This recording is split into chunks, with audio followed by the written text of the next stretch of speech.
Traversing the world of Pokemon, he becomes a humble farmer. At Zarude Farm, the proprietor appears to possess numerous identities. A reclusive yet formidable trainer, a master breeder, the founder of the Rainbow Rocket Team, a Pokédex monopolist, an absurdly legendary trainer, and even a criminal. From space-cutting bug threads to the dual-evolved charcoal servant, rivaling the divine Zarude, to the whimsically evolving rollout ear and the ever-present Mega Dragonite. Whether they be late bloomers or prodigies, they all reside here. Outsiders only know that even the elite force seek his assistance in breeding Pokemon, while retired champions come to the farm for further training. If you arrive at the cabinet, expect 100 consecutive draws as a welcome gift. Chapter 1. The Great Sage? But a mere mundane sage. Shi Guang? Just a cliché novelist, he murmured. Muzong lay exhausted on his bed, closing the book that had yet to update with a side story. The mutated crops from a module are nearly complete. I'm so tired. He shut his eyes, but was soon jolted awake by a deafening knock. Enough noise. He abruptly opened his eyes, his irritable voice leaving the man across from him momentarily dumbfounded. The glaring light was disorienting, and as he surveyed his surroundings, he realized he seemed to be in a cell. What is this? Had he truly died and transmigrated? You may feign ignorance, but everything you utter will become. The man in uniform's expression turned severe. However, before he could finish his statement, Muzong interjected, I understand, it's evidence for the court, but allow me a moment to compose myself. The uniformed man paused, perplexed by Muzong's sudden shift from his previous timidity, but recognizing the gravity of the situation, he decided to grant him a moment of respite. He closed his mouth and observed as Muzong cradled his head and shut his eyes. Just as Muzong had surmised, he had indeed transmigrated. His former self had been an ordinary youth, growing up, attending school, living an unremarkable life, with a somewhat dysfunctional family, supported solely by his elderly grandfather. His name and appearance remained unchanged. He even felt the familiar dull ache of his appendix. Oh right, now his grandfather was gone too. Just moments before his transmigration, he had been informed that his grandfather had been buried for several days. The news withheld to avoid disrupting his studies. As for why he found himself here, it was due to the peculiarities of this world, Pokemon.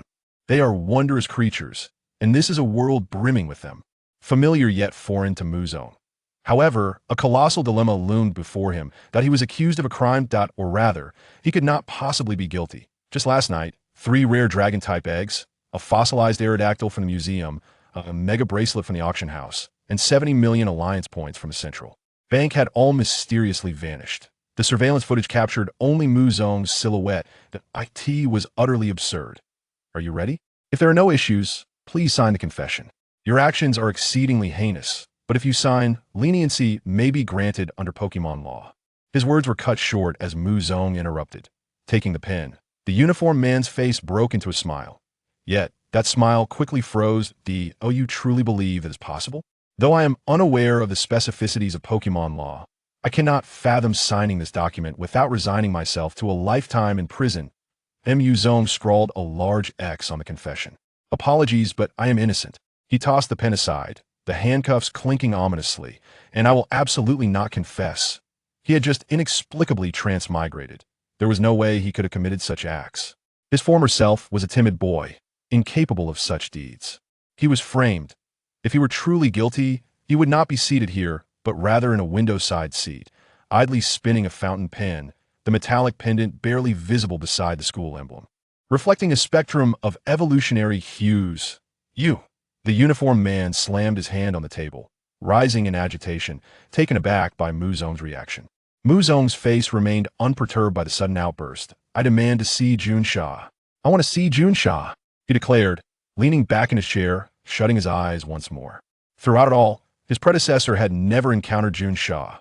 Instead, he had succumbed to despair under threats and the news of his grandfather's passing. Regardless of what the uniformed man said or did, Muzong maintained his stance until Junsha arrived. Her entrance was not summoned by the man, but was a matter of procedure. The interrogation session had concluded. It was now Junsha's turn to assume the stage. She picked up the discarded confession, her expression growing increasingly frigid. Sensing the different scent in the air, Muzong opened his eyes. That I am innocent, and I could never commit such acts, Muzong asserted. Understood. There must be some underlying mystery here. Junsha's eyes cannot be deceived by mere facades. Fortunately, you did not sign the confession. Jun Sha nodded earnestly. The law was rife with stipulations that restricted Jun Sha, such as this confession. A smile graced Mu Zong's lips. This world, while strange, differed from the television shows and animations. Yet, it was familiar in its abundance of Pokemon and two distinct groups, Jun Sha and Joy. This was also the source of his previous confidence. The handcuffs were removed. Although this case appears dubious, protocol dictates that until the matter is resolved, you shall be returned to your hometown, with your rights as a trainer and to engage in official battles temporarily revoked. My apologies. This was a devastating blow to everyone in this world. Yet, it also served as a form of protection for Mu Zong. He breathed a sigh of relief. As long as he didn't have to serve time in prison. He would be fine. In his previous life, he had been an exemplary youth, albeit one who often went months without stepping outside, absorbed in coding. But incarceration was a different matter entirely. Before departing the police station, the man re-entered Mu Zong's line of sight, accompanied by a fire lizard. Mu Zong raised his arm, his wrist still bearing burn marks. His predecessor had been apprehended by this very fire lizard from the classroom that in this world, Pokemon levels began at Pokeballs, followed by Great Balls, Ultra Balls, and Master Balls. The names of the balls are designed for easy recollection by trainers. Above these levels are the Elite Four and Champions. Possessing 6 Pokemon of the same level allows a trainer to be classified at that level. Of course, the titles of Regional Elite and Champions are not merely a reflection of strength. This fire lizard stood at the level of a Great Ball this moment. It glared at Mu Zong alongside its trainer. Mu Zong contemplated for a moment before extending his hand. Silently, he raised his middle finger. He was not the type to be easily bullied. Damn brat. The man's face turned a shade of disbelief. Yet, in the next moment, Jun Sha stepped forward, fastening the handcuffs onto his wrists. It's your turn to come with me now.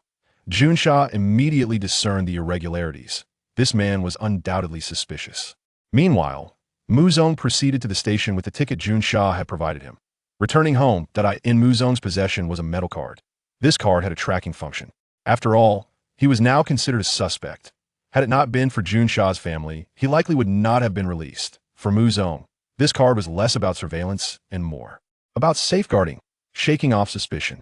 In my previous life, you certainly left me with a rather formidable main quest, he sighed. Yet a smile graced his lips as he surveyed his surroundings. The drudgery of his former existence had finally come to an end. By the fountain. The trumpet buds danced with exuberance, while the eaves were graced by the fleeting presence of long-tailed creatures, and companions existed alongside humanity. As he settled into the train, the scene around him unfolded just as he had anticipated. The technological trajectory of this world appeared to be askew. He observed individuals extracting countless items from a diminutive backpack, while others were limited to perusing newspapers. Thank you. Mu Zong accepted the newspaper handed to him by a nearby individual. It detailed events from the previous day. This astonishing case had experts declaring that it even caused the city's GDP to plummet by 0.6. Oh no, I've become the saint of balancing accounts, Mu Zong grinned. Gazing out the window, his thoughts began to drift aimlessly. What kind of Pokemon would he live alongside in the future? In his memories, home resided in Qinghe Town, a corner of the Huangwei region, which did not exist in the original narrative. Lost in contemplation, he remained unaware that someone in the diagonal rear of the train was observing him.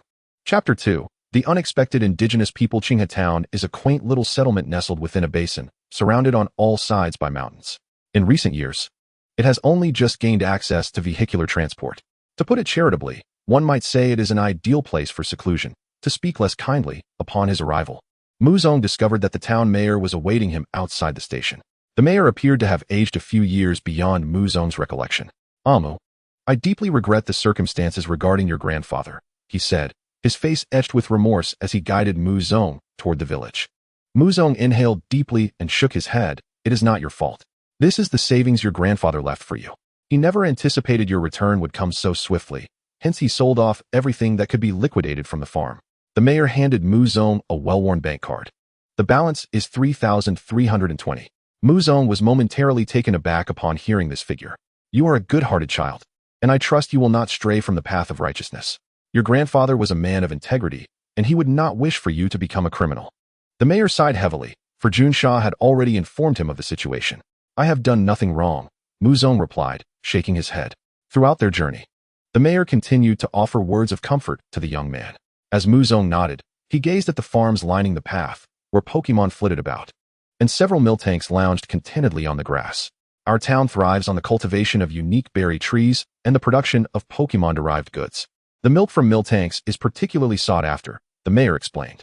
My daughter studies in the city. She knows little of these matters, so forgive me for my verbosity. Muzong nodded earnestly, listening attentively. The town's specialty was a fruit he had never encountered in his previous life, a berry known as the starberry. Just as he was about to inquire further, they arrived at his grandfather's farm. The wooden door was somewhat dilapidated, and a sign hanging nearby bore 4 characters, though only the word wind remained legible. Before your grandfather passed, he confided in me that he felt inadequate. Do not hold it against him, the mayor lamented, retrieving a Pokemon egg from his satchel. This is the final legacy he has left you. His remains rest upon the mountain yonder, but recently, a pack of mankeys has been sighted in the area, so I advise against venturing there. After handing the egg to him, the mayor took his leave. Muzong cradled the egg, letting out a deep sigh. Yet as his hands caressed the Pokemon egg, he felt a flutter of anticipation for the little creature's arrival. It would become his lifelong companion. The state of the farm was dismal, a stark contrast to the lively scenery he had just witnessed. The land was overgrown and neglected, devoid of any signs of Pokemon. Fortunately, there remained a water wheel for irrigation, but upon closer inspection, he discovered that a lever and gear were beyond repair. The only other structure left was a small wooden shed in a corner of the farm. Had his grandfather truly passed just a few days prior? As Muzong approached the shed, he sensed a draft seeping through the aged walls. A farm in such disarray could not have come to this state without reason. His grandfather must have sacrificed everything to fund his education at the prestigious academy, ultimately becoming a scapegoat. He pushed the door open. His primary mission now was to revitalize the farm and ensure its survival. Inside, he was immediately enveloped by the scent of aged wood and neglect. Upon entering the bedroom, he froze in astonishment. A Zarude turned its head at the sound, emanating an overwhelming aura that left Muzong momentarily paralyzed. The egg slipped from his grasp, but was deftly caught by the Zarude before it could hit the ground. Even the sight of a high-level Antillean had not rendered him so speechless. It was formidable, extraordinarily so. The creature regarded Muzong, and an intense energy radiated around it, sweeping through the entirety of Qinghe town and beyond. Trees swayed as though caught in a violent tempest, yet Muzong remained unscathed. Before he could fully comprehend the situation, the Zarude collapsed onto the floor, the Pokemon egg rolling away, its other paw clutching a picture frame. Gasping for breath, Muzong hastily retrieved the egg, then turned his attention to the frame. The photograph within faded with time. It depicted his grandfather in his youth, bearing a striking resemblance to Muzong himself. What could this mean? Was this Zarude his grandfather's Pokemon? How could such a powerful creature allow the farm to fall into such disrepair? Muzong rose, placing the egg on the living room sofa before running back to the bedroom. He sensed that this Zarude was likely more than a match for the entire town combined. Escape was not an option. Pokemon are inherently innocent beings. Surely, if he saved it, it would not retaliate against him. Moreover, could it truly be that this Zarude was not his grandfather's Pokemon? He placed the Zarude gently on the bed, yet the picture frame remained stubbornly in its grasp. Additionally, the Zarude wore a lavender cape adorned with the likeness of Shalebi, an uncanny resemblance to his grandfather's own. Truly, the ugliest of the mythical creatures? Muzong mused aloud. Unlike other mythical beings, Zarude possessed a unique charm that was not immediately striking, yet it was undeniably captivating. Could it be on the verge of death? The Zarude's breathing was erratic, as though it had sustained grievous injuries. With no other recourse, Muzong resolved to seek out the mayor once more. Meanwhile, outside Qinghe town, a figure cloaked in black came to an abrupt halt. What is this? The glasses before him displayed alarming energy readings. Bang! The glasses shattered upon reaching their limit. What is this? A deity? Impossible. Panic seized him, nearly causing him to stumble, and he decided to temporarily set aside his concerns regarding Muzong. Muzong. At the mayor's doorstep, the weary mayor had just returned home, and the two collided. Mayor, did my grandfather possess any Pokemon? Muzong panted breathlessly. Pokemon? Your grandfather was not a trainer. He sold off his Miltanks long ago, the mayor replied, shaking his head. Muzong was momentarily stunned, swallowing back the revelations regarding the Zarude. Mayor, could I trouble you for a potion? Of course. You need not worry overly about wild Pokemon, save for the mankeys. They are generally quite amiable, the mayor said, producing a potion and handing it to him. Oh, and here is a packet of starberry seeds. When they ripen in a few months, I can help you find a market for them. The mayor handed him the second item, patting Muzong on the shoulder. Muzong opened his mouth to speak, but the mayor had already entered his home. Upon returning to the farm, Muzong carefully brought back the two items. He gingerly made his way back to the bedroom, where the Zarude lay on the bed, its breathing still frantic. He picked up the potion and sprayed it across the creature's surface. It was remarkable how some things in the Pokemon world were indeed extraordinary. After just a few sprays, the Zarude's breathing began to stabilize. You must belong to someone else. Once you are healed, you'll surely leave. If you could offer some form of gratitude, that would be even better. The decision to save it stemmed from the cape draped across its back. Even if it were not another's Pokemon, it had clearly interacted with humans. After exhausting the potion, Muzong observed that the Zarude's breathing had calmed. He set down the empty bottle and took the seeds to the water wheel nearby. The water wheel had suffered several broken wooden planks and could no longer turn. He took out the starberry seeds, which emanated a soft glow. According to memory, this resembles a blueberry-like tree fruit and is one of the specialties of Town, a phenomenon that does not exist within the original Pokemon universe. Chapter 3. His friend, please do not abandon the book. Muzong stealthily planted the starberry seeds. He understood in his heart that this was the source of his sustenance. Unable to become a formal trainer, he could only rely on the development of this farm until the truth of his case emerged. As the sun set behind the mountains, he sat beside the fields, gazing at the sunset obstructed by the mountains, with a few rays of sunlight illuminating the water wheel. A total of 50 seeds were sown. Was this the end of the first day? A smile crept onto his lips, a sense of satisfaction washing over him.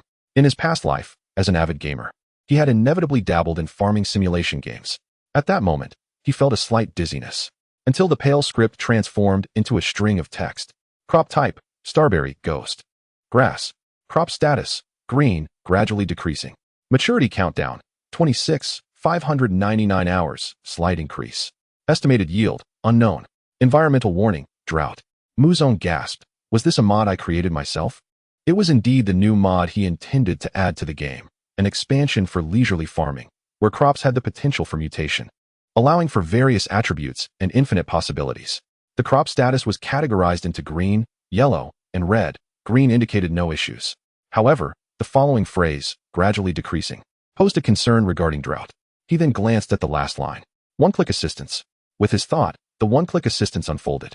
Salicberry, reduces growth time significantly. Froakie, bubbles repair the water wheel. Gyarados, irrigates the fields.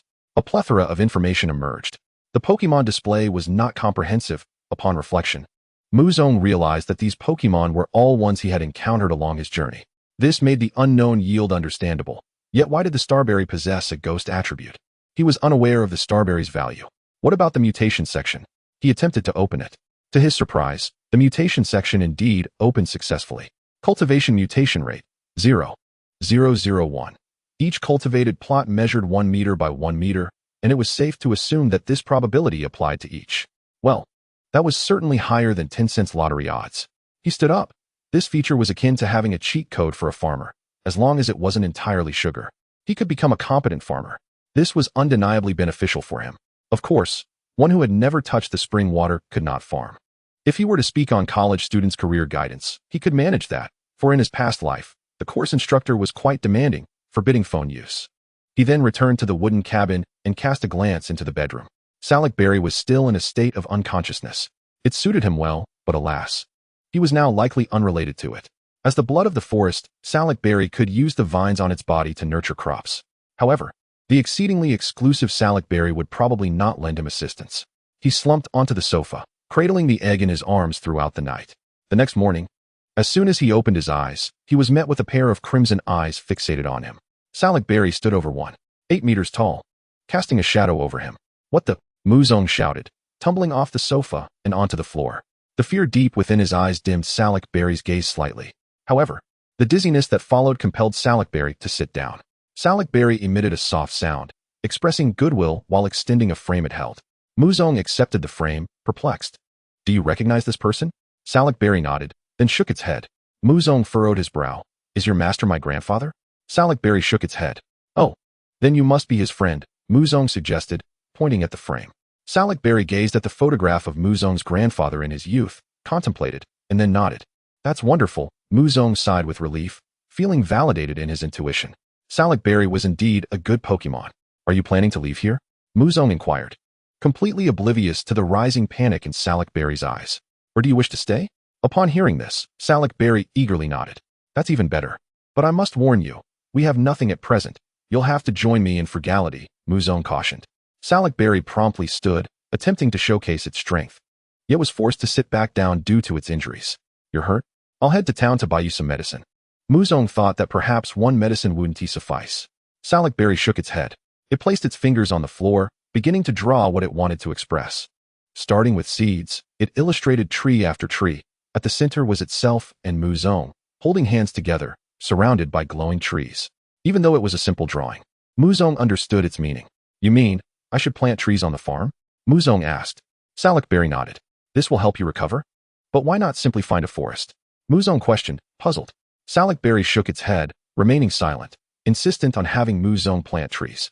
All right then, you rest for now. I'll go prepare a meal. Muzong clapped his hands, standing up, placing the Pokemon egg on the sofa, and walked toward the kitchen. As anticipated, only 2 eggs remained in the kitchen. Sigh, Muzong lamented, realizing the elder had indeed left nothing behind. The remaining oil was also scarce. He needed to make a trip to town for supplies. Rice, oil, salt, items to repair the water wheel, fertilizer, so much to acquire, and he wondered if his savings would suffice. The 3-month growth cycle was far too lengthy. He needed to see if he could hasten the maturation of the starberry trees with Salak Berry's help. Otherwise, they would have to tighten their belts to get by.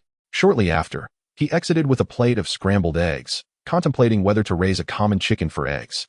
Yes, ordinary animals existed in this world. He hastily took a few bites, and by the time he reached Salak Berry's side, only half remained. I can only cook scrambled eggs and instant noodles. Make do with this, he offered, handing over the spoon. Salak Berry's gaze shifted from the simple drawing on the ground, the nostalgia in its eyes fading. It instinctively accepted the bowl and spoon. Ultimately, under Muzong's watchful gaze, it began to eat slowly. Seeing this, Muzong smiled. It is often said that those who eat from your hand will be soft-hearted. This was a good sign.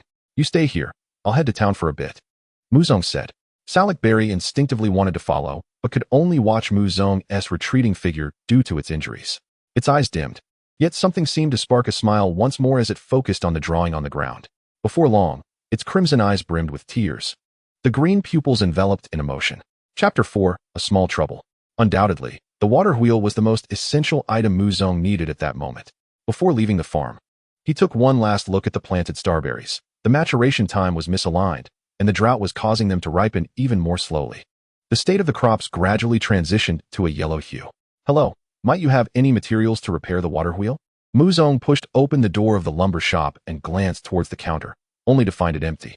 A voice, as gentle as flowing water, emanated from beside the shelves. Indeed, I do.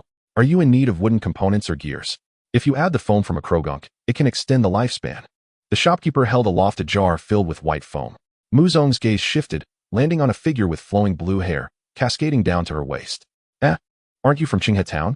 You seem somewhat familiar. Yet not quite. The shopkeeper blinked. I am Muzong. Oh, I recognize you now. You're the grandson of that esteemed man. I am Xiaojia. She set down the jar, offering a warm smile and extending her hand. The two exchanged a gentle handshake.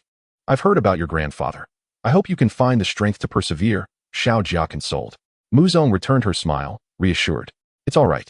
I probably need some wooden components and gears. The water wheel isn't too damaged. Very well, let me see what I can find, Xiaojia replied, beginning to navigate through the disorganized shelves. Despite the chaos, she quickly gathered the necessary items. That will be 500 alliance points. Do you know how to install it? Xiaojia posed a crucial question. I do not. The standard installation fee is 300 points, but since it's your first visit, I can offer you a discounted rate of 100 points, Xiaojia said, her smile tactfully avoiding any affront to Muzong's pride. Thank you. Muzong expressed his gratitude, then added, could you wait a bit longer? I still need to purchase a few more items. Of course, feel free to take your time. Business has been slow since spring began, Xiaojia smiled softly. Muzong nodded and hurried off to various other shops. When he returned to Xiaojia, she was already carrying essentials like oil, rice, and salt. Shall we go? Xiaojia said, holding a pile of materials, ready for him to lead the way. Are you personally delivering the items?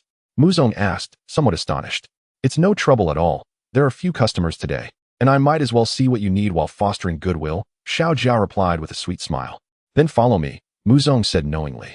As they walked, Muzong gazed enviously at the farms lining the route, pondering when he might own a large milk can of his own. By the way, Xiaojia, do you know the market price of Stardew berries? Muzong inquired. Of course. They are 30 coins per pound. She exclaimed. That is quite steep, Muzong remarked. taken aback. However, Xiao Jia's expression turned serious as she continued. The seedling rate for Stardew berries is only 30%, and they take 3 months to mature, yielding approximately just over a pound per plant. Is that so? Muzong felt a weight settle in his chest. He had already inquired about fertilizer prices. It costs 500 points for 50 Stardew berry plants. This does not even account for other expenses. Soon, they arrived outside the farm, and Xiao Jia immediately noticed something amiss.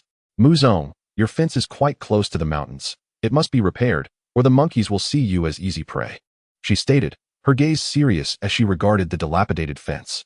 Can you give me an estimate, Xiao Jia? This expense is unavoidable, Muzong replied, fully aware of the necessity.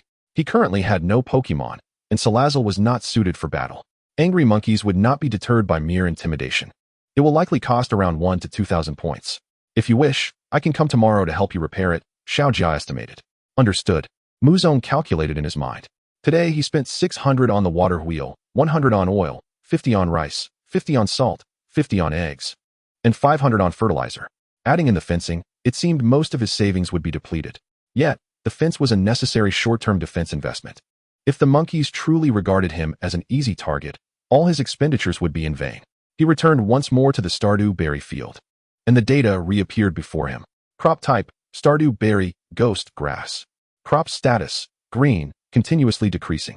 Maturity countdown, 26 for 158 hours, slight increase. Projected yield, unknown. Environmental alert, drought. Aside from the countdown, there were no significant changes. This caused Muzong to frown. But he soon realized that a seedling rate of less than 100% would naturally lead to uncertain projections. He had not considered the seedling rate when writing the code, as it did not exist in his previous experiences. Additionally, there was another issue. The artificial water channel had run dry, likely due to a problem at the mountain source, perhaps blocked by something.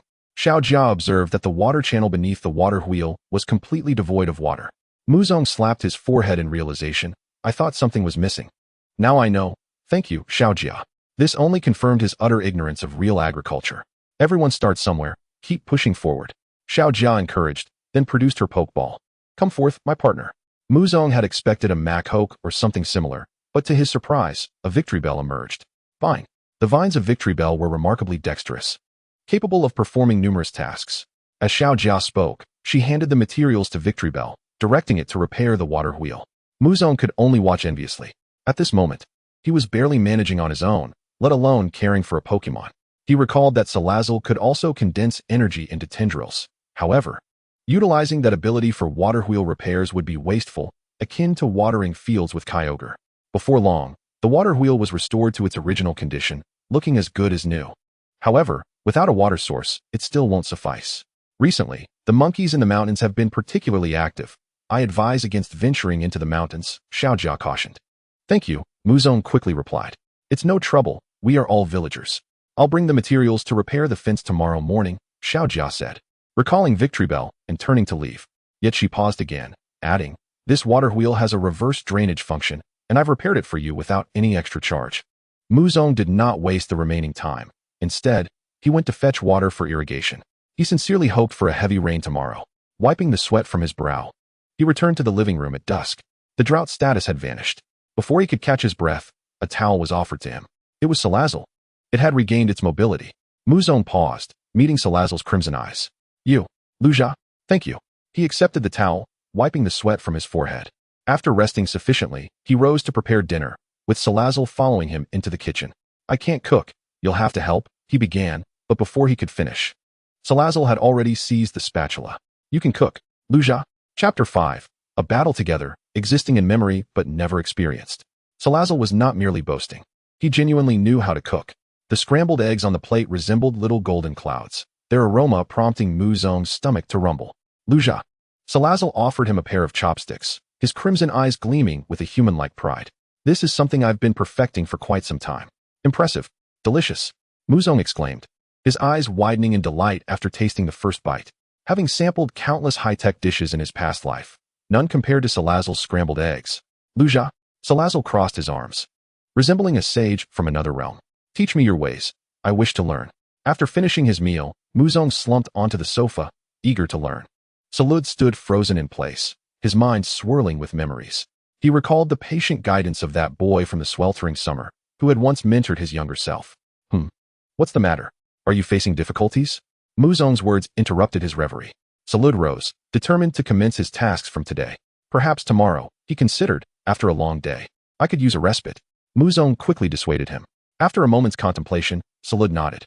Then I shall take refuge in grandfather's room while I return to my own. With that, Muzong made his way to his bedroom. In that room lay a pristine quilt, a stark contrast to the rest of the house. As he reclined upon the bed, he felt the lingering warmth of the blanket, likely arranged countless times by a pair of aged hands. A proper dairy cow could cost 100,000. Constructing a barn required 200 wooden planks, and various facilities demanded 30,000. A suitable chicken coop was priced at 20,000, yet a single chicken only cost 100. During today's procurement of supplies, he had also gleaned insights into market prices. The pricing seemed peculiar, but after all, it pertained to Pokemon. As he mused, he noticed Zarude entering the room, expertly laying out a sleeping mat on the ground. Muzong turned his head, somewhat astonished. Zarude proved to be more personable than he had anticipated. An instinct within him whispered that this Zarude harbored profound secrets. Lost in contemplation, he soon drifted into slumber. In his dreams, he envisioned his farm flourishing, teeming with delightful Pokemon, and a speedy dog nestled in his arms, basking in the sunlight. Yet, before he could savor his laughter, Zarude shook him awake from the dream. What is it? Muzong rubbed his eyes. Cradling an unhatched Pokemon egg, Zarude gestured towards the window. It was raining, and quite heavily at that. It's raining? Oh no. My starberries. Muzong realized the gravity of the situation, hastily donning a garment before rushing out of the bedroom. He seized the shovel resting by the door and dashed towards the fields, with Zarude hastening to keep pace. Together, they arrived at the farmland amidst the torrential downpour. Crop status, yellow. Environment alert, waterlogging. The maturity time was rapidly diminishing, as if the plants were on the brink of perishing. Look, Zarude pointed towards the fields, prompting Muzong to act. Instantly, Muzong understood he needed to dig drainage ditches. Meanwhile, Zarude darted towards the repaired water wheel, and Muzong had no time to ponder what he was tinkering with. Before Muzong had excavated much of the ditch, the sound of the water wheel began to resonate. Zarude had activated the water wheel. Reverse drainage? How did you manage that? Zarude offered no reply, snatching the shovel from Muzong's grasp. This isn't how you dig. It must be done differently. Look. Zarude indicated one side of the artificial ditch, simultaneously using the shovel to extract dry soil from the adjacent ground, forming small mounds around each starberry root to protect them. He then pointed towards one side of the ditch. Are you suggesting I block one side to retain the water? You truly are a genius. Muzong realized, rushing over in a flurry. Fortunately, there were some stones at one end of the ditch. At that moment, a fragment of memory echoed in Zarude's mind.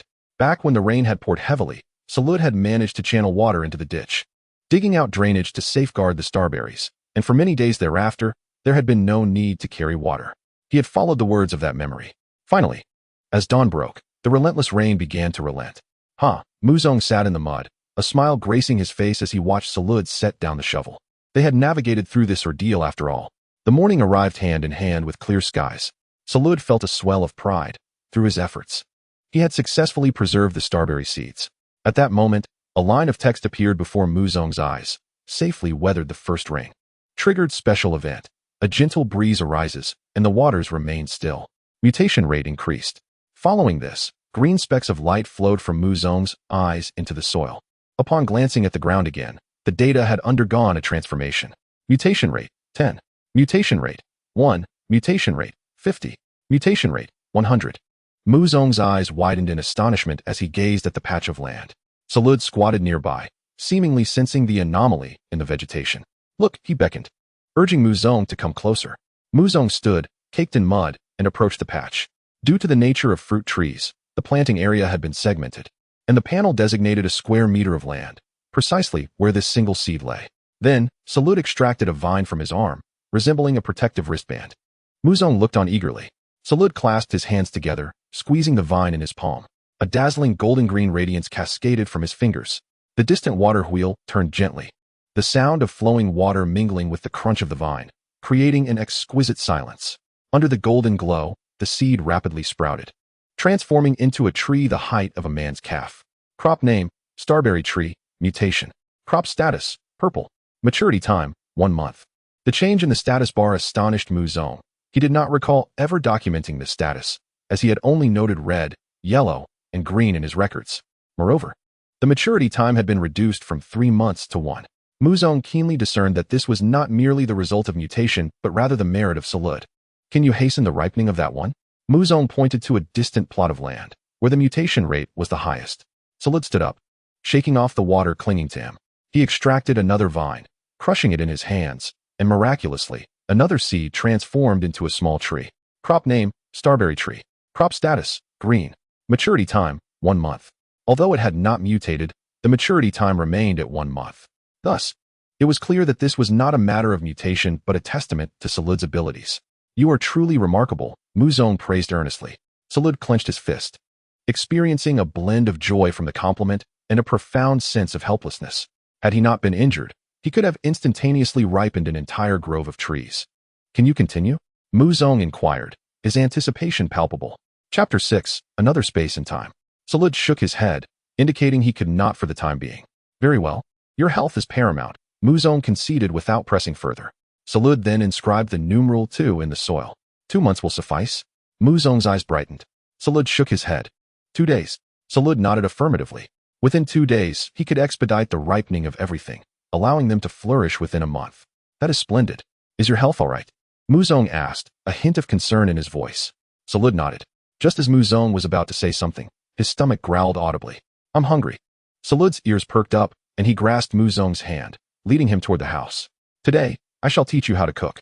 It was only upon entering the kitchen that Muzong remembered this task. Shouldn't I change into some clean clothes first? He remarked, glancing at his soiled, damp attire. At last, Zarude realized, nudging Muzong toward the bedroom to fetch some clothes. Until Zarude cornered Muzong against the wall.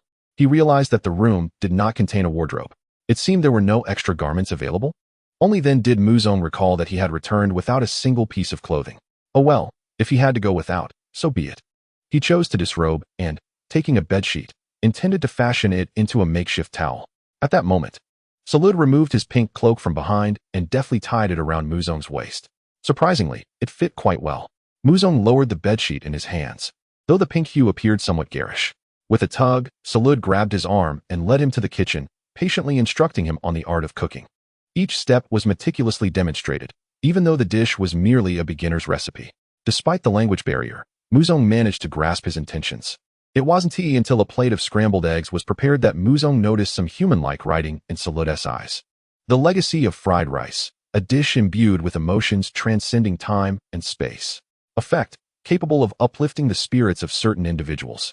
Evaluation, devoid of intricate techniques. Entirely stemming from heartfelt emotions, Zarude's longing for his loved ones gave it life. These words were unseen by Muzong at that moment. Seated at the dining table, Zarude watched as Muzong devoured the entire plate of scrambled eggs. Burp.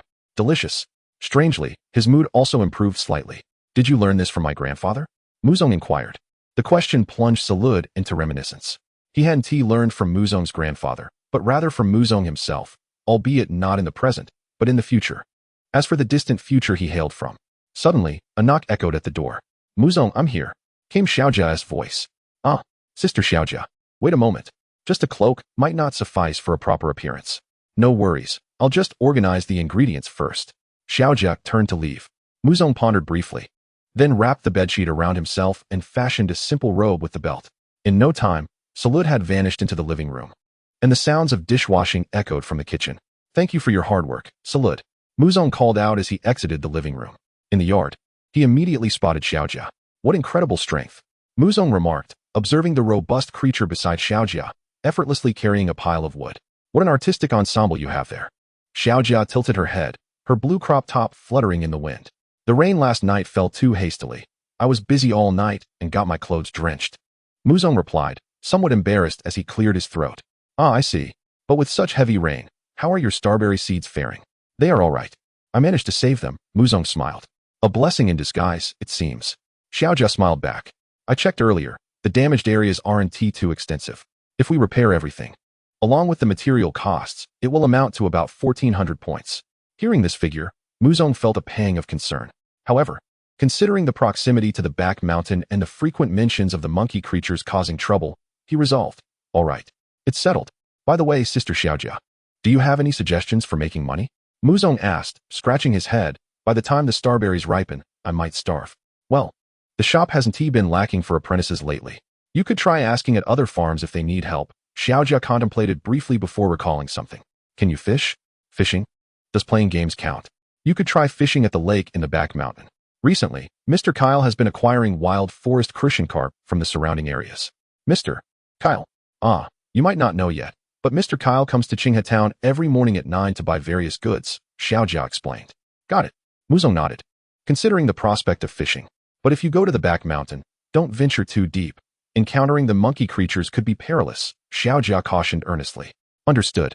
Soon after, Xiaojia summoned her vine monster, and together with the muscular creature, they swiftly began repairing the dilapidated fence. Man, the vine monster abruptly halted in the planting area, circling around the young starberry tree. What's wrong? Xiaojia approached from a distance. Man, the vine monster pointed at the tree with its vines. How is this possible? Xiaojia exclaimed in disbelief. How did it grow so much in just one night? She glanced back at Muzong. Ahem. It's thanks to a Pokemon left behind by my grandfather. It's a grass-type Pokemon. Incredible. It seems your fruit trees will mature ahead of schedule. Xiaojia was at a loss for words. This is truly astonishing. Yet, for many extraordinary Pokemon, it seemed quite ordinary. Just a stroke of luck, Muzong coughed lightly. He intended to hide it. After all, he needed to sell the fruit once it ripened in a month. The vine monster circled around, keenly sensing that the mutated plant was more fragrant than the others. All right, let us get back to work. Xiaojia squatted down and patted the vine monster. Man, the vine monster finally left its spot beneath the small tree, resuming its collaboration with the muscular creature to continue repairing the fence. Block the rainwater in the artificial channel? That makes sense. The upstream has been blocked for quite some time by who knows what. Xiaojia praised his method, noting that this would save them a great deal of effort over the coming days. Within an hour, all the old and damaged sections had been replaced and restored. The entire farm began to take shape. The expansive lawn was partly designated for planting, while other areas remained open and wild with overgrown weeds, which Muzong planned to clear later. Then there was the old, dilapidated house, which also needed some zoning. Muzong contemplated the allocation of space. How much for planting? How much for a future stable? And how much for the reconstruction of a house? Progress was on the horizon. Chapter 7. Into the forest. Are you going fishing? Muzong asked as he approached the door after Xiaojia had left. Coincidentally, Zarude was also looking outside, their eyes meeting. Without hesitation, Zarude nodded in agreement. Then wait for me here. I'll go buy a fishing rod. To earn money, one must have the right tools. I saw a fishing gear shop in town yesterday. I hope my pocket can afford it. Zarude nodded. After Muzong departed, he stepped out of the small, shabby house and walked across the lawn. This place differed drastically from his memories, appearing significantly smaller without the fountain sculpture, the grand villa, the luminous grove of starberry trees, and the numerous trainers who sought to challenge the legendary hermit. Everything was a sight he had never encountered before. He recalled awakening in the farm, nestled in Muzong's embrace, with Zarude beside him. At that time, the farm was already flourishing, a stark contrast to the dilapidation he now witnessed. So this is the reality of hardship. He approached the planting area, shifting his gaze from the first mutated starberry tree to the other seeds. Then, he extracted a vine from the vine armor on his arm and crushed it in his hand. Golden light cascaded down, nurturing the seeds beneath the ground. One by one, the saplings grew rapidly under the miraculous power. Thanks to Zarude's abilities, these fruit seeds had a 100 germination rate, as they were destined to sprout. It wasn't until he had nurtured nearly half of them that Zarude finally paused, panting slightly. Before plummeting from the peculiar time machine, he had sustained grievous injuries, and only upon encountering his own forest could he fully recuperate. This grove existed in the future. Did you do this? Muzong's voice resonated from behind him. Zarude turned to see Muzong, who was holding a long fishing rod and carrying bait in his hand.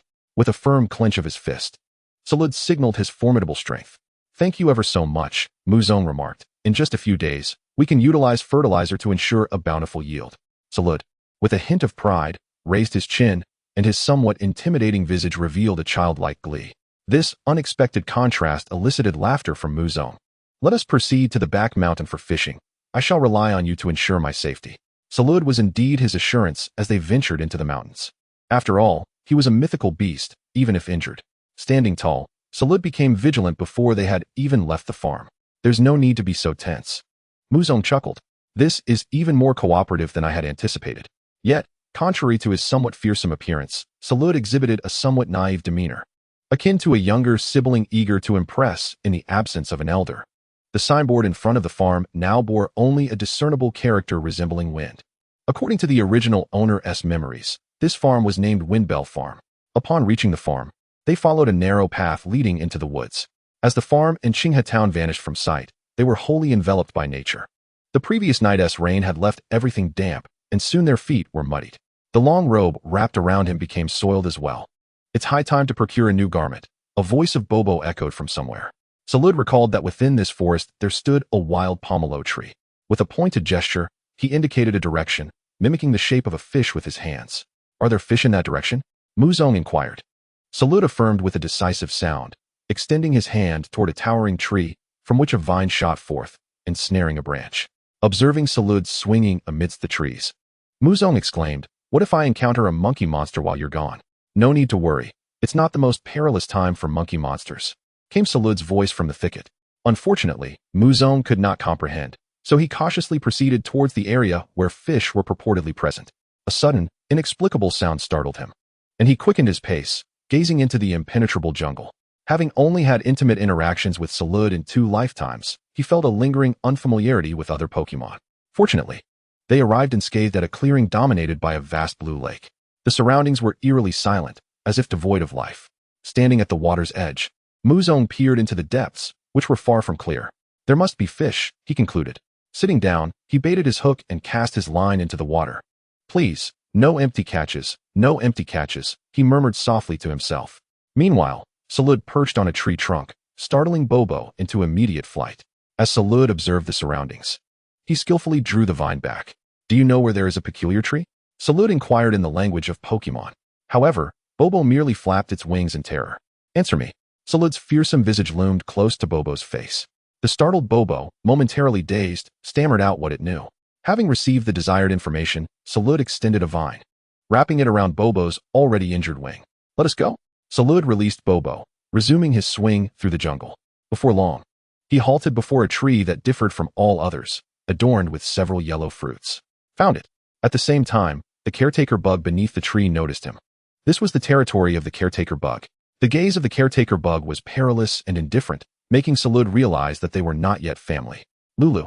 Zarude wasted no time, thrusting a vine to ensnare the caretaker bug. The caretaker bug, momentarily stunned, unleashed Leaf Blade in an attempt to sever the vine. Immediately after, she prepared to attack Zarude with String Shot. However, to her astonishment, the Leaf Blade failed to sever the vine, and with a vigorous tug from Zarude, she tumbled to the ground. Crack! The sturdy vine descended like a whip, leaving a mark upon her slender form. The outcome was unmistakable. Zarude bound her up, plucking the majority of the pomelo fruits from the tree before him. A cacophony erupted from the woods as Zarude turned to see a flock of over 10 Bobo and Pidgey, led by a Pidgeot, arriving for revenge. In the face of this spectacle, Zarude displayed no fear, a sinister grin creeping across his face. Crack! The pomelo fruit shattered in his mouth, its juice sliding down his throat. As he leaped from his position, a Pidgey attempting to ambush him missed its mark. With one hand clutching the pomelo fruit and the other swinging a robust vine, Zarude wielded it like a lasso, the sound slicing through the air akin to a whip cracking against leather. Chapter 8. He must be a formidable trainer. Crack! Pidgeot gazed in despair at the whip before him, disbelief etched upon his face as he witnessed his kin being struck by this peculiar Pokemon. "You lot." Zarude spoke in the language of Pokemon, swallowing another pomelo fruit. "You possess great courage, but mere courage cannot challenge the blood of the forest, including the caretaker bug." They gazed at Zarude with incredulity and defiance. "Come with me." Zarude seized the caretaker bug, initially intending to leave, but paused to observe the chaos around him. "I cannot trouble Muzong." Vines extended from his back as his body bent low, intertwining with the forest. Forest healing, a skill attainable only at level 90 in the game, mastered by only a select few. Zarude in reality, he seemed to meld with the forest, the healing power radiating outward. The wounds upon Pidgeot's family gradually faded, and the caretaker bug felt invigorated. Even Zarude's own injuries began to mend. Lulu, unlike other Pokemon, he appeared to heal but still felt a barrier separating him from complete recovery. Huff! Zarude swallowed another pomelo fruit, dragging the caretaker bug as he turned to leave. The caretaker bug, experiencing the tumult of a failed attempt, was tossed about like an inanimate object. Blast! It's empty again. Muzong's expression darkened, feeling as though he had fallen into a trap set by Capital. It felt as if he were feeding fish in a pond. A kingler that swallowed his bait leapt from the water, performing a splash on the shore. Before Muzong could react, the kingler jumped back into the depths. His expression darkened further. Capital, you have bested me. He rebaited his hook, cast his line once more, and sat quietly on the ground, awaiting the next catch. Lulu. Zarude descended from the tree behind, his shoulder burdened by the bound caretaker bug. Upon hearing the commotion, Muzong turned his head, nearly dropping his fishing rod in astonishment. What are you doing? What is this appearance? And where did this caretaker bug come from? Zarude placed the remaining 3 pomelo fruits on the ground and gestured towards the bedsheet draped over Muzong, then pointed at the caretaker bug. Are you suggesting that the caretaker bug should fashion me a suit? Muzong glanced at the caretaker bug, his tone laced with uncertainty. The bug met his gaze with its seemingly harmless eyes, only to let out a huff and turn away. Make clothes for a human? Absolutely not. Suddenly, a thick vine lashed out beside her, draining the color from her face. Hey, don't be so fierce. We're practically neighbors, Muzong quickly interjected, prompting Zarude to retract the vine. With a soft thud, Zarude crouched down, advising the caretaker bug to comply. Since we are strangers now, a few more hits will surely make us acquainted. Indeed, such is the way of the forest's kin. We often spar amongst our own. To the caretaker bug, this felt like sheer intimidation. Muzong set aside his fishing rod and approached the caretaker bug. Although it may be somewhat impolite, could you help me tailor a suit? He inquired, picking up one of the pomelo fruits from the ground, breaking off a piece and offering it to her. The caretaker bug surveyed Muzong's gesture of goodwill, then glanced at Zarude's threatening demeanor, ultimately deciding to swallow the small piece of fruit. Her condition was not dire. Zarude's forest healing had already mended her wounds. Moo. Zarude nodded, releasing the caretaker bug. The vine retracted from the protective wristband, which remained unchanged as if it were a portal to another realm. The caretaker bug stood up, taking a few steps back before elegantly arranging the remaining twigs and leaves upon herself. If it weren't for this human offering me fruit, I wouldn't lift a finger for him. It's certainly not because I fear Zarude. Wait, my fishing rod. Muzong gasped, realizing his rod had quietly vanished, dragged into the depths of the lake by an unknown fish. This signified a complete loss of his savings, along with the loss of his tool. A devastating blow. At that moment, a vine plunged into the lake's depths. Zarude had leaped onto a tree, and it was indeed the vine he had cast down. Under Muzong's astonished gaze, the vine was swiftly whipped about, disturbing the lake's surface into a frenzy. A colossal whirlpool reflected in Muzong's eyes. In Zarude's view, the whirlpool mirrored his own essence, stirring the narrative's otherwise normal course. You are simply superhuman, Muzong murmured. As he spoke, Zarude lashed out with another whip, striking the rising whirlpool. With a resounding crash, he exerted tremendous force, as if venting his emotions. Water splashed like a depth charge onto the shore, with dozens of fish raining down like a deluge, including 2 king carp. Zarude scrutinized the 2 king carp, feeling somewhat disappointed upon noticing their lack of golden scales. His companions from memory still awaited in the future. Back then, the farm was teeming with joy and Pokémon, including a delightful pink sprite. Moo. The caretaker bug gazed at him in horror. What manner of monster is this? And what kind of powerful trainer must he have? She turned her attention to Muzong, only to find his expression unchanged, as if he were accustomed to such displays. This only reinforced her belief that Muzong was indeed a formidable trainer. How impressive! Muzong's heart twitched, at a loss for words. Is this even fishing? More like fish bombing. Fish explosion. He glanced at the scattered fish nearby, spotting several forest carp that appeared robust enough to weigh a considerable amount. A stroke of luck, he thought, approaching the fish to engage in battle. Zarude landed beneath the tree, gathering some branches to fashion a large basket with his vines. He then looked over at Muzong, who humorously cradled the carp in his arms. Huh! Zarude erupted into laughter, nearly brought to tears. The caretaker bug distanced herself slightly, convinced that Zarude had lost his mind. No one could fathom Zarude's amusement. What is so funny? Muzong asked, perplexed as he approached Zarude, placing the hefty carp into the basket. He estimated the fish to weigh at least 3 or 4 pounds, a rarity in his past life, where wild carp rarely exceeded 2 pounds. Such is the wonder of the Pokemon world, rich with boundless energy. As fish were piled into the basket, Muzong felt a surge of anticipation, hoping to fetch a good price. Surely, the price here must be higher than the 50+ per pound I encountered in my previous life. Shall we head home? Muzong inquired, glancing at the now composed Zarude. Yes, home. Chapter 9, A Warm Atmosphere. Arriving as a lone trainer with a Pokemon, departing with 2. Having witnessed Zarude's might, Muzong felt emboldened as he traversed the forest. He suddenly heard a sound. What Pokemon could that be? Why hasn't it left yet? He paused, curiously parting the nearby underbrush. To his surprise, he unearthed a mole, though this one appeared quite unwell, leaning against a tree trunk, bearing several puncture-like wounds. Beedrill? The sight of the wounds immediately brought the Pokemon to Muzong's mind. Regardless, its condition seemed dire. He did not hesitate to toss a pomelo fruit he had stashed away, the very piece he had offered to the caretaker bug. The mole eyed the rolling pomelo, then glanced at Muzong and the two Pokemon beside him. Its instincts told it that both Pokemon were exceptionally powerful, capable of defeating it with ease. Perhaps even stronger than that Beedrill. It looked at the pomelo, momentarily bewildered by their intentions. However, before it could ponder further, Muzong turned and departed, accompanied by the caretaker bug and Zarude. The mole was left in a state of confusion, and only after they vanished from sight did it finally swallow the pomelo. Once its strength was somewhat restored, it cautiously ventured in the direction the trio had departed, leaving a trail of its movement behind. Eventually, it halted at the forest's edge, gazing down toward the farm. The human society left it uncertain about how to proceed, leading it to linger at the mountainside, hesitating. Down below, Muzong had returned to the farm. His first task was to fetch a water bucket, asking Zarude to remove the basket from his back and place the wild fish inside. Living fish surely held more value than dead ones, he mused. He planned to visit Xiao Jia's tool shop before 9 the following morning, hoping to be introduced to Mr. Kyle. At the very least, he needed to gather some funds from these fish. He also set the pomelo in a cool area of the kitchen to prevent spoilage. With that, he exited the house, turning his gaze towards Zarude and the caretaker bug in the yard. Why don't you stay here tonight? Muzong suggested to the caretaker bug. The caretaker bug instinctively felt a desire to flee, yet the somewhat menacing gaze of Zarude restrained her, prompting her to nod in agreement. Then let us prepare dinner. Muzong turned to Zarude. Unlike previous days, today's ingredients included a fish. However, as the fish flopped on the cutting board, Muzong found himself in a dilemma. Do you, as a creature of the forest, consume meat? He inquired hesitantly. Zarude shook his head, confirming Muzong's suspicion that he never partook in blood or flesh.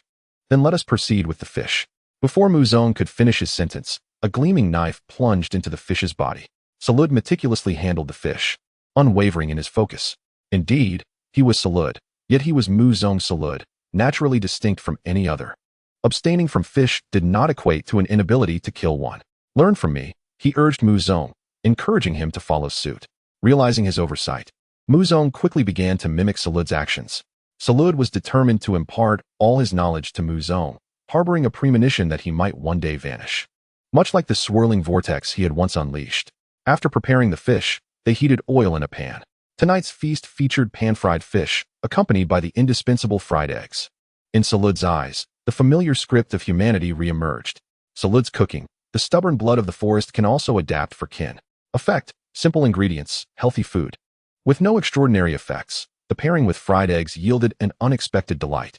Zarude skillfully carried the serving plate to the living room, urging Muzong to take a seat and enjoy. After a day of hunger, Muzong's appetite was piqued, and he could no longer resist the enticing aroma wafting through the air. The fish lacked any trace of fishiness, despite the absence of special seasonings or techniques. I should learn this well, Muzong remarked, swallowing a piece of fish. Once assured that there were no bones lodged in his throat, he turned his gaze toward the kitchen. Zarude was bustling about, the sounds of clattering echoing through the space.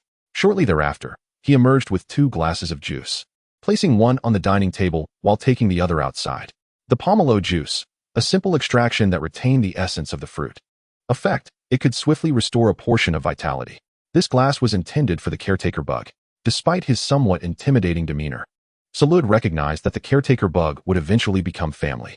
Muzong remained silent, but discerned Zarude's intentions. Unconsciously, a smile crept onto his lips. Zarude exhibited a gentleness that exceeded Muzong's own display. Outside the room, the somewhat awkward caretaker bug was cutting peculiar shapes from large leaves she had found. Upon seeing Zarude, she instinctively attempted to retreat. Learn from me, Zarude gestured with the glass in hand.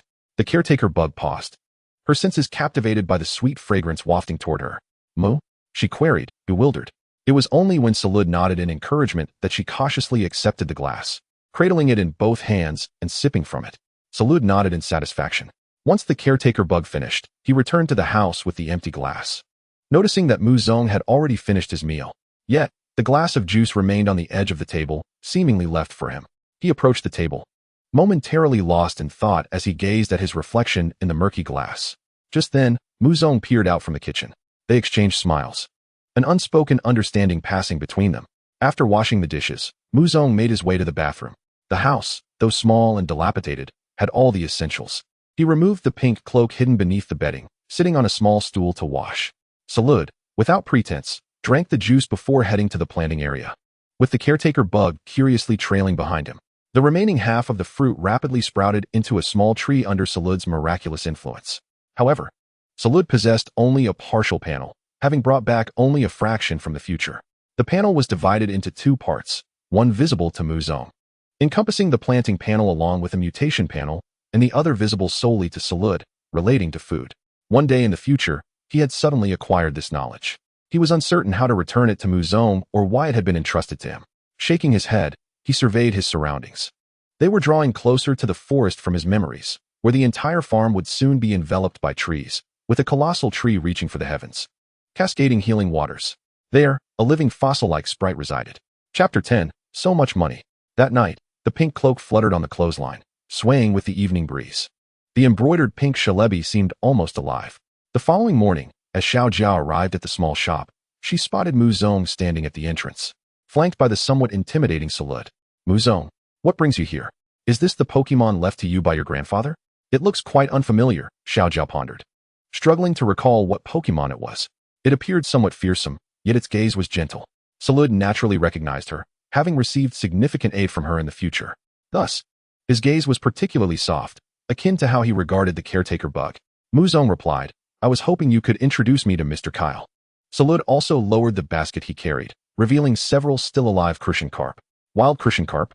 They're rather large. I didn't realize you were such an adept angler, Xiao Jiao remarked, slightly astonished. No, it was all thanks to Zarude, Muzong humbly replied. Is that so? Then it seems he's quite an impressive Pokemon, much like a victory bell. Xiao Jiao praised, then added, Mr. Kyle passes by here every day. You can wait a moment. It's only 8 o'clock, and he should just be entering Qinghe town. Come in, take a seat and rest for a while. Managing a farm alone must be quite taxing for you. Xiao Jiao opened the shop door and fetched 2 chairs for them. Thank you.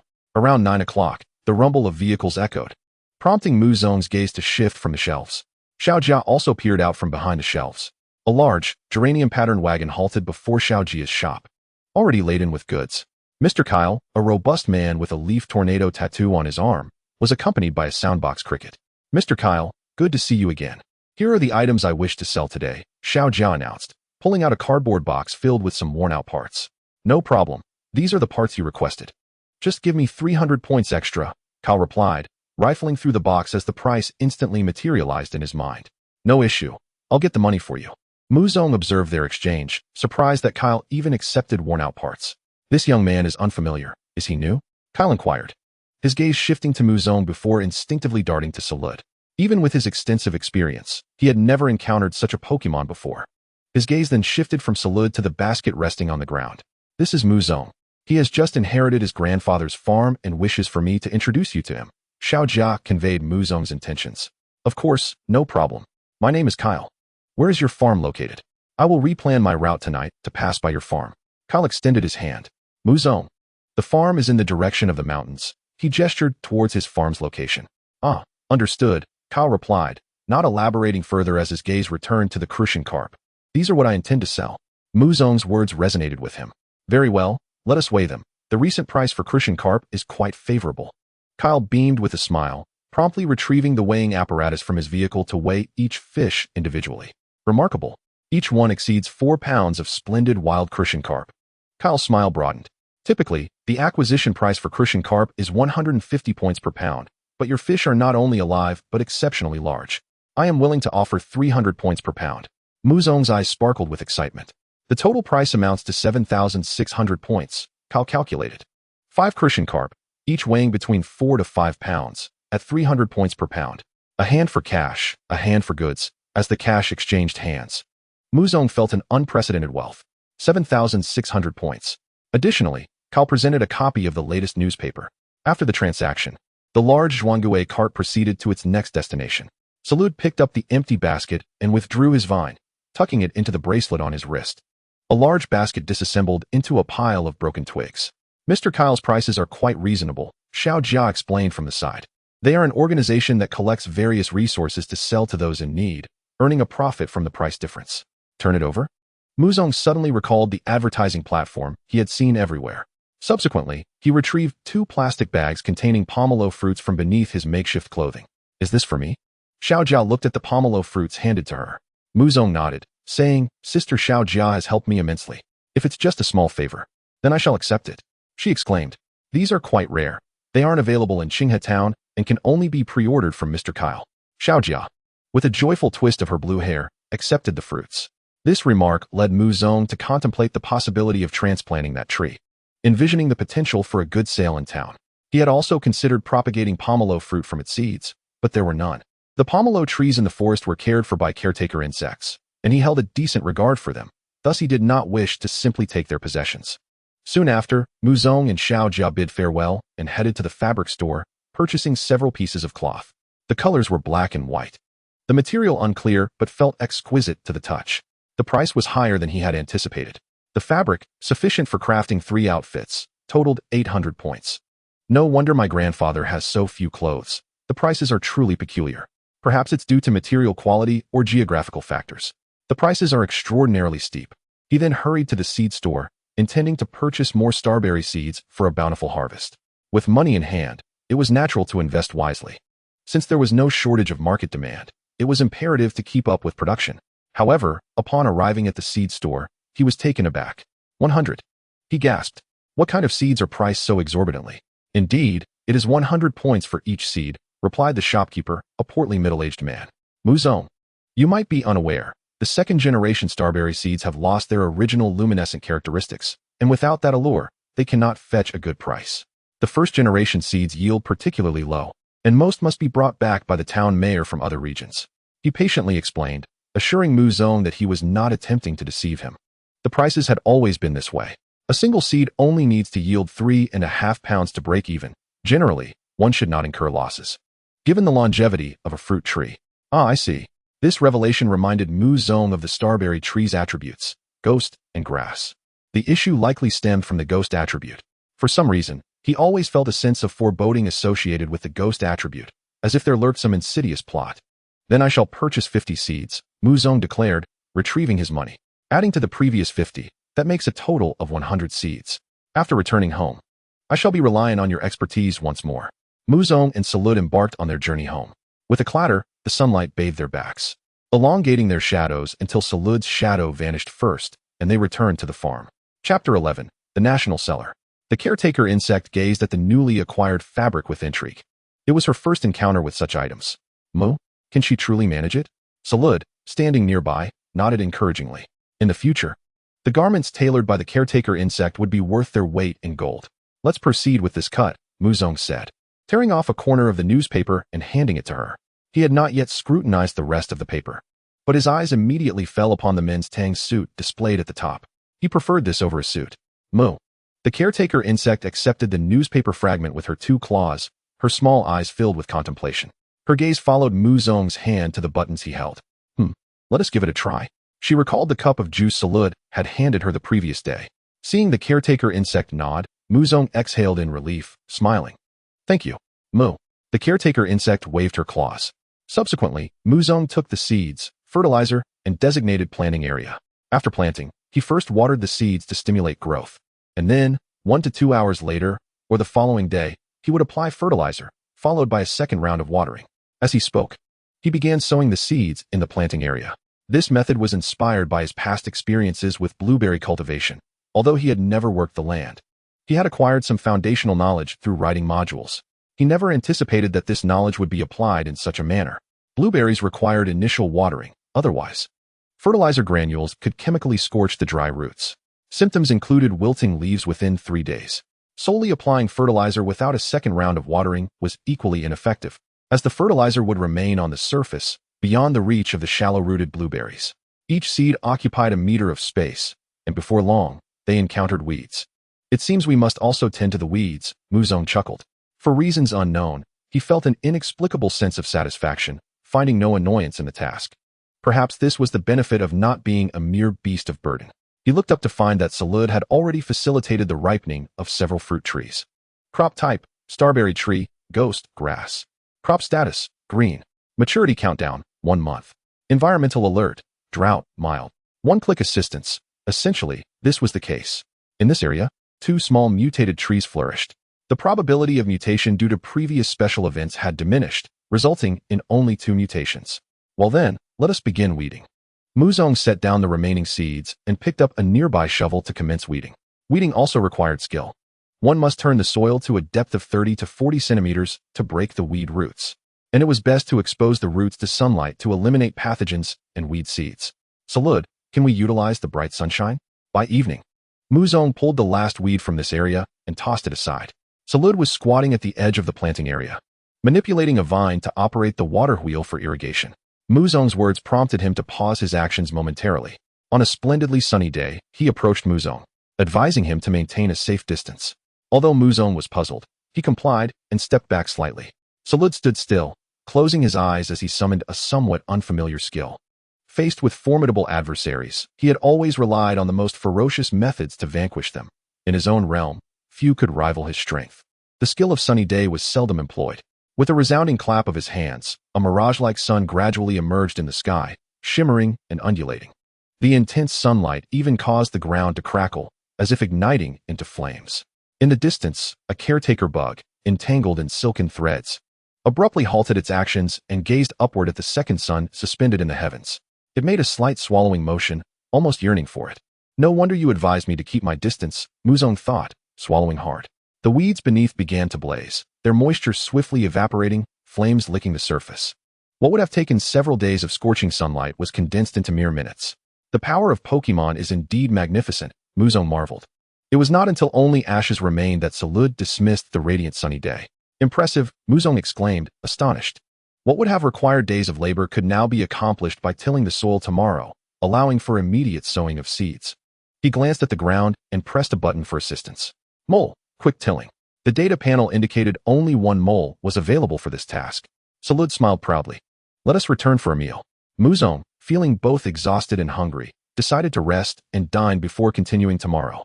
Zarude had no objections, but seized a handful of black ash before departing. Muzong found this curious, but chose not to inquire further. Upon reaching the house, he encountered something unexpected, a textile workshop. Its exterior was white, and through the gaps, he could see the caretaker bug busily at work. The fabric and design of a gentleman's tang suit seemed to open new worlds for her. Observing this, Muzong refrained from interrupting and returned inside. That night, Zarude once again taught Muzong how to cook. Meanwhile, on the outskirts of the planting area, a pair of diminutive eyes observed Muzong and Zarude throughout the day. After their departure, this small creature stealthily evaded the fence's protection and entered the farm. Tomorrow, I shall till the soil, echoed Muzong's parting words in its mind. Soil, this was precisely its forte. A gurgling sound resonated as the land transformed before it. Only in the deep of night did this mysterious little being depart, leaving behind a stone that glimmered under the moonlight. On another note, I shall not drink this. You may have it. Muzong grimaced at the pitch-black cup before him. The liquid inside was concocted by Zarude using the black ash, along with a few randomly plucked blades of grass. Is this fit for human consumption? Zarude laughed heartily, acknowledging that indeed, it was not meant for humans. In his eyes, it bore several lines of human text. Strange weed juice. It is Sunny Day, with the energy of Sunny Day infused within the black ash. Effect. Enhances the skills of grass type, bug type, and fire type Pokemon. This was prepared for the caretaker bug, while Muzong's dinner consisted of a bowl of noodles. Upon his return, he had purchased some rice flour, unlocking a new culinary delight. Unsurprisingly, it was still delicious. Zarude was truly an indispensable aid. Outside the house, Zarude skillfully lifted the white silk threads and presented the black juice to the engrossed caretaker bug, who paused at the enticing aroma wafting through the air. Moo? Her red eyes sparkled with desire. National seller. While humans might deem it akin to horse urine, to her, it was the national seller. Zarude offered it to her. Chapter 12. Advertisements in the newspaper. After consuming this peculiar juice, the caretaker bug resumed spinning silk, producing strands that were more lustrous than before. Zarude reached out to tug at the thread, and to his surprise, it did not break despite minimal effort. It had become over twice as strong. The caretaker bug stood bewildered, somewhat at a loss. The trials of life and death paled in comparison to this cup of juice. Zarude pointed at the garment taking shape within the silken threads, reminding her of the tasks at hand. Under the influence of the potent juice, the caretaker bug nodded eagerly, confident in her abilities. Zarude exited the makeshift textile workshop and glanced at the pink cloak hanging on a nearby drying rack. Now thoroughly dried after a day in the sun, he took the cloak inside, just as Muzong was contentedly setting down his bowl and chopsticks, leaving not a drop of broth behind. Zarude approached and handed the cloak to Muzong. gesturing to his own shoulder before turning his back to Muzong and crouching down. You want me to tie it for you? Muzong wiped the broth from the corner of his mouth, cleaned his hands, and picked up the cloak. With a deft motion, he secured the pink cloak around Salude's back. Salude's smile was uncontainable, reminiscent of a child who had finally returned to their parents. Muzong, unaware of the crystalline glimmer in Salude's eyes, proceeded to the kitchen to wash the dishes.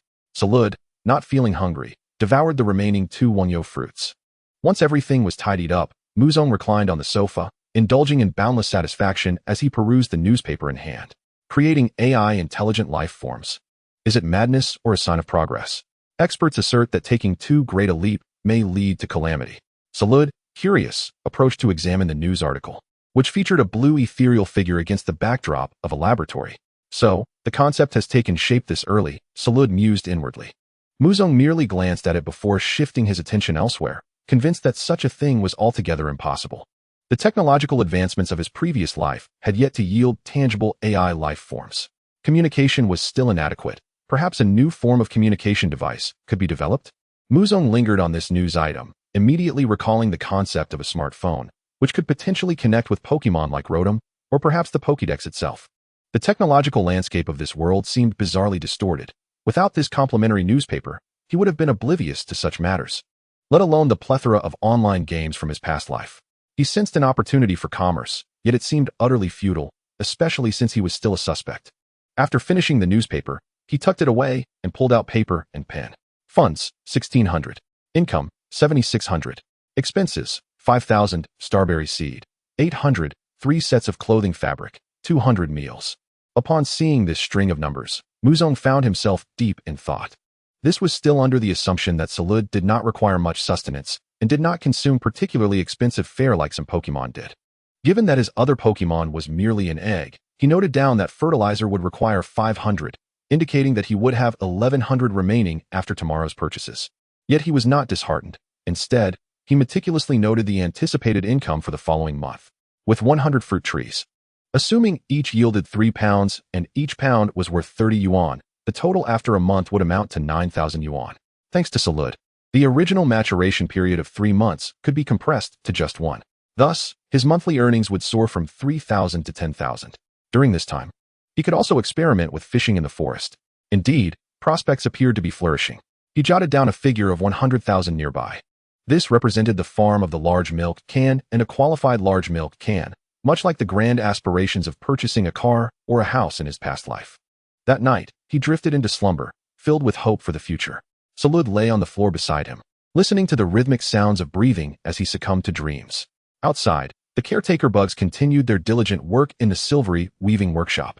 In the seed area, dozens of small fruit trees stood resolutely in the wind, their surfaces glistening with tiny shimmering points, akin to stars in the night sky. Among them, 2 mutated specimens shone even brighter, as if they possessed life. Beneath the night sky, a figure remained awake. The mayor of Qinghe Town gazed down at the bustling streets, a swell of pride rising within him. His attention then shifted to a document on his desk. The evaluation for the Qinghe Dojo, not yet approved. Reason: insufficient foot traffic and lack of a strong local trainer to serve as the dojo's instructor. This brought a shadow of worry to his gaze. Once again, his application had been rejected. He discarded the document from his desk, a hint of irritation crossing his features. He then glanced at another report. Insufficient starberry seeds. Sigh. He exhaled softly. This was the primary specialty he had brought to Qinghe Town. However, recently, the source of starberry seeds had encountered some issues. Trouble. He sighed again. Presently, 3 problems loomed before him: inadequate tourist numbers, the absence of a formidable trainer, and the issue regarding the source of starberry seeds. He left his office and descended into the basement. Cough, cough.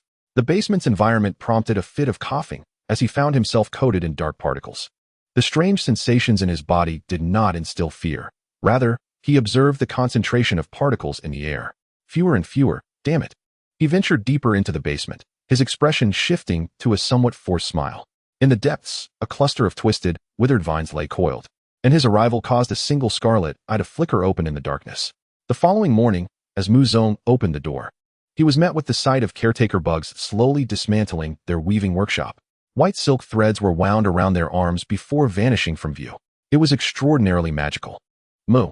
The caretaker bugs neatly rolled up 3 sets of clothing and presented them to Muzong. Thank you. Upon receiving them, he felt a refreshing chill, an experience unlike any he had encountered with previous fabrics. Perhaps this was the effect of the caretaker bug's silk, he mused. The caretaker bugs lowered their arms, offering a slight bow before turning to depart. They remained neighbors, despite the caretaker bugs feeling a twinge of reluctance. After all, that peculiar fruit juice was indeed enticing. Zarude stood by the door, watching her retreating silhouette, not wishing to impose, knowing there would be more opportunities in the future. Muzong then smiled, finally able to replace the bedding he had been using. The 3 garments included 2 black sets, both designed in a loose-fitting style. After donning them, Muzong lowered his gaze to inspect the fit, fastening the buttons with some difficulty. The craftsmanship was undeniably exquisite, devoid of any loose threads or flaws. Moreover, the coolness of the silk, owing to its origin, was perfect for working in the fields. He carefully stored away the other 2 sets, one black and one white, realizing he would need to fashion a wardrobe as his clothing collection grew. Chapter 13, Zarude's Farm. Once clad in his new attire, Muzong soaked the bedding in water and, armed with a shovel, made his way to the planting area, only to find himself utterly astonished. What? Had a thief entered his home? Muzong stood frozen in place. The intruder had not only refrained from stealing anything, but had also turned over all the soil in his garden. And what was this? Muzong crouched to pick up a mineral that lay on the ground. Just as he remembered, it was a moonstone. Clink! Zarude squatted by the fence, beckoning Muzong to come closer. It was the handiwork of a mole. Was it that little creature from yesterday? Upon closer inspection, Muzong recalled the small critter. Zarude nodded. It was likely so. Perhaps it had come to repay a debt for a half-formed pomelo fruit. Truly a tremendous aid, and with the moonstone in hand, Muzong found himself at a loss for words. Pokemon were indeed marvelous beings. If it had been a human in his previous life, they would not have acted in such a manner. The mole's actions elevated his impression of Pokemon to new heights. So, shall we plant the seeds today? And you can help them mature? How does that sound? Muzong inquired. Zarude raised a hand, clenched into a fist, signaling that he had no objections. The previous 2 instances of jungle healing had nearly restored him. He was merely not as strong as his counterpart from another dimension. Accelerating the growth of some fruit trees would certainly be within his capabilities. Thus, 1 human and 1 Pokemon collaborated. Muzong planted while Zarude hastened their maturity. One by one, the small trees sprang forth from the earth. Each tree occupied an area of 1 square meter. And 100 square meters of cultivated land had transformed into a miniature forest. Among them, the 2 mutated specimens thrived the best. It was uncertain whether this was due to their mutations or because they were the first to be hastened. After planting all the seeds, Muzong gazed at the panel before him and pressed a button for assistance. Soundbug, prevent pest disasters. The sound of a vehicle horn echoed at the entrance of the farm.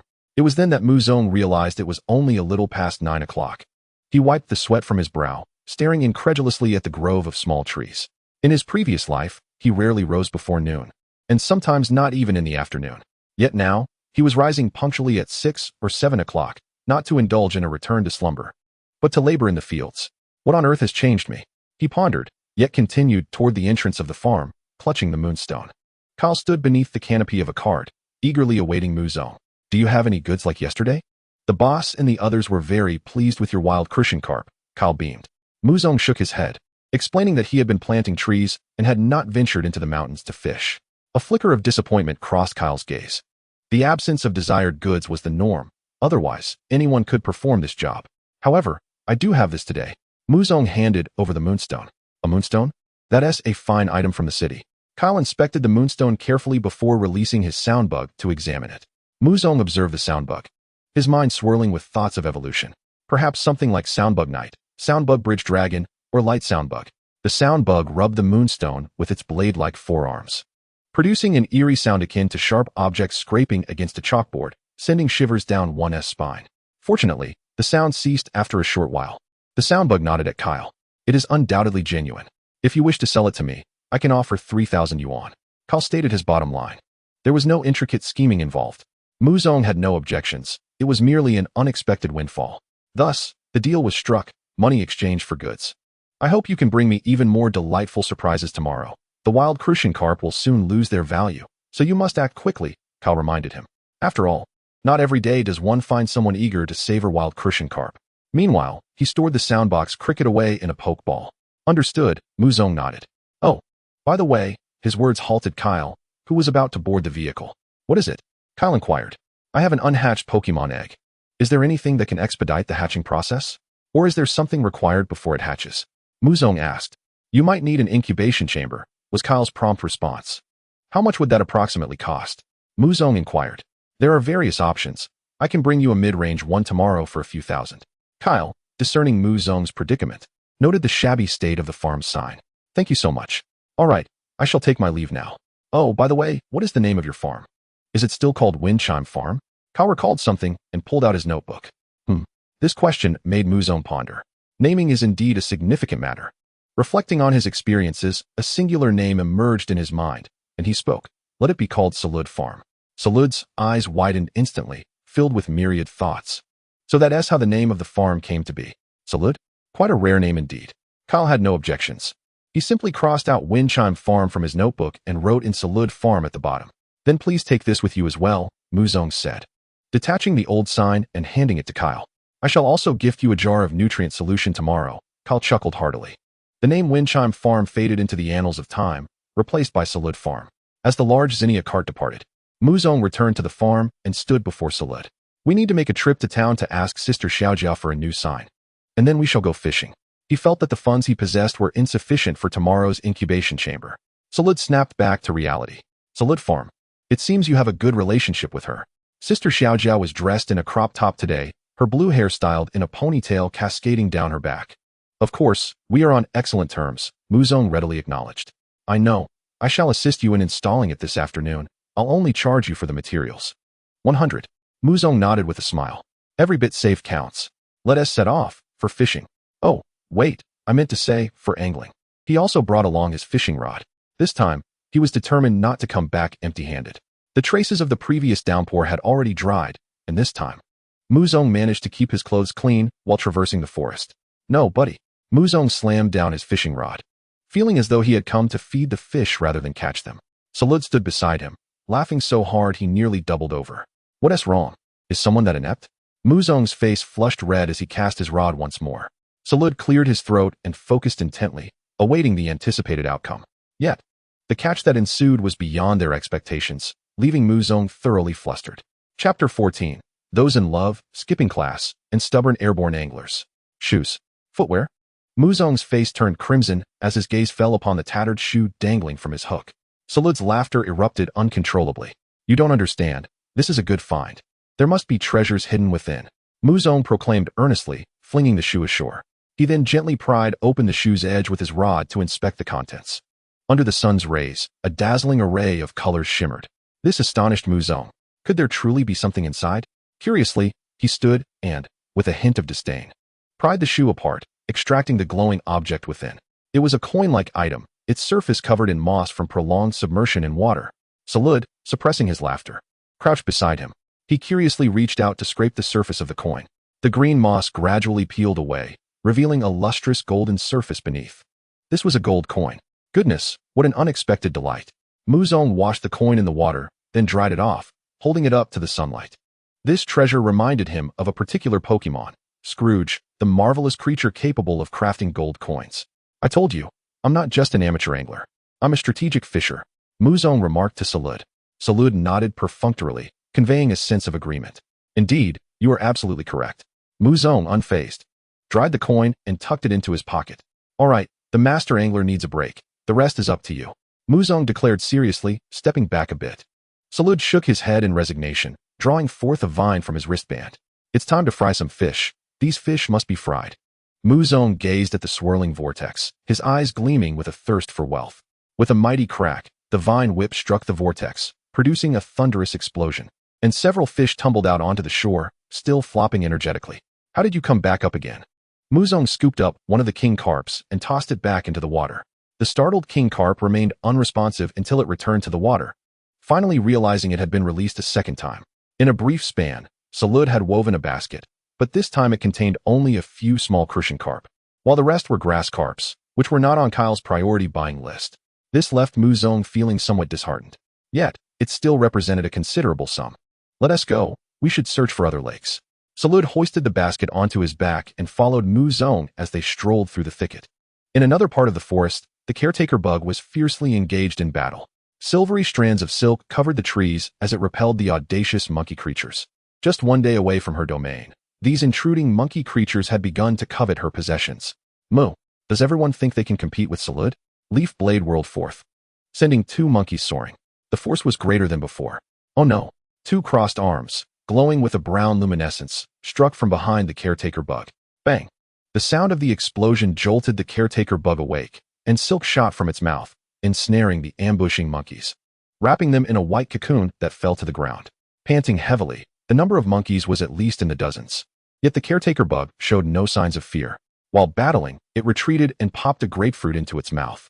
With arms outstretched, the caretaker bug unleashed Leaf Blade once more.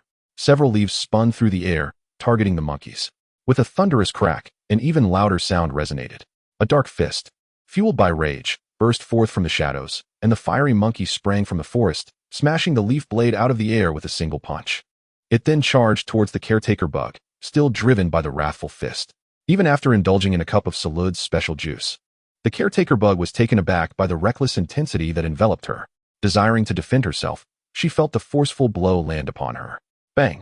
Her back crashed against the trunk of a yuzu fruit tree, causing fissures to appear on its surface. The fiery monkey landed on the ground, trembling, with a faint, ominous glow emanating from its back. It attempted to strike again, but its lack of energy caused it to collapse onto the earth. In its fading consciousness, it pondered the whereabouts of the tree-shaped Pokémon. Howl!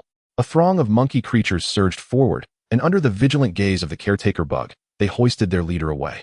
Only after they had all departed did the caretaker bug manage to rise unsteadily. Surrounding her were the trees that had been shattered by the monkeys, along with strands of silk hanging from the branches. She turned her gaze towards the cracked trunk of the yuzu tree, her eyes brimming with sorrow. Her very foundation for survival had been wounded. Moreover, she felt utterly powerless to act. The atmosphere had grown perilous. The monkeys could return at any moment.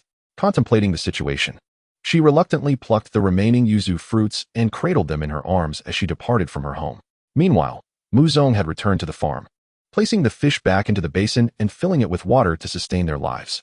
The value of survival was paramount. He set out to fertilize the starberry trees. Zarude nodded. Today, as culinary lessons were about to commence, Muzong was diligent in his studies, and it would not be long before he mastered his first dish, scrambled eggs. Zarude believed that at that moment, he could finally return the favor to Muzong. Wonderful, Zarude, exclaimed a satiated Muzong. He then rolled up his sleeves to wash the dishes. Zarude rested at the dining table, propping his chin up, and soon succumbed to a brief slumber. Observing this, Muzong chose not to rouse him, quietly tiptoeing to fetch fertilizer from the wall to nourish the starberry trees. It was a monumental task to tend to 100 trees, and fetching the fertilizer required several trips. Zarude's posture had shifted from propping his chin to resting his head on the table, reminiscent of Muzong's late-night study sessions in school. Little did he know, Zarude had scarcely enjoyed restful sleep during these days, haunted by the fear that everything might be an illusion, and that he might awaken in a different time and space. Splash! Startled by a troubling dream, Zarude abruptly awoke, only to find Muzong absent, which sent him into a panic as he hurriedly exited the room. A glance around revealed no sign of Muzong. It was not until he reached the planting area that he spotted Muzong sprawled on the ground, panting heavily and drenched in sweat. Zarude sighed in relief, slowing his pace. Ah, you're awake. Muzong looked up at Zarude's approach. Splash! He glanced at the planting area, where the fertilizer had already been applied. Only a second round of watering remained. Zarude, please take care of the water wheel. We still haven't discovered where the artificial irrigation system is blocked in the mountains today, so we must physically turn the water wheel to utilize the collected rainwater. Chapter 15. The Caretaker Bug's Crisis. The water wheel creaked and groaned, the sound of flowing water gradually calming Zarude's spirit. Meanwhile, Muzong rested while observing the panel before him. The mutation rate of the soil behind was notably higher than that in front. He speculated that this was due to the residual black ash left from tilling the soil. After all, in his previous life, farmland was often scorched to preserve the nutrients of the plant roots. Perhaps these nutrients held the key to the increased mutation rate. This hypothesis was validated following fertilization, as the mutation rates in nearly every plot had risen, albeit marginally. However, the rates had not decreased thus far. It was conceivable that every plot might eventually reach a 100% mutation rate. Yet, the outcome of these mutations on the fruit trees remained uncertain. Let us head back for a shower. Noticing that the watering was nearly complete, Muzong beckoned Zarude to stop and, with a weary body, made his way towards the dilapidated house. In the bathroom, Zarude crouched down as Muzong poured water from a basin over his head. Zarude, feeling slightly uncomfortable. Scratched his face, his squatting posture appearing rather uncouth. Here it comes. Muzong exerted force, and a deluge of water cascaded down. Soaked to the bone. Zarude's expression soured as he snatched the basin from Muzong's hands. The two engaged in a playful water fight, splashing water against the walls. Ha. Cough cough. Muzong was the first to surrender. I yield. It was a mistake. He relented. Zarude stood proudly, tilting his head back. Slap. A handful of water splashed back onto his face. Splash. Suddenly realizing he had been outwitted, Zarude understood the lesson. Cunning humans are never to be trusted. With a decisive slam, Muzong closed the door and dashed towards the bedroom with a towel. Zarude, shaking his head in resignation, placed his paw on the doorknob. 3, 2, 1. He opened the door, only to find Muzong in damp clothes, assessing whether he was truly upset. Their eyes met, and Muzong stood frozen. What is going on? How did you predict that? A smile crept across Zarude's face. Oh please, after all these years, you still don't know me? Cough cough, I merely returned to wash some clothes. Zarude nodded, grabbing a towel to dry himself off. Muzong was left in just his shorts, soaking his clothes along with the previous bed linens. Once the laundry was done, the water stains in the bathroom were almost dry. The house seemed to lack a clothes drying rack. Muzong pondered. Currently, the drying rack consisted of just 2 upright poles, and the rope in between had already frayed. Splash. Zarude extracted a vine. Why didn't I think of this? Muzong's eyes lit up. Let us dry the clothes. A green vine was secured from one end to the other, giving birth to a brand new drying rack. Muzong hung the clothes and linens on it, and a gentle breeze blew through, rustling the garments, the sheets, and Zarude's carefully hung pink cloak. Wonderful. Muzong exclaimed genuinely. Zarude nodded in agreement. Meanwhile, along the mountain path leading to the farm, a group of monkey creatures lay in ambush, blocking the escape of the caretaker bug. They perched on branches or concealed themselves in the underbrush, their eyes fixed hungrily on her, or rather, on the yuzu fruit she cradled. Aura. Who? It was unclear who made the first move, but the monkeys pounced. Smoke billowed. The caretaker bug was struck by several punches, tumbling onto the path. Her precious yuzu fruits spilling to the ground. One monkey snatched one up, instinctively shoving it towards its mouth. However, a larger monkey delivered a powerful blow to its forehead. Is that something you can eat? The struck monkey, instead of relinquishing the fruit, developed a red mark on its head and began to brawl with the original little leader. A chaotic internal conflict erupted among the group of monkeys for reasons unbeknownst to anyone. The caretaker bug, gazing at the swirling cloud of smoke, struggled to prop herself up. At that moment, a lightness enveloped her from below, and she sank into the earth, meeting the gaze of a pair of diminutive eyes. It was a mole. The mole burrowed through the soil, excavating a tunnel that allowed the caretaker bug to escape. As the internal strife among the monkey creatures subsided, all that remained was a large hole in the ground. They stomped about in agitation, yet the caretaker bug was nowhere to be found. This tunnel extended down the mountain, and upon re-emerging into the light, the caretaker bug surveyed her surroundings, her vigilance still intact. The mole emerged from the ground, leading the way ahead of her. Along the path, the caretaker bug inquired why he chose to assist her. The mole replied that he had seen her emerge from Muzong's farm, and he was merely repaying a debt of gratitude. This rendered the caretaker bug momentarily silent, ultimately allowing her goodwill to surface. Under the mole's guidance, they traversed the muddy path and arrived at Muzong's farm. In the distance, a figure with blue hair was visible. Xiaojia had just finished affixing a new sign, which boldly proclaimed Zarude Farm. The mole nudged the caretaker bug's foot, signaling her to take refuge inside, while he turned away, wishing to avoid troubling Muzong. The caretaker bug hesitated but resolved to enter the farm. Though Zarude appeared somewhat rogue, he was, in truth, a gentle powerhouse. Muzong, too, was a formidable trainer and would surely be able to handle these monkey creatures. Her arrival was evidently an unforeseen occurrence for both Muzong and Zarude. Caretaker bug? Muzong was busy weeding the farm. Luza? Zarude also cast a curious glance in her direction. What brings you here unannounced? Moo. The caretaker bug anxiously began recounting her experiences, and the disdain on Zarude's face gradually faded. It seemed he recalled hearing about this matter from the future Muzong. To vie for the power of ghost attributes, 2 factions had thrown this small town into turmoil, one of which comprised these wild monkey creatures. After listening to the entire sequence of events, Zarude began explaining the caretaker bug's ordeal to Muzong. It took Muzong several minutes to grasp the situation. So, the monkey creatures attacked the caretaker bug and also assaulted that Wonyo fruit tree? Moreover, they will target more Pokemon in the future, and the caretaker bug requires our assistance? Zarude nodded, affirming the essence of the matter. What shall we do to thwart the monkey creatures? Should we drive them away? Muzong inquired. This question left the two Pokemon momentarily speechless. Indeed, how to handle these monkey creatures? The crux of the issue lay in uncovering the root cause. What exactly did the monkey creatures intend to do, and why were they behaving this way? Muzong articulated the fundamental problem. The caretaker bug gazed at Muzong in astonishment. Truly, he was a formidable trainer, capable of such profound insights. The day had grown late, and the forest would undoubtedly be less tranquil at night. It would be prudent to wait until tomorrow, Muzong suggested as he gazed at the sky. The caretaker bug glanced at Zarude and acquiesced. Chapter 16, Responsibility and Growth. What should the caretaker bug eat? Muzong queried, looking towards Zarude in the kitchen.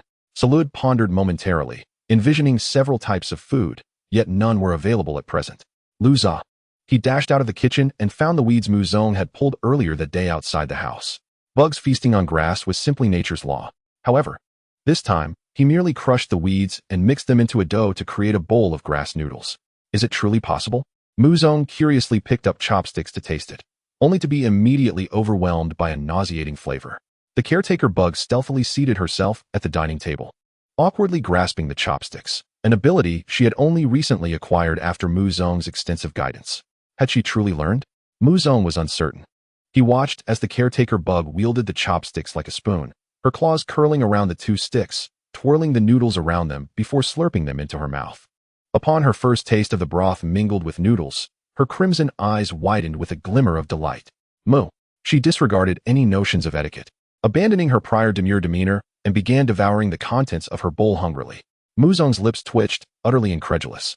Was there truly someone who relished such culinary abominations? The clear soup noodles, intermingled with grass, were far from conventional fare. Zarude struck a chef's pose, as expected of him. Bravo, you are the best, Muzong praised. Before turning his attention to his own plate of fish, he feasted upon Zarude's delectable dinner. After the meal, he placed the caretaker bug in his grandfather's former bedroom. However, unlike his usual routine of heading straight to bed, Muzong climbed the ladder propped against the wall to the rooftop. He gazed towards the back mountain with a hint of melancholy. Luza? Zarude leaped up to join him. It feels as though our tranquil existence has been disrupted, Muzong replied. The sudden emergence of the monkey creatures instilled a sense of unease within him, reminding him of the unresolved issues he carried. How long could his serene life endure? Luza? Zarude patted his chest, assuring him that everything would be fine with him around. Bravo, you are the best. Muzong smiled, yet the question remained. How would they resolve the monkey creature dilemma? Upon hearing this, Zarude fell into contemplation. After a brief moment, he pointed towards the direction of the mayor's residence. Are you suggesting we seek the mayor for assistance? Muzong probed. Indeed, when the sky falls, there are tall figures to bear the weight. Zarude seemed taken aback, realizing that was not quite what he meant. Nevertheless, Muzong found it a plausible idea and nodded in agreement. We shall visit the mayor tomorrow morning, once Kyle has departed, Muzong resolved, feeling as though the weight of responsibility had lifted from his shoulders. As a former recluse, he was unprepared to shoulder such immense burdens. Zarude understood that this version of Muzong was not entirely the person from his memories and needed time to grow. He leaped down to the ground, then flung a vine towards the rooftop, pulling Muzong down with a jolt. Thrilling. Upon landing, Muzong inhaled deeply. With the night quiet, he cradled the Pokemon egg in his arms, eagerly anticipating the arrival of this little one. The next morning, he rose early and opened the door to his grandfather's bedroom. To his astonishment, the room was adorned with numerous silk threads, and the caretaker bug was not resting on the bed. Instead, she had fashioned a hammock for herself near the window with her silk. Intrigued but respectful, Muzong chose not to disturb her and proceeded to inspect the field. Crop type, starberry tree, mutated. Crop status, green. Maturity countdown, 624 hours. Estimated yield, unknown. Environmental warning, none.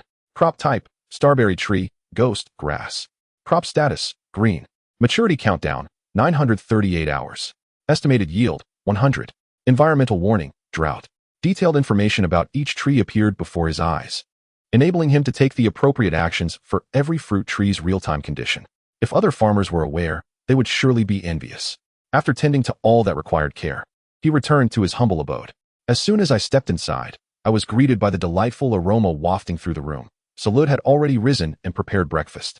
The nurse bug also appeared in the living room, rubbing its face sleepily. It felt remarkably like a family. Just as Kyle's caravan came to a halt at the farm's entrance, the dishes were perfectly cleaned. What treasures do you bring today? Kyle inquired after disembarking. a smile illuminating his face as he spotted Muzong approaching.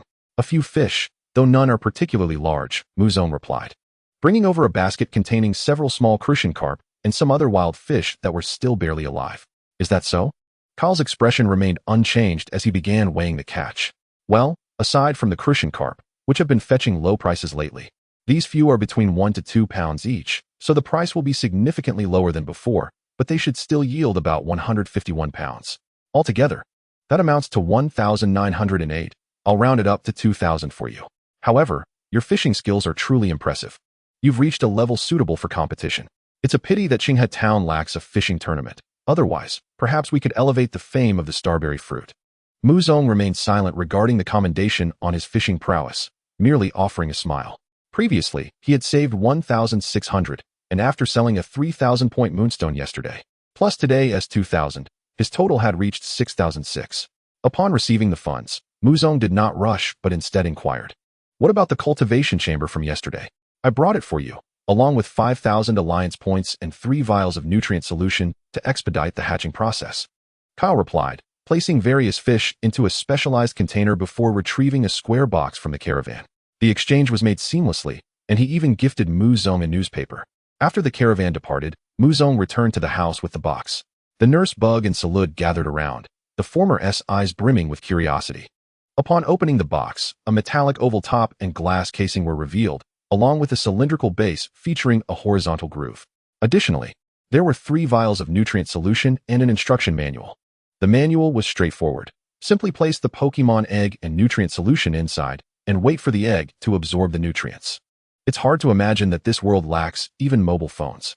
An advanced ancient city, indeed, he mused, pulling the egg from his bedding while setting the newspaper aside for evening reading. Meanwhile, Zarude had already removed the top of the cultivation chamber. "Have you seen this before?" Muzong asked curiously. Zarude nodded and then shook his head. "Not before, but in the future." Carefully, Muzong placed the egg inside and added the nutrient solution to the groove at the bottom. As he sealed the top, the chamber filled with liquid, causing the Pokemon egg to float.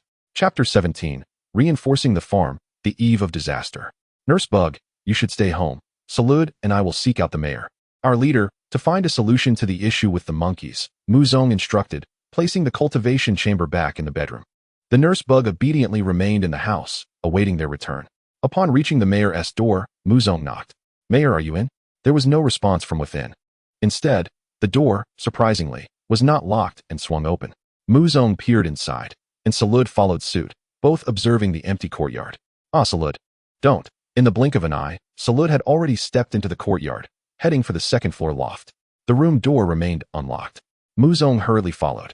"Zarude, this is inappropriate. It's quite rude, especially since we require assistance." Yet, Zarude flashed him a reassuring look. It's fine. They ascended to the second floor, where Zarude appeared quite familiar with the small building, deftly pushing open the office door. Zarude looked puzzled. According to his memory, the mayor should always be present here. Muzong stepped forward, intent on pulling Zarude away. "Hurry, we'll be in serious trouble if we get caught." Muzong exerted all his strength but failed to budge Zarude, who instead received a document thrust into his embrace. The title boldly declared the rejection of the gym application. "What is this?" Before he could finish, footsteps echoed at the door. "How peculiar. I distinctly remember locking the door. Goodness, it's you two?" Their eyes met, and the mayor's pouch fell to the ground. "Muzong, I never anticipated meeting you in such a manner, nor this peculiar Pokemon." "Apologies, Mayor. Zarude is a bit curious, and I couldn't restrain him," Muzong quickly apologized. The mayor glanced at Zarude, unable to identify what Pokemon it was. "Well, mischief is part of a Pokemon's nature," he conceded, picking up the fallen pouch without displaying any anger. However, Muzong caught a glimpse of something familiar through the opening, a seed from the starberry tree. "I'm sorry for intruding on your belongings," Muzong said as he returned the document. Being caught red-handed was undeniably embarrassing. "No worries," the mayor replied, accepting the document and returning to his seat. "It's nothing serious. Please, take a seat. What brings you here?" He gestured to a chair by the wall. "Thank you," Muzong replied politely, which elevated the mayor's impression of him further. Sitting across from the desk, Muzong recounted the issues regarding the nurse Bug and the monkeys. "I'm aware of these matters. The monkeys seem to be gathering and going into a frenzy to battle a certain ghost-type Pokemon for some purpose," the mayor shared. "A ghost-type Pokemon battling? For what purpose?" Muzong immediately thought of the world-weary monkey. However, He had not heard that they needed to battle a ghost-type Pokemon. I'm currently worried they might leave the deep mountains and attack the farm in Town. The mayor's gaze darkened. The ghost-type Pokemon has always resided in the mountains, but has recently concealed itself due to the monkeys. Muzong frowned slightly. It seemed the mayor was aware of the ghostly energy surrounding the starberry fruit. Was there some hidden conspiracy behind this? A multitude of thoughts flooded his mind. You should reinforce the fences and defenses. I will do my utmost to resolve the issue with the monkeys, the mayor advised. Muzong snapped back to the present, nodding in agreement, and then recalled the report. By the way, when Kyle visited today, he mentioned a fishing tournament, which might attract some tourists from other regions. He pointed to the rejected application. This revelation momentarily stunned the mayor.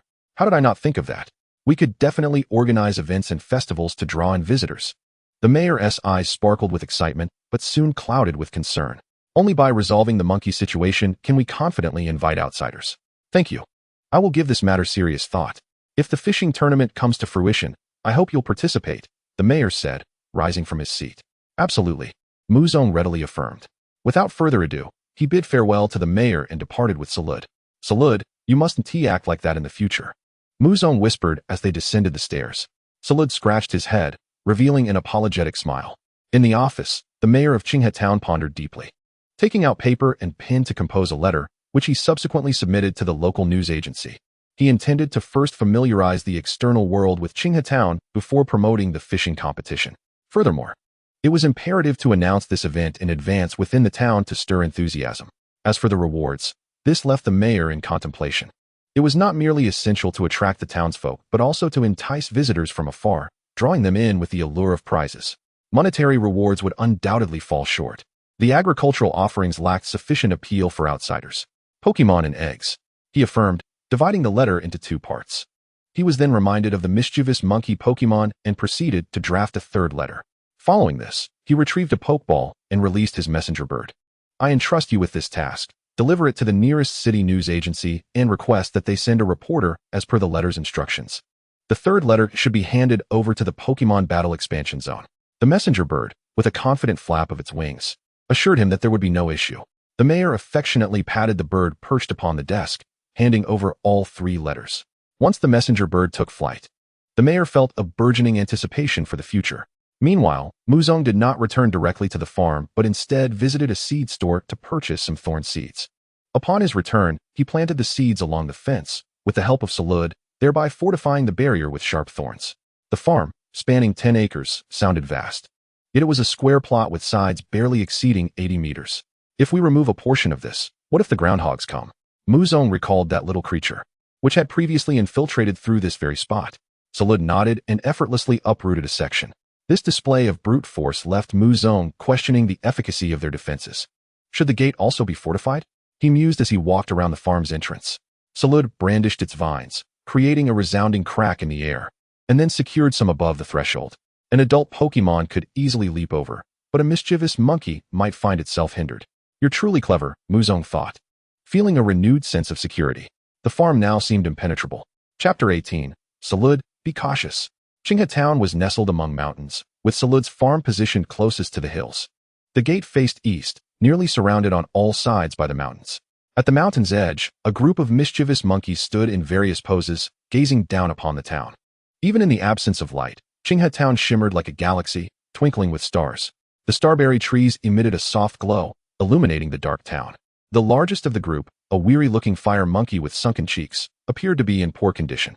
With labored breaths, it seemed to teeter on the brink of death. Its presence a rare moment of clarity amidst its madness. As midnight approached, they prepared to strike. At this moment, the mayor remained in his office, awaiting the arrival of tomorrow's reporters. Time travel? Muzong, while perusing the newspaper, was taken aback by the report on time travel machines. Such an absurd concept. The article provided a detailed account, and upon hearing this, Zarude perked up, rising from its makeshift bed to sit beside Muzong as they both read the newspaper. Experts, through their studies of ancient dragon attributes, had confirmed that the powers of dragons might transcend time itself. Muzong read aloud, while Zarude's gaze shifted to the incubation chamber housing the Pokemon eggs. It then returned its focus. Isn't this the fossil? Muzong blushed upon seeing the accompanying image in the article, his cheeks aflame. Upon returning to Town, he had seen his own heroic exploits featured, complete with this very picture. No, it was not just one image, but the fossil depicted was identical. Muzong felt a surge of resentment. I despise the wealthy. He noted the company's name, Electric Waterworks Technology Company, limited time to sleep. Muzong resolved, suppressing his emotions, feeling he had at least identified a target for his vengeance. Thanks to the incubation chamber, the Pokemon eggs no longer needed to be cradled through the night. They could rest upon the bedside table. Observing Muzong set down the newspaper, Zarude returned to its bedding, tucking itself under the covers. It had adopted a demeanor more closely resembling that of a human. Good night, Zarude. However, that night was destined to be anything but tranquil. A pair of small eyes watched them from a distance, sensing something was amiss. Who? The groundhog, upon making eye contact, swiftly burrowed underground, heading toward Muzong's farm. The thorny fence led it to believe it had strayed into the wrong territory. It glanced around, quickly squeezing through a gap Muzong had likely left. Bang! Bang! It knocked its head against the flimsy door, attempting to rouse Muzong. At the mountain's edge, with a sweeping motion of its massive hand, the fire monkey initiated the assault. Who? Who? Its agitated cries shattered the tranquil night. Muzong was awakened by the commotion at his door. Is that a ghost? He groaned, rubbing his eyes, as Zarude stirred beside him. Upon opening the door, he found no one outside. Muzong peered left and right, yet saw no figures. Zarude yawned, assuming it was merely the wind, and was about to close the door when a voice called from below.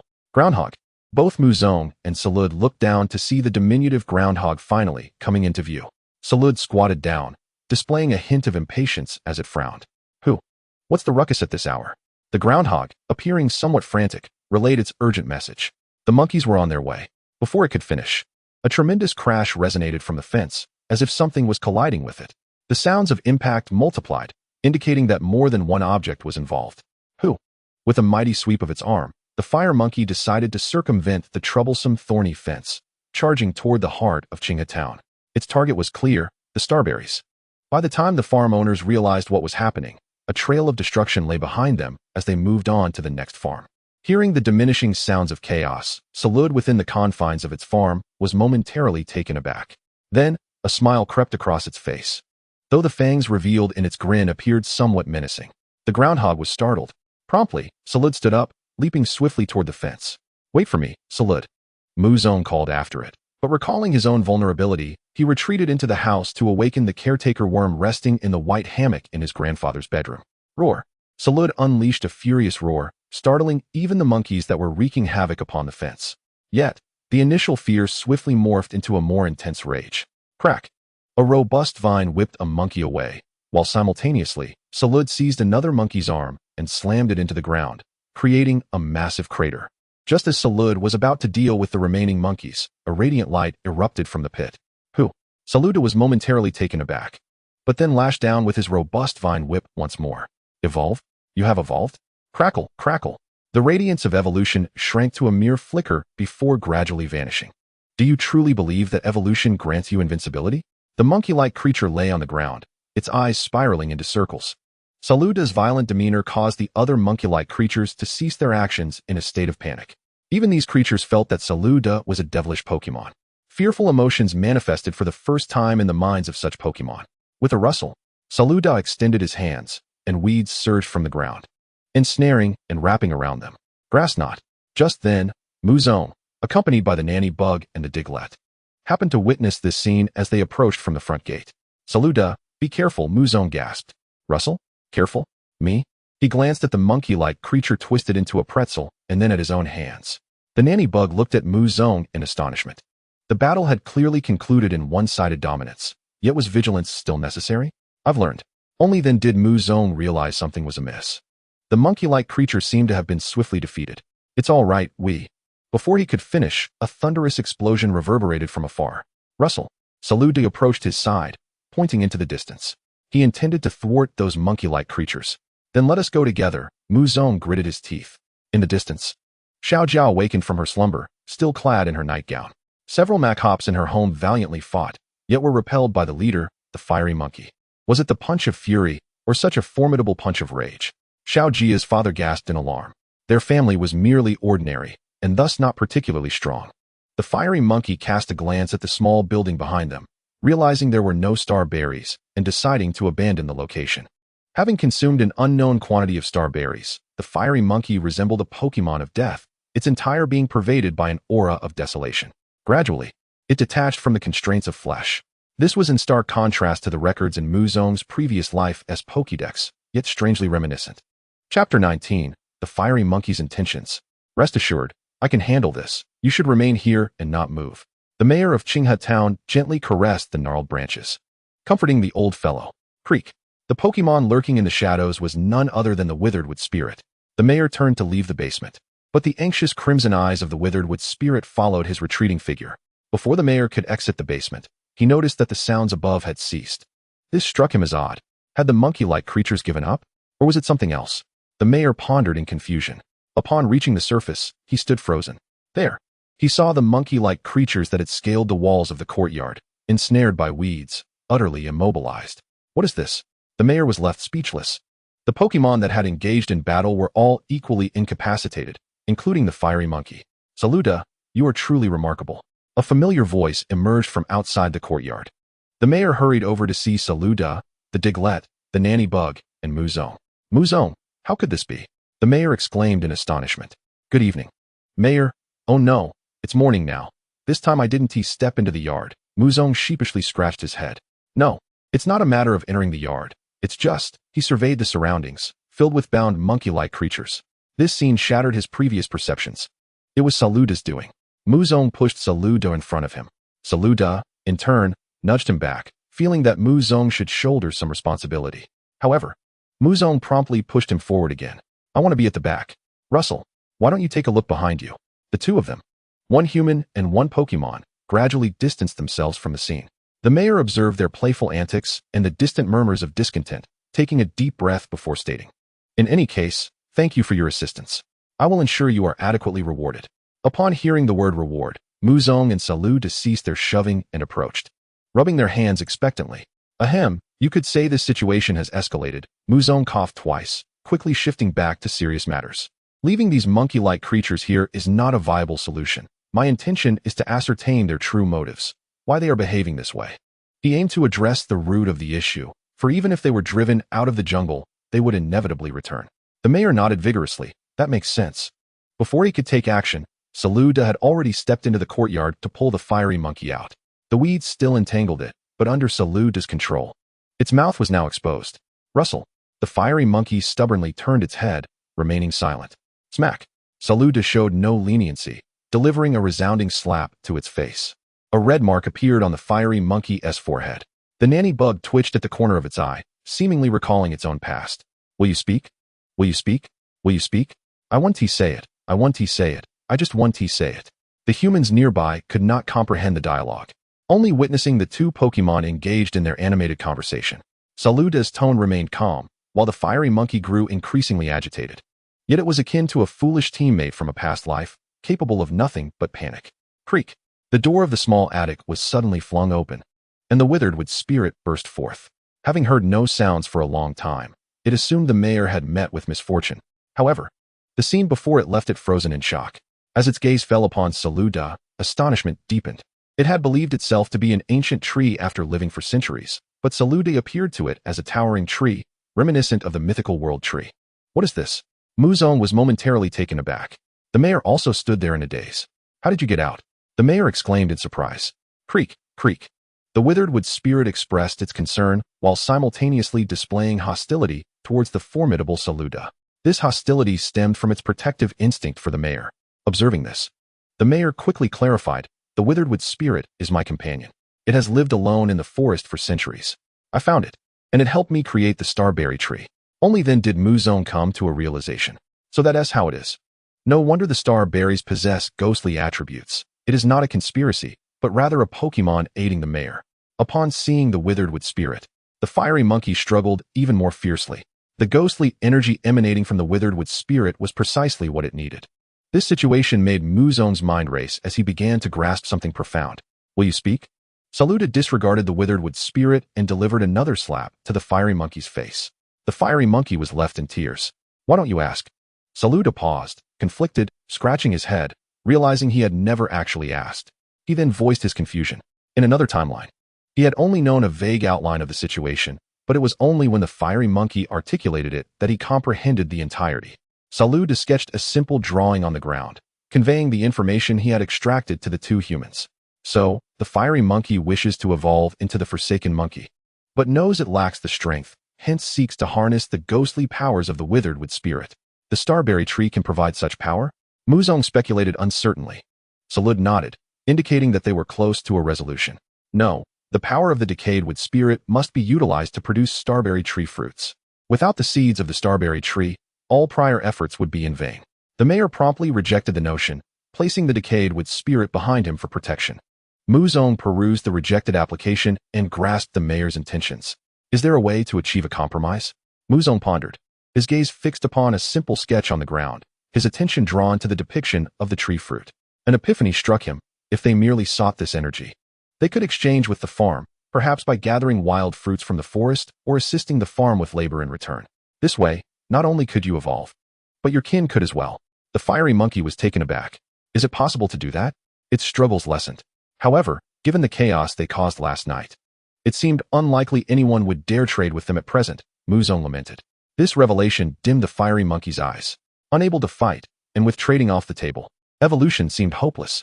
It is not beyond the realm of possibility. I could negotiate with the townsfolk on your behalf, but you must take action as well, the mayor interjected.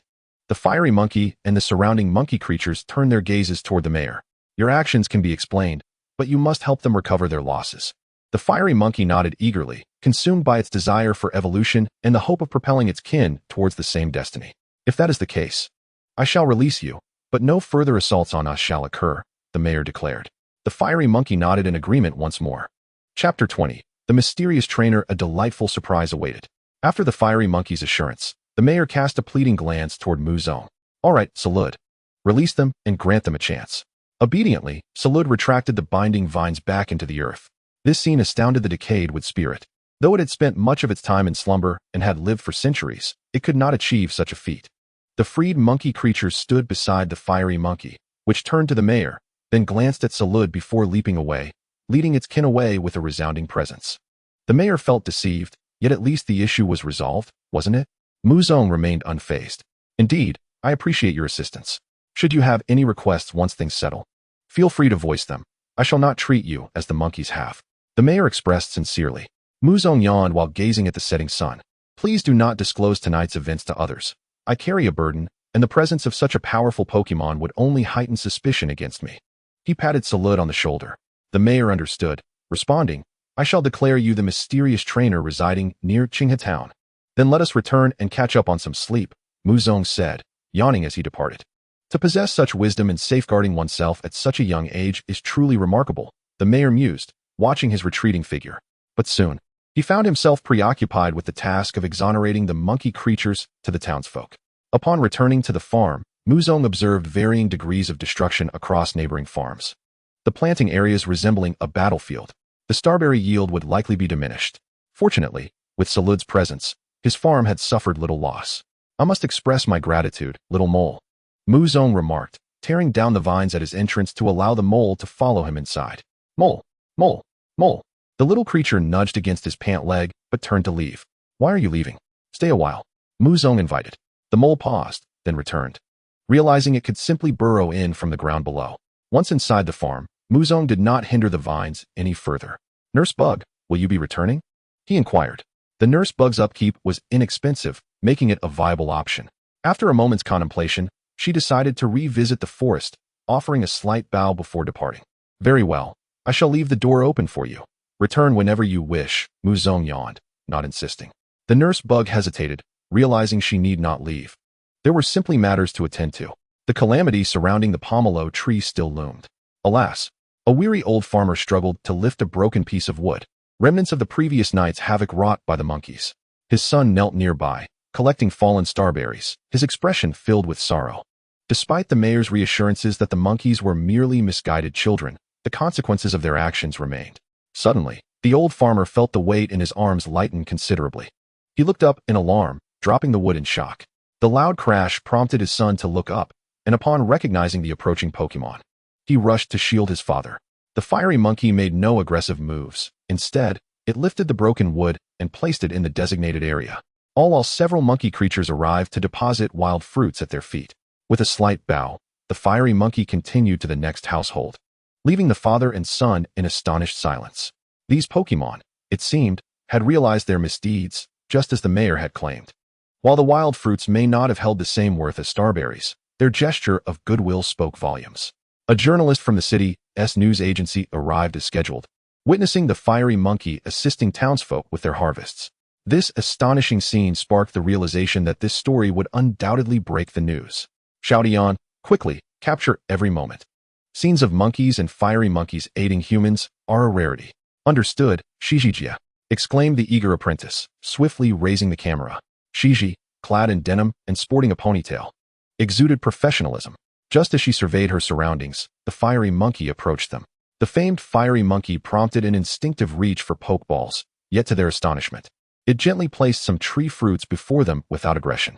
Shiji was left in disbelief, while Xiaodian aimed the camera at the fruits on the ground. Perhaps this is one of Qinghe Town's unique features? Truly a rare sight, though I wonder how they achieved it, considering fiery monkeys are not known for their docility. Shiji retrieved her microphone. Typically, even trainers struggle too. However, before she could finish, the mayor of Qinghe Town approached, wiping the sweat from his brow. Mayor? Shiji inquired.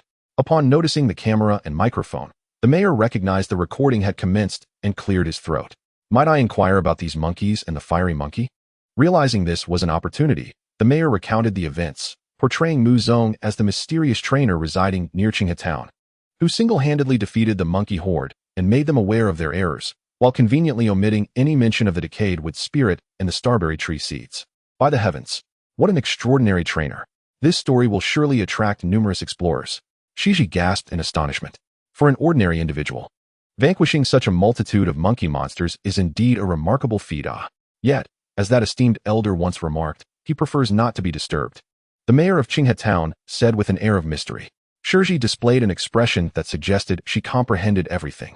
Ah yes, and there is also the matter of the fishing competition. The bustling monkeys and the post-disaster reconstruction of Qinghe Town served as a vivid backdrop. It wasn't until the afternoon that the camera was finally stowed away. Thank you for the great news. Shiji bowed in gratitude to the mayor. And thank you. The mayor replied sincerely. After bidding farewell to the two, he began preparing a surprise for Mu Zong. Additionally, the messenger bird had returned with a letter regarding the development zone battle, stating that they could not spare any personnel. However, the mayor currently had no need for assistance. Mu Zong had slept for an extended period on the farm, and by the time Zarude awoke, it was already evening. He chose not to rouse Mu Zong, but instead sat by the bedside, picking up a newspaper. His gaze was fixated on the time-traveling machine. Unconsciously, his hand rested upon the incubation chamber for the Pokemon egg. Numerous events had transpired due to this machine, and a significant part of his return to this point in time was attributed to it. Chapter 21. The Unbelievable Reunion. Mu Zong slept soundly until the following morning, or rather, he was awakened. Upon opening his eyes, he immediately sought Zarude's presence. Yet, the room contained only the incubation chamber and the egg. Puzzled, he rose and made his way to the living room, where he discovered breakfast laid out on the dining table, scrambled eggs once again. To be honest, he was somewhat weary of this fare. The sounds outside remained raucous, and upon stepping out of the house, he observed the mayor directing a construction worker and a Makhok at work. A pile of lumber lay nearby. Zarude was squatting beside them. A blade of grass gripped in his mouth, one hand propping up his chin while he expressionlessly oversaw the construction. The other hand was occupied, playfully tapping the head of a groundhog. Upon hearing familiar footsteps, he swiftly turned his head, and a flicker of emotion crossed his voice. It's Mu Zong, finally awake. This is the surprise I have prepared for you, the mayor announced, placing a pokeball into Mu Zong's hands. What is this? Mu Zong stood in stunned silence. Inside is a competent mill tank, and we are currently constructing a barn for it, the mayor said with a smile. Mu Zong inhaled sharply. He had anticipated a surprise, but never imagined it would be of such magnitude. The Pokemon egg left behind by your grandfather will hatch in no time, and the mill tank's milk can be used to nurture the young Pokemon, the mayor added, patting Mu Zong's hand. Mu Zong had previously calculated that the materials for the barn would require several thousand points, and a qualified mill tank would cost an astounding 100,000 points. This meant that in a single night, he had effectively earned over 100,000 points. You must not refuse, it's all thanks to you. The barn should be completed in about 3 days, though it may be somewhat noisy during that time, the mayor advised, leaving Mu Zong no room for dissent. Mu Zong could only nod, gazing toward the construction site. The farm was oriented west to east, with mountains to the west and the main gate to the east. The planting area was situated in the southeast, basking in sunlight all day. The small dilapidated house was located in the middle of the north. At that moment, the barn was being established in the northeast, close to the main gate. A smile unconsciously crept across Muzong's lips, akin to a middle-aged man who had finally purchased a car. Zarude looked at his expression with a resigned shrug, noting that this was merely the beginning. Suddenly, a monkey monster approached them, bouncing energetically and dropping a few wild fruits at their feet. It did not leave, but stared at Zarude with intense determination. This was the very monkey that Zarude had expelled from its evolution with a few lashes. Zarude, feeling a lack of combat desire, squatted down helplessly. Are we to fight? Muzong, however, was intrigued and moved behind Zarude. In response, the monkey assumed a battle stance. Zarude sighed in resignation, but stood up nonetheless. Go for it, Zarude. Use all your strength.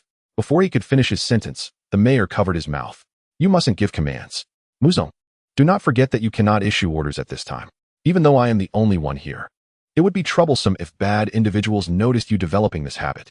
After saying this, the mayor released Muzong. Yet, the monkey showed no signs of retreat, charging towards Zarude. With a swift crack of his whip, Zarude sent the monkey flying. Instantaneous defeat.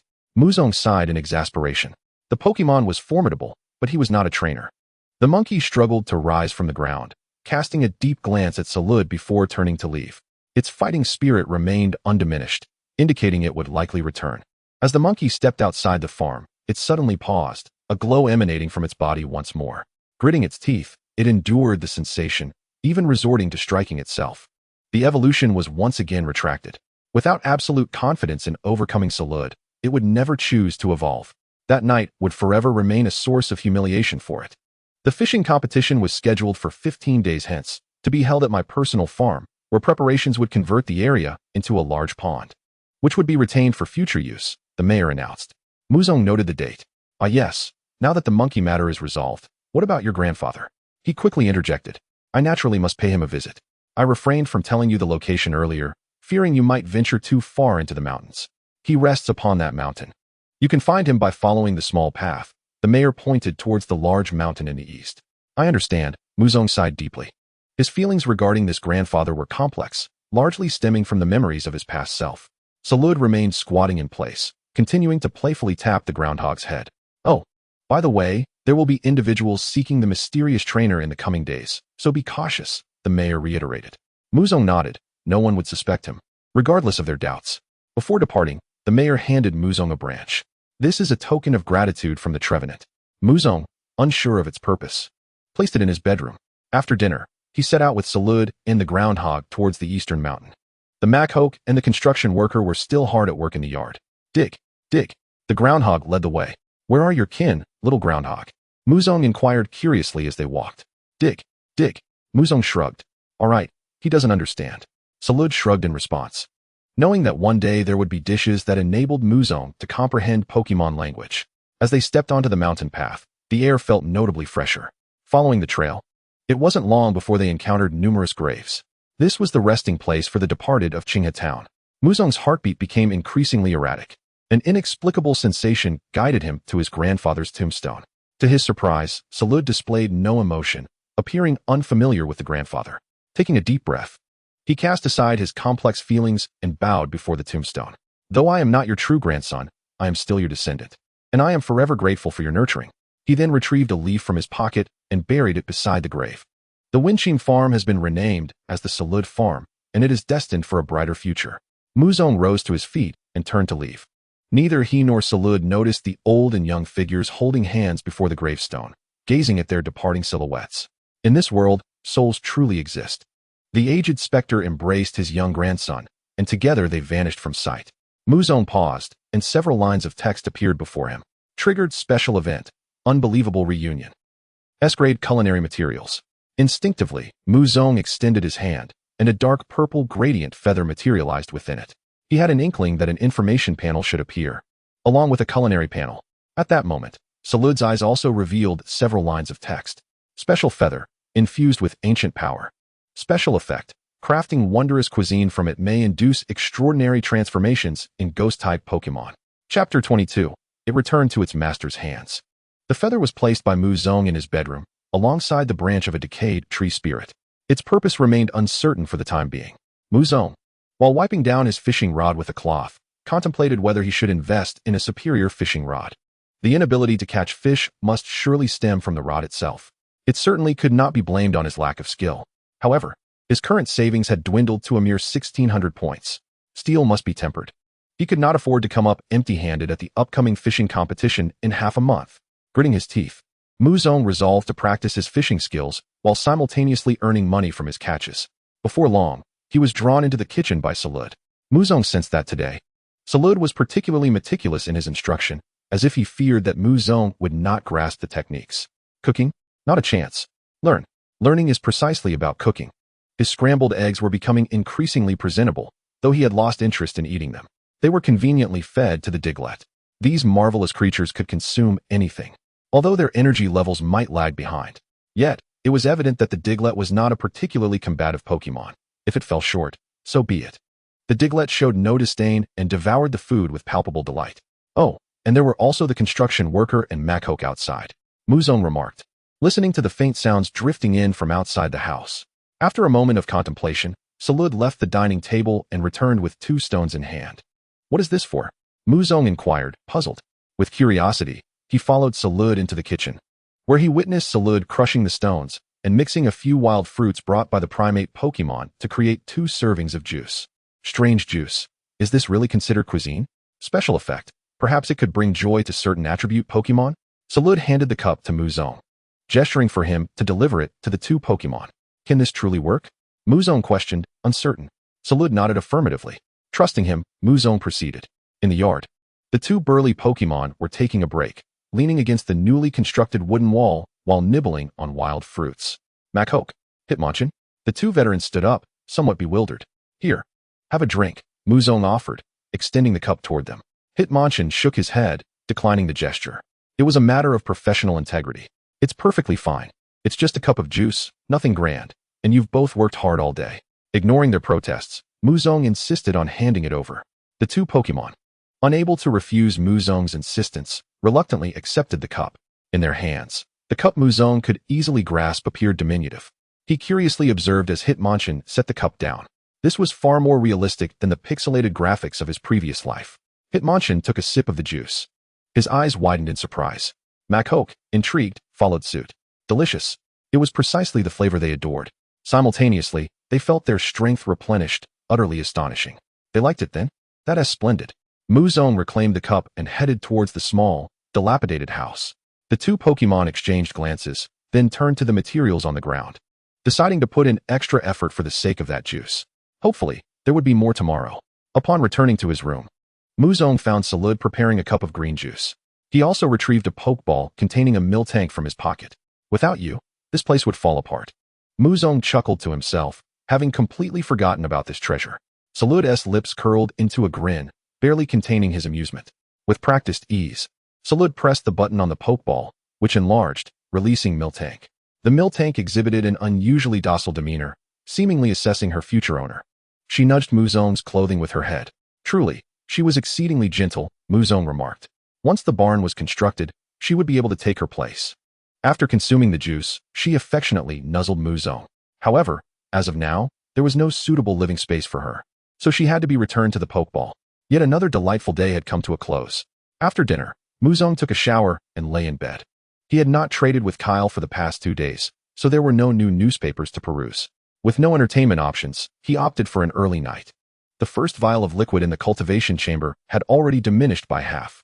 The Diglett was outside, resting by the door of the small broken house, occasionally roused by the construction worker and Mashoki's noise. These 2 Pokemon worked late into the night before finally ceasing their labors. The following morning, Muzong awoke early and utilized the panel to optimize the condition of all the starberries. Upon returning to the small broken house, he found that Zarude had just finished preparing the ingredients. The inventory had increased. Muzong glanced over, noting the addition of several stones, a bit of grass, and some wild fruits. With more Pokemon around, cooking would likely take much longer in the future, Muzong mused. Given that he had entered the world of Pokemon, it was only natural to live alongside many of them, especially the fluffy ones. Ninetales, Arcanine, White Dragon. Well, that was quite a leap. Even encountering Ninetales was currently impossible. But as long as he continued to advance, there would come a day when he could lie amidst a pile of plush companions. When that time arrives, which would he prefer to pet, Arcanine or Ninetales? Zarude, observing Muzong's thoughts, knew exactly what he was contemplating. He slapped his forehead. snapping Muzong back to reality. Ahem, let us cook. Under Salude's guidance, Muzong took to the kitchen himself. Before long, a plate of scrambled eggs was perfectly prepared. At that very moment, lines of text appeared in the eyes of both Zarude and Muzong. Inherited scrambled eggs. The scrambled eggs have ultimately returned to their origin. Special effect, capable of bringing joy to Muzong and Zarude. The difference was that the text in Salude's eyes began to shatter and fade away, while more text emerged in Muzong's gaze. The culinary panel unlocked and upgraded to its final version. Inherited scrambled eggs. Congratulations on reclaiming it. Special effect, capable of bringing joy to Muzong and Zarude. Muzong inhaled sharply, instinctively glancing at the other ingredients. Ordinary stone. F contains a minuscule amount of rock-type energy. Ordinary grass. F contains a minuscule amount of grass-type energy. Ordinary wild fruit. F contains a minuscule amount of vitality. Zarude finally breathed a sigh of relief as it returned to the hands of its master. The cooking panel. Wasn't it unfinished? Muzong fell into contemplation. He had conceived it in his previous life, yet even the mutations for the planting panel had remained incomplete. Now, however, the final version of the cooking panel lay before him, a marvel beyond belief. He attempted to crush weeds and tree fruits together, adding clear water. The special juice, an incredible essence that distilled the powers of grass attributes and vitality. Special effect, a minuscule restoration of Pokemon stamina. In Chapter 23, titled Where Do Flies Come From, the panel in Muzong's eyes appeared far more formidable than when it was in Salude's possession. He was indeed the true master of this panel. It seems I will be able to cook for you in the future, Muzong concluded after experimenting with several dishes. Under the power of this panel, he realized he could imbue his culinary creations with various strengths, even enabling Pokemon to enhance their abilities through consumption. With a firm fist, Zarude encouraged him, as if the memories of Muzong were returning. Muzong's gaze fixed upon a plate of stir-fried vegetables, astonished to see the text undergo a transformation. Inherited scrambled eggs, it has returned to its master. Effect, Zarude and Muzong would forever remember each other. Although puzzled, Muzong smiled. More than willing to cherish the memory of Zarude, this plate of scrambled eggs was one they had shared together. After their meal, they had also fed the groundhog, the milk tank, as well as the working Machoke and the construction worker. Creak. The large zucchini cart halted at the entrance. Oh, are you off to fish? Kyle stepped down from the vehicle, spotting Muzong emerging with a fishing rod. Indeed, otherwise you would have wasted a trip tomorrow, Muzong replied with a smile, conveying that he had little to sell. I've heard about the monkey monster incident. The market for Stardew berries was initially somewhat saturated, but much was ruined by the monkey monster. Moreover, with the increasing fame of Qinghe Town, Stardew berries have become even more expensive. Kyle seemed unconcerned about not receiving anything, merely stating what he knew. Saturated? Muzong raised an eyebrow, realizing this could significantly impact his short-term income. Yes, Stardew berries merely possess a glowing characteristic compared to ordinary blueberries, and their byproducts are limited. One can easily tire of just eating the fruit. As they spoke, Kyle appeared to offer Muzong a suggestion. Byproducts, such as jams, for instance. Understood, Muzong nodded. All right, I'm off to the next place. Recently, Qinghe Town has become lively. I've noticed several unfamiliar faces, and many are inquiring about directions to Qinghe Town. After leaving behind a newspaper, Kyle drove away. Muzong tucked the newspaper into his pocket and headed towards the mountains to the west, practicing fishing. The groundhog stayed behind to guard the home. Having not been officially captured but naturally becoming part of the family, Muzong had not anticipated that the third member to join this little family would be the groundhog. The other two were Zarude and the unhatched egg. I cast. Sitting by the lakeside, Muzong flung his fishing rod. Zarude lounged in the shade of a tree, leisurely observing him. He watched as Muzong's expression gradually turned slightly rosy. All right, today's harvest is particularly abundant. Muzong stood up, stuffing several handfuls of weeds into his pocket. Zarude tapped his forehead, indicating it was now his turn to fish. Luza? He paused his actions and retrieved a vine from his wristband, dividing it into several parts to hand to Muzong. Zarude's vine, be a casually extracted vine that can create miraculous cuisine. Muzong inhaled sharply, contemplating its contribution to combating global warming. By the time he took a breath, Zarude had already tied the vine to the fishing hook. Are you suggesting I use this as bait? Muzong asked curiously. Zarude behind him nudged him forward to give it a try. As the fishing rod was cast, there was a response within mere seconds. He tried to pull, and indeed, he had caught something, but it was a kingler.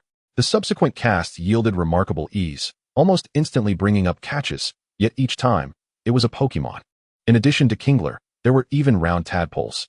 Muzong's expression grew increasingly perplexed. Despite the ease of catching fish being delightful, he wondered why only Pokemon were biting. It opened, but I hooked the wrong thing. Do you have any bait for catching ordinary fish? Muzong asked hopefully. Zarude expressed his inability to assist, indicating that being too powerful wasn't necessarily a good thing.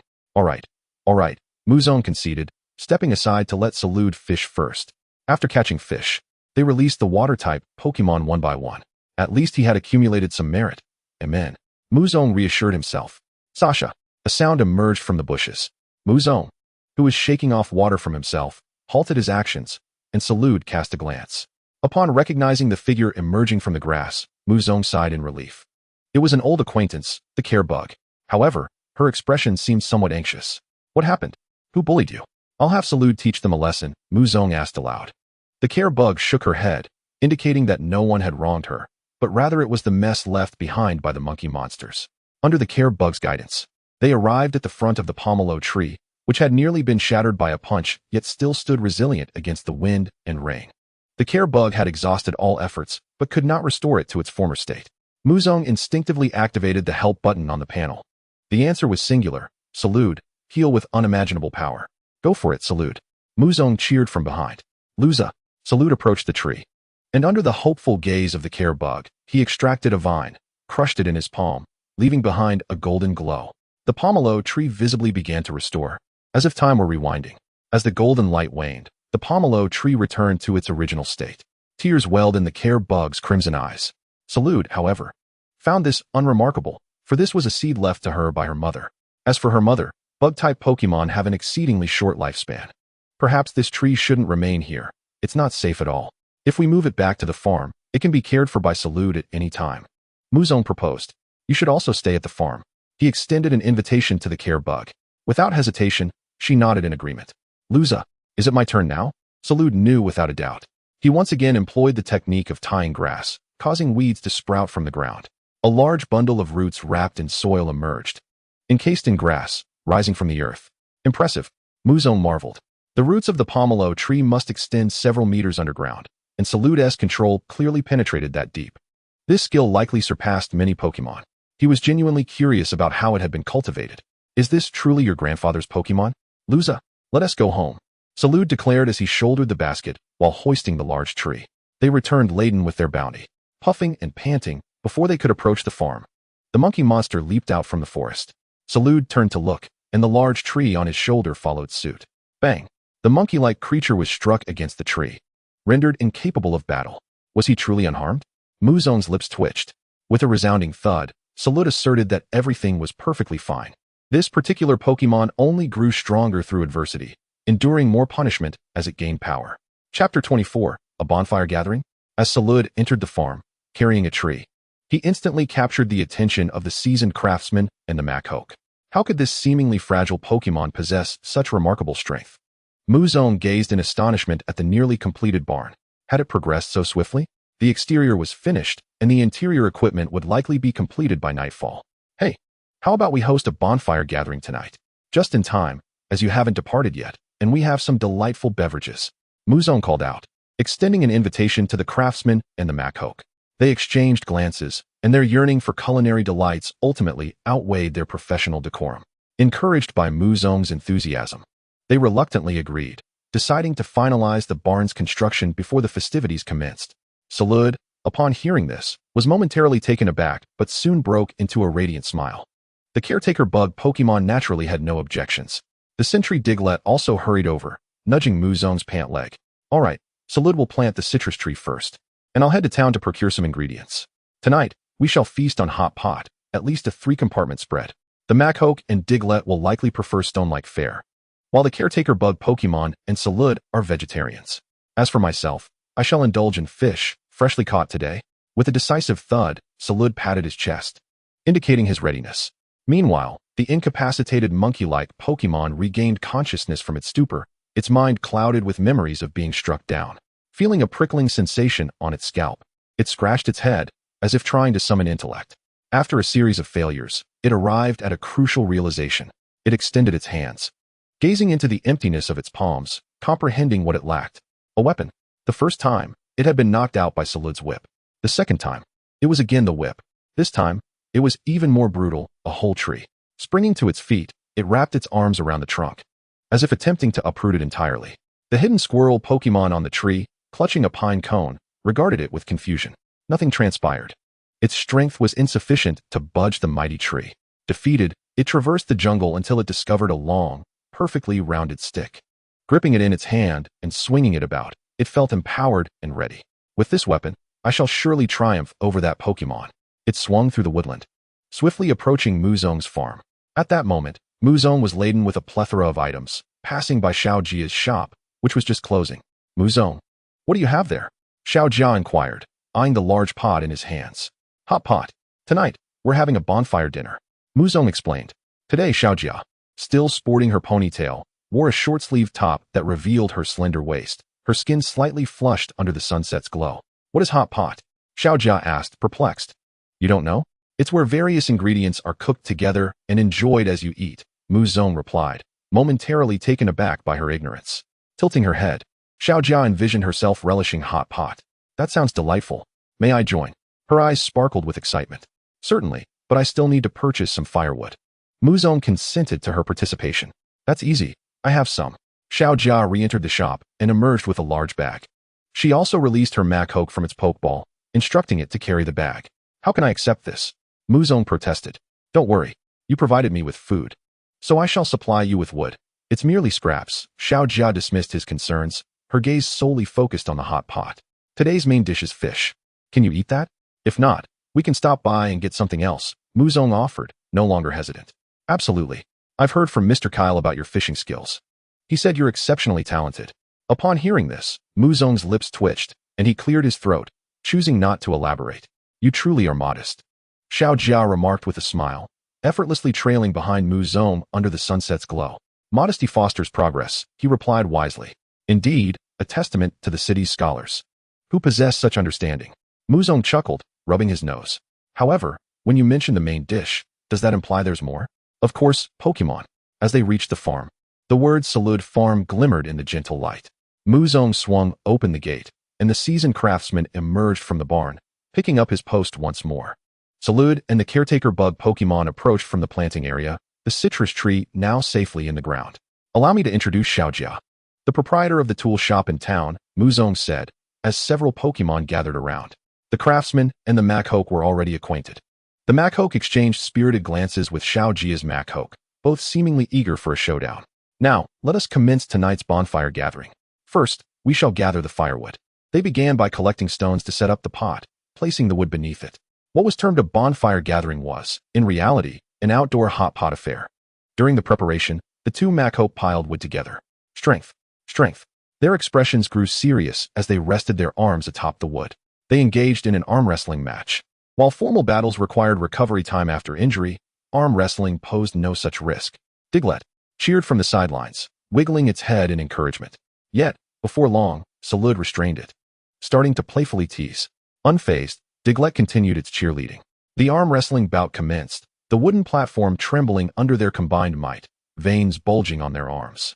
With a loud crack, the topmost piece of wood splintered, sending wood shavings flying, prompting Diglett to instinctively shut its eyes. Strength. With a thunderous crash, Xiao Jia's Machoke succumbed. The victorious Machoke brandished its four arms triumphantly, akin to an underground champion. Xiao Jia's Machoke feigned a fierce grimace, hinting at a desire for revenge in the future. Zarude, observing the match, felt a surge of excitement. This once fragile Pokemon seemed far more formidable than initially perceived. Strength? Zarude pointed at himself. The seasoned craftsman positioned a post upright, resting his arms atop it.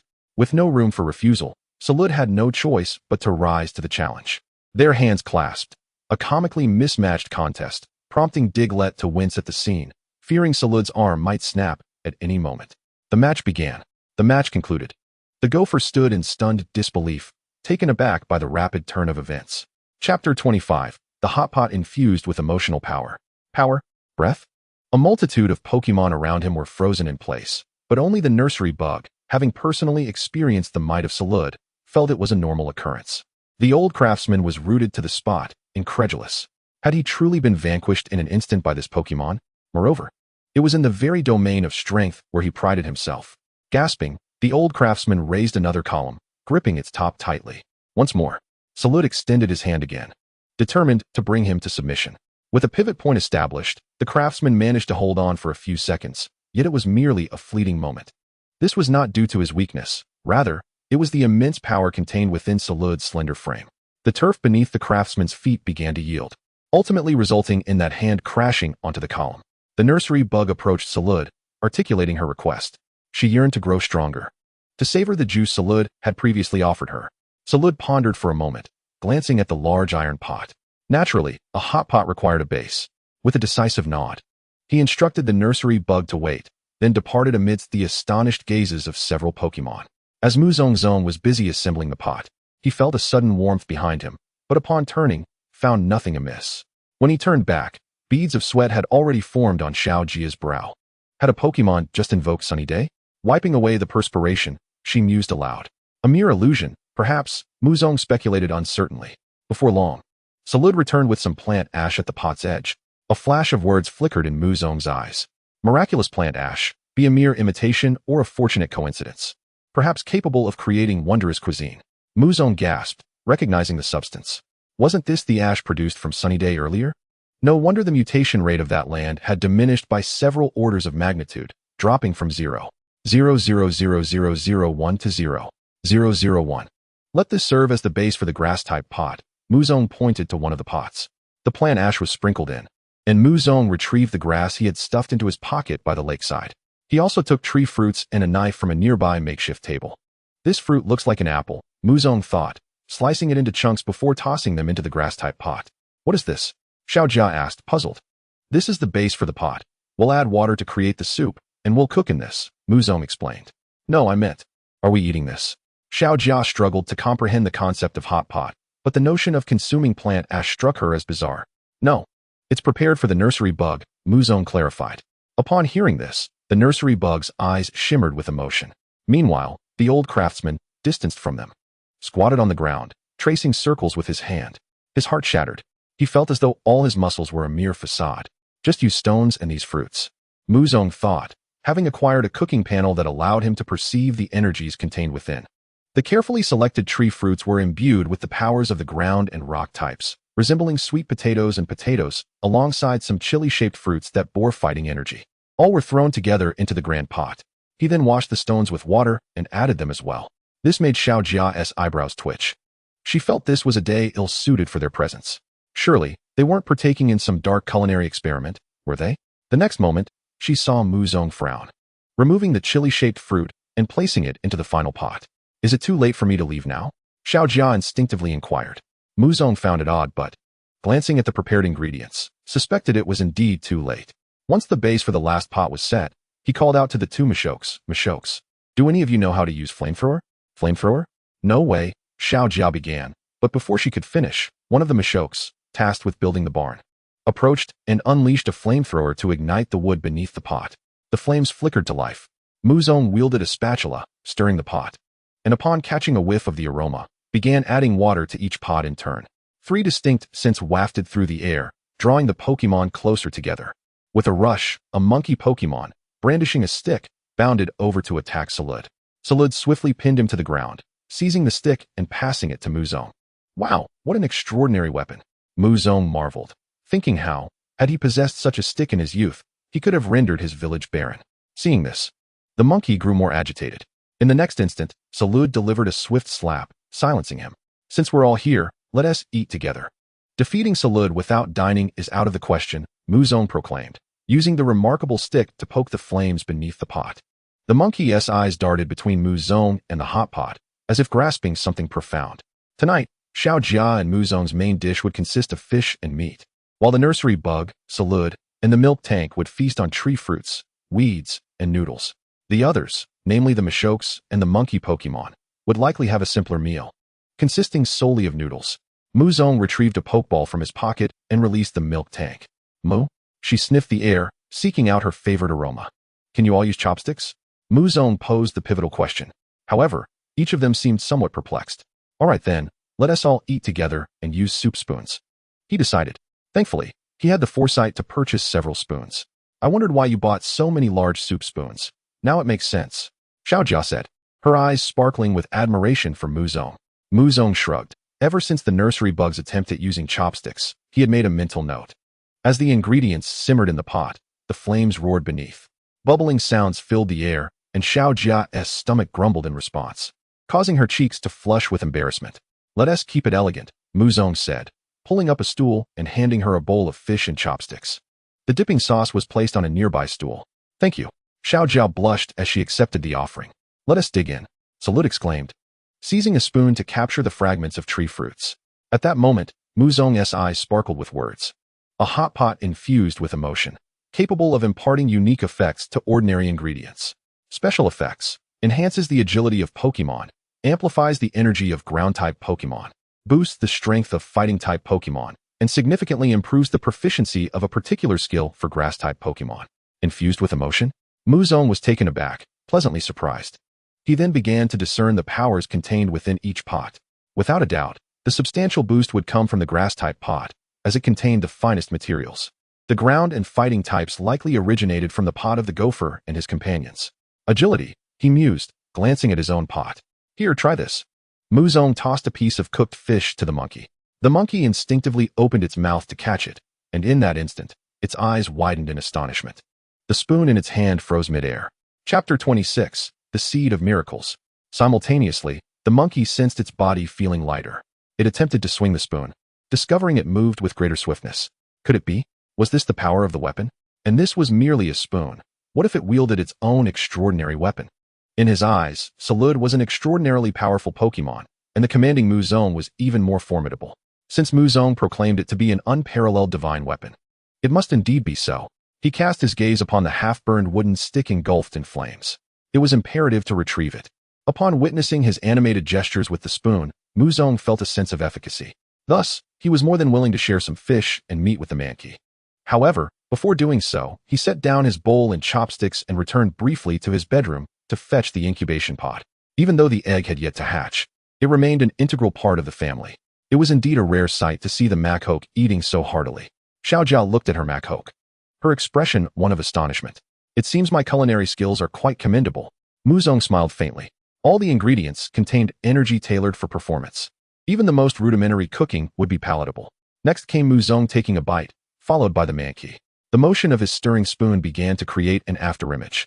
Zarude glanced at the little creature, reflecting upon its fortunate circumstances. Enduring a few blows could yield a bright future and the nurturing of Muzong. The caretaker bug reached out her arm and utilized her silk-spitting ability. The threads, under her control, wound around her arm with greater finesse, becoming more adept and resilient than before. Simultaneously, the threads shimmered with a faint luminescence, sharper and more potent than ever.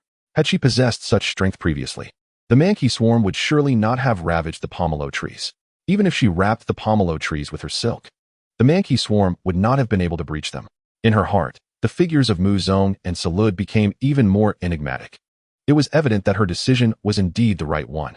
Xiao Jia gently caressed her slightly protruding belly, feeling quite content. Of course, Muzong reclined lazily on the ground, utterly unbothered by appearances. Burp. Zarude echoed the gesture, leaning against Muzong. Only the two Machoke and the construction master remained engaged in their meal. Their appetites were considerable. It wasn't until the pot was nearly empty that the three Pokémon finally ceased their feasting. Young Pokémon should not encounter overly impressive employers. What will become of their future work? For a moment, regret washed over him for hastily constructing the barn. The satisfied Miltank patted her belly and rolled toward her barn. "Ready to sleep. Good night, Miltank," Muzong said, followed by another burp. "I need to rest a little longer." Xiao Jia descended from her chair, lying on the lawn and gazing up at the stars. Muzong removed the pot from the fire and used a stick to collapse the stones beneath, adding more firewood. The flames danced and flickered, vying for attention with the stars above. "Truly beautiful," Muzong remarked sincerely, one hand caressing the incubation pod beside him. The sky here was incomparable to that of his previous life. Perhaps it was an illusion, but he thought he saw the egg move slightly. Indeed, a truly beautiful sky. Xiao Jia echoed. At that moment, a few lines of text appeared in Muzong's vision. Triggered special event, a beautiful night. Miracle seed. Immediately, a glowing seed materialized in Muzong's hand. Noticing Muzong's sudden silence, Xiao Jia glanced over but saw nothing of the miracle seed he held. Instinctively, Muzong intended to use it on Zarude, only to be met with another line of text. The targeted Pokémon's miracle seed has reached its limit. Limit? Just then, He felt a tug on the stick in his hand and instinctively looked over, simultaneously watching the miracle seed fly away, merging with the mankey and the stick. Huh. The mankey paused momentarily, yet felt no significant change. Zarude seemed capable of perceiving what others could not, seizing the stick and tossing the mankey aside. Muzong also failed to discern any alterations, leaving him momentarily perplexed. He could only set it aside for the time being. After all, given the mankey's current demeanor, many more encounters awaited in the future. The mankey, both furious and anxious, found itself repeatedly thwarted by Zarude, who would swat it away with the stick whenever it attempted to snatch it. "See, you're getting anxious again." Zarude shot at a glance, feeling a slight warmth in the palm gripping the stick. If there were a sufficiently knowledgeable trainer who could transcend mere theoretical understanding of moves, they would recognize this as a bright sunny day. Mastery of a move, akin to a katana strike practiced 1,000 times, ultimately leads one to become a sword saint. Powerful energy infused into the stick with the evening breeze, silently creating fissures. Once satisfied with the progress, Zarude retrieved some vines and wrapped the stick's surface, transforming it into a proper weapon. With a flick, he tossed the stick back to the mankey. The moment the mankey caught the stick, joy surged within it, only to be swiftly replaced by indignation. Such was its nature. However, it understood it could not win and decided to retreat from Muzong's farm. "Your Pokemon share quite the harmonious bond," Xiao Jia remarked with admiration. "They are not merely my Pokemon. They are akin to family," Muzong replied with a gentle smile, ever mindful that he was not a trainer and would not become one, at least not until he cleared his own doubts. Such a splendid day must not be marred by mere words or actions. "You truly are humble," Xiao Jia mused. This time, Muzong refrained from offering the usual platitudes about humility fostering progress. Before long, the campfire began to show signs of dwindling, and just as Xiao Jia stifled a yawn, she realized how late it had become. "Ah, how rude of me. I must return home now, thank you." Xiao Jia stood, her belly now smooth again. "It's no trouble, come again next time," Muzong replied with a gentle smile. "All right then," Xiao Jia chuckled, taking her Machoke and departing. The night in Qinghe town was not entirely dark. The starberry trees stood like guiding lamps. "We shall tidy up tomorrow. For now, let us get some sleep. You two should rest as well. I'll prepare juice for you at dawn," Muzong said, addressing the Machoke and the construction master. The two had initially planned to leave that night, but decided to stay upon hearing of the juice. The invigorating hot pot made them feel a bit stronger. Strength. Huh. Muzong lifted the incubation pod from the ground and made his way toward the small dilapidated house.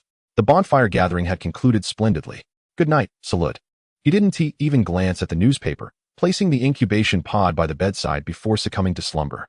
Munch. The caretaker bug lay in her hammock in the grandfather's room until deep into the night. A stealthy figure crept toward the large pot at the open entrance of Zarude's farm. Chapter 27. The Tale of the Hungry Thief. The furtive figure cautiously observed the two slumbering, burly Pokemon in the distance as it stealthily approached the pot. Straining, it lifted the pot and quietly made off with it, until it reached the fence on the southern side of the farm. It returned once more to the farm, gathering broken wood from the ground, leftover fish, and noodles from the table. Squatting beneath the pot, it released its Pokemon. "Charmander, kindle a fire for me. Nothing too large, we can finally eat." The boy was on the verge of tears. He had wandered through the forest for several days. Why was the path to this wretched Qinghe town so elusive? Upon hearing the promise of food, Charmander's tail flame flared up energetically, as if it had come to life. He exhaled a flicker of flame towards the wood, igniting the kindling. The remaining bottom of the pot began to heat up, and a tantalizing aroma gradually wafted into the air. The youth hastily added the fish and meat, and although the flavor did not compare to the exquisite meals enjoyed by Muzong and his companions, he and the little fire dragon savored it as if it were a feast of rare delicacies. Regrettably, the portions were scant, and two pieces particularly challenged the youth's stomach. After finishing his meal, he quietly returned the pot and extinguished the fire pit. "Let us continue our camping tonight. We shall seek the enigmatic trainer tomorrow." The youth gave a thumbs up and walked towards the western edge of the forest with the little fire dragon trailing behind him, oblivious to the unrefined life and foolish trainer. Deep within the western forest, a fierce battle was about to ensue. A monkey creature excitedly brandished a stick as it returned to its territory, causing quite a ruckus and waking many of its kin. Numerous red symbols flickered to life amidst the foliage, and the fragrant essence emanating from the creature drew its brethren closer, who sniffed eagerly at the air. Another monkey attempted to snatch the stick from its grasp, but was sent sprawling by a swift strike. The symbols glowed even brighter, marking the beginning of a conflict. More and more monkeys joined the fray, Yet within mere seconds, they were sent flying. Huff! One monkey missed its target. Unable to land a hit on a subordinate, it would usually dispatch with ease. Crack! In the next moment, a blow landed squarely on its forehead, and the stick swiftly changed direction to strike at other monkeys. This was a one-on-one challenge, albeit one monkey against a horde. The fiery monkey awoke from its slumber, perched on a tree and observing the scene with astonishment. What was happening with this monkey? Was it still one of its kin? And what of that stick? In a brief span, despite sustaining injuries, this monkey had felled many of its adversaries, holding its ground against overwhelming odds. Huff! It leaped from the tree, the resounding thud halting the chaos around them. It raised its fist, gathering immense power. A sense of urgency flooded the minds of the monkeys, and a glowing seed within one of them radiated a mysterious light. Instinctively, it gripped the stick tightly, closing its eyes. The fiery monkey sprang into action, and it was not one to hold back. Furious fist. Huff! The branches danced in the wind, causing nearby trees to tremble. The monkey surged forward into close combat. Instead of using its fists, it infused its techniques into the stick, attacking relentlessly while taking hits in return. The fiery monkey was pushed back by a strike, but in retaliation, it smashed down a tree so thick that it could only be embraced by one person, rendering it unable to continue fighting. Huff! The fiery monkey pressed its hand against its own wound, feeling a sharp sting. It stepped forward to retrieve the undamaged stick, glancing at it before tossing it beside the other monkey. Huff! With a firm stomp, it announced its intention to return to slumber. Though other monkeys felt disgruntled, they could only comply. Occasionally, an awakened monkey would attempt to seize the moment to strike, only to find the fiery monkey already watching them upon waking. At dawn the next day, the monkey awakened from its stupor, seemingly having forgotten its defeat. Huff, huff, huff. It picked up its stick and bounded out of the forest, ready to challenge Zarude once more. News from Qinghe Town had made the headlines. Muzong glanced at the newspaper, which featured the peculiar occurrences in Qinghe Town and the monkey, captivating readers' interest. It subsequently reported local specialties and an upcoming fishing contest, only to conclude that a mysterious trainer had defeated the monkey, even fostering harmony between the irascible creature and the local populace. This is quite well written, Muzong mused, as he continued to dangle the truth tantalizingly before everyone, only to realize that all pertinent information had been conveyed. It was time to replenish the nutrient solution in the cultivation chamber. The little fellow was absorbing it rather swiftly. Muzong looked towards the chamber, noticing that the first vial of nutrient solution had already been consumed. He opened the drawer to retrieve more. His gaze fell upon a cluster of feathers and the branch of a phantasm tree, upon which 2 lines of text emerged. Special feather. S contains the power of ancient origins.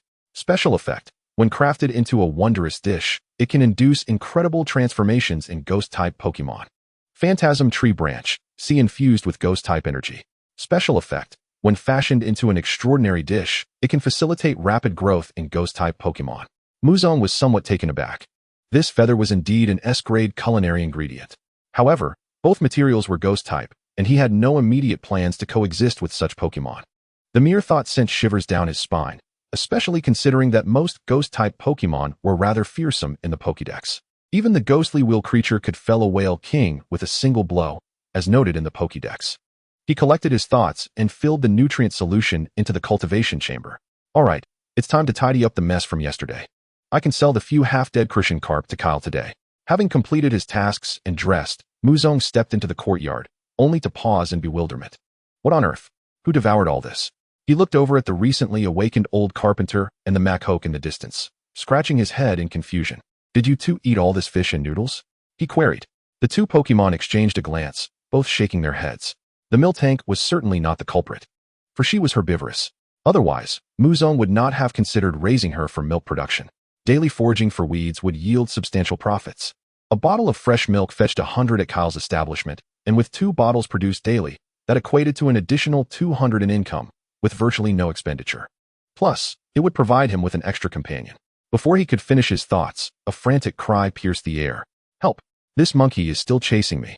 Zarude, please save me. This monkey has gone mad. Cha-cha. Muzong looked up to see a monkey brandishing a stick in pursuit of a student-like youth and the little fire dragon. The youth, naturally, was no match for the monkey's speed and stumbled under the force of a blow. Muzong quickly pulled him behind himself. Zarude had no choice but to intervene, swiftly extracting a vine whip to send the monkey flying.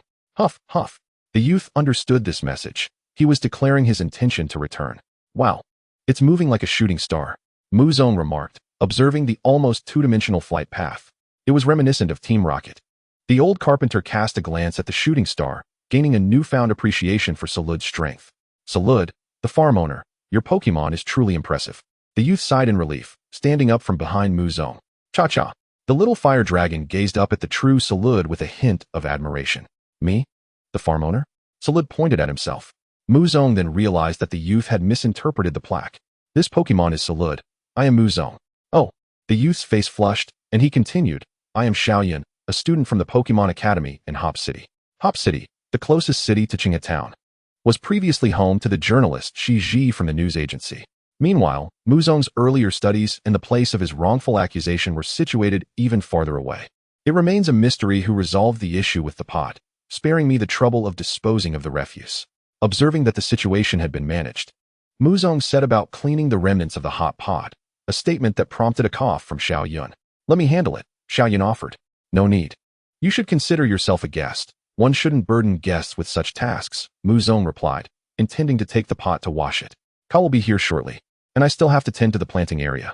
Wait, I'll do it. I might stay here for a little while, consider it my payment. Xiaoyun insisted, placing her hand on the pot. Is there anyone else eager to wash the pot? Very well, just proceed straight into that old, rundown house. As Muzong finished his sentence, Xiaoyun hurried off. This is quite delightful. Perhaps I should consider adopting a Pokemon that enjoys taking care of things. Muzong mused with a faint smile as he began to tidy the table. Rushing into the house, Xiaoyun nearly collided with a combi, causing the pot in her hands to slip away. Moo? The combi exclaimed, momentarily stunned, before promptly using its string shot ability, wrapping the spilled broth and the iron pot in a cocoon of silk. Is it really this impressive? Xiaoyun gasped in astonishment. The combi presented the cocoon to her before heading outside the house. Still grappling with some social anxiety, she preferred not to engage with outsiders. Had it not been for her unusual circumstances, she would not have appeared before humans. With the cocoon in hand, Xiaoyun struggled for some time in the kitchen, unable to untangle the tough silk. Such resilient silk, she exclaimed, picking up a nearby knife and attempting to cut through it with force. It one tea cut? It one tea cut? Xiaoyun pressed down harder. Come on, let's heat this silk up. Gritting her teeth, she handed the cocoon pot to the Charmander. Cha! The Charmander unleashed its ember attack, igniting the outer layer of silk until black smoke began to billow from the kitchen, leaving the Charmander panting heavily. Cha-cha! This is too unfair for a dragon. In the garden, Muzong, busy in the planting area, heard the sound of a horn from the entrance, signaling Kyle's arrival. Please help me water these plots, and you can turn the soil, while I go sell some fish, Muzong instructed, pointing to several areas. The two Pokemon set to work diligently. Upon returning to the small house, Muzong was immediately engulfed by a cloud of smoke. Cough, cough. Xiaoyun, did you set the kitchen ablaze? Muzong inquired. It's nothing. Just a little mishap. Xiaoyun hurriedly replied. All right. Fearing Kyle might leave, Muzong quickly grabbed a basket set aside to find him. Kyle, seeing Muzong emerge from the farm, also stepped down from his vehicle. Looks like you have goods again today, he smiled broadly. A little, but not much, Muzong showed him the basket. It seems the larger fish managed to escape, leaving just a couple of pounds of small wild crucian carp. That's fine. It's probably the last catch. The market is saturated, Kyle said, still smiling. Very well. Muzong expressed slight disappointment before weighing the fish and calculating the payment. After this transaction, Muzong's assets reached 4,000. Oh, by the way, what's the price for your fresh milk from the big milk tank? Muzong asked as he received the money. 100 per bottle. I'll provide the bottles.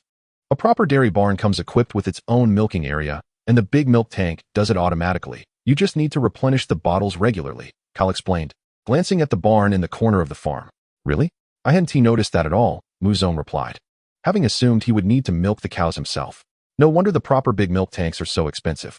All right, I need to head to the next location, Kyle said, hopping back into his vehicle as it rumbled away toward the next destination. With the empty basket on his back, Muzong made his way toward the barn. Makhoke and the builder were still waiting for today's juice. Please wait a moment. I'm not finished yet, Muzong said. The two Pokemon nodded in agreement, showing no objections. As Muzong gazed toward the barn, he noticed 2 bottles of milk had already been placed through an opening. Peering inside, he saw 4 more empty bottles. Thank you, big milk tank, Muzong said, retrieving the milk. He glanced at the small, dilapidated house, where the black smoke had thickened considerably. Feeling a twitch in his eye, he rushed over. What are you doing, Xiaoyun? Don't burn down my little house. Although he had plans to upgrade to a larger dwelling, He hadn't anticipated doing so in this manner. I. Cough, cough, cough. Cha. The Charmander continued its efforts. Stop it, Charmander. Are you out of your mind? Muzong grimaced as he hurriedly fetched water. A bucket of water splashed over the flames, extinguishing them, but the dense smoke forced him to cough repeatedly. What is happening? Muzong tossed the pot into the sink. I'm sorry, let me explain. Xiao Yun recounted the events, and Muzong wiped the sweat from his brow, feeling utterly exhausted. All right, let us leave it here for now. You should step outside and let the smoke clear, Muzong sighed helplessly. Once in the yard, perhaps to change the subject, Xiao Yun remarked, Muzong. Your Pokemon are truly remarkable. You wouldn't happen to be the legendary mysterious trainer, would you? Trainer? Me? Don't be ridiculous. They are merely Pokemon from the forest. Mine hasn't even been born yet. Hearing this, Zarude, who had come to check on the situation due to the smoke, paused in his tracks. That statement isn't entirely inaccurate, he pondered. In this timeline, he indeed had not yet been born. If I cannot encounter myself, then can I truly stand here? Zarude began to spiral into deep thought, but after a few seconds, he shook his head in impatience. Chapter 29, Charmander? Charizard? Is this for real? Xiao Yun looked around, taking in the mysterious Zarude, who had effortlessly defeated a Monferno, the combi with silk tougher than a knife, and the robust Machoke and Builder. Looking at it this way, I might only be able to contend with that Diglett. Zarude, please take care of the pot. I'll finish up the work in the planting area, Muzong instructed. After taking a few steps, he crouched down to pat the Diglett's head. The Diglett glanced at Zarude, then back at Muzong, ultimately deciding to follow Muzong's lead. Muzong looked down at the Diglett, now moving at a slower pace, and for the first time, found this Pokemon quite adorable. Zarude stood still, gazing at the house still emitting smoke, then turned to Xiao Yun with a sigh. He shielded his face with his claws, utterly exasperated. I'm sorry. Xiao Yun awkwardly gestured with her fingers and bowed. Ru. Zarude turned to face the house and took a deep breath. He roared loudly. The powerful sound wave caused both Xiao Yun and Charmander to cover their ears, while the distant Builder and Machoke looked over in astonishment. Muzong stumbled, feeling as though an earthquake had struck. Incredible, Xiao Yun exclaimed, at a loss for words. Beside her, Charmander's eyes sparkled with admiration as Zarude appeared to him like the mightiest Charizard unleashing flames. Setting aside the filters, what remained was a weary Pokemon entering the house to clean up the mess. After Muzong resolved everything and returned to the house, he found Zarude had already prepared the ingredients, glaring at him as he began to cook. Do you believe I have officially embarked on my journey? Muzong inquired with a smile. Lulazalu. Zarude nodded in agreement. At present, no one can replicate your culinary creations, not even Zarude himself. Strange juice, what is this? Special effect. Perhaps some Pokemon will appreciate it. It contains emotions and can evoke a cheerful disposition. Strange herbal ash juice. Could it be a miraculous dish? Special effect. Grass-type Pokemon will adore it, enhancing the move proficiency of both Grass-type and Bug-type Pokemon. Strange little cakes. What are these? Special effect. They can amplify the energy of Ground-type Pokemon. Wild fried fish. Humans will relish it. Special effect. It brings joy and avoids fish bones. Fried herbs. What is this? Will Pokemon enjoy it? Special effect. It can augment the nutrition of certain Pokemon. Zarude, please take the juice to Machoke and the carpenter. They have worked diligently these past few days, Muzong instructed. And this fried herb, let it go to Miltank as well. She has worked hard too. Lulazalu. Zarude departed with the peculiar dishes in hand. Xiao Yun peered inside, her gaze inadvertently filled with admiration.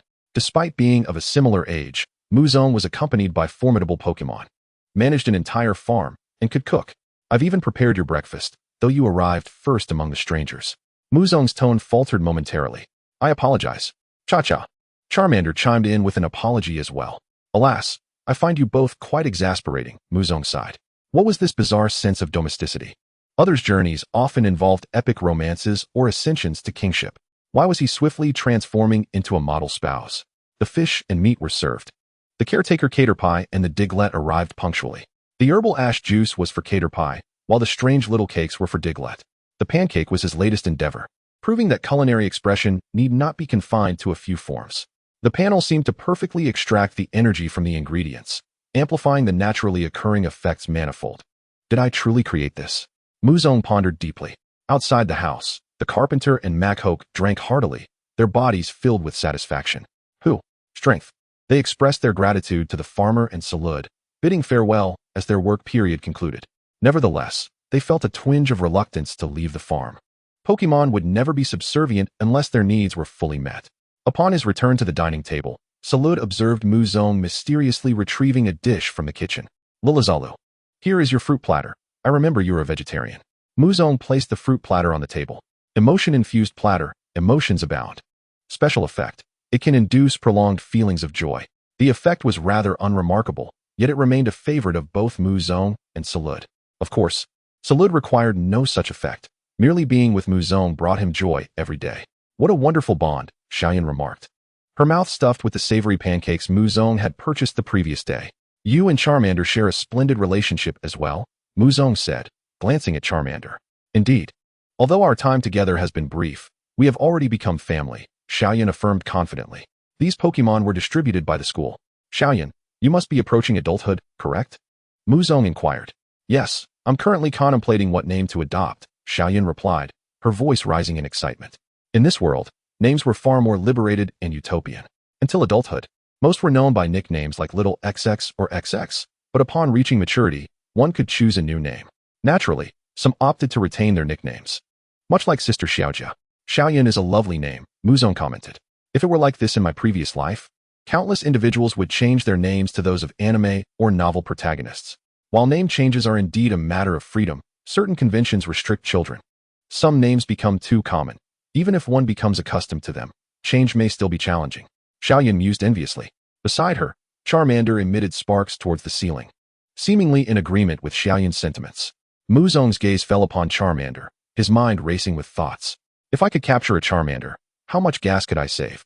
Moreover, once it evolves into Charizard, it could carry me aloft. Who among us does not yearn for the skies? Wait, Xiaoyan's eyes sparkled. Before she could finish her thought, Muzong interrupted, just call me Muzong. Referring to me as farmer feels rather odd. Very well, Farmer Muzong. Muzong, could you assist me in special training? I aspire to become a powerful trainer, just like you. Muzong's mouth twitched uncontrollably. How is it that I provide you with sustenance, yet you repay me with ingratitude? I am not a trainer. I am merely an ordinary farmer, Muzong emphasized. Xiaoyan glanced at Zarude and then at the caterpie practicing its silk spinning nearby. Chapter 30. The Foolish Trainer and the Foolish Pokemon. Xiaoyan shook her head. Muzong, you are far too humble. While humility can foster growth, your current modesty may lead to my imprisonment. Muzong's lips twitched. I genuinely am not a trainer. I do not even possess a Pokeball. Before he could finish, Miltank's Pokeball slipped from his pocket. Xiaoyan's expression shifted to one of revelation. Muzong emotionlessly picked up the Pokeball, pressed the button to enlarge it, and opened it to reveal its internal structure. His fingers delicately disengaged the connecting parts. A spark erupted from within the Pokeball. This Pokeball is utterly ruined. As you can see, I am not a trainer. This is merely refuse. He tossed the shattered Pokeball into the trash bin, maintaining a serious demeanor. Everyone, save for Zarude, looked on in astonishment. In the future, Muzong might even jest that he was a mere plasma cluster. This is unbelievable. Xiaoyan stammered, her mind racing.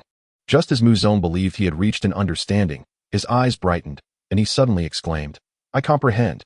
You mean to tell me that to become a powerful trainer, one must treat Pokemon as beloved family? Muzong slapped his own face.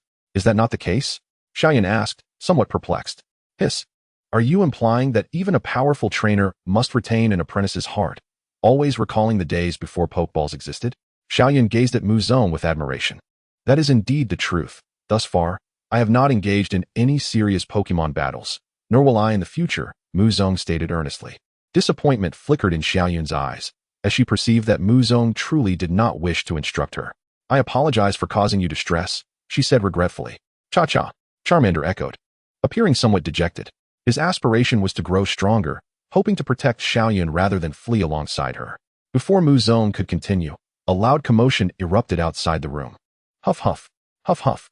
It was Monferno returning. Muzong contemplated for a moment and said, Zarude, take Charmander and practice with Monferno, but be mindful of moderation. Zarude revealed a smile, rising to lift the Charmander from the chair and making his way outside the house. Xiaoyan's eyes sparkled anew. It dawned on her that Muzong felt she had yet to receive sufficient personal guidance from him. I understand now, Charmander, and I shall strive diligently. Xiaoyan stood up and followed suit, departing the house. Muzong nearly toppled into his bowl of rice. Moo Moo, the caretaker bug, covered her mouth, laughing demurely. The Diglett brushed against his pant leg, seemingly offering consolation. All right, I'm fine, let us continue our meal, Muzong said. Taking the unfinished fruit platter from Zarude, and placing it into the bowl on the ground. Diglett was not a Pokemon suited for the table, physically incapable of such. Outside the house, a grand battle was on the brink of unfolding. The Mankey wielded its stick with fervor, while Charmander struggled to withstand the onslaught. Just as the blow was about to land, Charmander heard a sound from behind and leapt aside in a sudden movement. Huh. Mankey glanced curiously at the small pit on the ground. It was empty. Charmander gazed back in astonishment at Saluide. He could actually see it? Xiaoyan let out a breath of relief at that moment. Whoosh. Crack. This time, the strike was not so fortunate. Charmander lay on the ground, spirals in its eyes. Charmander? Whoosh.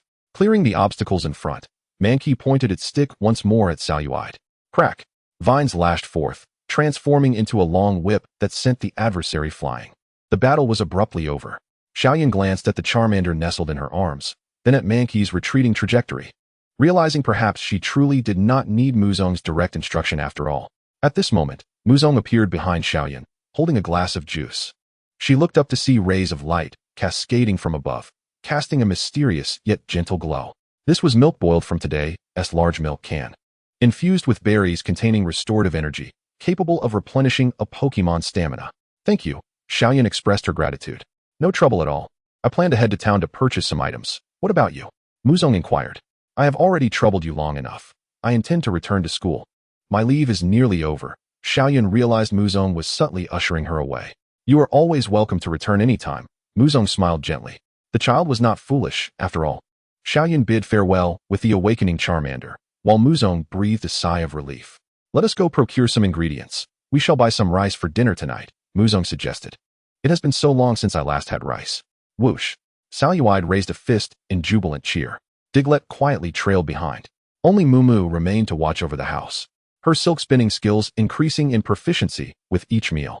She approached the planting area, gazing at the transplanted pomelo tree, where buds had already begun to sprout, promising fruitful yields in no time. Mumu placed her hand on the trunk, deciding to dedicate the largest fruit to Muzong. This was her entirety, the most precious offering she could bestow. After a moment's contemplation, she moved towards the farm's fence, employing her silk spinning technique to reinforce a section of it. The outermost layer was brambles, with her bug silk as the second layer, and finally, the wooden fence itself.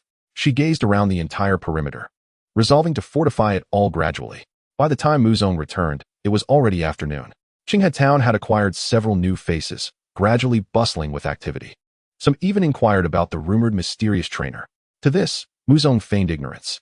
I'm back, Muzong announced from the threshold of the farm, greeted by Saluide and Diglett at his side. That evening, smoke curled up from the humble abode, obscuring the setting sun. Two familiar visitors stood once more at the entrance, Machoke and the old carpenter. They were long-term workers hired by the town mayor from the city, thus continuing to reside in Qinghe Town. This time, Machoke cradled some fruits in his arms. They had come to exchange for juice. Muzong was taken aback by their arrival. Of course, juice is fine, but you need not bring so many fruits. You may come daily, just a little will suffice. Muzong selected a few fruits from their bounty. The primary ingredient for that juice derived from the energies of the earth, not particularly costly. Yet for the two Pokemon, these fruits were remarkably precious. Whoosh. Strength. The two Pokemon exchanged glances, simultaneously conveying their gratitude to Muzong. Sticky tape, you are always welcome. To Muzong, these two Pokemon represented a form of protection. In the event of any unscrupulous individuals, they would serve as a safeguard. Chapter 31, The Fishing Master. Savings, 500 coins. Muzong jotted down this figure. Above it, various other numbers danced. It had been over 10 days since Xiaoyan departed. Muzong lived a blissful existence, flitting between the planting area, the lake, and the town with his Pokemon. He set down his notebook and turned to Saluide, who lay on the lower bunk. Tomorrow marks the fishing competition. Do you think I can reach the opposite shore? Saluide offered no reply, merely rolling his eyes at the thin ice brother. Whoosh whoosh. Saluide buried his head beneath the covers. I understand, you believe I can do it. Though Muzong could not comprehend, he could certainly make educated guesses. Saluide, however, felt this was less a guess and more a wild speculation. Good night, little darling. Muzong affectionately patted the nearby incubator. The Pokemon egg, nestled in the nutrient solution, swayed slightly, as if awakening to consciousness.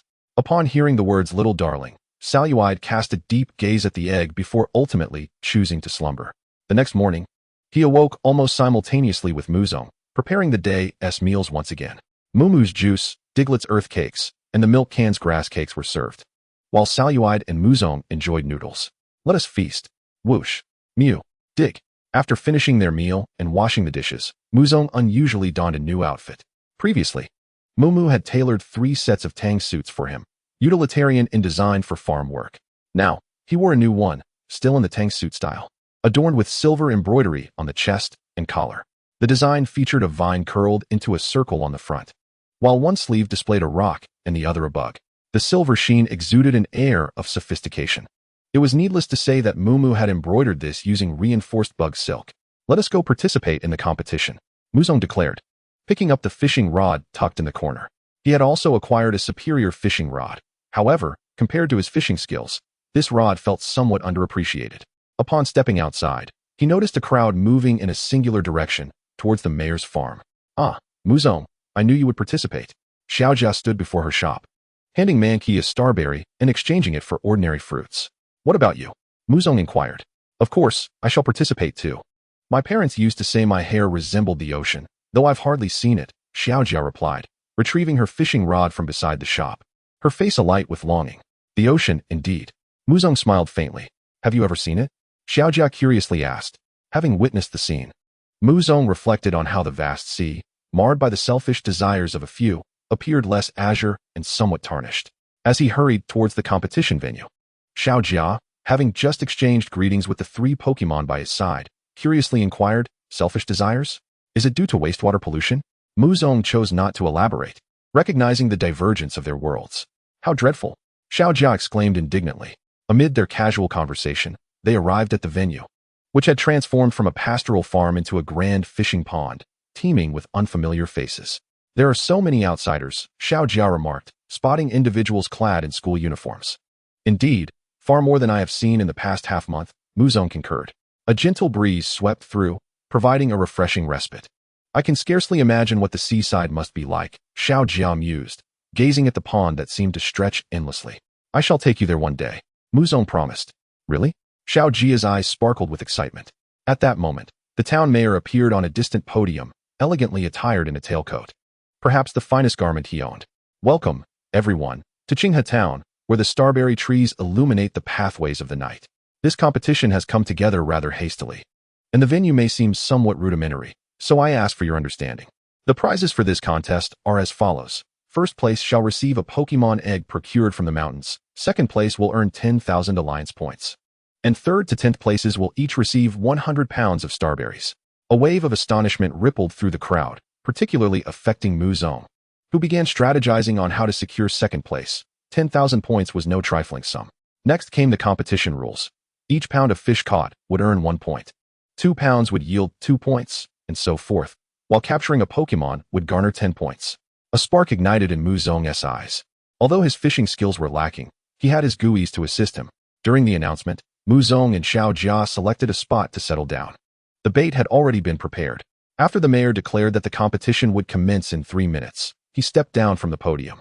Yet, upon spotting his daughter returning from the city, a flicker of anxiety crossed his gaze. Ah, the young lad from Qinghe Town, a voice called out beside Muzong.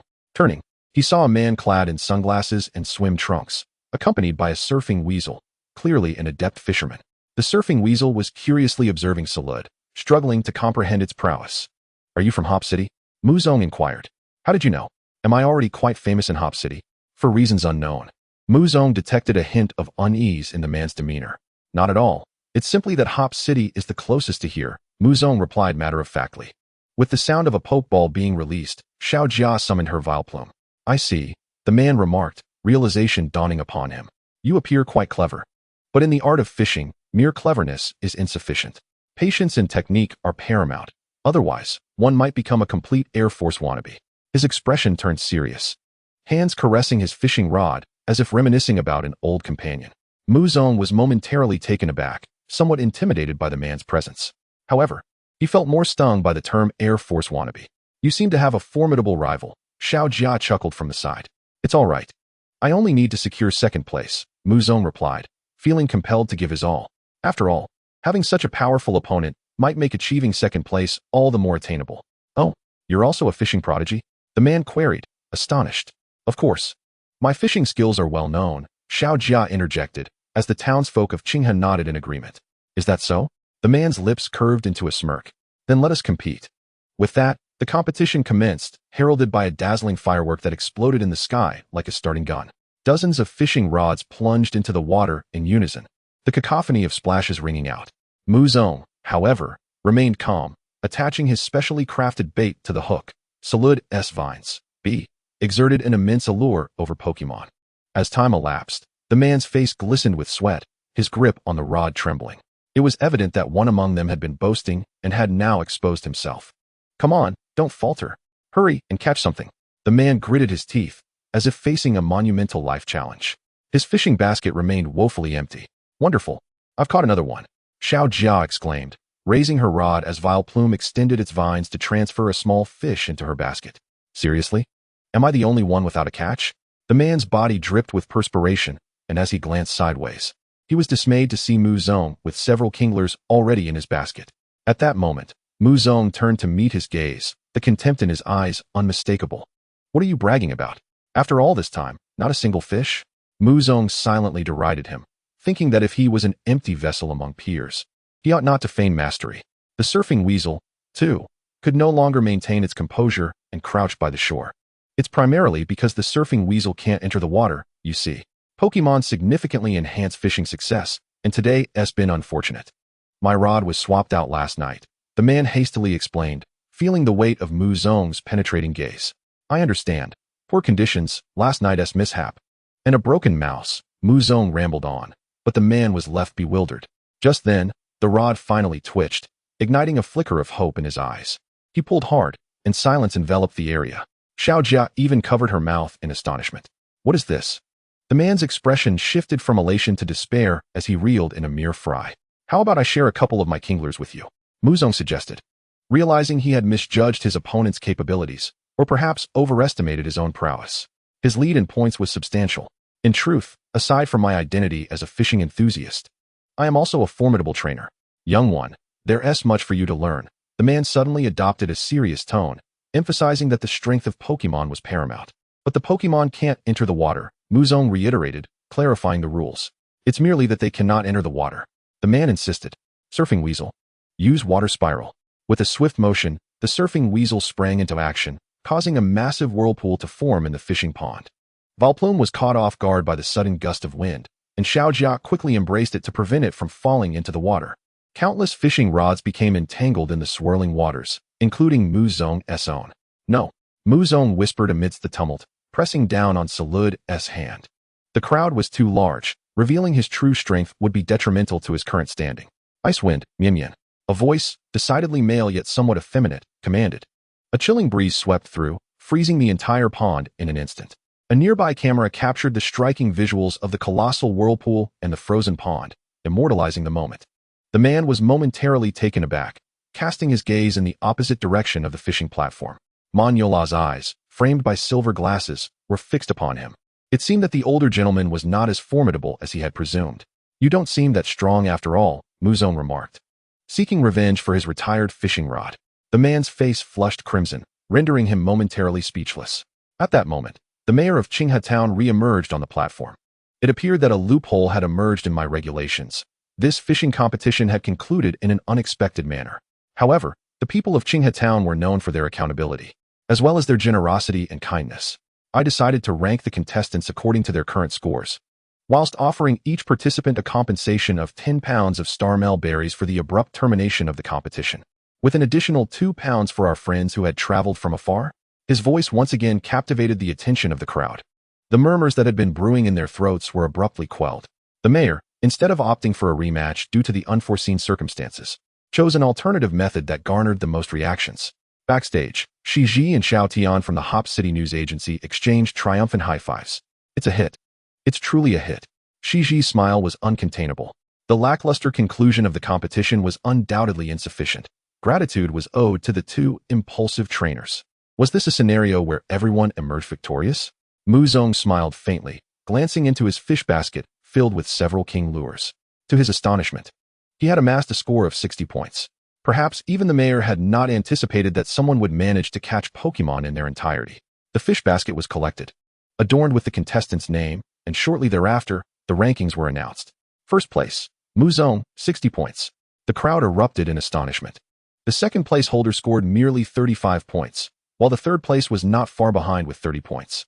This Xiao Jiang, could it be you? Muzong inquired, glancing at the man beside him. There was only one contestant who scored 0.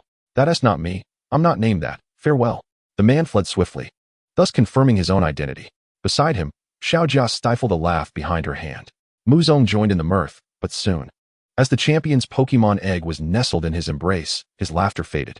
One egg had yet to hatch, and now another was added.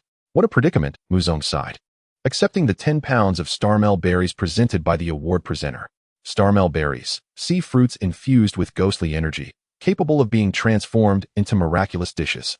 Muzong raised an eyebrow. He had never purchased these due to their exorbitant price.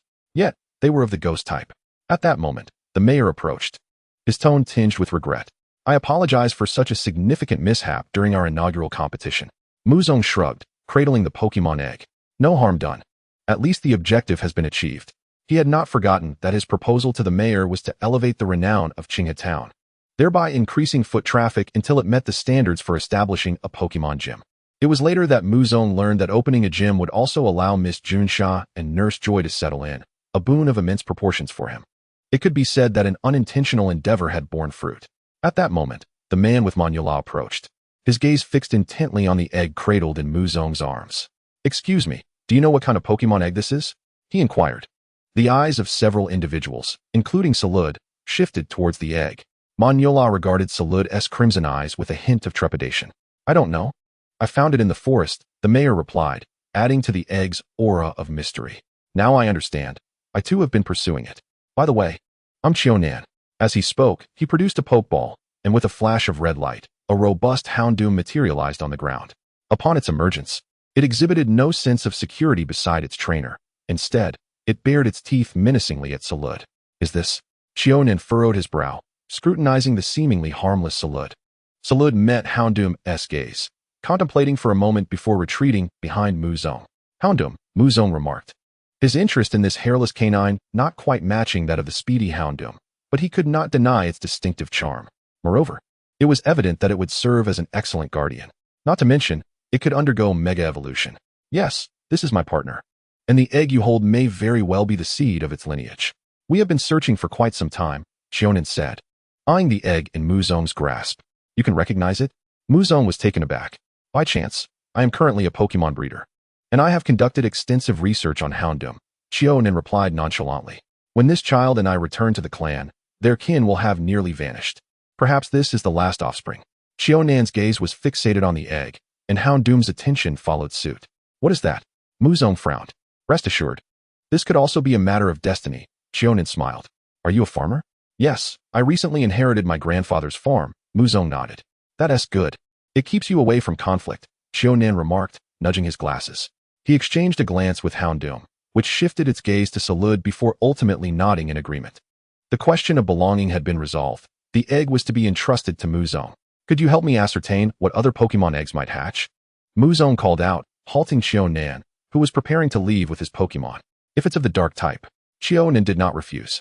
What type it is remains uncertain, Muzong scratched his head. Then allow me to accompany you, Qiaonan offered, his demeanor surprisingly amiable contrary to his delicate appearance. Perhaps influenced by the egg's allure. It seems, Muzong, that you are finally on the brink of uncovering some answers. Xiao Jia expressed her excitement from the sidelines, aware of Muzong's long-standing anticipation for the egg's hatching. Indeed, that is correct. I'll treat you to a birthday feast on the day it hatches, Muzong chuckled. Amidst Xiao Jia's jubilant cheers, he departed the scene with Qiaonan.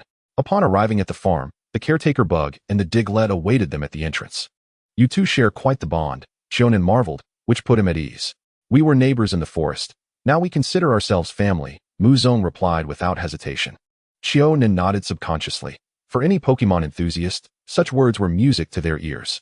Muzong proceeded to his bedroom, retrieving the incubation chamber and placing the new Pokemon egg upon the pillow. He then extracted the first egg from its nutrient solution. The nutrient solution was remarkably unique, leaving no residue on the eggshell. It should be either ice type, water type, or ghost type, Qiaonan speculated, lacking absolute certainty. Is that so? Various Pokemon flashed through Muzong's mind, including the graceful and ethereal Ice Ninetales, as well as the evolution-bound Greninja.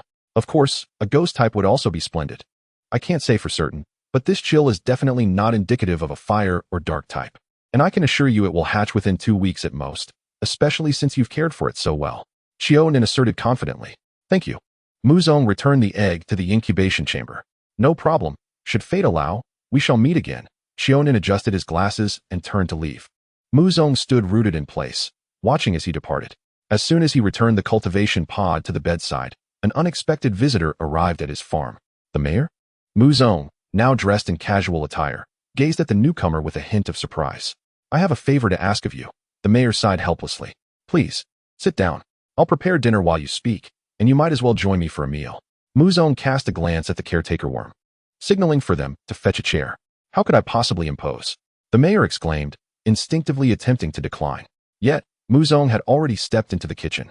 Living alone must be quite difficult for you. The mayor sighed, reflecting on Muzong's rather unfortunate life. With nimble hands, Muzong crushed star berries using a cylindrical stone, finding his life relatively enjoyable with the assistance of his Pokemon, far from being miserable. Ah, if only my daughter could be as content and joyful as you. The mayor lamented. She, too, is a student in the city. If she studies diligently, she can inherit the farm after graduation and live a blissful life alongside the Pokemon. Yet, she constantly speaks of traveling after graduation, claiming that managing a farm holds no allure. Muzong paused, understanding dawning upon him. I see. You are troubled about how to persuade your daughter to abandon her travel aspirations? Indeed, the mayor nodded. However, the sound of running water echoed from the kitchen, and Muzong remarked, some individuals are destined to be free-spirited birds.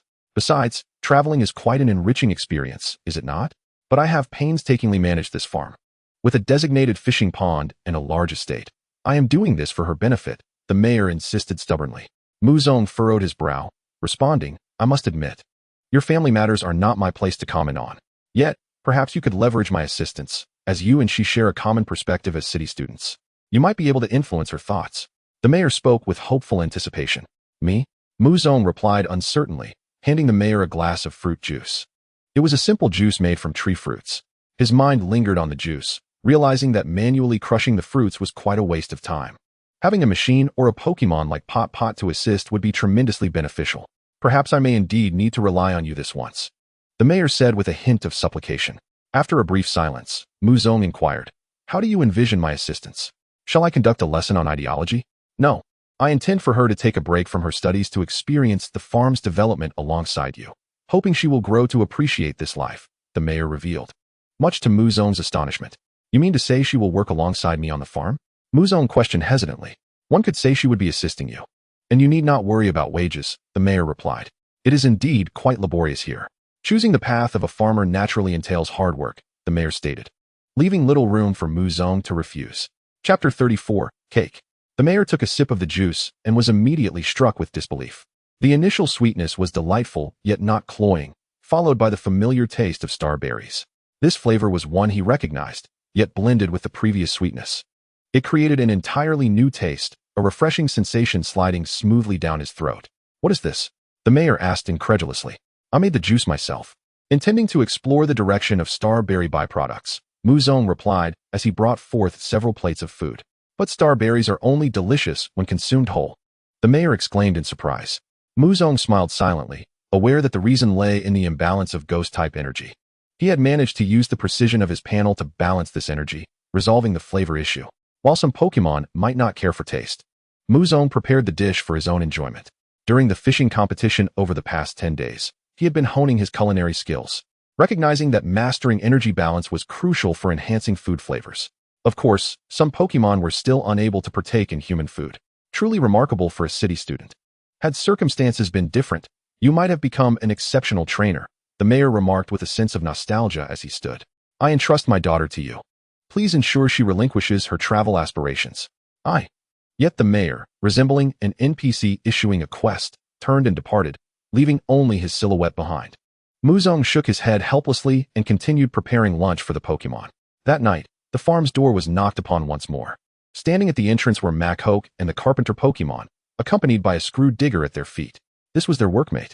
Days prior, these two Pokemon had visited Zarude Farm with their companion, relishing the delightful juice. Muzong had even concocted a universal beverage, solely focused on flavor without supplementing or enhancing energy. The raw materials were provided by them in the form of tree fruits. Muzong did not profit from this. His primary motivation was the joy reflected in their smiles. Strangely enough, Muzong, who had been a petty individual in his past life, found the smiles of Pokemon to hold great significance in this world and wished to bring them joy. Perhaps this is the allure of Pokemon. Screw. The screw digger awkwardly set down the tree fruits it had been cradling, scratching its head in slight embarrassment. Welcome. Feel free to return next time, Muzong said, extending a basin filled with several cups of the beverage. Instantly, smiles illuminated the faces of both the carpenter Pokemon and Machoke as they picked up cups that were nearly the size of their own mouths, happily drinking away. Noticing the diminishing drinks in the basin, the screw digger grew anxious, abandoning its shyness and joining the fray. A small basin of beverage was quickly consumed cup by cup. Phew. Strength. Screw. Even if he could not comprehend their words, Muzong understood it to be their expressions of gratitude. All right, off you go. Take a rest. Muzong waved his hand, placing the remaining fruits back into the basin to carry inside. The three Pokemon turned to leave, with the screw digger deciding to return the following day. Muzong caught sight of the caretaker worm standing by the fence, seemingly lost in thought. The fence glimmered with a silvery light in the quiet of the sunset. An invitation? In the office, the mayor picked up a red envelope from his desk, which appeared to be an invitation. Upon opening it, he discovered it to be a notification from the Traveling Merchant Association. Wonderful. This is sure to bring more foot traffic and attention, the mayor exclaimed, his expression filled with excitement. In 7 days, the mayor released a messenger bird. Good child. Go fetch Shiji from the news agency. She hasn't left yet. Dilly. The messenger bird puffed out its chest, indicating it would handle the task. Father? A composed young girl peeked through the door, her ponytail cascading naturally behind her, dressed in a blue and white school uniform. It was the mayor's daughter, Emo Sway. You arrived just in time. I wanted to inform you that I have arranged a leave of absence for you from school, the mayor announced. This revelation brightened Emo Sway's expression as she stood up from the ground, allowing the messenger bird to depart. You promised me I could travel on my own, she inquired, her impatience evident. On the contrary, I have found you a farm. The owner is also a student from the city, and I'm sure he will help you fall in love with farm life. Before the mayor could finish, Emo Sway slammed the door and stormed out, prompting a resigned sigh from the mayor. It seems that some persuasion is still required on her part. Meanwhile, Muzong stood by the open gate of the farm, awaiting the arrival of Emo Sway. However, the door remained ajar throughout the night, and by the time Muzong yawned and awakened the next day, Emo Sway had yet to appear. Instead, he was greeted by Kyle. Are you the mayor's daughter? Muzong opened his mouth, but ultimately refrained from voicing the question, fearing it might imply a lack of intelligence. Good morning, Muzong. Kyle greeted him with enthusiasm, a jovial middle-aged man. He shared a familiar rapport with Muzong, albeit with limited conversation. As he himself would say, we're all buddies. There's nothing to sell today, but in about 10 days, my starberries will be ripe, Kyle continued. Muzong shrugged his shoulders in response. The orders for starberries have surged. It appears your fishing competition was a success, and prices may rise, he noted. Kyle grinned broadly. With such news, I'm eager to hasten their ripening. Muzong chuckled in agreement. Kyle retrieved some cream and cake layers from his cart. Here is what you requested. But keep it frozen. It spoils easily, he cautioned. All right, how much? Muzong inquired, pulling out his money. Just 100, Kyle replied casually. Thank you. After completing the transaction, Muzong watched as Kyle's cart departed. He returned to his humble abode with the items in hand. A refrigeration system would be ideal. Unfortunately, there are no ice-type Pokemon nearby that could serve as a fridge or freezer, Muzong pondered. Upon seeing Zarude, he raised the cream and cake layers. Now we await the arrival of that little one. These ingredients were meant for a cake to celebrate the hatching of the first Pokemon egg. However, if it failed to hatch by tomorrow, they would have to consume the cream and cake layers themselves, which would be quite regrettable. Muzong swallowed hard at the thought. As night fell and after dining, Muzong nestled into bed, comforted by the gentle breeze wafting through the window. With summer approaching, he contemplated asking Kyle for assistance in finding an ice-type Pokemon, as well as a brewing Pokemon like Hoo-Hoo. He noted his savings, 5,400. Before long, he drifted into slumber without realizing it. Just before dawn, a brilliant light flickered beside his bed, more radiant than the morning sun outside. Chapter 35. A new family member. The blood of the forest. The dazzling white light, accompanied by a faint crackling sound, roused the slumbering Muzong and Zarude. After a moment of confusion, Muzong turned to the cultivation chamber at his bedside. Realizing what was happening, he hastily opened the chamber, cradling the egg glowing with light in his arms. With a crackling sound, A newborn Pokemon was poised to emerge into their little home. Muzong beamed with joy, anticipating an additional small companion to share the cake with. Salud crouched nearby, fixated on the white glow in Muzong's embrace. Woo! The little creature was full of vitality. As the light dissipated, it revealed a body of deep green, with hair resembling phosphorescence that transitioned to a soft pinkish purple at the tips, adorned with a string of conspicuous red translucent beads around its neck. Its eyes met Muzong's gaze, revealing red irises. Dream Eater, it exclaimed with certainty, recognizing its eager parent. In the next moment, it vanished from Muzong's grasp. A flicker of panic crossed Muzong's face as he instinctively looked to Salud, only to find him gazing at the area beside Muzong's ear. Turning his head, he locked eyes with the newly revealed Dream Eater. Woo! The Dream Eater sensed no fear from Muzong. Rather, it felt the warmth of care and affection. Muzong listened attentively to the beads around the Dream Eater's neck, which emitted no mournful cries. The nature of the Dream Eater is to frighten others, absorbing their fear as sustenance. Typically, the beads would weep when the creature delighted in human fright. Yet, in this world, the beads had another purpose. The more fear absorbed, the louder their lamentations. At that moment, the little one was entirely serene. Welcome home, Muzong said, opening his arms wide. Woo! Feeling an inexplicable affection, she nestled into Muzong's embrace, held tightly. Her petite form rubbed against Muzong's chest, a scene that would undoubtedly astonish any ghost enthusiast. Salud stared, bewildered. You too. Muzong beckoned with an outstretched arm. Woo! Salud snapped back to reality, shaking his head. I am a mighty Pokemon. I won't act like that little one. Really? Muzong teased, drawing out his words. Woo! Salud affirmed, resolute in his assertion that he did not require a hug. He was a strong, formidable Pokemon. Come here, Muzong insisted, pulling him onto the bed and wrapping him in his embrace. Woo! Salud's expression turned to one of alarm, yet he did not resist, especially as Muzong gently patted his back. In that moment, tears welled in Salud's eyes, cascading down his cheeks. These tears were crimson, akin to the blood of their kind, which they referred to as the blood of the forest, weeping as though the essence hidden within their veins was released. Upon landing on the bed, the droplets transformed into tiny orbs. Muzong found himself at a loss regarding Salud's emotions, his hand continuing to pat his back. The Dream Eater gazed in astonishment at her elder brother, as sensing emotions was nearly instinctual for her. She could perceive the turmoil within Salud. She pondered for a long while, unsure of how to articulate her thoughts, yet she felt it was something extraordinary. Muzong had sensed that Salud was merely putting on a facade, pretending to be mature, feigning adulthood, while it was evident that a youthful heart lay concealed within. He was uncertain of Salud's reasons for such behavior, yet he had a premonition that one day, he would come to understand. As Salud gradually composed himself, the sun outside had already risen. It's daytime, time to get to work, Muzong announced, giving a gentle pat on Salud's back. Salud wiped his eyes with his paw, distancing himself from Muzong's embrace, hastily exiting the room as though fleeing. How embarrassing for Salud. He was a mighty Pokemon. When Muzong's gaze shifted to the orbs, his pupils dilated sharply. Blood of the forest, he misses you. The sustenance of Pokemon that embellishes culinary creations, feeding off emotions. Counting carefully, there were a total of 9 orbs.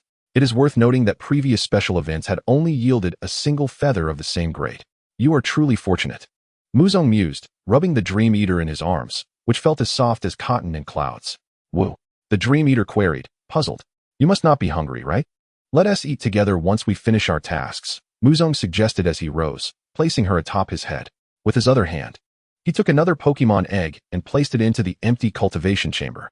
The Dream Eater fluttered down from his head, making a face she believed to be frightful towards the chamber. Wow! She attempted to startle the chamber. Silly child, that thing isn't alive. It won't be frightened by you, Muzong chuckled, gently stroking her head. Come along, the other Pokemon at home will surely be delighted by your arrival. Woo! The Dream Eater resolved to scare the other Pokemon, her first encounter being with the Diglett at the door. Wow! Suddenly reappearing before the startled mole after vanishing. The Dream Spirit donned what it believed to be a frightful expression. The mole stood frozen, its large eyes blinking in confusion. What was the purpose of this endearing display? Who was this? Mew? The Dream Spirit tilted its head in bewilderment. What was happening? Why was it unable to frighten him? At that moment, the sound of light footsteps reached its ears, and upon looking up, the Dream Spirit beheld a vibrant green figure. It was the awakened Caretaker Bug. The Dream Spirit vanished once more, reappearing in front of the Caretaker Bug.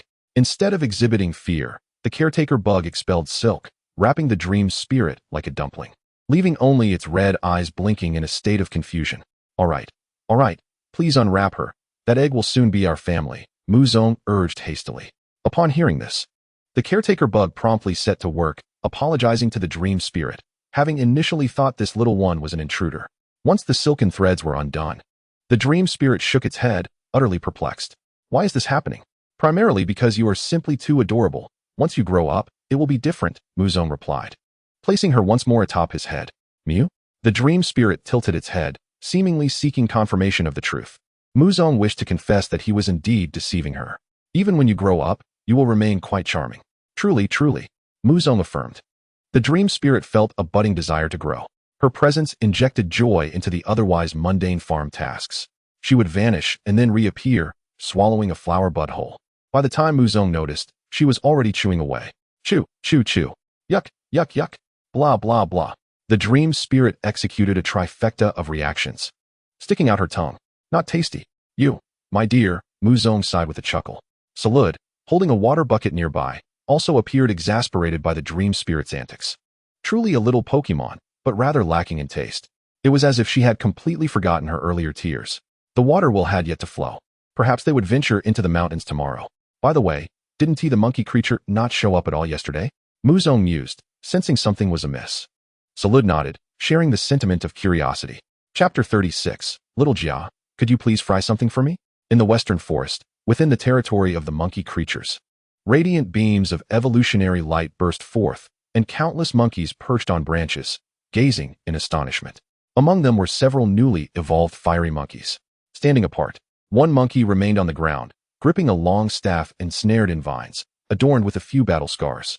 Gasping for breath, the monkey focused intently, channeling its strength into the staff. As the evolutionary glow faded, the Pokemon that re-emerged transcended its former life, resembling a true specter. The shackles on its arms shattered under an onslaught of furious power. Its crimson gaze appeared vacant, consumed by wrath. Abandoned world monkey. It roared, echoing through the trees with a thunderous cry. The monkeys above erupted in a cacophony of excitement, celebrating their leader's evolution and triumph. Yet the monkey wielding the staff found itself paralyzed, for the abandoned world monkey's gaze was not filled with rage, but a profound intent to kill. A glimmer of gold ignited at its heart, and white steam erupted from its nostrils.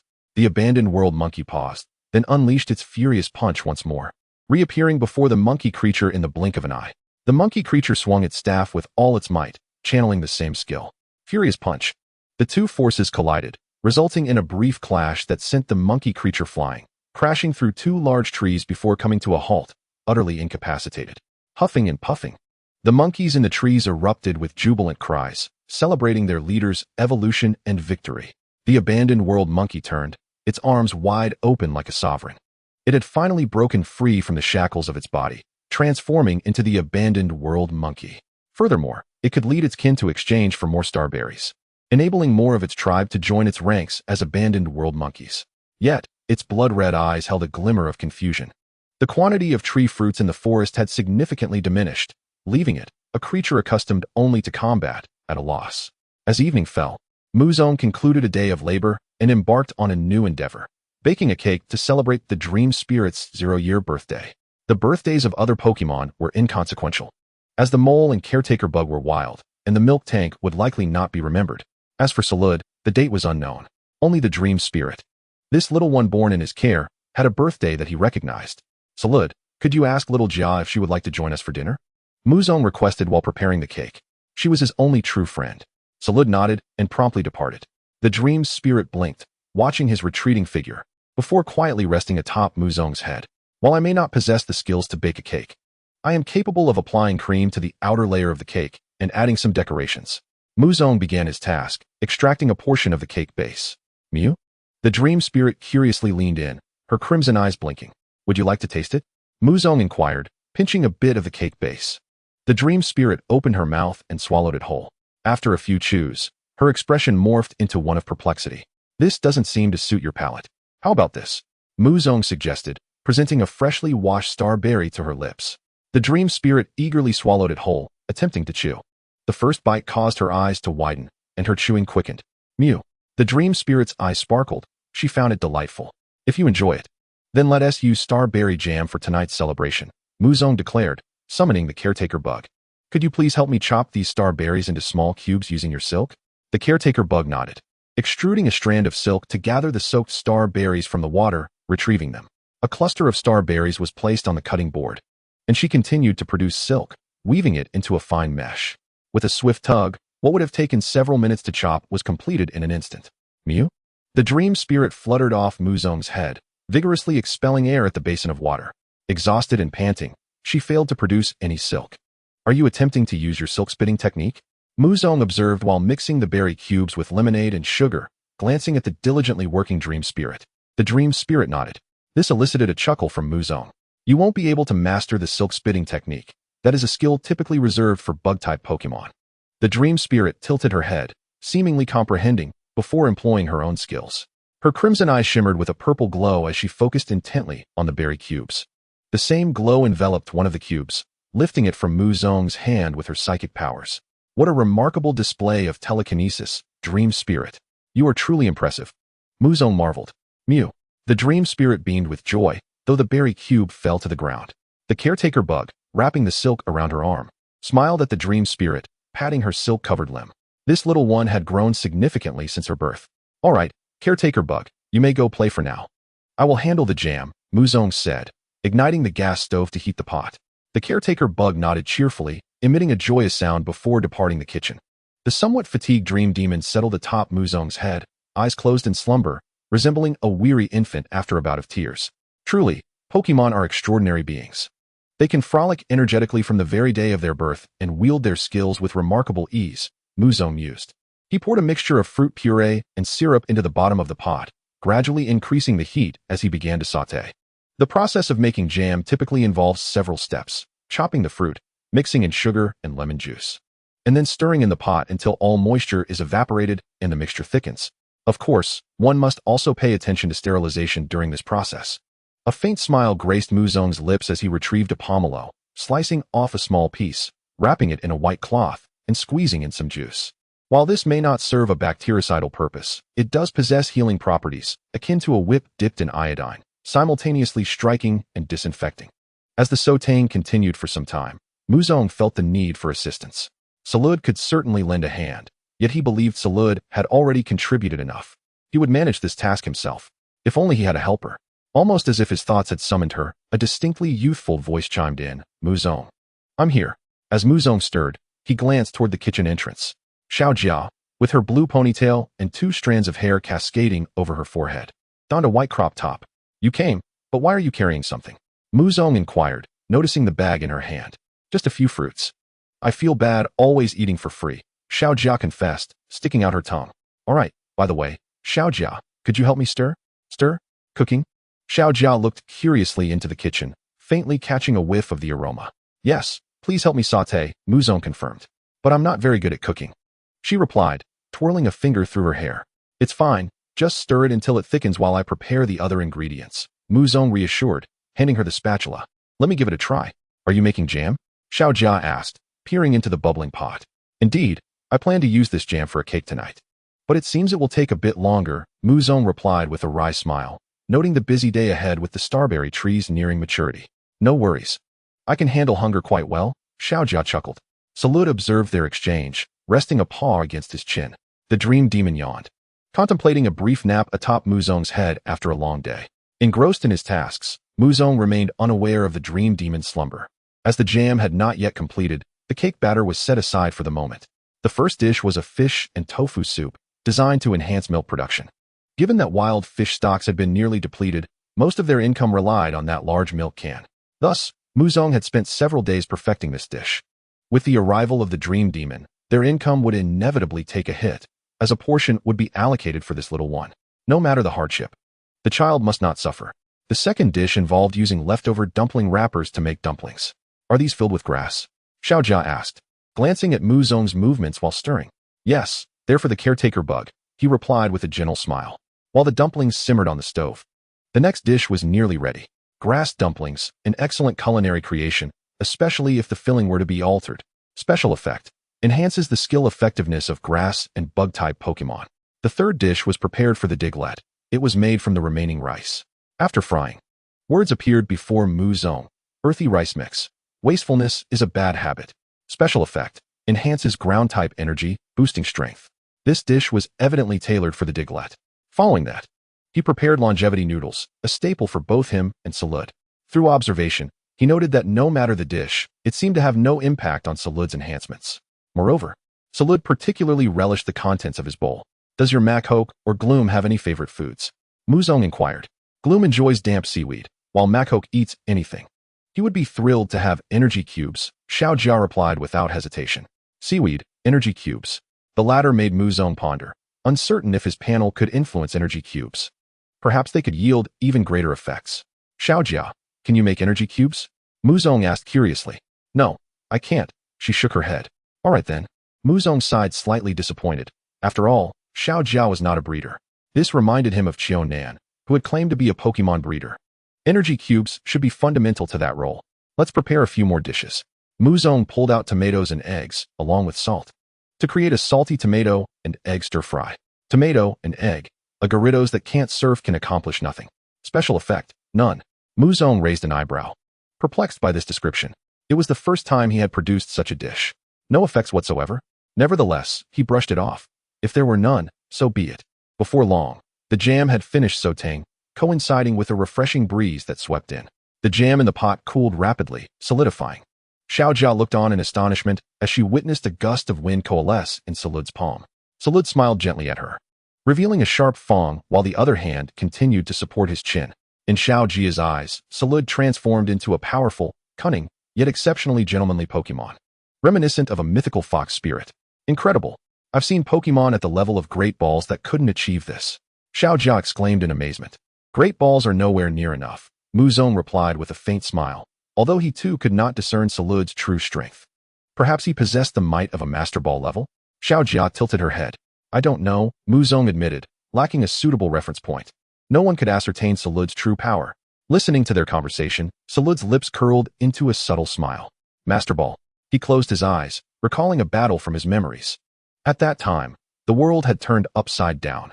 Oceans blotted out the sun, the earth lay shattered, and the sky was veiled in storm and lightning. With only a few pairs of eyes, as large as moons, remaining visible, the apocalypse was not unlike this. Yet he stood upon a cliff, vines extending behind him, fearlessly facing them. Although the battle was brutal, he had managed to secure victory more than half the time. Hey, Zarude, what are you thinking about? It's time to eat. Muzong roused him from his reverie, urging him to remove his arms from the table as he and Xiaojia carried the table out of the living room. Subsequently, Muzong returned to the bedroom to retrieve his treasured ingredients, making final preparations for the cake. First, he took several drops of forest essence, ensuring none went to waste. He also added branches from a decayed wood spirit, all excellent ghost-type ingredients. But could this cake even be consumed? No matter. Moreover, with this feather, let us bend it slightly to create the illusion of a candle. Muzong twisted the S-rank culinary material and inserted it atop the cake, forming a simple yet elegant candle. When 9 droplets of forest blood were placed on the cake, Muzong was momentarily taken aback. A radiant golden light appeared before his eyes, and simultaneously, the dream sprite perched upon his head opened its eyes wide. The cake of the underworld is a culinary masterpiece unparalleled in the world, imbued with countless emotions. It allows the user to cherish the memories of their family and return to their side. Special effects: Life Candle, Soul Pearl, and Withered Wood Rebirth. Life Candle, Ghost-type Pokemon with a lifespan of 1 hour. Soul Pearl, Ghost-type Pokemon with a lifespan of 1 hour that removes all negative statuses, resets effort values, and grants random effects, a chance to acquire the ability Ancient Vitality, a chance to increase a specific stats limit by 1 point, and a chance for special evolution. Withered Wood Rebirth, a chance to learn a new skill within 1 hour or a chance to enhance already learned skills. A large question mark appeared above Muzong's head. Chapter 38. Terrifying Existence from Another World.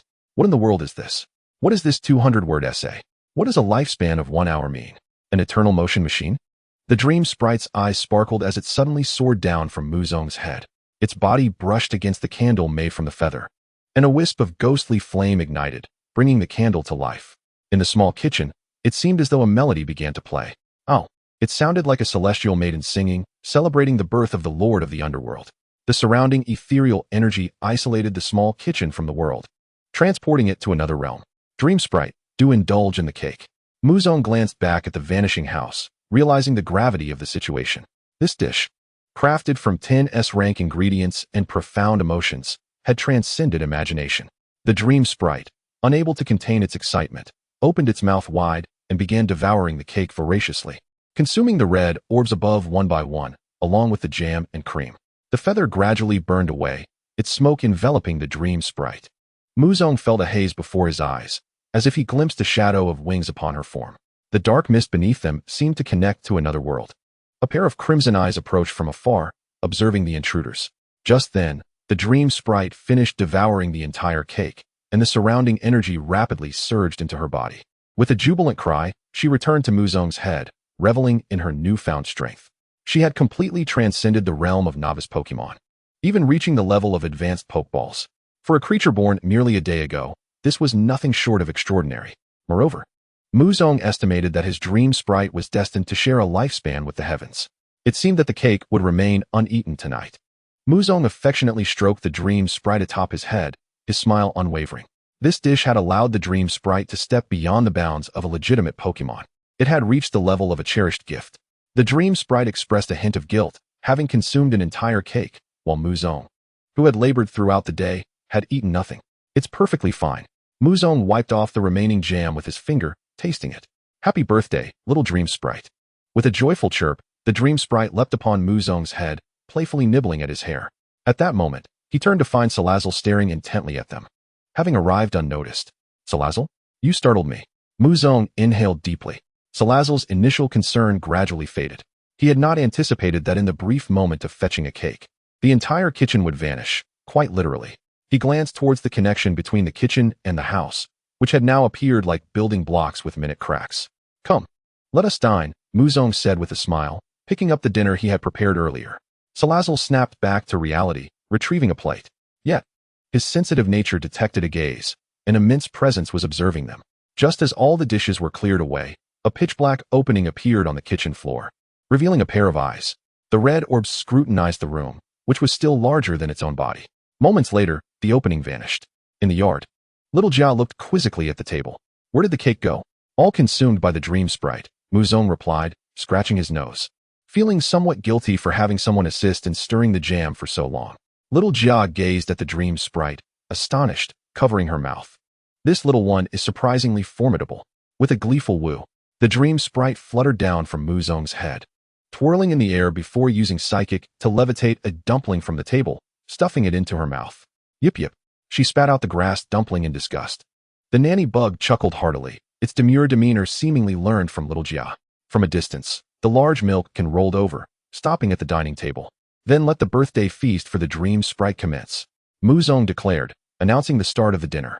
Little Jia eagerly grabbed a Pokeball, releasing Machoke and Venusaur. Strength. Binds.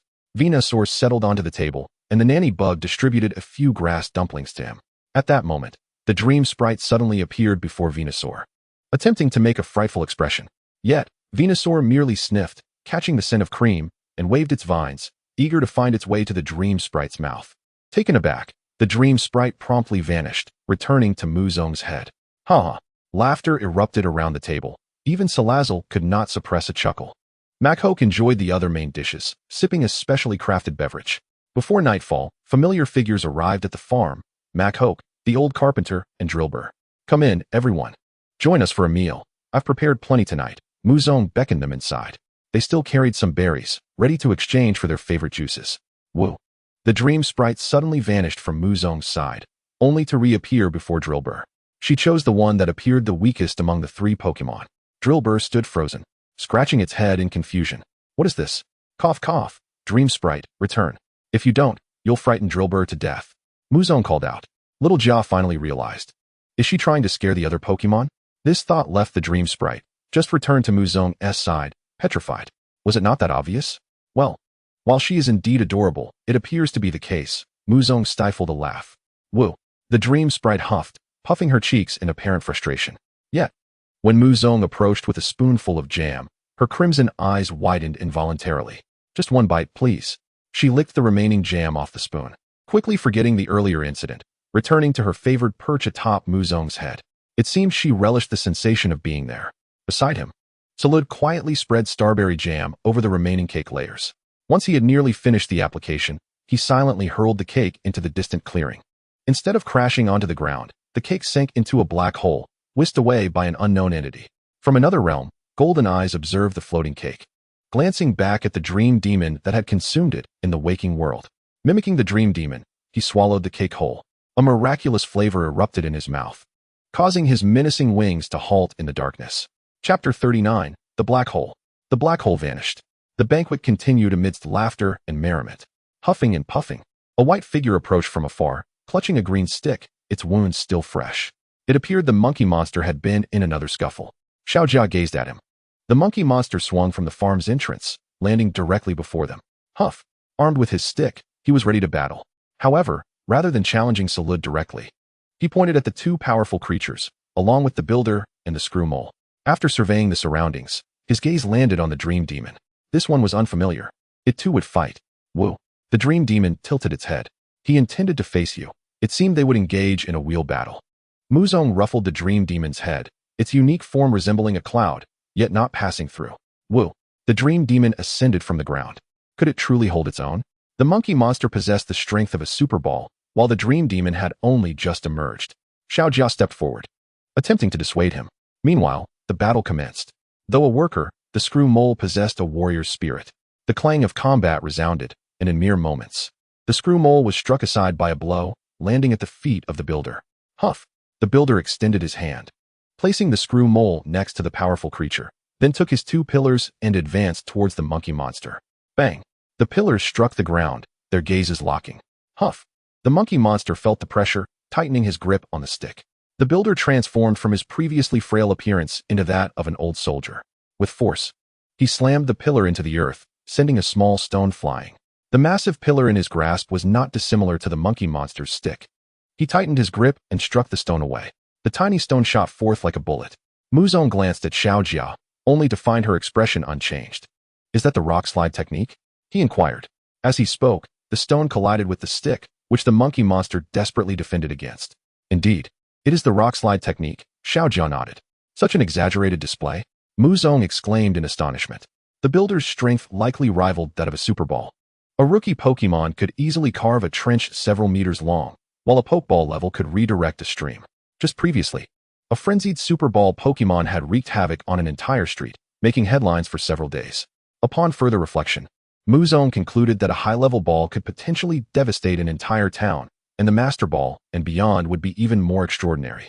The destruction of a city might be trivial, let alone the presence of legendary Pokemon.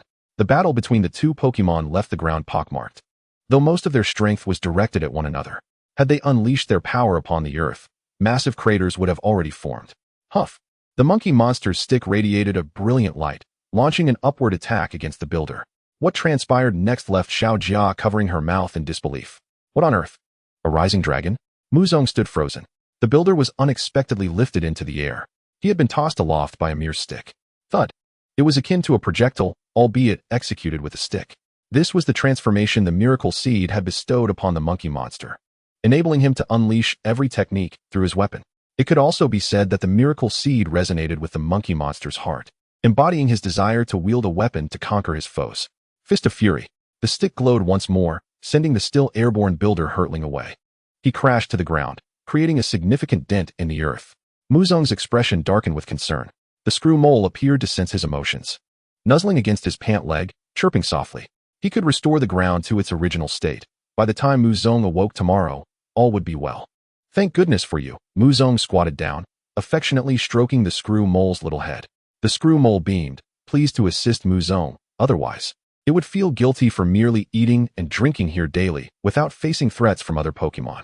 Next to enter the fray was not the powerful creature, but the dream demon that had flown away from Muzong's side. Huff. Despite its injuries, the monkey monster was ready to give his all. This naturally raised Muzong's concerns for the dream demon. Woo. A pitch-black energy orb coalesced before the dream demon's mouth. Shadow Ball. How is that possible? Xiaojia gasped in shock. How could a newly born Pokemon possibly learn the Shadow Ball? She looked at Muzong in astonishment. Could it be that he was not merely a farm owner, but also a skilled breeding trainer? Unbeknownst to her, Muzong's heart was in turmoil. Bang! The Shadow Ball erupted against the monkey monster, sending him hurtling backward. Was that a one-hit knockout? Muzong stammered. Zarude's eyes widened, staring at the little creature. No wonder. He squinted, realizing that the dream demon's form increasingly resembled the flickering wings from his memories. Back then, the beads around its neck had only radiated endless terror. Now, however, they brimmed with the warmth of love from this little family. The red prayer beads never anticipated such a connection with a dream demon. All right. Let us return to our meal, Muzong beckoned, inviting the dream demon to glide back. The monkey monster had been sent flying by the shadow ball. Not even uttering a promise to return, the builder glanced at his own wounds, releasing a puff of white mist from his nostrils. Just when his mood darkened, the screw mole nudged his thigh, presenting him with a cup of juice that Muzong had prepared in advance. Huff. Screw. The screw mole encouraged him, assuring that he would surely win next time. Ever since the builder arrived at the farm, he had faced continuous defeats. He had been bested in arm wrestling by Zarude, and in combat, he could not outmatch the monkey monster. By the way, Muzong, may I take some of your jam home? Xiaojia inquired. Of course, after all. You were the one who helped me stir it. Muzong generously prepared the remaining jam in a jar and handed it to Xiaojia. I feel a bit guilty about this, she said, slightly embarrassed. I still have some starberries from the fishing competition, which should last until my own ripen. So please take it. Muzong shrugged. Then I shall not be polite, Xiaojia chuckled. The aroma of Muzong's jam was exceptionally sweet. Joyful moments are always fleeting. The banquet concluded amidst the dream demon's gentle snores. The builder departed with the powerful creature and the screw mole, while Xiaojia also gathered her powerful creature and Vileplume. Muzong and his companions returned to their humble abode for the night. Once again, the dark void in the ground reappeared in the dead of night, directly devouring the table that had been temporarily placed in the courtyard. Chapter 40. Is the thief back again? The busy mole had just drifted into slumber when a noise startled him awake, and to his astonishment, he discovered that the entire table had vanished. The ground. Had it not been there just moments ago? Am I dreaming, or did Muzong carry it away? He blinked in confusion, closed his eyes again, and succumbed to sleep once more. The craters left by their earlier skirmish had already mended, although it would take some time for the grass above to recover. At dawn the next day, the dream demon was the first to awaken, darting around the room in a frenzy. It landed on Zarude's chest, locking eyes with his opened gaze. Humph. Zarude found the dream demon somewhat childish. Despite being a day older Pokemon, it ought to learn to mature. The dream demon blinked, unable to comprehend the meaning behind his eyes. Before long, Muzong also stirred from his sleep, casting a glance at the paper on his bedside. His latest savings amounted to 3,000. He then turned to the incubation chamber beside his bed, where the egg confirmed to belong to a Houndoom awaited hatching. It should emerge as a Darumaka. The money in his pocket was certainly insufficient. It was only when the horn of a caravan blared outside that Muzong realized he had indulged in a late slumber. Already around 8 or 9 o'clock. Eep. The dream demon squeaked in surprise, retreating into Muzong's embrace. It's all right. Let me introduce you to a friend. Muzong ruffled her head, donned his attire, and carried her outside. As they stepped into the courtyard, they noticed the nurse bug and the mole deep in contemplation over the vacant land. What is the matter? Muzong inquired. Mumu. The nurse bug pointed toward the empty space where the table had once stood. Indeed, where has the table gone? Muzong stood frozen, having passed through the living room without spotting any trace of it. Could there be a thief about? How peculiar for a thief to steal a table. Muzong chose not to delve deeper into the mystery at that moment. Instead, he headed to the barn to retrieve 4 bottles of milk from the previous day, which had typically been sold. Now, however, he decided to keep 2. Today, only these 2 bottles remain, he remarked, handing them to the waiting Kyle. No worries. Your milk is of high quality, so I'll still pay you 200 per bottle. Kyle exchanged money and the empty milk bottles, then added, oh, by the way, take a look at these. Do you need any of them? He produced a large box filled with various items. Responding to Muzong's request, he showcased some of the less popular wares. Is this a flashlight? Muzong picked up a circular lamp, pressed the button, and a beam of light shot forth, even shining brightly under the sun. But within moments, the white beam unexpectedly shifted to pink, continuously changing colors. This is a defective item, which is why no one wants it, Kyle explained. Hand it over. How much do you want for it? Muzong asked. 20 points will suffice, Kyle casually quoted. Considering it an unsellable item, Muzong thought to himself how he could attach this device to the stick of his monkey Pokemon, ensuring it would dominate in battles. He couldn't help but feel a surge of genius. Muzong rummaged further and discovered a packet of tuber seeds. A line of text flashed in his mind. Konjac seed, grass. I'll take this as well, Muzong declared, picking up the seeds. I'll give it to you for free. I have no idea what kind of seeds they are, Kyle generously offered. Thanks. By the way, Did you manage to find that seed I asked you about last time? Muzong inquired. Unfortunately, no, Kyle shrugged. Very well. I will have to check the seed shop in town, Muzong replied, slightly disheartened. He decided it was time to begin planting trees on the farm. He had already resolved to cultivate apple, peach, lemon, and cherry trees. With Zarude's assistance, the growth cycle of the apple tree would be drastically shortened, providing him with immeasurable benefits. After concluding their transaction, Muzong lifted his head and noticed the dream demon engaged in a silly act, attempting to scare the caravan. Kyle's caravan, shaped like a large geranium, appeared lifelike. The dream demon mistook it for a Pokemon and exerted its utmost effort to intimidate the vehicle. However, a mere caravan would ultimately disappoint the dream demon. Come back, dream demon. Mr. Kyle is about to leave, Muzong called out. Haha, that little one must be the egg, how adorable, Kyle remarked, watching the dream demon return to him, his eyes filled with admiration. Indeed. Oh, and I'll need to trouble you to bring a few more jars of nutrient solution in the next couple of days. I have acquired another Pokemon egg. Muzong recalled the unhatched Darumaka. No problem at all, Kyle patted his chest, assuring Muzong that everything was taken care of. As the vehicle departed, Muzong's thoughts returned to the matter of the missing table. Who could be so unscrupulous? He muttered under his breath, deciding to lock the doors every night from then on.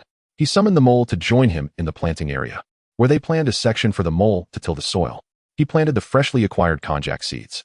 He remembered that in the animated series Doraemon, there was a substance called translation konjac. Under the diligent efforts of the mole, the tilling was soon completed. Muzong retrieved the seeds and scattered them into the ground. Zarude extracted the vines from his wrist and crushed them in his hand, sprinkling golden light to encourage the konjac seeds to sprout and grow swiftly. Crop type, konjac, grass. Crop status, yellow, continuously decreasing. Maturity countdown, 239 hours, continuously decreasing. Environmental warning, drought. One-click assistance. Muzong estimated that these konjac seeds would have struggled to germinate under normal circumstances, as they felt as dry as bones in his hand. Yet, with Zarude's power, they sprouted rapidly, and the maturity time was reduced to 10 days. In his past life, he had researched this plant, which typically required a long time to mature. Thanks to you, Zarude, Muzong expressed gratitude while lifting a nearby bucket to water the konjac plants. DD? The mole peeked out from the ground, blinking at Muzong's retreating figure. And thank you, mole. Your assistance is invaluable as well. DD. Muzong smiled gently, and after watering, he glanced at the area where the starberry trees stood. Some buds were already forming. As they gradually matured, the troublesome issues diminished. Although a few still required watering. Let us head to the back mountain to address the problem of the dried-up irrigation channel or perhaps adopt a water-type Pokemon. Muzong said, setting down the bucket and wiping the sweat from his brow. Lulu.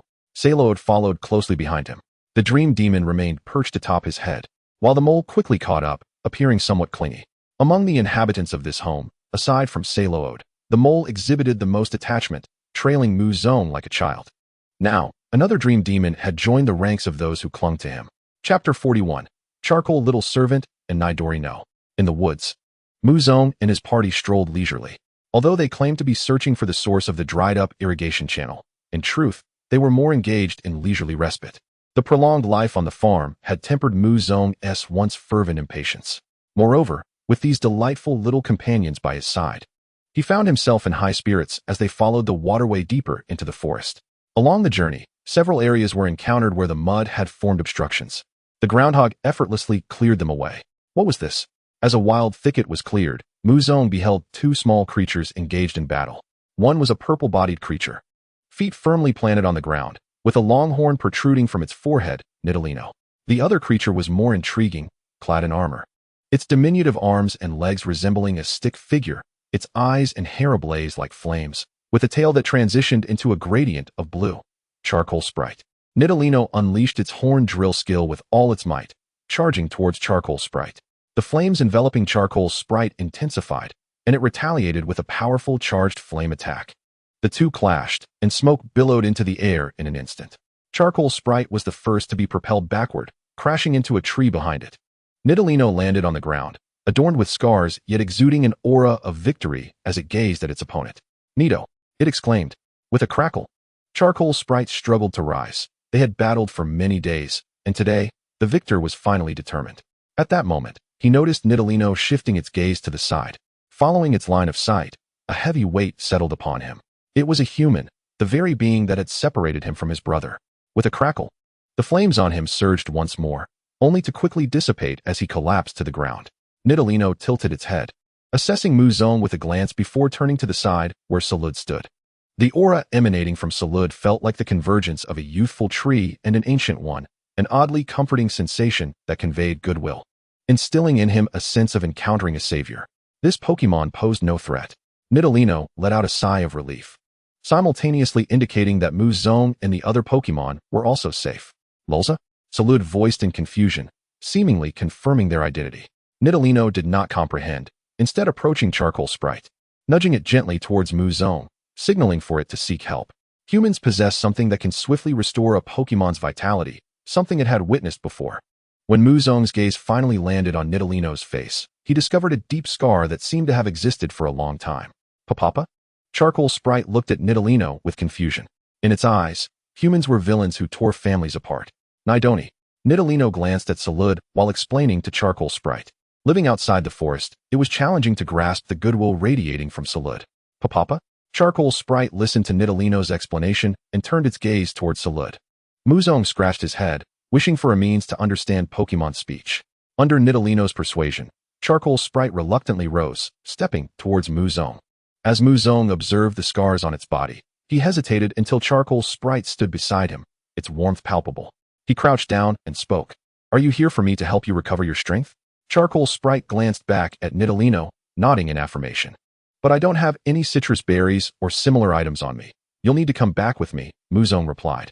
A notion of capturing crossing his mind. Who could resist such a temptation?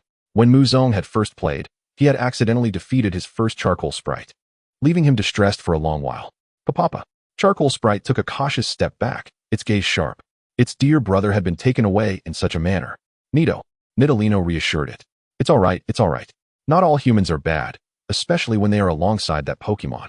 Through prolonged contact, Charcoal Sprite had come to understand what kind of Pokemon Nidalino was, leading it to trust the latter. This surprised Muzong. Why had Nidalino established such profound trust in Charcoal Sprite? Was it due to its strength? Alas, Nidalino did not grant him the opportunity to understand, turning to leave instead. Hey, Nidalino, want you join us for a while? My estate is quite spacious, Muzong called out. Nidalino paused for a moment, yet its silhouette soon vanished. Feeling somewhat disappointed, Muzong turned his gaze back to the groundhog, which had begun to shine once more. Come here, let me tell you something. He whispered into the groundhog's ear. Its expression gradually turned serious before it burrowed underground, disappearing from sight. Why? At that moment, Dream Demon appeared before Charcoal Sprite, making a comical face, an exceedingly cute grimace. This startled Charcoal Sprite, who instinctively assumed a battle stance, mistaking Dream Demon's antics for aggression. Dream Demon, perceiving Charcoal Sprite's readiness, mistakenly believed it was frightened and preparing for combat. Thus, a delightful misunderstanding ensued, leading to the casting of Shadow Ball. Bang! Charcoal Sprite fell to the ground, covered in dirt, its eyes spiraling. Its temperature plummeted. Muzong had yet to finish his thought. Why? Dream Demon looked at the fallen creature, puzzled. What happened so suddenly? Fighting isn't fun at all, she pouted, returning to perch atop Muzong's head. He sighed in exasperation. You knocked him out, and now you're sulking? Zarude, could you clear away those branches, and then we'll take Charcoal Sprite back to the farm? Muzong pointed to the branches cluttering the artificial waterway in the distance. A thin stream of water trickled from it, but that meager flow struggled to reach the farm down the hill. If the lower part was also blocked, it would be utterly impossible. The blockage was likely caused by the battle between Charcoal Sprite and Nidalino.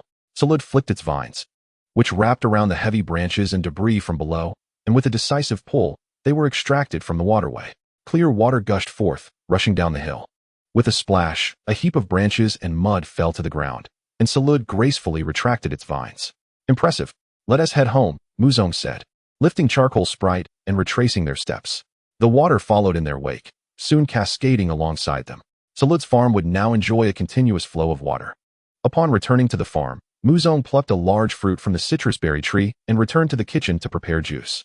Once completed, he fed it to the slumbering Charcoal Sprite on the sofa. Chapter 42. Charcoal Sprite, why can you only last 3 seconds?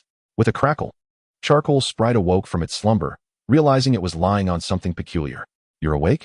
Muzong's gaze shifted from the kitchen to the sofa in the living room. Charcoal Sprite sprang to its feet, adopting a vigilant posture as it scanned its surroundings. Rest assured, it was merely an accident, Dream Demon thought you wanted to battle. After all, she's just a 2-day-old child and doesn't he understand much, Muzong consoled, presenting a cup of yellow juice as he stepped forward. Charcoal Sprite instinctively retreated a few steps, only to hear Dream Demon's voice behind it. This sent a bead of cold sweat trickling down its helmet. But in an instant, it leaped between them, its heat evaporating the cold sweat. Do not be so wary. I am merely a humble farmer and pose no threat to you, Muzong remarked. Placing the fruit juice he held onto the ground before turning to retreat into the kitchen to prepare a meal. The Dream Demon vanished from behind the charcoal servant, reappearing atop Muzong's head, where it rolled playfully while humming softly. Engaging in battle held no allure for her. She had no desire to confront the charcoal servant. Standing still, the charcoal servant glanced at Muzong's retreating figure and then at the cup of juice on the ground. After a moment of internal conflict, he approached and picked up the cup. Hearing the sound of swallowing from the living room, a smile crept across Muzong's lips. To tame a Pokemon, one must first conquer its appetite. Upon drinking the juice, the charcoal servant felt his condition rapidly improve, the battle scars upon his body fading swiftly. With the cup in hand, he leaped onto the platform and placed it beside Muzong. Crack! He bowed slightly. Now that he had regained his strength, it was time for him to depart. Muzong noticed the farewell in his eyes, feeling a twinge of regret. Where are you headed? He inquired. After a brief contemplation, the charcoal servant responded with a determined nod, raising a fist. To become stronger? Muzong asked tentatively. The charcoal servant nodded in affirmation. His journey aimed at growth. Ultimately, to confront that villainous human and rescue his dear friend. Muzong suggested, why not stay here? I can help you grow stronger at a swift pace. The charcoal servant shook his head, skeptical of the proposition. His resolve firm, he jumped off the platform and headed towards the kitchen exit. Muzong sighed, realizing that if the charcoal servant had decided to leave, he could not forcibly retain him. Perhaps their fates had yet to align. As the charcoal servant exited the living room, he spotted a monkey monster swinging elegantly from the doorframe before landing gracefully. A sense of urgency washed over him, prompting him to conceal himself within the shadows of the doorframe, ready for any sudden developments.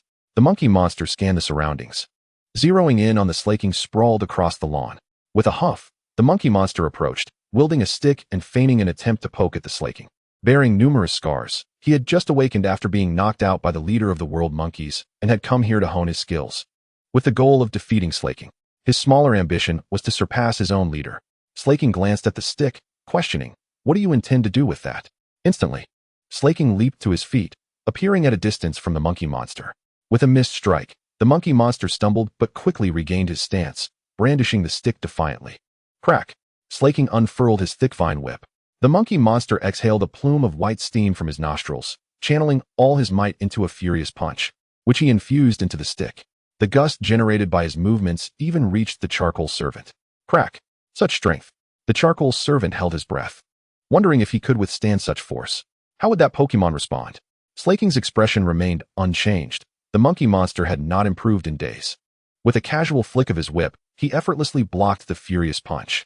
The monkey monster continued to attack relentlessly, but each blow was easily deflected. Occasionally, the whip would land upon the monkey monster, though none were heavy, seemingly serving as reminders of his errors in combat. Eventually, Slaking deemed it sufficient and sent the monkey monster flying. Shielding his eyes from the sun, he gazed at the distant figure of the monkey monster, now a mere speck in the sky, reflecting wistfully. The monkey monster's voice echoed, promising that he would return. Turning his head towards the doorway, Slaking caught sight of the charcoal servant, their eyes locking. The initially surprised charcoal servant froze, cold sweat trickling down his brow. Slaking narrowed his eyes slightly and reclined once more. Crack! Such might! He glanced towards the bustling figure in the kitchen and then up at the dream demon perched above him. Even a child born only 2 days prior could potentially defeat him in a single blow. Why not remain here? I can help you grow stronger swiftly. Muzong's words echoed in his mind. Resolved, the charcoal servant retraced his steps back to the kitchen. Crack! He struck his helmet with his arm, producing a loud sound that caught Muzong's attention. Observing the charcoal servant's newfound determination, Muzong returned his smile. He recognized that the charcoal servant had come to terms with his choice to stay. Welcome, Muzong thought to himself, already calculating how much natural gas he could conserve with the charcoal servant's fire. The charcoal servant extended a hand towards Muzong. Surprised, Muzong crouched down and bumped fists with him. Welcome, Crack. Thus, this little household welcomed a new member. Now, try using your fire to assist me in cooking. Muzong promptly turned off the gas, encouraging the charcoal servant to leap onto the counter, igniting flames beneath the pot. After a moment's thought, the charcoal servant directed sparks toward the bottom of the pot. Yet, it was evident that such a small flame was insufficient. "No, your sparks are too weak. They must be sustained," Muzong remarked. The term weak caused the charcoal servant to stiffen momentarily before unleashing a more vigorous burst of flames. "Is that all? Not even 3 seconds?" Muzong's expression dulled, compelling him to reignite the gas. The charcoal servant stood in disbelief. Was he truly this feeble? "All right, take a break. I will prepare a meal and determine the best dish to enhance your strength," Muzong said, patting his head. As for why he didn't touch him directly, because it was too hot. A touch of disappointment washed over the charcoal servant, but he soon leaped off the platform, exiting the small, dilapidated house to practice his spark technique outside. He aimed to produce flames as robust and enduring as possible, determined not to experience such embarrassment again. Yet, progress for an ordinary Pokemon was not swift. Meanwhile, the Diglett that had not followed returned from underground, accompanying Nidoking as they entered their territory. Chapter 43. 2 Evolutions Desired? Nidoking, bearing scars on his face, appeared fierce and vigilant in the face of any challenge. However, upon returning to his clan's territory, his fierceness waned. When a Nidorino approached him, softness graced his features. "Nini." Nidorino nuzzled against him. Nidoking raised a paw, gently patting his head. Several Nidoran and Nidorino soon surrounded him, circling as if inspecting him for injuries. At that moment, he heard a rustling sound. His large ears twitched in curiosity. Directing his gaze towards the direction he had come from. Seeing nothing with the naked eye, he leaped forward, traversing the bushes that obstructed their small area. Yet, there was still nothing. It was then he realized it was merely the sound of the wind. The source of the noise was, of course, the Diglett, who swiftly made its way towards the farm to report the situation. At Slaking's farm, the charcoal servant enjoyed his first meal since arriving, though it was on the lawn, as someone had stolen the table. Muzong never anticipated that someone would come to pilfer a table. The little servant, Tan, could only manage to wield a spoon with his tiny hands. His lunch consisted of a bowl of porridge, adorned with floating chili peppers. Muzong recalled Tan's fondness for high-calorie, fatty dishes, leading him to conclude that this little creature was a carnivorous Pokemon. Unfortunately, his recent provisions consisted solely of fish, leaving him with little choice but to prepare something simple. This afternoon, he planned to venture into town to procure some supplies and determine how best to cater to Tan's dietary needs. Chili fish soup, a fundamental dish. Special effect, slightly enhances the probability of fire-type Pokemon acquiring new skills. These words were visible only to Muzong, while Tan experimentally lifted the spoon to his mouth. Muzong observed Tan's actions with great curiosity. Even while donned in a helmet, the little one could manage to eat. "By the way, Tan, have you decided how you wish to evolve?" Just as Tan swallowed a mouthful of fish soup, the spicy warmth lingered within him. "Pip, Yuwu, Mu, Mao." Several Pokemon huddled together, casting puzzled glances at Muzong. Even the newly hatched Dream Demon understood that evolution for them could only lead to one outcome, the Dream Demon King. This was an intrinsic part of their genetic makeup. Tan gazed at Muzong in astonishment, surprised that this human possessed such knowledge. Tan had 2 evolution forms. One was the Red Lotus Armored Knight, evolved using the armor of Celebration, while the other was the Azure Flameblade Demon, evolved using the armor of Curse. He vividly imagined both forms, leaving the surrounding Pokemon in wide-eyed wonder at the existence of such a Pokemon. Zarude sat nearby, feigning maturity, casting a resigned look at the little ones. Yet, he pondered whether he himself was on the brink of emergence, not referring to his future self, but rather to his current self in this timeline.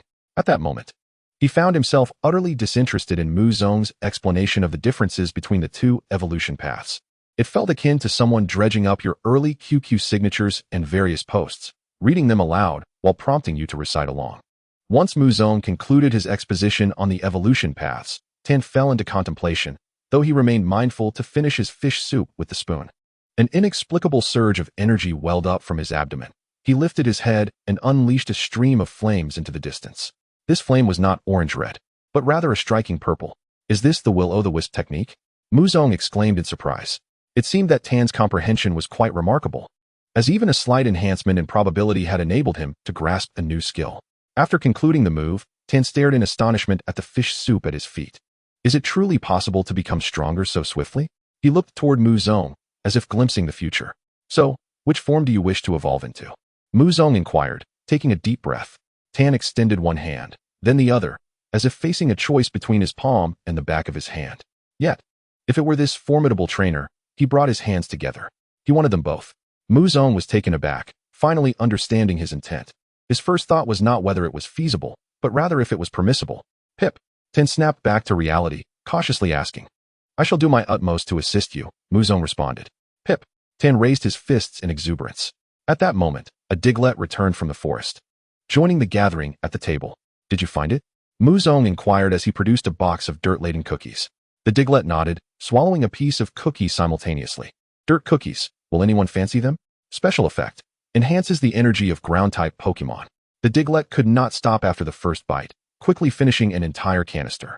I'll prepare you some more tomorrow, Muzong said, patting its head. These cookies are easy to fry. The only hassle is cleaning the pan afterward. The Diglett, sensing Muzong's gaze, prepared to lead the way to nidoking. However, Muzong halted him, stating, let us not disturb him. I need to purchase some items first. The Diglett returned to his side, ready to accompany him on the shopping trip. Are you coming, Tan? Muzong asked. Tan shook his head. Buying items won't enhance my strength. No, I won't go. The caretaker and the Miltank were both home buddies, so Muzong didn't even need to inquire. He clapped his hands, setting off to town with Zarude, the Diglett, and the Dream Demon. Their first destination was Little Jia's shop. Upon his arrival, Little Jia emerged from within. What do you need? She asked curiously, having just returned from the farm the previous day. Apart from needing to renovate a large house, she likely had little else to acquire. Well, it seems that table was stolen yesterday, Muzong stated, revealing his purpose for visiting. Huh, stolen table? Little Jia nearly laughed in disbelief. Who would do such a thing? After searching all day, I couldn't find out whether it was a Pokemon or a human. I suppose I'll have to order a new one. Muzong sighed. Honestly, to steal a table, what a pathetic thief. Little Jia's cheeks puffed up in annoyance. It's infuriating. I'll leave it to you. I still need to visit the seed shop. I'll return and pay you. Forget the money. I'll deliver the table to you before you return to Zarude's farm, Little Jia replied earnestly. However, she quickly added with embarrassment, but Dad's cooking is truly dreadful. I may have to come over to mooch a meal in a day or two. With that, Muzong felt no need to press further. After expressing his gratitude, he turned to leave with his Pokemon. Zarude, do you have any leads on the thief? Muzong inquired. Lolza. Zarude looked skyward, indicating his ignorance. He had not anticipated that the master of the reverse world harbored such peculiar interests. Chapter 44, A Mutual Pursuit. I would like to purchase some seeds for apple trees, peach trees, cherry trees, and lemon trees, Muzong stated outside the seed shop. The proprietor patted his large belly, exclaiming, Ah, Muzong. Unfortunately, I only have seeds for apple and peach trees. If you're interested in the other two, you may have to wait for the traveling market in a few days. I've heard it's coming from other cities. The mention of a traveling market piqued Muzong's interest. This was fortuitous. He had initially considered having Zarude assist him in capturing necessary Pokemon, yet the chances of encountering what he sought were minimal. The forest environment was too monotonous, and the diversity of Pokemon was lacking. The mere chance of meeting Tan was akin to a stroke of luck. However, Muzong soon furrowed his brow. How was he to earn money? After making his purchase, he pondered how to generate income on the way home. Suddenly, he recalled a gold coin he had fished out from a broken shoe during a previous outing. He had kept it all this time without selling it. Now, it seemed opportune to part with it. That should fetch a decent sum. With a sigh of relief, Muzong hastened his planting, his pace quickening. Each sapling of the apple tree cost 200 points, a price clearly beyond his means. Selling seeds required 80 points, while the peach trees were even cheaper. He decided to buy 20 of each, depleting his entire savings of 3,600 points, leaving him short by 20 points at the time of payment. Earlier that morning, he had purchased a flashlight for the monkey Pokemon. Fortunately, the boss, recognizing the volume of his purchases, graciously waived these charges. This time, Muzong opted not to plant the fruit trees alongside the starberry bushes and konjac, but rather positioned them at the southeastern corner, near the entrance. Each fruit tree requires a minimum of 3 by 3 space. Placing them near the starberry bushes would considerably obstruct sunlight, transforming the originally advantageous seed area into a disadvantageous one. However, this arrangement necessitated the excavation of a water channel. Thankfully, once the fruit trees mature, they exhibit a notable drought resistance. Zarude, I implore you. After Muzong completed the planting, he summoned Zarude to unleash his powers. With a flourish, Zarude conjured a shimmering golden light directed toward the yet-to-sprout seeds. One by one, the saplings burst forth from the earth, defying all scientific logic. Some of the 1 or 2 meter tall trees already surpassed Muzong in height. Upon awakening, the king of the crown would undoubtedly need to be renamed Little Zarude, Muzong marveled. Zarude couldn't help but chuckle at this. You know the king of the crown?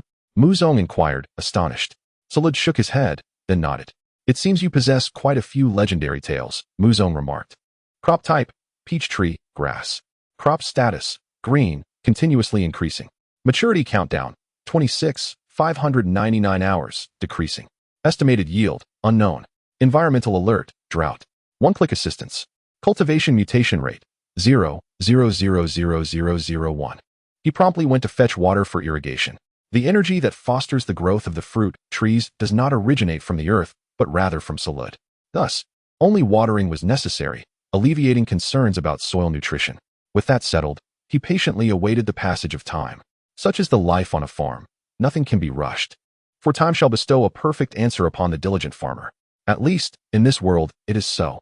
Muzong gazed over his farm, which initially appeared somewhat barren, but now boasted a dairy barn, a cultivated region of starberry trees, and a small grove. The farm gradually flourished, and life seemed to improve steadily. Preparing dinner, Muzong set down the water bucket and wiped the sweat from his brow with his sleeve. Previously, he had dreamt of crop mutations leading him to the pinnacle of success. Now, however, his aspirations revolved around the farm's continual improvement, life as tranquil as a gentle breeze, and perhaps even the prospect of travel in the future. A mole was playfully chasing a butterfly that had seemingly flown in from nowhere, not a Pokémon, but an ordinary butterfly.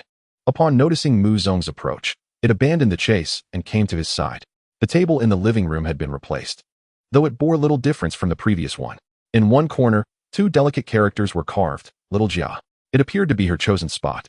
Muzong smiled, harboring no objections. When the charcoal sprite returned from wherever it had been, it immediately leaped onto the platform upon seeing Muzong in the kitchen, covered in dirt. You. Muzong's expression darkened, gazing at the dirty ingredients. The charcoal sprite seemed to grasp the gravity of the situation, retreating slightly only to bump into other ingredients. Don't move. I'll wash you first tonight. Muzong's damp hands reached for the charcoal sprite, leading it to the sink. He picked up a clean towel nearby, wetting it before wiping down the charcoal sprite. He recalled that the charcoal sprite's life resided within burning charcoal. Thus he worried that immersing it in water might be fatal. The charcoal sprite stiffened, not anticipating such treatment from Muzong. However, once it was cleaned and set aside, warmth blossomed within it, a sensation it had never experienced outside of its brother's care. Unbeknownst to Muzong, he resumed washing the vegetables the charcoal sprite had sullied. In the future, if you get this dirty, you cannot jump up here. I'll clean you up, or you can go to the bathroom yourself. Salud can teach you. Muzong rambled on, noting that due to a lack of funds, they would have to settle for leftover fish tonight. No money? The charcoal sprite latched onto the key point, believing it had discovered Muzong's plight. With a crackle, it extended its hand, seemingly offering to help Muzong earn money. Muzong paused mid-chop, then burst into laughter. Oh, you can't earn money now. Making money is quite challenging. Once you become stronger and help me clear my grievances, we can earn money through battles. The charcoal sprite blinked, then brought its fists together. Another reason to strive for strength. Muzong smiled with satisfaction, pouring more effort into his cooking. This mutual endeavor felt splendid. The dinner table emanated a medley of delightful aromas, and every Pokémon relished their meal. Suddenly, after sipping a bowl of fish soup, the charcoal sprite experienced an unusual impulse. It leaped off the chair and dashed outside. Standing in the yard, it released a torrent of roaring flames. Was that flamethrower? No, it was incinerate. Using flames to attack opponents, it would incinerate any held berries. The charcoal sprite turned to Muzong, who nodded affirmatively. That's incinerate. Remarkable. The thoughts of both human and Pokémon aligned astonishingly. Muzong had not anticipated the charcoal sprite's keen insight. Likewise, the charcoal sprite was astonished by Muzong's culinary prowess. Excuse me, are you the owner of this farm? Came a voice, slightly aged. Muzong and the charcoal sprite turned to see an elderly woman with silver hair, leaning on a cane. I believe I've seen you at the fishing tournament, Muzong recalled, noticing that the old woman had seemed to watch him intently that day. That must have been me. Ahem, may I come in for a moment? I have a favor to ask of you. The old woman coughed lightly. Please, come in. Being townsfolk and considering her elderly status, Muzong had no intention of turning her away. Upon entering and seeing the room full of Pokémon, the old woman stood in awe. These are all my friends, visitors from the forest, Muzong explained. The caretaker bug, the mole, Salud, and this charcoal sprite. Along with this little one. He gently patted the dream demon that had flown in, preventing her from attempting to startle the old lady. The elderly woman, at least in her 70s or 80s, should not be frightened. A dream demon? What a rare Pokémon! She exclaimed, immediately recognizing it. Oh, Muzong was taken aback. My name is Xiao Suo, but everyone calls me Suo Lao. Being older, you may address me as such. As she spoke, Suo Lao settled onto the sofa as Muzong gestured. The Pokemon exhibited varied reactions to the stranger. The mole appeared curious. The caretaker bug remained stoic. The dream demon aimed to frighten. Zarude seemed nostalgic, and the charcoal sprite exhibited caution. My husband was once a formidable trainer, Suo Lao reminisced with a sigh. Oh dear. I've rambled on. I came to ask if you could craft a set of clothing for me. Clothing? Muzong was momentarily taken aback. Indeed. I admired your attire last time. It's clear you possess remarkable sewing skills, Suo Lao praised without reservation. Sewing? Muzong glanced at the caretaker bug, which shared his bewilderment, looking towards Suo Lao. I am not a tailor, but if I were to make a comparison, it would be the nursery bug that embodies such a craft. Muzong beckoned the nursery bug over. Sola was momentarily taken aback, feeling astonished. She had only heard of nursery bugs weaving garments from leaves, yet never had she heard of them utilizing needles and fabric. The nursery bug is indeed an impressive Pokemon, but you must provide your own material, Muzong stated. That is certainly the case. Not only will I bring the fabric, but I shall also pay you a fee. How does 3,000 sound for an outfit? Sola calculated the cost. 3,000? Muzong gasped in surprise. Is that too little? Sola inquired, wiping the corner of her eye. No, it's too much. A modest amount for the nursery bug's sustenance will suffice. Muzong hastily waved his hands. At this age, it's rather inappropriate to accept so much, especially since we are from the same town. That is not excessive at all. 3,000 is 3,000. Sola insisted, her tone slightly unyielding. Muzong relented. Then, Sola, please bring the fabric and the design photos tomorrow, and let the nursery bug craft it for you. Muzong rose alongside Sola. Thank you so much, she smiled. After bidding farewell to Sola, Muzong turned to the nursery bug, asking, what are your thoughts? The nursery bug's crimson eyes glimmered with determination. Although she had never made clothing for anyone other than Muzong, she was willing to give it a try if it meant earning him some money. The small firebug looked at the nursery bug with a hint of envy. If only she could sew, she thought, then she could be the one earning money from Muzong. You can do it. Muzong encouraged the nursery bug. This could be an unexpected windfall. That night, the nursery bug remained awake, diligently training her silk threads. In the dead of night, she stealthily approached Muzong, rousing him from slumber. Muzong glanced at the sleeping Zarude before following the nursery bug to the living room, ensuring the door was securely closed. What is it? He asked, rubbing his eyes, still laden with sleep. The nursery bug tugged at his arm, leading him to the kitchen, where she retrieved some plant ash from the cupboard. Are you suggesting that you find the strength of your silk insufficient, and wish for me to assist you in making juice? Muzong queried. The plant ash, produced by Zarude on a sunny day, could enhance the skills of grass-type, bug-type, and fire-type Pokemon when fashioned into juice. It had always been the nursery bug's sustenance. You worry too much, Muzong chided gently, poking her forehead. The nursery bug's sharp silk blades shyly touched against his fingers. Having lived alongside Muzong for a considerable time, she understood the significance of money. Without it, their current lifestyle would not be possible. At least, that was her belief. Were Muzong aware of her thoughts, he would be both amused and bewildered. This world was unlike his previous life. Even without wealth, one could coexist harmoniously with Pokemon. All right, I shall make it for you. Please wait a moment. Muzong yawned, but set about preparing the juice. In no time, the warm juice was ready. The energy contained within the plant ash caused the cold water to warm. Grass ash juice, a peculiar concoction. Special effect. Enhances the skills of grass-type, bug-type, and fire-type Pokemon. The nursery bug eagerly accepted it, hastily gulping it down. All right, now remember to get some rest. I too must sleep. Muzong yawned once more. The nursery bug nodded and returned to the room that once belonged to his grandfather. Yet, at that moment, the room was adorned with silk threads, having become the nursery bug's domain. Some threads appeared dull, while others shone with brilliance. Here, one could witness the evidence of the nursery bug's strengthening silk.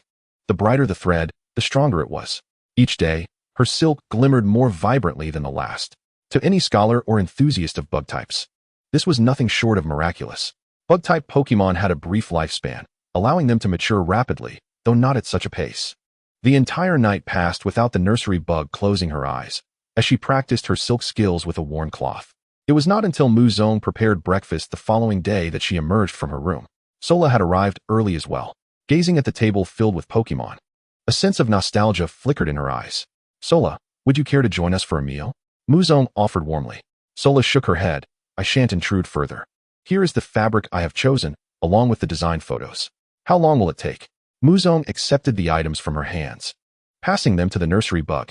After glancing at the photos and pondering briefly, the nursery bug held up one finger. A week? Sola ventured tentatively. The nursery bug shook her head. A month? A glimmer of disappointment crossed Sola's gaze as she received another negative response. Then, she hesitated, unsure. The nursery bug's intention seemed to indicate one day. She meant for Sola to return the following noon. One day? Sola exclaimed in astonishment. The nursery bug nodded in affirmation. Chapter 46. Fiery Hot Pepper? The picture depicted a suit, adorned with an embroidered Sherelden. This belonged to my grandfather's Pokémon. It serves as a memory, Sola elucidated. It seemed Sola, in her youth, had her own legendary tales to tell, Muzong noted with a smile. After Sola departed, the nursery bug dove into the bedroom that once belonged to Muzong's grandfather. The small firebug paced at the door, wishing fervently that it were her in there. Observing this, Muzong remarked, in truth, compared to wealth, you all are far more important. The ground. The Diglett was moved to tears, yet continued munching on cookies with fervor. All right, let us continue our meal, Muzong said as the dream demon perched atop his head, awaiting his offering, still the starberry jam, though it was nearly all gone. Not long after their meal, the sound of Kyle's horn resonated at the farm's entrance. Muzong hurriedly rose to retrieve a gold coin from the bedside drawer. Upon seeing the coin, Kyle's eyes sparkled with astonishment. Is this an ancient coin? Kyle examined it, producing instruments from the cart to assess its authenticity. I don't know. I caught it in the river, Muzong replied. It seems your fishing skills have reached a remarkable level to haul such a treasure. It is said that the greatest fishing masters can even reel in a Kyogre. Kyle remarked, having completed his examination. Based on historical comparisons, this coin likely dated back at least 3,000 years. You struck it rich, Muzong. Kyle exclaimed, his excitement palpable. How much can it sell for? Muzong inquired, eager for the details. Now that is the crux of the matter. The last transaction was for 60,000. Kyle divulged a staggering price. Incredible. Muzong gasped. The exchange would be cash on delivery. For the first time, Muzong held such a substantial sum. The paper currency resembled that of his previous life, with the highest denomination being 100, adorned with the Pokemon Center's emblem. 600 of these notes felt weighty in his hands. The dream demon gazed at the pile of currency in his embrace, ready to take a bite. Thankfully, Zarude was quick to intervene and stop the little one just in time. Muzong breathed a sigh of relief. Oh, and here's the nutrient solution you requested. Kyle carefully set the coin aside and produced 3 containers of nutrient solution. How much is this? Muzong asked. Oh, come now. No charge for you. It's on the house. Before Muzong could protest, Kyle started his vehicle and drove away. Due to the depletion of funds by Muzong, he refrained from visiting other farms and, in an unusual turn of events, departed from Qinghe Town rather early. He carefully secured the money before heading to the fields to tend to the agricultural tasks. It was only at night that he found a moment to sit on his bed and contemplate future developments. His savings amounted to 60,000. Next, he intended to procure a pot from the traveling market. The shell on the back of the pot could be utilized to brew delectable fruit juices, thereby saving him considerable time. Additionally, he harbored another idea, a cozy abode for Pokemon. Currently, the Diglett still resided in the yard. As his Pokemon population grew, such a dwelling would become increasingly essential. He was not the type of trainer who merely captured 6 Pokemon or formed a few teams. He was a farmer, destined to have a multitude of Pokemon in the future. If possible, he also wished to acquire some fluffy Pokemon, such as Eevee or Arcanine. Muzong ceased his daydreaming and succumbed to slumber. The following day, the clothing was delivered to Sualao's residence. Sualao, still in disbelief, marveled at how the Butterfree had completed her garments in just a day. I am immensely grateful. My dear friends organized a tea party, but I haven't worn decent attire in ages. A smile graced her lips. Would it be all right for me to change and then pay you? Muzong readily agreed, signaling an okay gesture. The Butterfree stood nervously to the side, her antennae twitching with anxiety. Muzong patted her shoulder reassuringly, saying, Fear not. I have witnessed your craftsmanship. There will be no issues. The Butterfree fidgeted nervously. At last, the door to the small building creaked open once more, revealing Sualao clad in her new attire. Though she was no longer of an age suited for such formal wear, she transformed before Muzong's eyes. It was as if she had donned an entirely new persona. The signs of aging vanished, and she now appeared capable of commanding a 6v6 Pokemon battle. I am astonished at how well the Butterfree's work fits. Even though I provided the Pokemon with accurate body measurements, I never expected this. She shifted her somewhat stiff legs. The Butterfree beamed. Affirming her observations, Sualao's left leg had a slight twist, necessitating a minor adjustment in size. The silk thread was remarkably resilient and strong. Muzong had once seen the silk of a Butterfree of the Super Ball caliber, and there was simply no comparison to this. His eyesight, however, had failed him in discerning the true prowess of Pokemon. Muzong, I never realized you were such a formidable trainer, Sualao praised. Muzong hastily waved his hands, insisting, I am not a trainer, I am merely a farmer. A breeder then? Sualao seemed to understand, recognizing that not everyone yearns to travel. Being a breeder is also a splendid choice. As they spoke, the silver-embroidered Shereldon on the front of her dress appeared almost to breathe, as if it had come to life. No, I'm just an ordinary farmer. It is all thanks to the efforts of the Butterfree, Muzong clarified. Yet, the Butterfree shook her head, insisting that it was all Muzong's merit. Such camaraderie. Here is the promised reward. Thank you both. Sualao produced cash and handed it to the Butterfree. The Butterfree joyfully accepted it and turned to pass it to Muzong. I shall not be polite then, Muzong said with a smile as he accepted it, and the Butterfree's grin grew even brighter. Of course, I must tidy up and prepare for my appointment. Sualao bid farewell and returned to her house. Muzong exchanged a glance with the Butterfree and exclaimed, to celebrate your earnings, let us indulge in hot pot tonight. The Butterfree enthusiastically agreed. Subsequently, they ventured into the town to procure various necessities, ensuring that their household stock of essentials was replenished. They also sought high-fat, spicy ingredients favored by the charcoal servant. For a moment, Muzong completely forgot his intention to search for Nidorino in the forest. Oh! Muzong halted in front of the seed shop, burdened with numerous items. His gaze lingered on a package of seeds discarded at the entrance. They appeared to be chili seeds. Yet their exterior was grotesquely distorted, as if something lurked within, ready to emerge. Explosive chili seeds, mutation. Muzong's eyes sparkled with excitement. Boss, are you selling these seeds? Chapter 47, Malevolent Cultivation? The chili seeds at the entrance? No, thank you. They look so oddly shaped that I can't even guarantee they'll sprout. The shopkeeper peered out, expressing disdain for the chili. Can I take them then? Muzong inquired. If you want them, feel free to take them. I have no use for them. The shopkeeper replied casually. Thank you. Muzong bent down to retrieve the mutated seeds. It was not only in his farm that mutations occurred. The entire back mountain was similarly afflicted. Some cultivated areas exhibited mutation rates reaching double digits. Muzong's panel merely transformed uncontrollable mutations into manageable ones. In this world, various energies permeated every corner. What a windfall! Muzong grinned broadly. The Butterfree, though perplexed, shared in Muzong's joy. Together, they carried their purchases back to the farm. Butterfree, please take the items back and summon Zarude. I need to determine where to plant the chili, Muzong instructed. The Butterfree extruded silk, stringing together the bags and lifting them with vigor. Muzong proceeded to the planting area. After some thought, he decided to plant the explosive chili seeds above the konjac. There were not many seeds, only 10 in total, each occupying a 1-by-1 plot of tilled land. Woo-woo. The Mismagius was the first to arrive, landing atop his head. After brushing the dirt off his hands onto his clothing, Muzong affectionately patted Mismagius's head. Little one, are you still full of energy? Did you scare anyone today? Muzong queried. Woo-woo. Mismagius responded with a hint of irritation, indicating that no Pokemon had been frightened today. Rather, she had received several compliments for her adorability. At that moment, Zarude arrived. Upon spotting the small mounds of earth, he instinctively knew what his task was. He extracted a vine, crushed it in his palm, and, in one fluid motion, the chili seeds rapidly sprouted and grew. New text materialized before Muzong's eyes. Explosive chili, mutation, maturation time, for 179 hours. It would mature in just 2 days, marking it as the fastest growing crop on the entire farm. Seeing this, Muzong smiled and remarked, since there are no pressing matters today, let us prepare the ingredients for hot pot tonight, and simply make do with a light meal at noon to keep our appetites. Just as Zarude was about to agree, a small figure dashed towards them from a distance, wielding a long stick. Monkey, wait a moment, Muzong shouted, halting the creature. Who? The monkey tilted its head in confusion.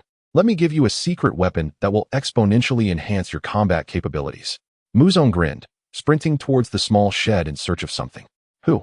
The monkey, impatient, paced anxiously in place, feeling as though mere minutes stretched into days.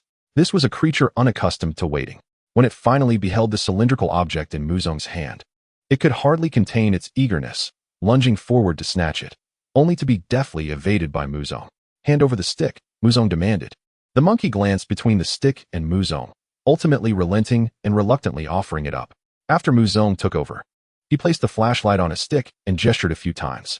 Salud, please help me secure this flashlight here, ensuring the switch is exposed. Salud appeared to contemplate something, his lips twitching slightly. Nevertheless, he reached out to take the flashlight and promptly bound it to the very end of the stick. Now give it a try. Pressing that red button will switch it on. After receiving it, the monkey creature listened as Muzong instructed him on the new method of use. With a cautious press, a beam of light erupted forth. Startled by the sudden illumination, the monkey creature soon noticed the light continually shifting in color. Point the glowing end towards your opponent. It can dazzle their little eyes and convey to them that times have changed, Muzong said earnestly. Little did he know, this maneuver would earn him scorn in the arena. No matter, he is not a trainer. The monkey creature seemed to stir, directing the flashlight towards Salud. Salud suppressed the urge to punch it away, shielding his eyes with a hand. The monkey creature's eyes gleamed as it initiated its attack. Wow, a flash of cold light, followed by pink, black, and yellow beams. 13 years of training in marksmanship pales in comparison to the ingenuity of a rogue's instinct. Muzong marveled at the monkey creature's staff technique. Until the moment the monkey creature approached the planting area, Muzong cautioned, Salud, don't let him wreck the place. We can play again another time. A bead of cold sweat trickled down the monkey creature's forehead, sensing impending doom and instinctively desiring to evade. Yet, it was too late. It soared high, calling out loudly, as was its custom. Salud, calm and composed, retracted his vines. Finally, it's gone. The monkey creature wandered further down an illicit path. Let's go back and prepare for tonight's hot pot, Muzong yawned, making his way towards the shabby little house. Earlier, while purchasing items in town, Muzong had informed Xiao Jia of the hot pot dinner. However, instead of Xiao Jia, he was greeted by another girl, quieter than Xiao Jia. With black hair tied in a ponytail, dressed in a blue and white outfit resembling a school uniform. Strange, why does the school uniform in another world also sport blue and white? Muzong mused internally. Are you Muzong? Mo Sui asked in a hushed voice. Yes, and you are? Muzong furrowed his brow. My name is Mo Sui. My father is the town mayor. He asked me to assist you, but I will not abandon my own ideas. The latter part of her statement grew louder. Muzong recalled the mayor's previous visit, where he expressed a desire for his daughter to embrace farm life and forego her wanderlust. I remember now. I thought you wouldn't come, Muzong replied. Mo Sui looked visibly upset. I returned to school, but my homeroom teacher said my father disapproved of my continuing studies. This is excessive, Muzong lamented. Mo Sui paused, taken aback. Noticing her expression, Muzong added, I am not in league with your father. I do not endorse his actions. Stay here for a day, and I will speak with him tomorrow. A glimmer of hope appeared in Mo Sui's eyes. Really?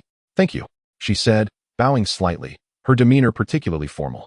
This formality made Muzong somewhat uncomfortable. Mo Sui and Xiao Jia were entirely different. The former was excessively subdued. You need not be so formal, Muzong said, swallowing hard. Oh, is it not allowed? She asked, perplexed. It's not that it isn't allowed. It's just rather complicated. Muzong stammered, momentarily at a loss for words. Never mind. Can you help me with the vegetables? It's fortuitous that you arrived, as we're having hot pot tonight. Hot pot. Before Muzong could answer Mo Sui's curiosity, the dream demon appeared before her, startling Mo Sui. Regrettably, the dream demon did not absorb any fear. It was merely surprised. Is this the dream demon? Your Pokemon? Mo Sui inquired, even attempting to reach out to stroke the creature, but only met empty air. For the dream demon had only been touched by Muzong. She is a bit shy, Muzong explained. The dream demon nuzzled against his hair, seemingly protesting. That's not true, it seemed to convey. Ah, I see. Mo Sui turned at the sound behind her, encountering the little charcoal servant. This is the little charcoal servant. A companion from the forest, Muzong introduced. What a rare Pokemon. If my father hadn't told me you were a farm owner, I would have thought you were a remarkable trainer, Mo Sui remarked. Muzong sighed in relief, glad to find someone who understood. By the way, what is hot pot? Mo Sui asked.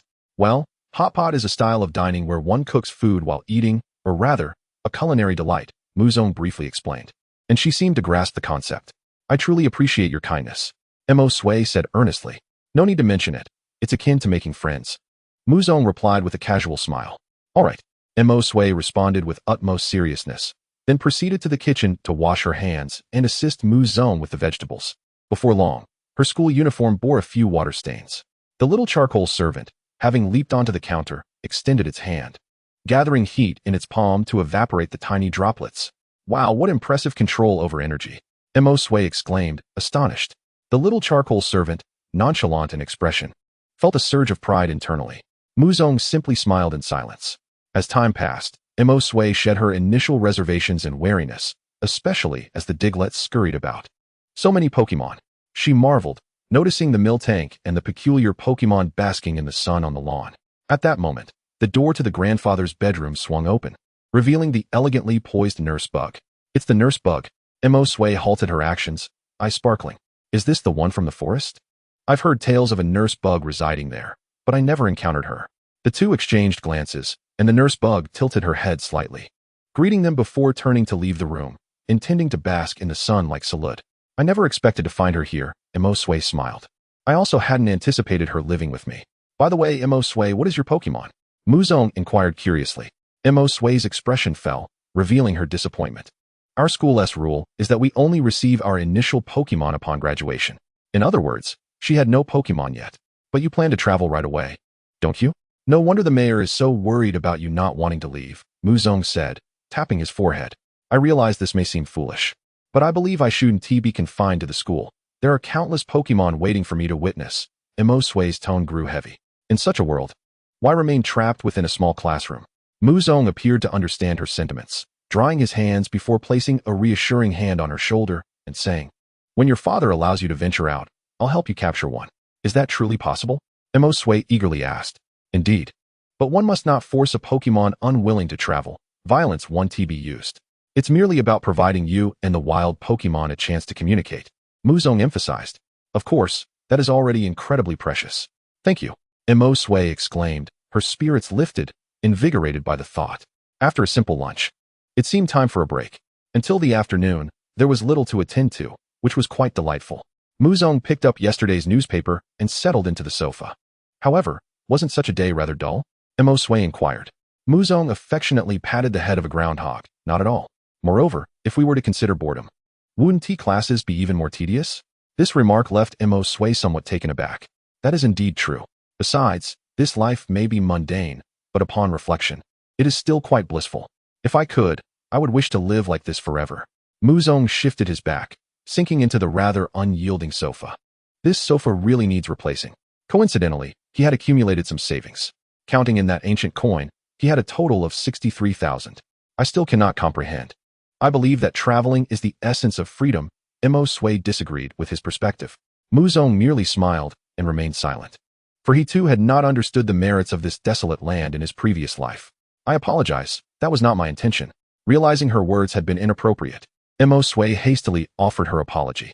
Muzong quickly waved his hand, unable to tolerate such formality. There is no need to be so reserved. We are friends. And expressing one's thoughts is entirely appropriate. Muzong is truly kind, Emosue murmured to herself. Muzong pretended not to hear and continued reading the newspaper. To his surprise, a report on the fishing competition in Qinghe Town appeared in the corner of the paper, illustrating the mayor's considerable efforts. By the way, Muzong, what was your major in school? Emosue asked curiously. The school was broadly divided into combat, cultivation, and research departments. The combat department was further divided into 18 attributes, while the cultivation department had several directions as well. Of course, the research department was the most intricate. I was in the combat department, specifically the psychic division. Muzong recalled the memories of his former self. What a coincidence, so was I? I studied composite attributes, which means I dabbled in a bit of everything. Though the tuition was somewhat higher, and the course load was a bit heavier. A brief silence ensued as Muzong began to squint and rest. With nothing to occupy her time, Emosue regretted not bringing a few books along. Just then, a somewhat raucous noise emanated from outside the room. This seemed to present her with a glimmer of hope. She turned her gaze toward Muzong, only to find him unfazed, his eyes still closed. Even the dream demon perched atop his head remained undisturbed. With a crackle, Tan Xiaoshi was the first to step into the living room, and after a moment's hesitation, Emosue followed suit. In the courtyard, a monkey monster was confronting Zarude. In recent days, monkey monsters had become quite common in Qinghe Town, often seen flitting about. However, this particular monkey monster appeared peculiar, bearing numerous scars, its fur disheveled, and clutching a stick. The monkey monster now believed it could defeat Zarude, as its unparalleled weapon rendered it unmatched within its clan. Even the leader had begun to avoid confrontation. Zarude? Is that all you are? Crack. A diminutive figure stepped in front of Zarude, challenging the monkey monster. Huh. The monkey monster glanced toward Zarude. Chapter 49. Every Pokemon can be cared for. Is Tan Xiao sure going to battle the monkey monster? Mo Sui exclaimed. Salud nodded, harboring a fondness for the small creature due to the familiarity born from memory. Isn't a trainer needed to command? Mo Sui asked in astonishment. Salud shrugged. Here, there are only the farm owner and his family. Where would a trainer be? The battle was imminent, with Tan Xiaoshu launching the first attack using the Incinerate skill. Facing the surging flames, the monkey monster showed no fear. Instead, integrating its stick into the skill's power and swirling it to create a gust of wind that shielded it from the flames. Mo Sui stared wide-eyed in disbelief. As much of her acquired knowledge seemed to be upended. What is this? Even more astonishing was the fact that the monkey monster's stick was emitting light. As it spun, the monkey monster activated the flashlight tied to the stick, the flickering light obstructing Tan Xiaoshu's vision. Despite his surprise, Tan Xiaoshu enveloped his eyes in flames. But in that fleeting moment, the monkey monster was already upon him. In this first encounter with the monkey monster, it ended in a dismal defeat, having unleashed only a single skill before being overwhelmed. Crack! Tan Xiaoshu was sent sprawling back to Salud's feet, gasping for breath. He had narrowly avoided becoming dazed. Sigh. Tan Xiaoshu was still too young. It was now his turn to shine. Mo Sui watched Salud with anticipation, speculating on the performance of this curious Pokemon in battle. However, the thrilling confrontation she envisioned did not materialize. The monkey monster was swiftly sent flying by Salud's vines. The battle concluded even more swiftly than before. What a powerful Pokemon! Mo Sui stood frozen, displaying a look of bewilderment. The soaring monkey monster emitted a sound of discontent. I shall return. Salud glanced down at Tan Xiaoshu, who wore an expression of astonishment. Next came a wave of envy. If only he possessed such formidable strength. He could certainly bring back his brethren, and together they could live joyfully with Mu Zong. Salud bent down, assisting him to his feet, and playfully flicked the armor upon his head. Young one, your journey is still long. Tan Xiaoshu gazed at Salud with unwavering determination. He would surely grow stronger. Truly remarkable. Mo Sui's dark pupils quivered slightly, for the emotions and the desire to grow stronger represented a trainer's lifelong pursuit. And now, it manifested right here on this farm. Has the monkey monster departed? Mu Zong finally emerged from the room. Indeed, Salud nodded. This afternoon, you and the groundhog should go fetch it. I have prepared a special dish for it for tonight's hot pot. Mu Zong spoke. Salud sighed in resignation, realizing that leisurely time had come to an end. Had he known, he would not have sent it flying. Oh, by the way, this monkey monster is also from the forest. Though not officially recognized, it is still a member of the farm and often finds itself in such predicaments. Mu Zong explained to Mo Sui. Did you guide it? Mo Sui asked excitedly. Mu Zong shook his head. I did not. It is all driven by their own convictions. Yet, disbelief flickered in Mo Sui's eyes. You all can play here for now. I will check on the chili seeds. After deliberation, he decided to take a peek, for it was his first time planting mutated crops with his own hands. Mo Sui wandered in place, and the caretaker bug gestured for her to rest in the living room. Meanwhile, Salud and the groundhog headed towards the direction where the monkey monster had been sent flying, intending to retrieve the foolish creature. Simultaneously, Tan Xiaoshu stealthily returned to the forest. Mu Zong crouched at the edge of the planting area, meticulously observing each plant on the panel. No anomalies? That's good. They should be maturing in 2 days without any issues. His gaze shifted from the tilled land to the fence, feeling that the wooden barrier seemed somewhat drab. Perhaps he could plant a circle of flowers along the fence and raise some honeybees or similar Pokemon to produce honey. Honey could be used to create various desserts. He would consider it when the traveling market arrived. Mu Zong contemplated, and he could also gather wildflowers from the forest for planting. After all, there were numerous methods. Time swiftly passes, and the first to return in the afternoon are Salud and the Diglett, both holding a struggling Mankey, who appears rather discontented. Yet, alas, such resistance is futile. Salud's strength is beyond what Mankey can contend with. Mu Zong can't help but chuckle at the sight. Truly, they are both inexperienced and playful. Oh, I'm here, Xiao Jia announces, standing at the threshold of the dilapidated little house with a bag in hand. Good afternoon, Xiao Jia, Mu Zong calls out, peeking from the kitchen where he is preparing the final ingredients for the hot pot. Good afternoon, Mu Zong. Mo Sui, aren't you at school? Xiao Jia gazes at Mo Sui, surprised. The mention of school ignites a flicker of anger in Mo Sui's eyes, and she promptly informs Xiao Jia of her father's recent actions. This is utterly unacceptable. He completely disregards your wishes. Xiao Jia joins in the indignation. From the kitchen, Mu Zong overhears and realizes that these two share a close bond, which is hardly surprising, given they are from the same town. Sigh, Mo Sui exhales deeply. Xiao Jia places her hands on Mo Sui's shoulders and earnestly says, but you can rest assured. Muzong will surely convince your father. He is incredibly capable. If it were her in Muzong's position, she knows she would not be able to achieve such progress from a rundown farm to their current state. It seems she must rely on Muzong. Xiao Jia's expression turns complex. It's all right, Muzong reassures as he steps out of the kitchen, glancing at the additional bag on the table. What is this? Xiao Jia turns around and replies, I brought some staple foods, including beef and lamb, to enhance the meal. How can I possibly accept this? I should be the one feeling embarrassed for not being able to assist you while constantly mooching off your meals. Xiao Jia scratches her head and sticks out her tongue, embodying the essence of a vivacious young girl. Meanwhile, the more reserved Mo Sui resembles a diligent class monitor, well-studied and composed. Very well, very well. Since you've brought it, we can't possibly let you take it back. Besides, beef and lamb are perfect accompaniments for hot pot. If only we had some tripe. That would be ideal, though I suspect such delicacies are not consumed in this world. Tonight's hot pot promises to be the grandest yet. Muzong emerges from the kitchen, carrying the pot he had purchased earlier. It is a large hot pot with 6 compartments. So many broths? He queries. Indeed. Mankey has its own. The charcoal little servant has one, the Diglett another, Zarude, the bug servant, and the milk tank share one, and we have ours. There's also a broth for the not yet arrived builder old craftsman and screw Diglett. As for Ming Yao, she isn't particularly fond of hot pot, so I prepared some jam and salad for her instead. Muzong recalls that Ming Yao had tried a miniature hot pot, but did not enjoy it so much. Mo Sui is momentarily taken aback, astonished at how Muzong manages to cater to each Pokemon, including the milk tank. Chapter 50, The Spectre. Before the evening banquet commences, the charcoal little servant hurriedly returns, bringing along a new guest, the scarred Nidoking. It's you? Muzong bends down to greet him. Nido. Nidoking nods, still exhibiting a hint of wariness, despite the charcoal little servant having already informed him of their purpose. He casts his gaze towards the large pot, capable of braising several of him. Other Pokemon gather round. Meng Yao glances at the scar on Nidoking's face, contemplating whether to frighten him, but ultimately decides against it. Never mind, I'm tired, and I surely wouldn't scare him. Nidoking meets Meng Yao's gaze, his eyes narrowing slightly, revealing a touch of trepidation as memories of unpleasant experiences resurface. Can you eat meat? I doubt it, Muzong mutters to himself. Although he has never raised a Nidoking, he is aware of a rabbit's dietary habits. While rabbits can consume meat, a high-protein diet is not conducive to digestion and is therefore not recommended. You can share a broth with Zarude and the others, Muzong instructs. He then proceeds to add ingredients to each broth, igniting the fire beneath them as night falls. All right, stop. Muzong calls to the charcoal little servant, signaling him to cease breathing fire.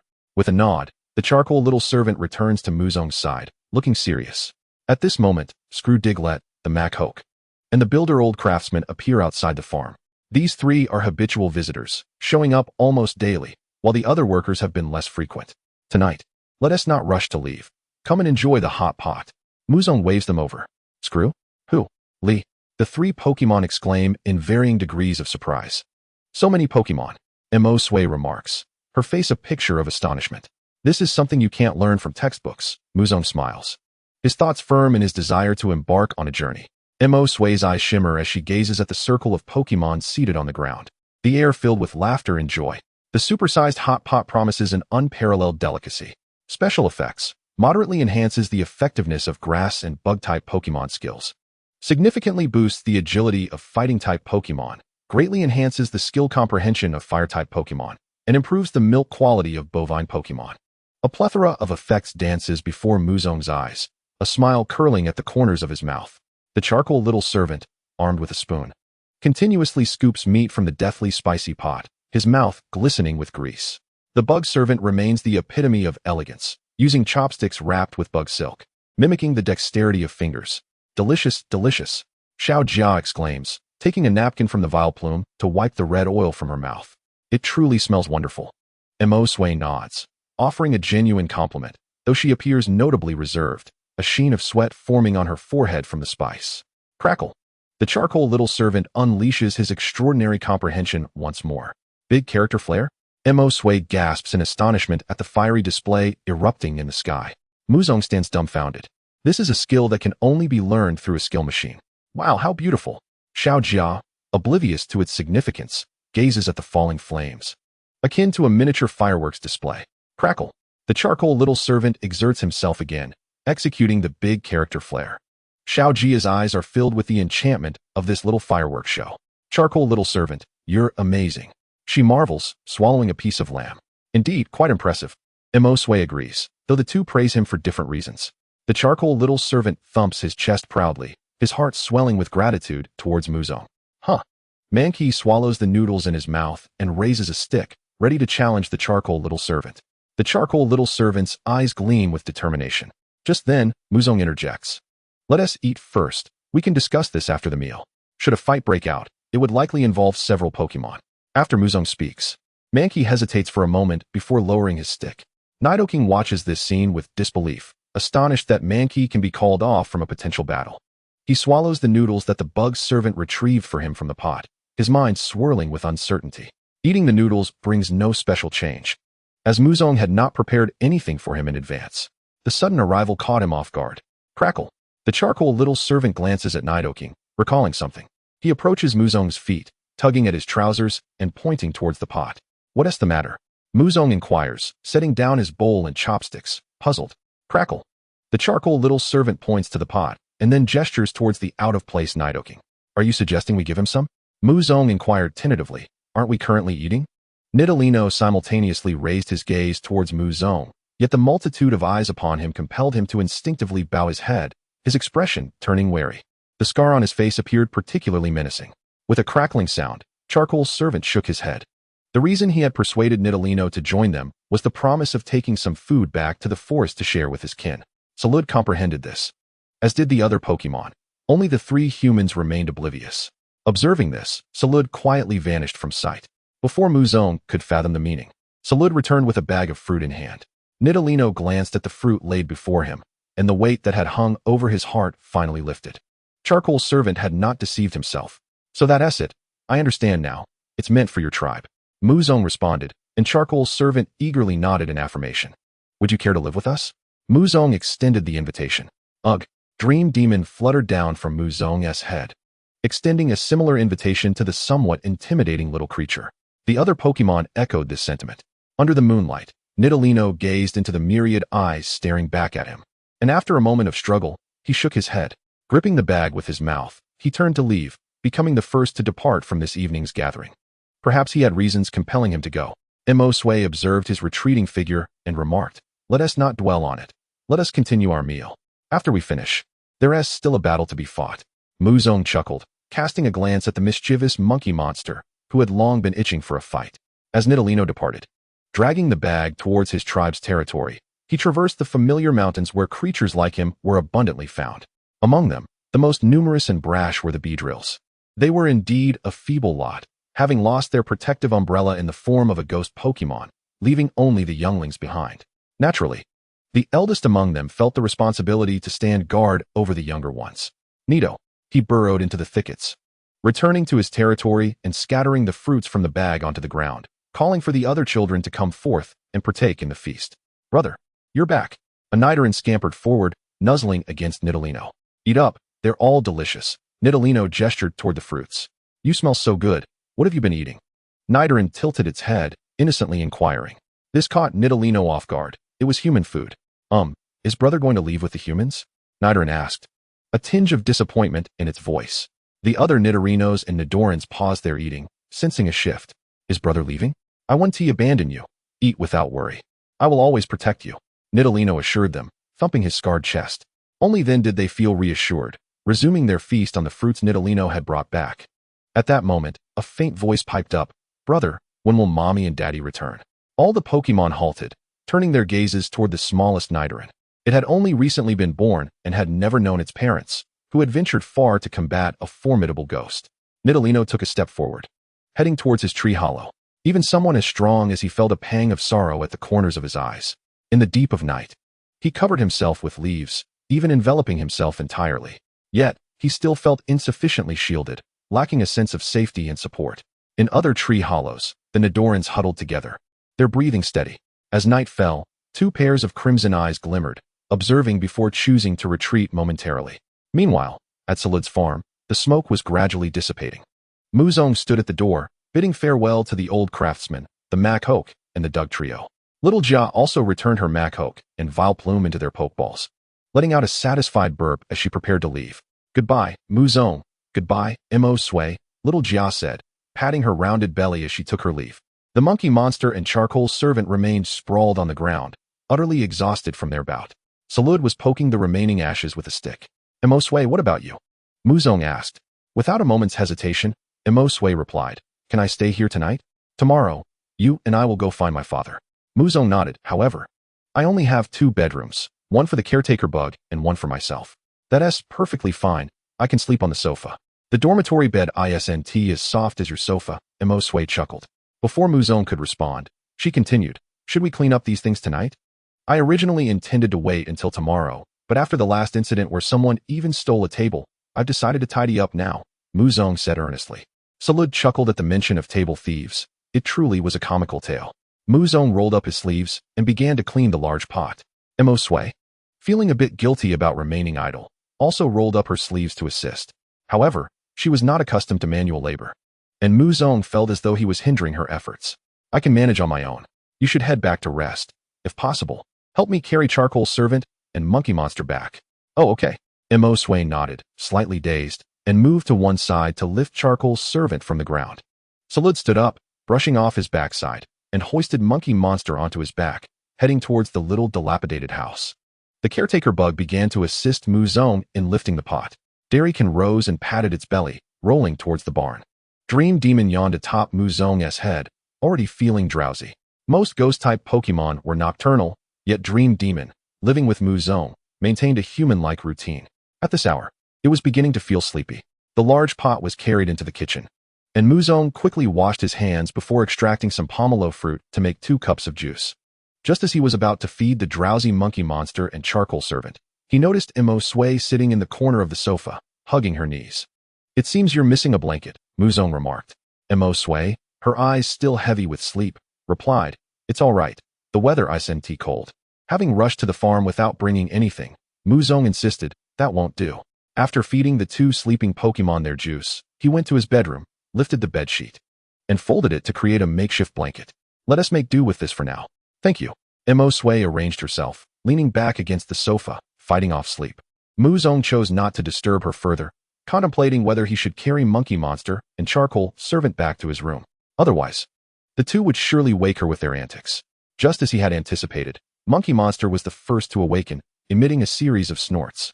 Salud opened his eyes, glancing at him, and then at the slightly frowning Muzong. Drawing a long whip from his hand, he warned with a low growl, Gore.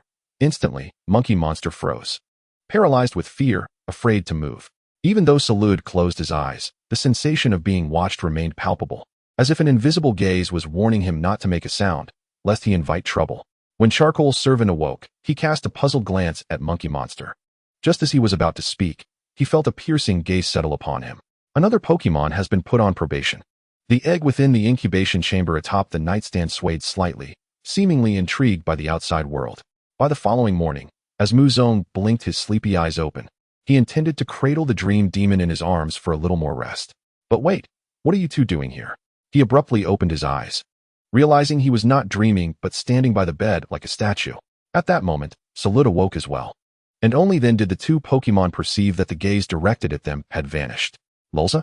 Salud tilted his head, puzzled by their lingering presence. The 2 Pokemon, not foolish by any means, understood perfectly that it was Salud's doing and shot him a resentful glance. However, it was of no avail. Muzong, momentarily baffled, conceded, All right. Let us get up, wash the dishes, prepare breakfast, and then head to the mayor's house.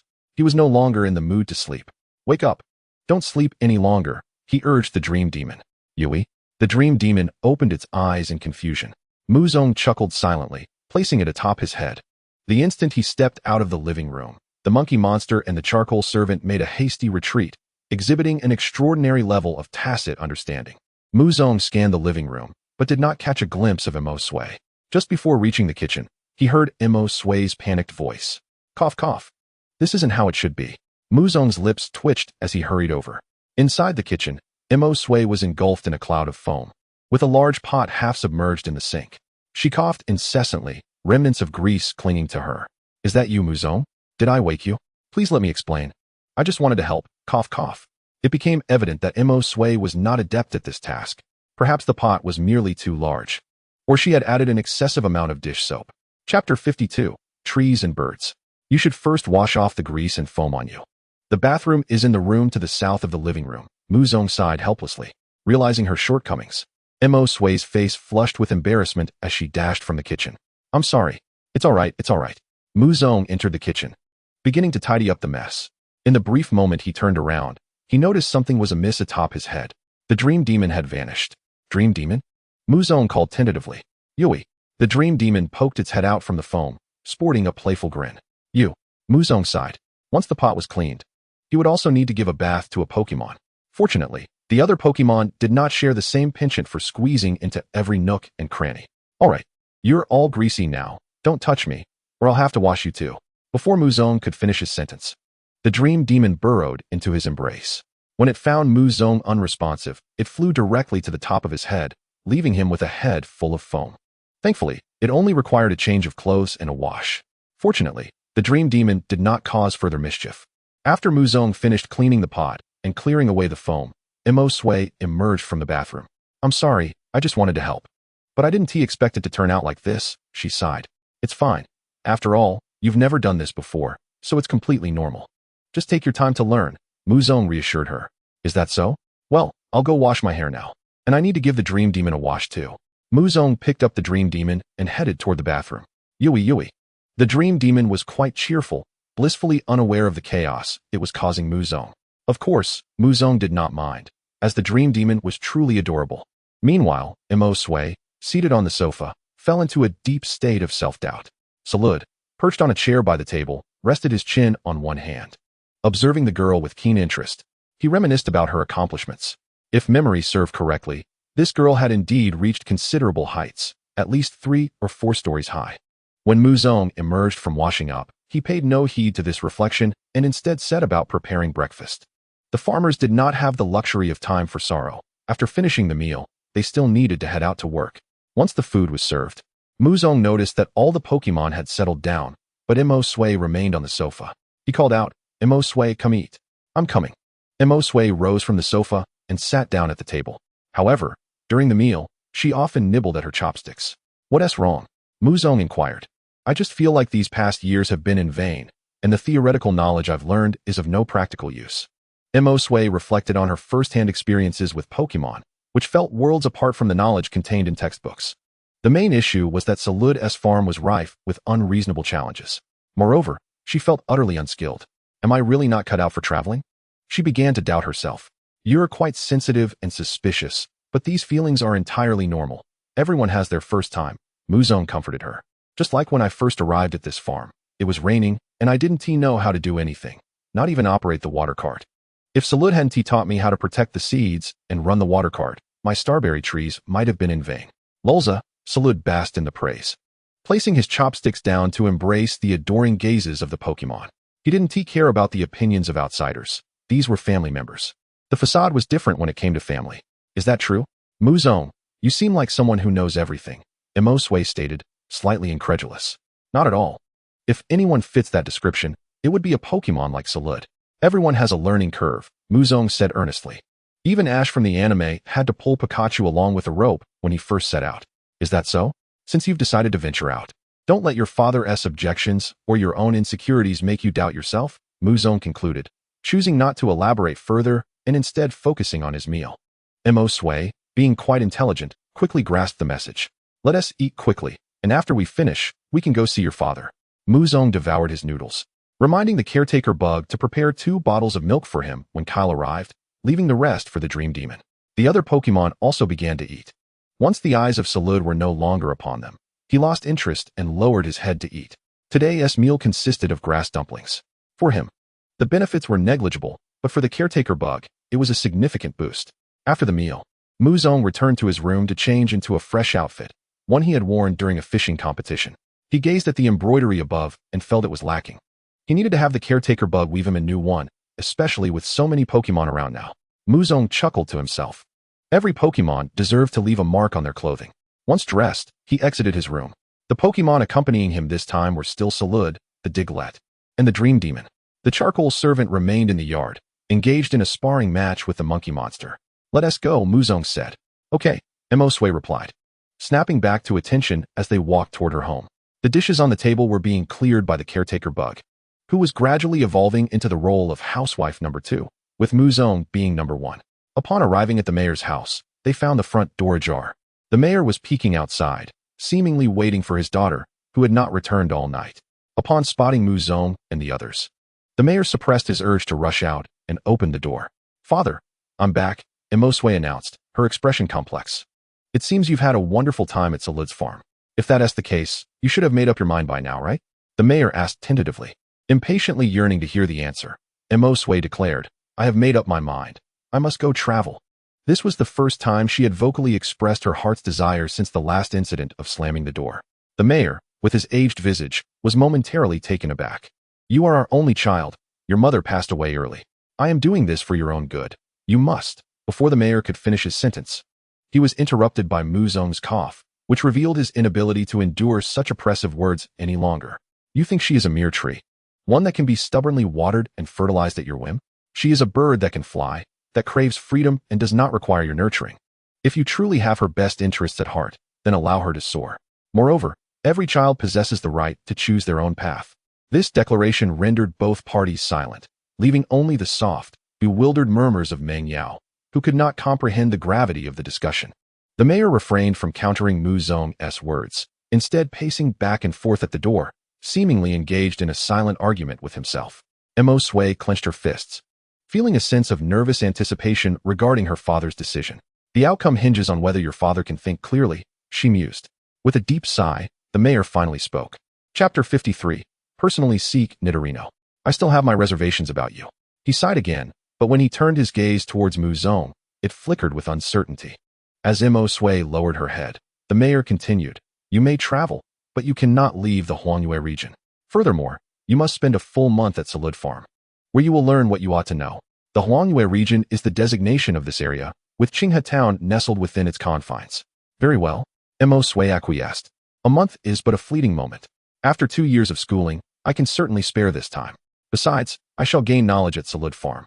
Muzong interjected, his tone tinged with reluctance, "But there's no lodging available at my home. It will be a hassle for Emosue to return daily, requiring her to walk further." "Not to worry. I shall construct a small cabin for Emosue," the mayor stated. "If you find it unnecessary later, it can simply be dismantled." Muzong's mouth twitched at the mayor's extravagant proclamation. "So generous? Very well then. Though Emosue may not possess much skill at present, there are certainly simple tasks she can be taught. Moreover, it essentially amounts to a free cabin, which can later be allocated to other Pokemon once Emosue departs." "I shall gather my belongings," Emosue exclaimed, a hint of anxiety coloring her features, fearing her father might change his mind. She hurried back inside. Muzong stood still for a moment, scratching his head, feeling inexplicably like a character involved in the illicit trade of innocent maidens. "Oh, by the way, can we choose the same construction team as last time, Old Craftsman and Machoke?" Muzong inquired. The mayor, somewhat perplexed, nonetheless agreed. "Of course, but I must ask you to teach her as much as you can about surviving in the outside world. It would be even better if she could abandon her desire to travel altogether." "I will do my best," Muzong replied, puzzled as to why everyone placed such trust in him. "Thank you," the mayor said, discreetly handing Muzong a bank card. "Here is 10,000 points. You can withdraw it at the town's bank without a password." Muzong hastily declined. "I can't accept this. It's nothing, considering the trouble I'm causing you." The mayor insisted, forcing the card into his hands. Reluctantly, Muzong accepted it. His savings had now reached 70,000. He eagerly awaited the upcoming market days. Before long, Emosue descended the stairs, wheeling a suitcase containing her bedding and clothing. Let us go, quickly," she urged Muzong, feeling a sense of urgency that her father might reconsider his decision. Only when the silhouette of Emosue finally vanished from the mayor's sight did he turn with a complex expression, heading toward the basement. The seeds of starberry trees were running low again. He would have to trouble the Trevenant once more. Once they had escaped the confines of home, Emosue finally paused, panting heavily. "I finally convinced him. Thank you, Muzong," she expressed joyfully. Muzong waved his hand dismissively. "It's apparent I was merely concerned about your well-being outside. It is not my doing. I will study diligently," Emosue promised. Curiously, Muzong asked, "What would you have done if your father had denied your request to travel?" "I would have run away secretly," Emosue replied without hesitation. Muzong smiled, recognizing her earnestness and her true longing for freedom. Have you decided on your first Pokemon yet? He recalled his previous promise. Emosue pondered for a moment before responding. Not quite. There's still a month left. Let fate decide. Is that so? They returned to Zarude Farm amidst laughter and chatter. Now, it was time to attend to the work at hand. Let me assist you, Emosue said, placing her suitcase back in the house before heading to the planting area. The fiery hot peppers, having only been planted a day ago, already appeared nearly ripe.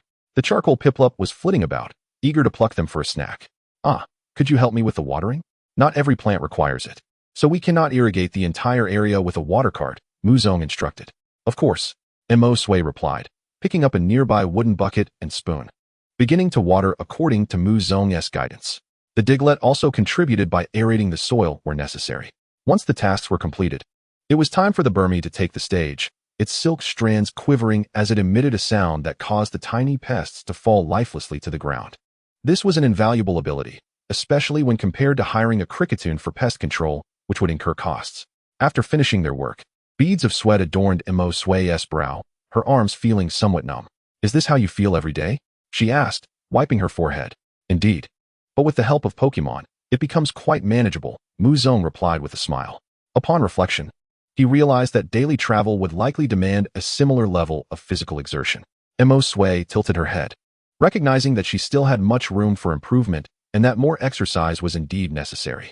What shall we do next? She inquired.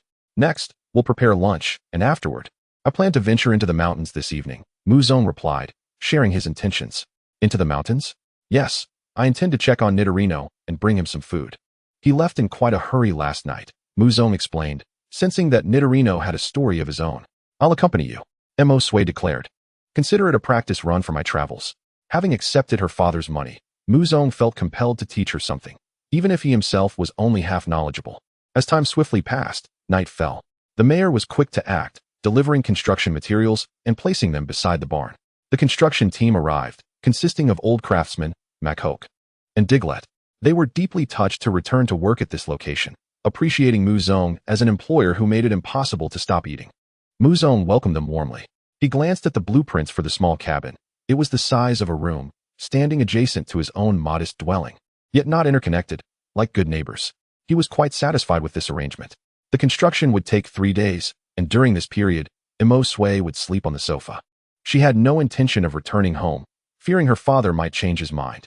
After dinner, around 8 or 9 o'clock, Muzong carried a bag filled with an assortment of fruits. Will any Pokemon be joining us tonight? He inquired. The only responses came from Zarude and Diglett. Dream Eater was already in a drowsy state, teetering on the brink of slumber. Charcoal's servant and Mankey had vanished somewhere, engaged in battle, and had yet to return. Dream Eater is asleep at home. I shall return a bit later, Muzong softly murmured as he tucked Dream Eater under the blanket. Dream Eater could barely keep its eyes open before succumbing to sleep. Chapter 54. The Predator. The moon hung high in the sky, illuminating the seemingly endless expanse of forest. Nidoking patrolled the perimeter of its territory, ensuring there were no threats before returning with the fruits it had gathered that day. Nidoking and Nidorian, drawn by the alluring scent of the fruits, gathered in a clearing and, under Nidoking's soothing presence, began to feast. It appeared as if yet another tranquil day was about to unfold. The evening breeze rustled the leaves, causing them to flutter away from Nidoking. This slight shift stirred him from his slumber. He emerged from the leafy cocoon he had fashioned for himself, yearning to reclaim the large leaf that had slipped away. However, as he stepped out of the tree hollow, he froze in place, his body rigid as he beheld 3 pairs of crimson eyes glimmering from the underbrush. Nido! He emitted a sharp cry, rousing the other Nidorian and Nidoking from their rest.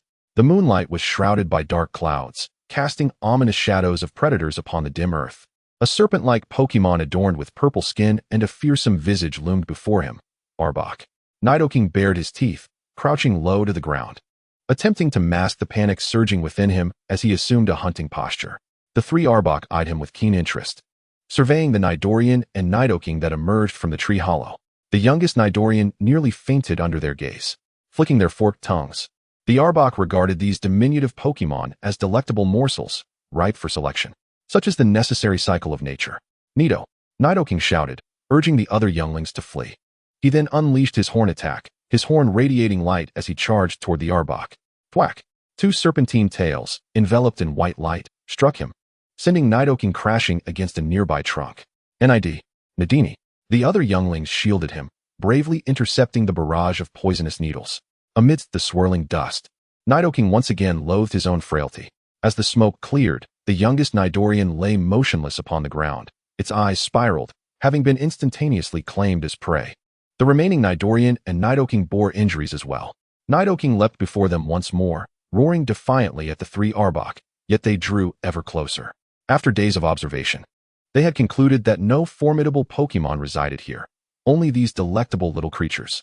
Faced with the encroaching Arbok, Nidoking cast aside despair and fear, charging at them with a reckless determination akin to a death wish. Yet he was repelled time and again. The Arbok's eyes gleamed with mockery, as though they relished the torment they inflicted upon him. Tears fell to the ground. In a daze, Nidoking heard the anguished cries of his kin, a surge of strength welling up within him once more. He unleashed his horn attack again. This time, he succeeded in inflicting a wound upon Arbok's face. Pain transformed into fury as Nidoking was slammed to the ground, the heavy purple tail of Arbok mercilessly crashing down, burying him in the earth. The agony that coursed through him rendered him incapacitated, forcing him to bear witness as Arbok approached his kin. Enraged, Arbok resolved to devour a Nidorian before his very eyes. Nidoking dared not close his eyes, fearing it might be the final sight he beheld. Yet he felt utterly powerless.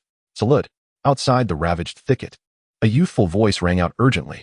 Accompanying the voice were several stout vines, which ensnared the Arbok that had clamped down on a Nidoking, rendering it immobile and pinning it to the ground. All three Arbok met the same fate, the vines burrowing into the earth, wrapping them in a green cocoon, leaving only their helpless heads exposed. Just as a Nidorian was about to fall, Zarude darted forward, catching it securely in his embrace. The Arbok below bared its fangs at him, causing Zarude's gaze to darken as he stomped down upon its head with brutal force. With primal ferocity, Zarude unleashed a bestial roar. No one dared to act so brazenly in the presence of bloodshed within the forest. With a few decisive blows, the Arbok lay defeated. Its eyes spiraled in defeat. "Are you all right?" Muzong rushed over, his eyes falling upon Nidoking in the pit. Their gazes locked, and Nidoking's eyes filled with tears. Muzong's not overly robust frame appeared as towering and formidable as that of a parent from Nidoking's past. Mo Sui followed closely behind, and upon witnessing Nidoking's condition, he breathed a sigh of relief. The injuries sustained were merely superficial, having spared the essence of his being. Thank goodness, thank goodness. If we had arrived any later, the consequences would be unimaginable. These Arbok.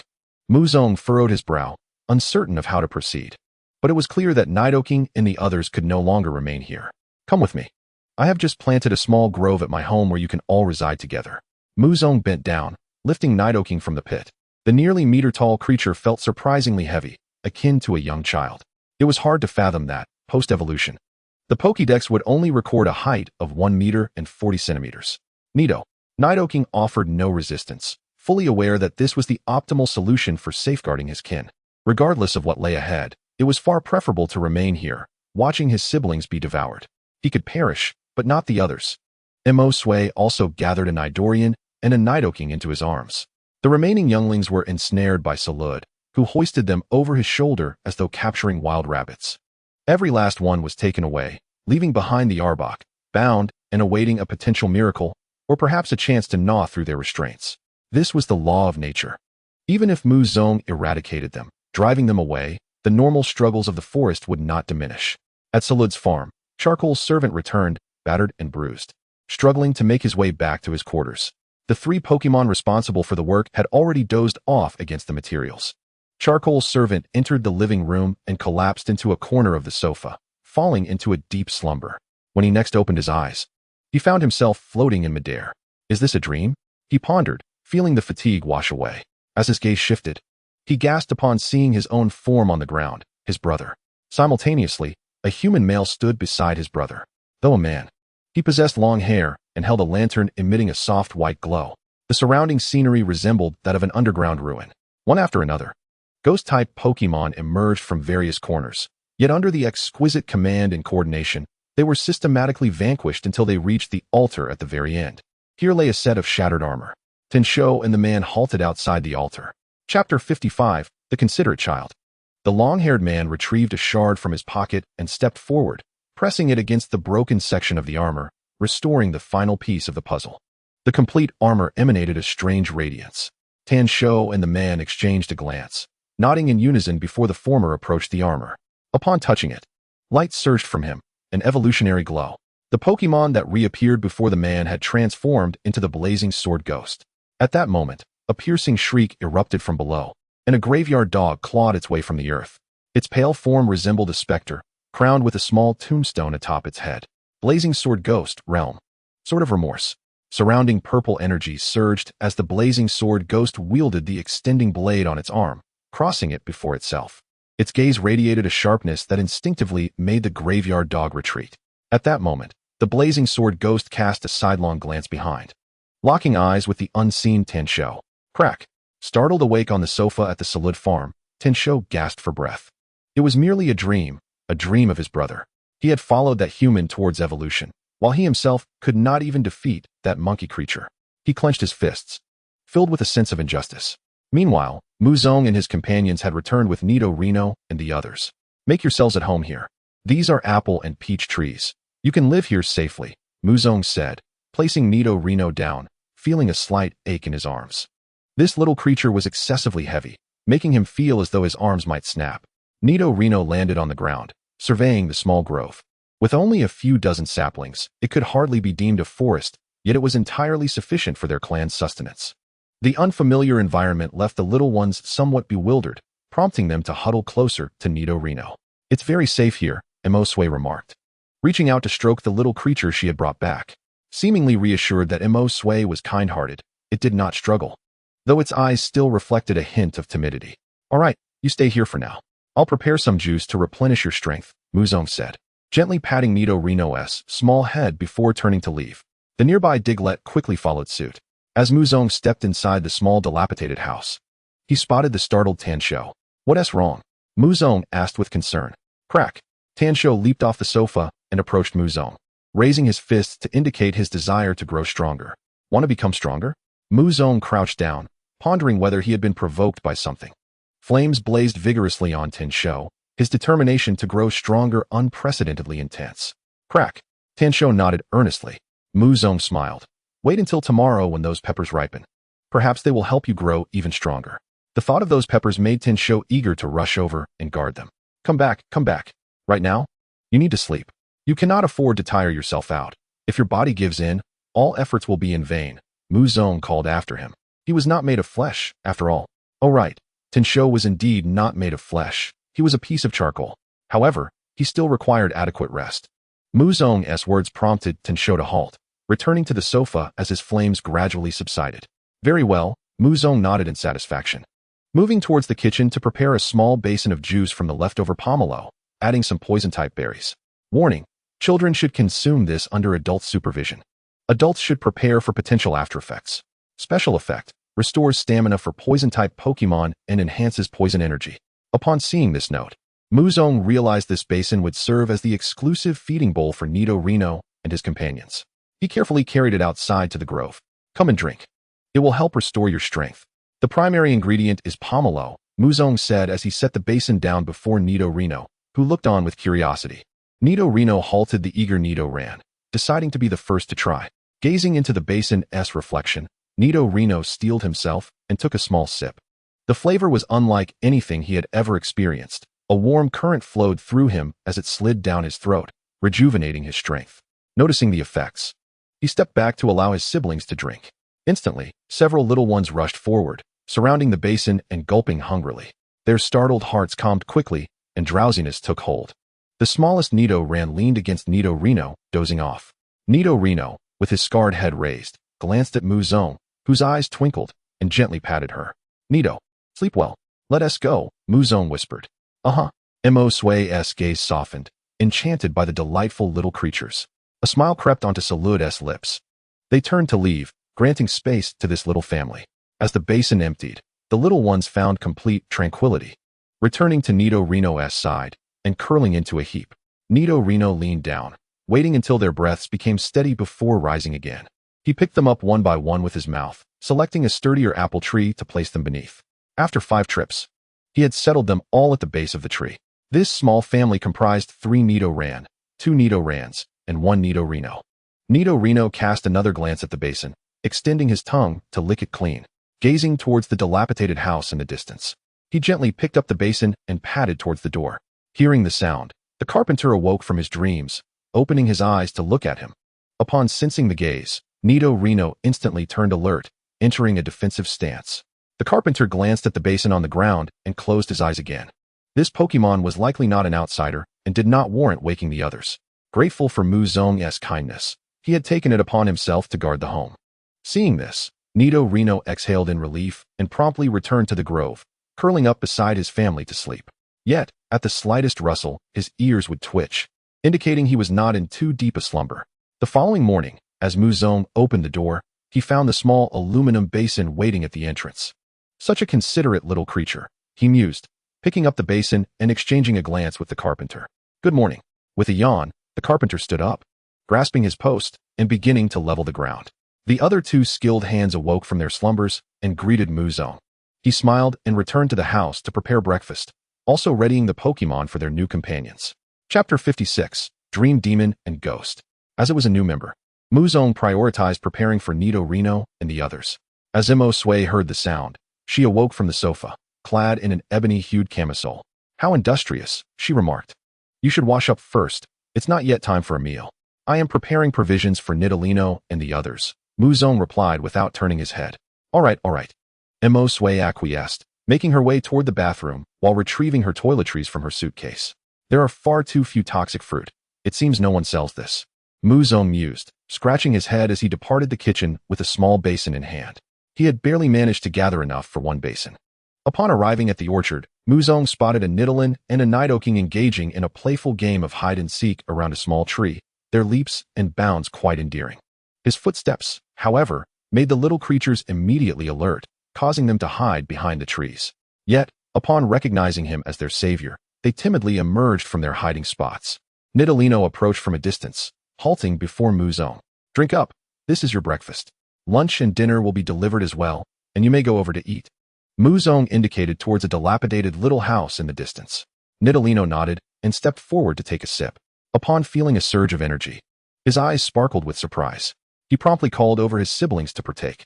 The youngsters, still quite naive, drank with abandon, oblivious to the fact that their elder brother had not yet eaten. Yet Nidorino paid no mind. It appeared that 2 basins would be necessary. This Nidorino was remarkably understanding. Muzong observed with a glimmer in his eyes. Without uttering a word, Muzong returned with the empty basin. He prepared dinner for himself and the other Pokemon. Before long, Mengyao flew out from the house upon receiving the news. Mew. She softly landed beside a Nidoran, greeting him. However, upon seeing her ghostly form, Nidoran screamed and scurried away to hide behind a tree. Mew? Mengyao tilted her head in confusion, failing to comprehend their reaction. Yet, she surprisingly sensed a hint of fear emanating from them, which exhilarated her, prompting her to seek out the source.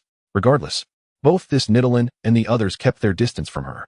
Soon, Nidorino arrived, drawn by the commotion, and positioned himself protectively in front of his younger sibling. Seeing Nidorino baring his teeth, Mengyao felt a pang of disappointment and flew away in dejection. This isn't fun at all. When Muzong noticed Mengyao returning, he waved her over, beckoning her to join him for dinner. He then caught sight of her glum expression. What's wrong? Muzong inquired, standing up to catch the flying Mengyao. Mew. She pouted, recounting her experience. The Pokemon are avoiding me.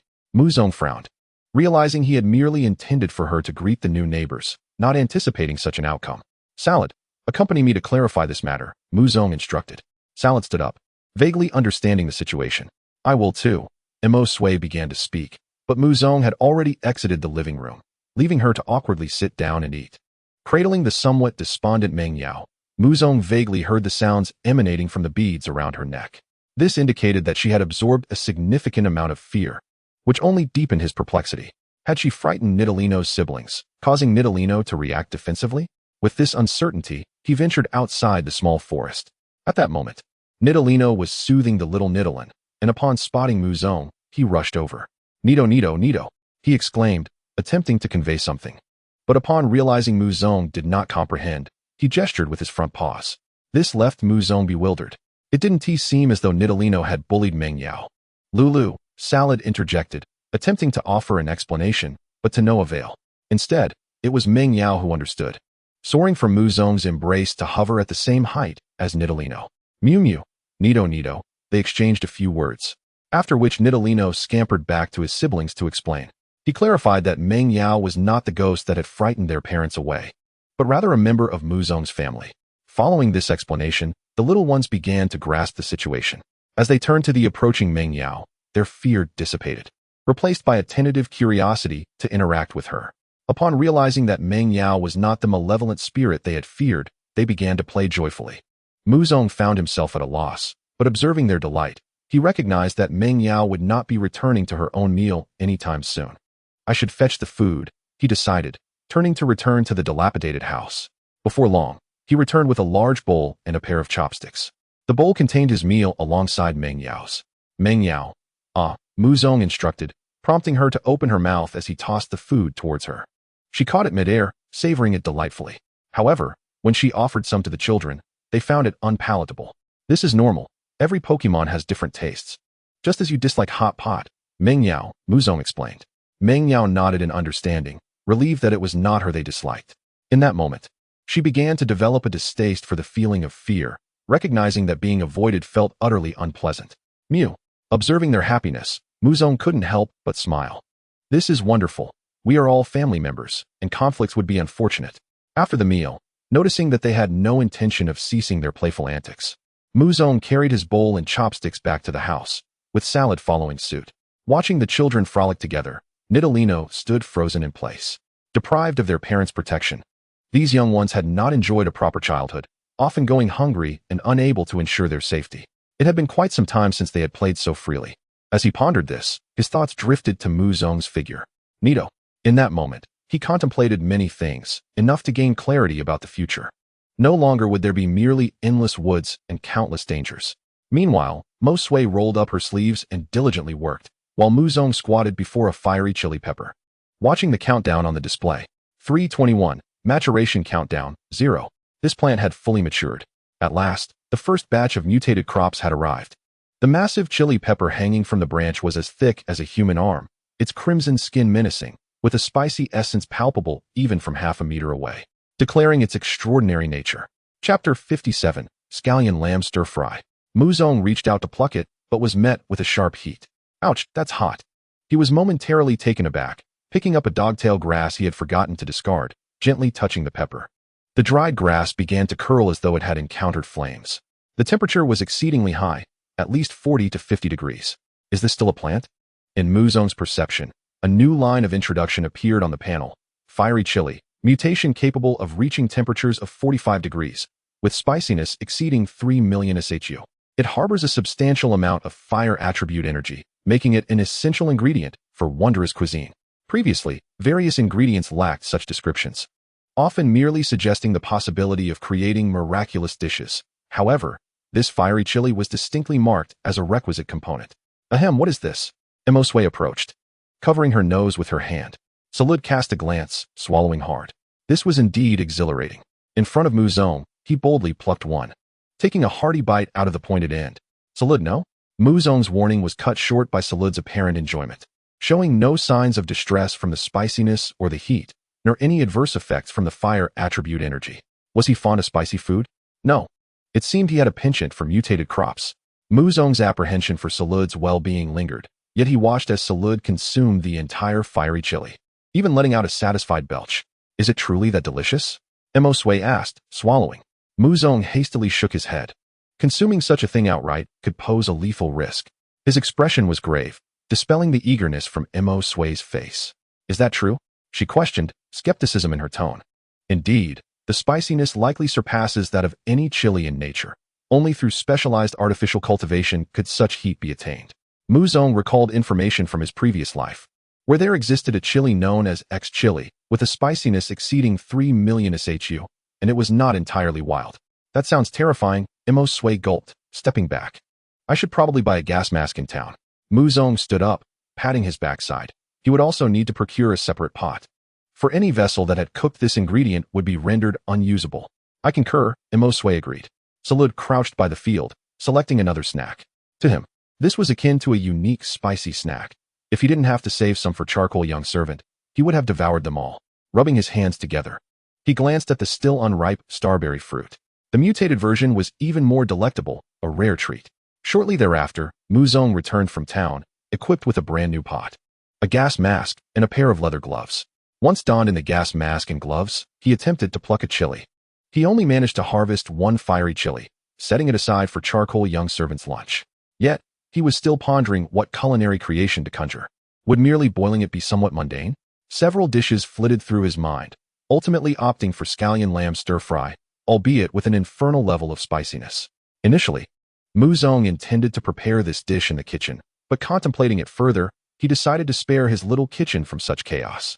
Instead, he chose an open area where he had the strong creature assist him in constructing a small stone stove. "Thank you.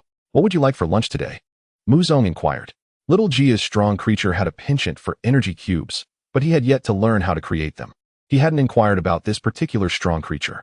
After some thought, it mimicked the action of slurping noodles with chopsticks, then mimicked drinking. "Are you referring to noodles and juice?" Muzong asked while placing firewood into the stove. "Strength." The strong creature nodded, then shook its head. "Not juice."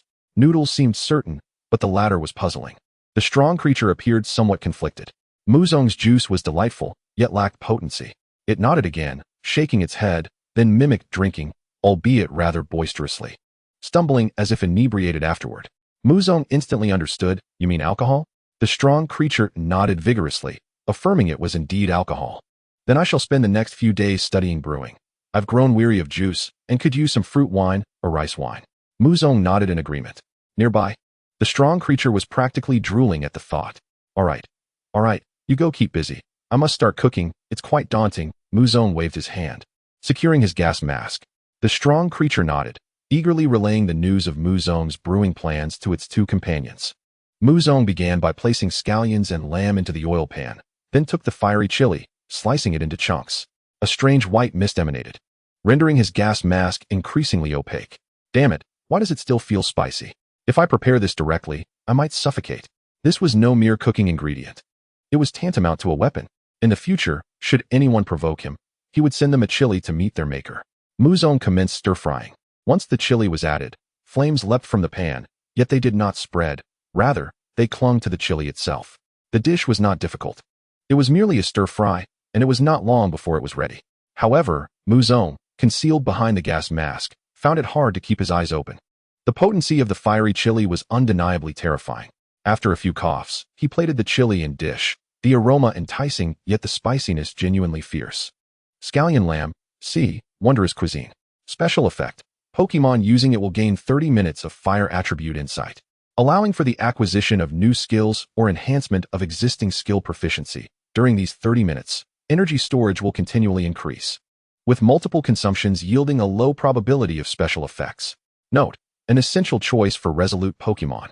This marked the second instance Muzong had encountered a level designation in a dish, the last being the Dream Demon S-Cake. Though this time it was only rated C, the effects were already astounding. Previous dishes had only been effective for a minute or two after consumption, but if the time passed without triggering effects, they would be lost. Now, however, the effects persisted for 30 minutes. Muzong decided to have Charcoal Young Servant partake here. Should other Pokemon be curious enough to sample even a bite, they might very well meet their own demise. Moving a safe distance from the stove, Muzong removed his gas mask and called out loudly, "Mole! Mole! Go fetch Charcoal Young Servant." The mole, watching him from a short distance, promptly scurried off. Muzong sat down, rolling up his sleeves to inspect his arms, noticing a significant loss of body hair. Before long, Charcoal Young Servant arrived.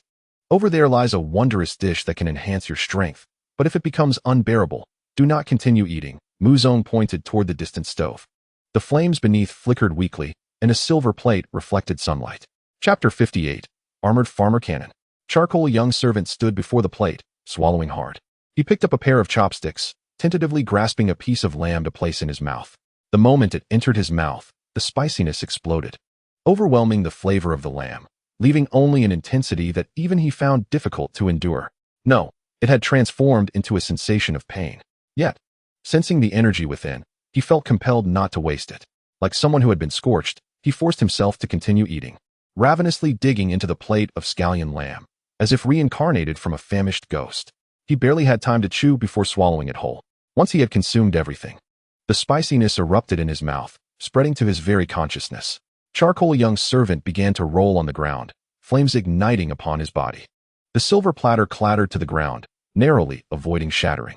Yet, fueled by an unwavering resolve, he clenched his teeth, stifling any cry of distress.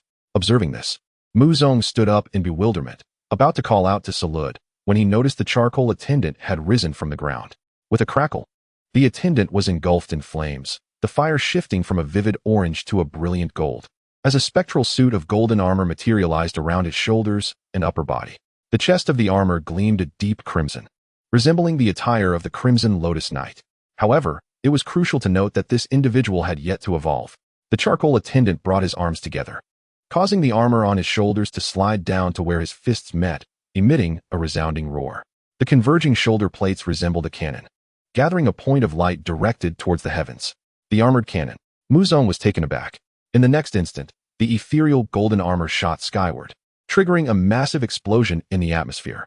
The thunderous noise prompted Zarude to leap from a distance, landing gracefully beside Muzong like a feather. With a crackle, the spectral armor coalescing around the charcoal attendant began to dissipate, returning him to his original form. He stood majestically for a fleeting moment before collapsing to the ground. Muzong hurried over, extending a hand to assist him, only to be scalded, blisters forming on his skin due to the excessive heat emanating from the attendant. Zarude swiftly dispatched a vine to bind the charcoal attendant, siphoning off the excess heat. With a soft thud, the attendant remained unscathed. Though he was unable to cope with such an influx of power, especially as it continued to accumulate over time, this surge would persist for 30 minutes. Gradually, the charcoal attendant calmed, and Muzong felt a sense of relief wash over him. Is he all right? Muzong instinctively inquired of Zarude. Zarude nodded. The vine would absorb a portion of his power, and as long as it was controlled, all would be well. That is reassuring. Muzong sighed, then glanced at the fallen platter, where a few pieces of crushed chili lay. Perhaps I should offer these to Nidalino? He must be in dire need of strength. He bent down to retrieve it. The bound charcoal attendant nodded eagerly beside him. Nidalino undoubtedly yearned for enhancement. Earlier that afternoon, he had discovered the presence of Nidalino's small family in this place and learned of the events that transpired. Amid his anger, he felt a surge of joy for Nidalino. It is good that he has arrived here. Then, Zarude and the charcoal attendant, I leave you in charge. I shall go check on Nidalino. Muzong, with the platter in hand, made his way toward the small orchard. The explosion had already captured the attention of the entire farm, and Nidalino was peering curiously, uncertain of the commotion. The dream demon continued to frolic with the little ones. Soon, Muzong stood before Nidalino, setting the platter down. The crushed chilies here can aid you in comprehending fire-type techniques. I recall that after your evolution, you will learn to breathe fire. This should be beneficial. However, consuming this will be quite painful, as the charcoal attendant just demonstrated while rolling on the ground. Nidalino tilted his head, sniffing the air. Instinctively, he felt some resistance. Yet he had witnessed the explosive event moments ago. Was it indeed caused by these chilies? He extended his tongue, licking the platter clean, consuming the remaining chili fragments. Instantly, a fiery sensation surged within his stomach. This entire platter has been devoured by Nidalino, and that child, well, it is also my fault for not testing its potency before offering it to him, Muzong sighed. These Pokemon are truly reckless in their pursuit of strength, but perhaps they all have compelling reasons to become stronger. Having consumed an entire platter, Nidalino was momentarily stunned. Merely a handful of crushed chilies had proven overwhelming. His tongue ablaze. His stomach also felt uneasy as a torrent of red energy surged wildly from nature into his being. This frenzy was not exaggerated. Rather, it felt frenzied in comparison to his previous state. Well, you all continue your play. Remember to have the dream demon return for lunch. Oh, and you may come over to eat as well. With that, Muzong turned to leave with the platter. However, a paw rested atop it, Nidalino's paw. What is it? Muzong inquired. Nidalino pointed at the platter, then at his mouth. He too wished to consume a portion. But you are not of the fire type. And eating an entire platter could lead to complications, Muzong cautioned. Yet Nidalino stubbornly shook his head, then mimicked breathing fire, indicating that he could learn to exhale flames. However, in any generation, Nidalino could only learn such abilities after evolving. One platter is too much, but if you truly wish to eat, I can prepare a smaller portion for you. Muzong decided to cut off 2/5 for him, leaving the remaining 3/5 for the charcoal attendant's dinner. A single fiery chili, divided for use. Otherwise, a repeat of the earlier incident would be undesirable. He merely intended to provide these Pokemon with a boost, not to expose them to unnecessary suffering. Nidalino nodded resolutely. If possessing formidable strength to protect his family was the goal, then any pain was worth enduring. Muzong picked up the platter and headed towards the previous cooking area. The charcoal attendant remained bound, the vine used for binding now slightly singed. I shall go pick another chili. Muzong exchanged greetings with Zarude before donning his gas mask and gloves. The charcoal attendant's eyes lit up, completely forgetting his prior predicament, consumed by the joy and anticipation of gaining strength. Regrettably, upon Muzong's return, he informed the attendant that the chili was not meant for him. With 2/5 cut away and combined with some leftover beef and scallions, the stir-fry produced a similarly potent effect, albeit lasting 6 minutes. The remaining chilies were placed in the pot, covered securely, and weighed down with a stone to ensure they would not be blown open by the wind. Nidalino awaited eagerly, anticipating Muzong's return. Eat up, but if you encounter any issues, do not force yourself. It is not worth it, Muzong advised. After all, Nidalino was not of the fire type. Nidalino nodded, resolutely determined to endure any discomfort without revealing it to Muzong. Nidalino. Chapter 59, A New Member. Upon taking the first bite, Nidalino felt tempted to abandon his previous resolve. Yet, almost immediately, he quickened his pace, devouring the dish as if it contained something extraordinarily delicious. Does it not affect you? Muzong asked in astonishment. Nidalino met his gaze, shaking his head. Muzong's heart sank. He was no fool. Nevertheless, he picked up the platter and turned to leave. His pace hurried. Just moments after Muzong departed, Nidalino scurried to a tree, hiding from the other Pokémon, repeatedly flicking his tongue and striking the ground with his forepaws. He could not allow Muzong to discover his predicament, nor could he let his younger siblings witness it. He fought to suppress his discomfort, overwhelmed by the sheer influx of fire-type energy. His strength was far too feeble, and the effects of the fiery chilies were exceedingly intense. After a tense quarter of an hour, Nidalino finally regained his composure and emerged from behind the tree. Nidalino. He instructed the Dream Demon to return for lunch. The Dream Demon, somewhat regretful, concluded their playful antics, extending an invitation for them to join him for a meal before departing. Alas, after consulting with Nidalino, they chose not to go. In the ensuing days, the reference point became the gradually constructed small house and the steadily increasing prowess of the little fire servant. The little fire servant's strength was ascending at a remarkable pace. After consuming a series of fiery peppers, he managed to overpower the monkey monster in a surprising turn of events. His powerful cannon-like abilities rendered the monkey monster utterly defenseless. It was then that Muzong realized that this little fire servant might indeed be a prodigy. In contrast, Nidorino struggled for 4 days before he could barely unleash a jet of flame, showcasing a stark disparity when compared to the little fire servant. Upon tasting Muzong's culinary creations for the first time, the little fire servant grasped a new skill, mastering the cannon-like abilities that were typically achievable only after evolution, merely from a single dish of scallion stir-fried lamb. Who, if not a genius, could achieve such a feat? Once the small house was completed, Emosue moved out from the living room sofa, establishing her own abode. During the day, she assisted Muzong with farming tasks to enhance her physical fitness and help with meal preparations. Occasionally, she would even direct the monkey monster or the little fire servant in combat. This made Muzong reflect on the case he was burdened with. After such a prolonged silence, he had an inkling that trouble would soon come knocking at his door. Yet, he felt a newfound confidence in his ability to confront them. Simultaneously, Muzong planted a vibrant ring of flowers around the farm's fence, awaiting the arrival of the honeybees. On that day, the mobile market finally arrived at Town. Muzong, dressed in fresh attire, set out early in the morning with Zarude and Meng Yao towards the market, where Meng Yao trotted closely at his feet. This was only the second occasion, apart from the previous fishing competition, that such a multitude had gathered in Town. Muzong and his companions attracted considerable attention, especially with the rare sight of Zarude, while Meng Yao's charming appearance captivated many onlookers. As Muzong surveyed his surroundings, he felt a sense of nostalgia reminiscent of market visits in his previous life. However, his focus was unwavering as he approached a stall adorned with a honey sign. "Excuse me, do you sell honeybees here?" Muzong inquired, his bag filled with cash. "Indeed, I sell fully trained honeybees and a queen bee. Each honeybee costs 10,000. While the queen bee is 30,000, the vendor explained. "Is it possible to purchase just the honeybees?" Muzong asked. The vendor shook his head. "Unfortunately not. The honeybees follow the commands of the queen bee, and I have trained queen bees here that will heed your instructions when collecting honey." "Do they require any specific food?" Muzong probed further. "None at all. While they gather nectar, they will fulfill their own needs. Even if your farm runs out of nectar, they will forage in the vicinity. Purchasing them is a worthwhile investment." The vendor promoted his honeybees, further enticing Muzong. However, Acquiring them would set him back 50,000. And he currently had only 20,000 saved over the past few days. May I purchase a cuckoo instead? He pondered briefly before deciding to explore further. I will return shortly. With that, Muzong turned to leave. The vendor cast a few surprised glances at Zarude, clearly intrigued by this uncommon Pokemon. After a brief wander, Muzong finally located a seller for cuckoo.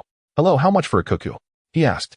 The vendor, clad in work attire, pointed to the pokeballs on the table, stating, These are wild cuckoos, freshly caught and untrained, priced at 8,000 each.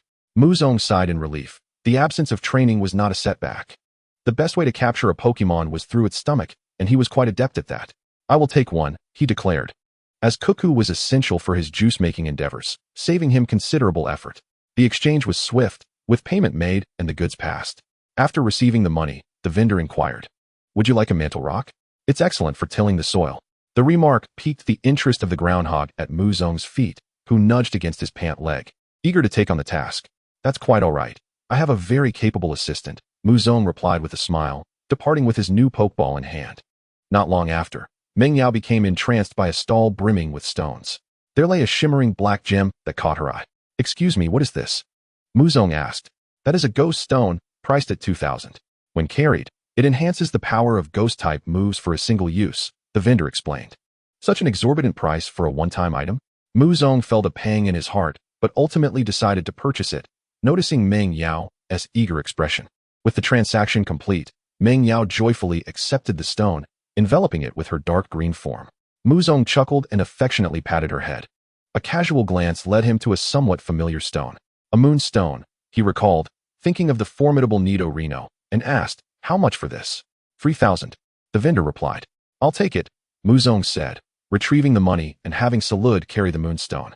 After a leisurely stroll, he found himself back at the honeybee stall. I would like a set, Muzong stated. As soon as his words left his lips, a smile spread across the vendor's face. Ultimately, the total expenditure reached 63,000, marking his highest expenditure thus far. Let us head home, Muzong declared, returning to the farm with 4 brand new Pokeballs. Amidst the curious gazes of his Pokemon, Muzong released Cuckoo first. As a radiant light enveloped the space, Cuckoo appeared on the ground. Gulu? Cuckoo blinked, resembling a small turtle-like Pokemon, its body a red hollow shell designed to hold berries, adorned with numerous holes. Greetings, Cuckoo.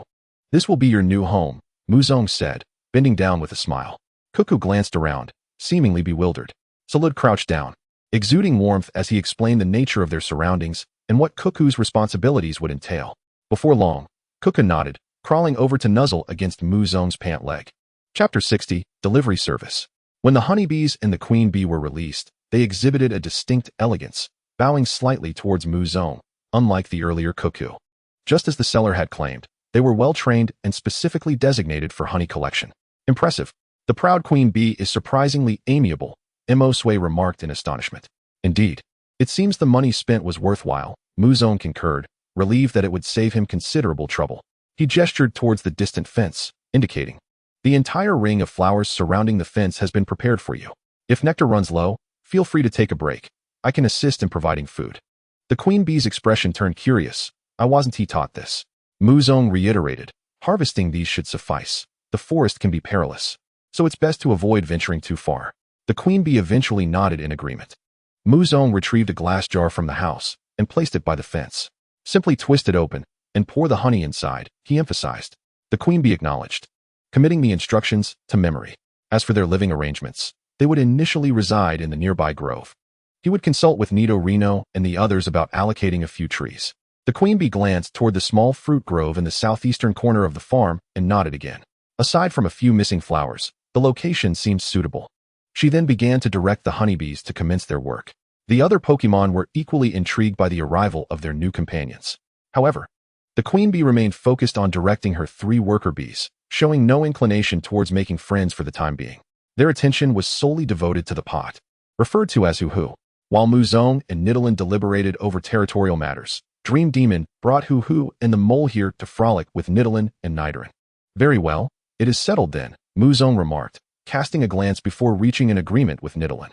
Nidolan nodded, recognizing that the territory predominantly belonged to Muzong. Thus, conceding a few trees to the queen bee posed no issue. Whether it was an illusion or not, Muzong occasionally observed a crimson pattern coursing along Nidalee's body.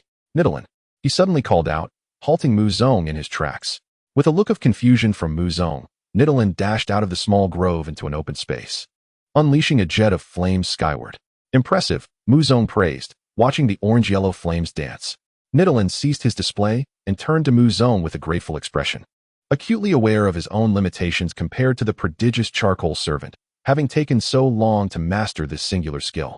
Yet, Muzong had never once entertained thoughts of giving up on him. "I can't shake the feeling that the fire element does not suit you. But I haven't found any toxic crops for the time being," Muzong mused, furrowing his brow. Although the effects of the dishes crafted from the panel were somewhat unpredictable, they invariably related to the properties of the ingredients themselves, much like the grass and fire attributes contained within the ash produced by Zarude. The resulting dishes bore resemblance to these properties, with the bug attribute seemingly accompanying them as well. Shaking his head, Muzong offered a few words of praise before turning to prepare lunch for the day. By afternoon, he began utilizing Hoo-Hoo to brew juice. The efficiency was remarkable. By the next morning, 4 to 5 liters flowed forth from Hoo-Hoo's shell. The fragrant aroma attracted the caretaker bug from his grandfather's bedroom, who peeked into the kitchen with a hint of longing. Muzong inhaled deeply. It truly smelled delightful. He attempted to refine the juice further, adding grass ash and a portion of clean water to create a new concoction.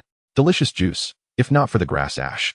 Special effect: it enhances the proficiency of grass and bug-type Pokemon skills for a duration of 5 minutes. Muzong raised an eyebrow. The previous effect had not specified a duration, but through observation, he surmised it lasted only 1 or 2 minutes. Now it had extended to 5. This indicated that Hoo-Hoo was indeed a valuable asset. "Come, let us have a taste," Muzong beckoned to the caretaker bug. The caretaker bug eagerly cradled the cup, drinking heartily. During this time, Muzong glanced at Hoo-Hoo on the table and inquired, "What flavors do you prefer? Do you like it sweet?" Hoo-Hoo nodded, revealing that on the high mountains, fruit was scarce, and opportunities for sweetness were particularly rare. "Then I shall add a bit more sugar and lemon for you." This batch was brewed from apple-like fruits, and after adding sugar, Muzong poured it into a small bowl for Hoo-Hoo. "As long as you enjoy it." Watching Hoo-Hoo drink with delight, Muzong nodded in satisfaction. Turning around, he noticed the caretaker bug still clutching the cup, clearly wanting more. "You can have a little more, but remember, we still need to eat later. Don't drink too much," Muzong said with a smile. The caretaker bug nodded eagerly. Muzong prepared another cup for her, soon realizing that the grass ash was nearly depleted. Yet, this was easily obtainable. A bit of wild grass could be burned by Zarude on a sunny day. "Hoo-Hoo, can you brew this much every day?" Muzong tilted his head in inquiry. Hoo-Hoo nodded, for this was an innate talent of his. After a brief moment of contemplation, Muzong felt it might be excessive. Calculating the cost of these wild fruits, it amounted to only a few dozen points. What if he were to sell them? Muzong pondered.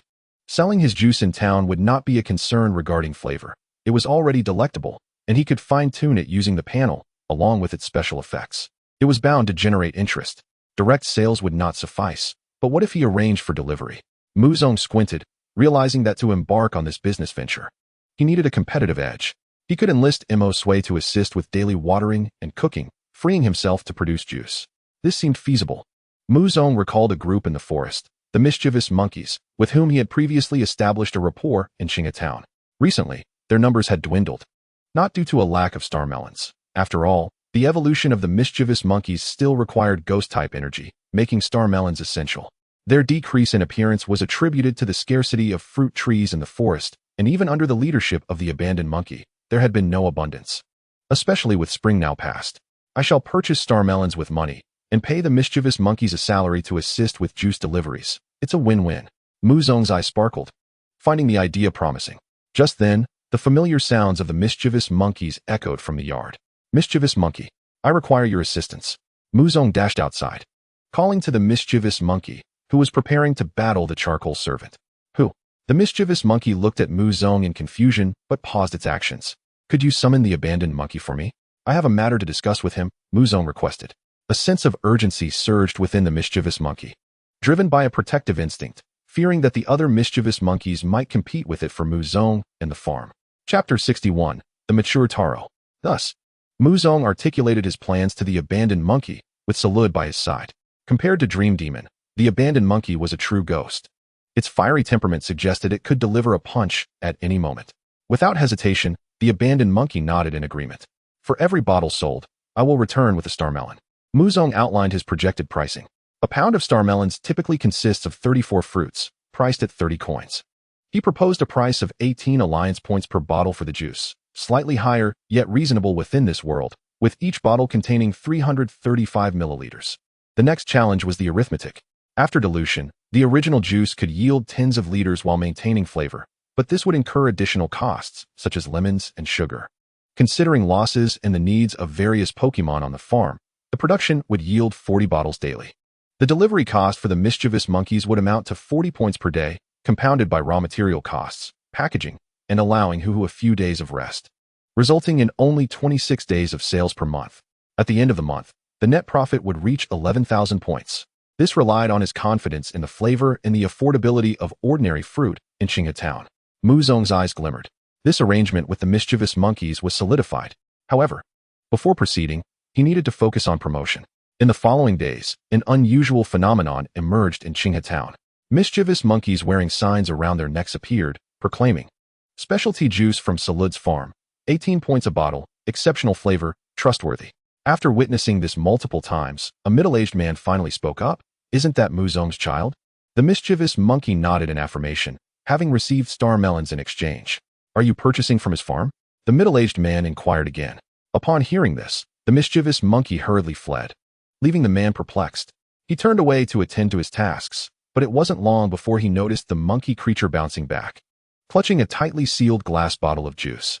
As the monkey creature extended the bottle towards him, it simultaneously reached out its hand, poised to receive payment. "Goodness, did you actually send this to us?"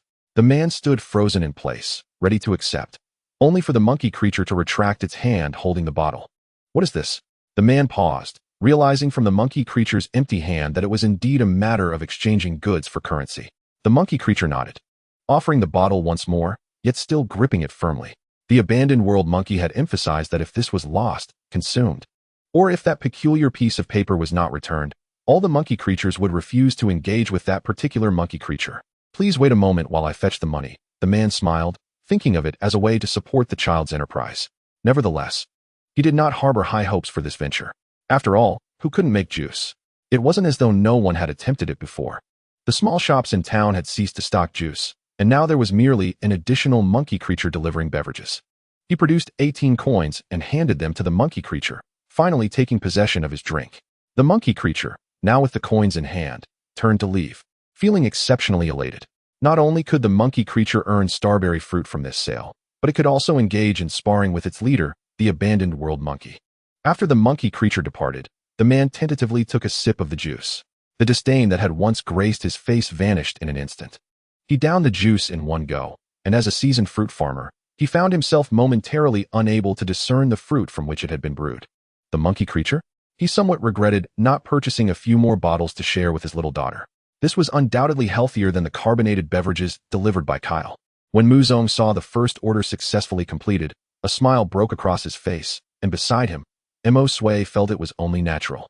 How could such a flavor of juice possibly go unsold? "Congratulations." Mo Sui expressed her happiness for him. After so many days, a hint of healthy sun-kissed color adorned Mo Sui's previously fair complexion. She had been busy every day, and even after watering the fields, she no longer gasped for breath. She had matured somewhat. Indeed, it was good news. Why not indulge in another hot pot feast today? Little Jia had been asking for it for several days now. Muzong chuckled. "Sure, but..." Mo Sui's face bore a trace of worry. "I've gained over 10 pounds in the past 2 weeks." She pinched her cheek, noting the added flesh. Instantly, she slumped dejectedly onto the table. Muzong laughed, noting that the former Mo Sui would never have acted in such a manner. "Eat up. Once we set off on our travels, you'll shed the weight," Muzong said earnestly. "That's true." Mo Sui lifted her head, mimicking Zarude's pose with one hand propped under her chin, gazing up at the ceiling, seemingly lost in thought. In the following days, Muzong's business gradually flourished, with 40 bottles selling out each day. Little Jia even visited the farm to inquire if there were any extras, but she could only leave disappointed. With only one pot. That was the entire yield. "Why is the weather so cold lately? Shouldn't it be approaching summer?" Muzong tightened his clothing, gazing at the sky. "It's my first time witnessing this. It used to be quite warm at this time. In a few days, little Jia will be switching to her short skirt." Mo Sui set down her wooden bucket, sitting on the ground without grace. Muzong squatted in front of the taro planting field, watching the countdown gradually approach 0. The taro he had awaited for so long was finally ripe. Help me pull out the taro. Muzong clapped his hands and stood up. Is it tasty? Mo Sui asked curiously, her appetite having been cultivated by Muzong. Personally, I find it unpalatable, but what if this proves to be of great use? Muzong desperately needed a dish that could comprehend Pokemon's speech. Translating the taro was his goal. If that didn't work, he would have to try sunflower seeds instead. All right. Mo Sui no longer probed further and assisted in pulling it out. With the ripening of the taro, the mutation rate of that plot of land also saw a slight increase. One by one, the taro chunks were extracted, and Muzong placed them into a bag. Pulling it back to his humble abode, he cleaned, diced, and began preparing the translation taro. The prototype of translation taro originated from konjac, a small delicacy from the island nation, a traditional taro product. It must succeed. Muzong fervently prayed within. If it could understand Pokemon's speech, it would be immensely helpful. He had the nanny bug grind it into powder, mixed the taro powder into boiling water, stirring it unidirectionally for 15 minutes until it formed a sticky paste. He dissolved the food-grade alkali in cold water and quickly poured it into the pot, stirring for another 15 minutes before covering it to steam for 10 minutes, allowing it to set. The solidified taro was then cut into pieces and boiled in water for 5 minutes, drained, and soaked in cold water, changing the water 3 times to remove the alkaline taste. Translation Taro, Chapter 62, Nidoking. Translation Taro, Marvelous Cuisine. Special effect. Consuming it allows one to understand all languages, including but not limited to Pokemon and ancient tongues, for a duration of half an hour. Upon witnessing this effect, Muzong finally exhaled in relief. All the days of waiting had not been in vain. Without hesitation, Muzong consumed a piece and turned to the nanny bug, saying, "Hello? What is it?" The nanny bug replied, bewildered, "Nothing, I'm perfectly fine." Muzong carefully placed the remaining pieces of taro and the other taro powder in the refrigerator before hastily departing the living room. He halted in front of Zarude, gazing at the Pokemon reclining on the lawn. "Zarude, are you my grandfather's Pokemon?" Muzong inquired. Zarude lifted its gaze, answering without a moment's hesitation. "What's it to you?" "Nothing much, just asking," Muzong replied. "No, not at all," Zarude, oblivious to any oddity, responded immediately. "So, you are a wild Pokemon? What foolishness are you spouting?" It was then that Zarude realized Muzong had understood its words. "Is it that translation Taro?" "So." Muzong locked eyes with it. Zarude pondered briefly before asking, "You can understand what I'm saying now?" "Indeed, but don't change the subject." Muzong maintained his gaze. Caught out, Zarude scratched its head, replying, "I must be a wild Pokemon. My trainer has passed away." Muzong was taken aback, quickly responding, "I'm sorry, I didn't know. I was merely curious." Zarude reclined on the ground, one hand cradling its head while the other held onto Muzong's arm. "It's all right. Life is just as it was before." Filled with happiness and joy, Muzong smiled in return. "I too hope this peaceful life can continue indefinitely." Zarude chuckled, releasing its grip, resting both hands behind its head, a smile gracing its lips. "Oh, by the way, I'll go look for Nidalino. I have a feeling he is hiding some secrets." Muzong recalled that little fellow. "Go ahead," Zarude replied in a notably relaxed tone. Muzong nodded and dashed towards the small orchard. Nidalino was eagerly anticipating a midday meal of scallion lamb stir-fry, but was surprised to see Muzong without the anticipated dish. "Nidalino, why were Nidoran afraid of the Duskull before?" Muzong inquired. A hint of fatigue crossed Nidalino's face. "Because of the ghosts?" "Ghosts." Muzong's words made Nidalino leap backward. "Why, you can understand now?" Although it wasn't a continuous understanding, at least for now, it was possible. Muzong squatted down, attempting to meet Nidalino's gaze. "So, what about the ghosts?" The visage of Nidorino was tinged with a hint of anguish. His voice softened as he turned his gaze about, discovering that his younger siblings were present. "Could you accompany me to the forest? Bring Zarude along. I have something to reveal there." He yearned to return to his clan's territory. The inclusion of Zarude was due to the inherent dangers lurking within the woods. Muzong acquiesced, summoning Zarude to join them as they ventured once more into the woodland path. As they approached the territory, Nidorino spoke. "My parents and I have dwelled in the forest for as long as I can remember. My father is King Nido, and my mother is Nidorina. Before my younger siblings were born, my mother evolved into Nidoqueen. Under their protection, I lived in security, but that fateful day..." Nidorino's mind drifted back to that harrowing night. From a chasm that had collapsed in the forest emerged a Pokemon, shrouded in tattered cloth, possessing 2 large hands, and a crimson eye upon its forehead. "To safeguard us, my parents led it away, never to return." Nidorino pushed aside the underbrush that barred their entrance to the territory, his claws striking the ground with force, creating a small crater. Within the territory, the ensnared Abomasnow had vanished, the vines torn asunder. I shall seek vengeance.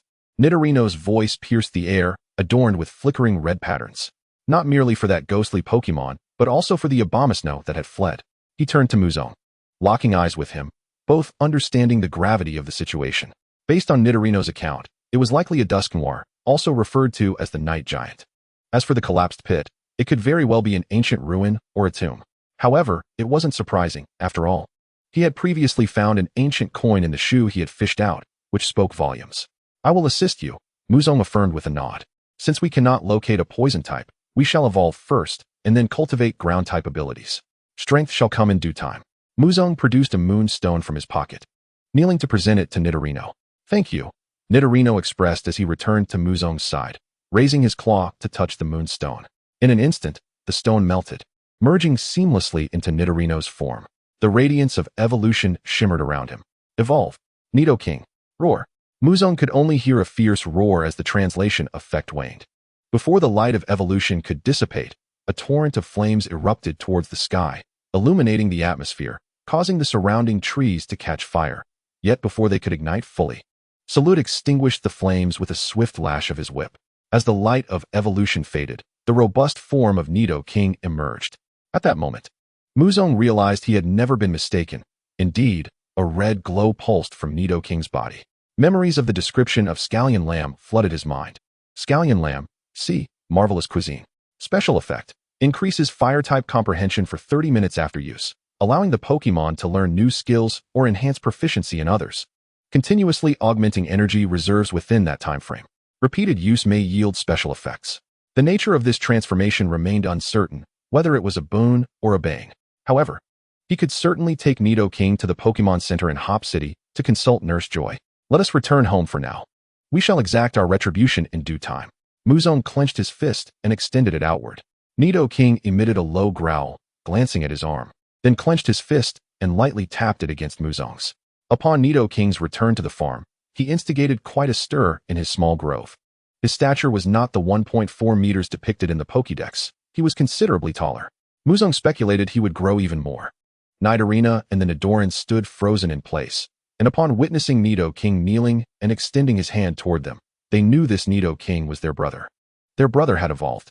In an instant, they swarmed around Nidoking, gazing up in awe at his magnificent form. Charcadet had also heard the news and hurried over for a showdown with Nidoking. The fiery spectacle clashed in the open area, with Charcadet's burning attacks being overpowered by Nidoking's eruption of flames. As the commotion unfolded, the monkey-like Pokemon approached excitedly from a distance. Chapter 63. The Condition of the Monkey Pokemon. Charcadet leapt away just in time, avoiding the onslaught of flames. These two Pokemon had been good friends, having fought numerous times, and Charcadet felt joy for Nidoking's metamorphosis. Nidoking ceased his fiery barrage, the red glow flickering momentarily before he turned to face the monkey-like Pokemon wielding a staff. With a fierce roar, he unleashed another burst of flames. The monkey Pokemon opted to mimic Charcadet's earlier tactic, spinning the staff to create a barrier before himself.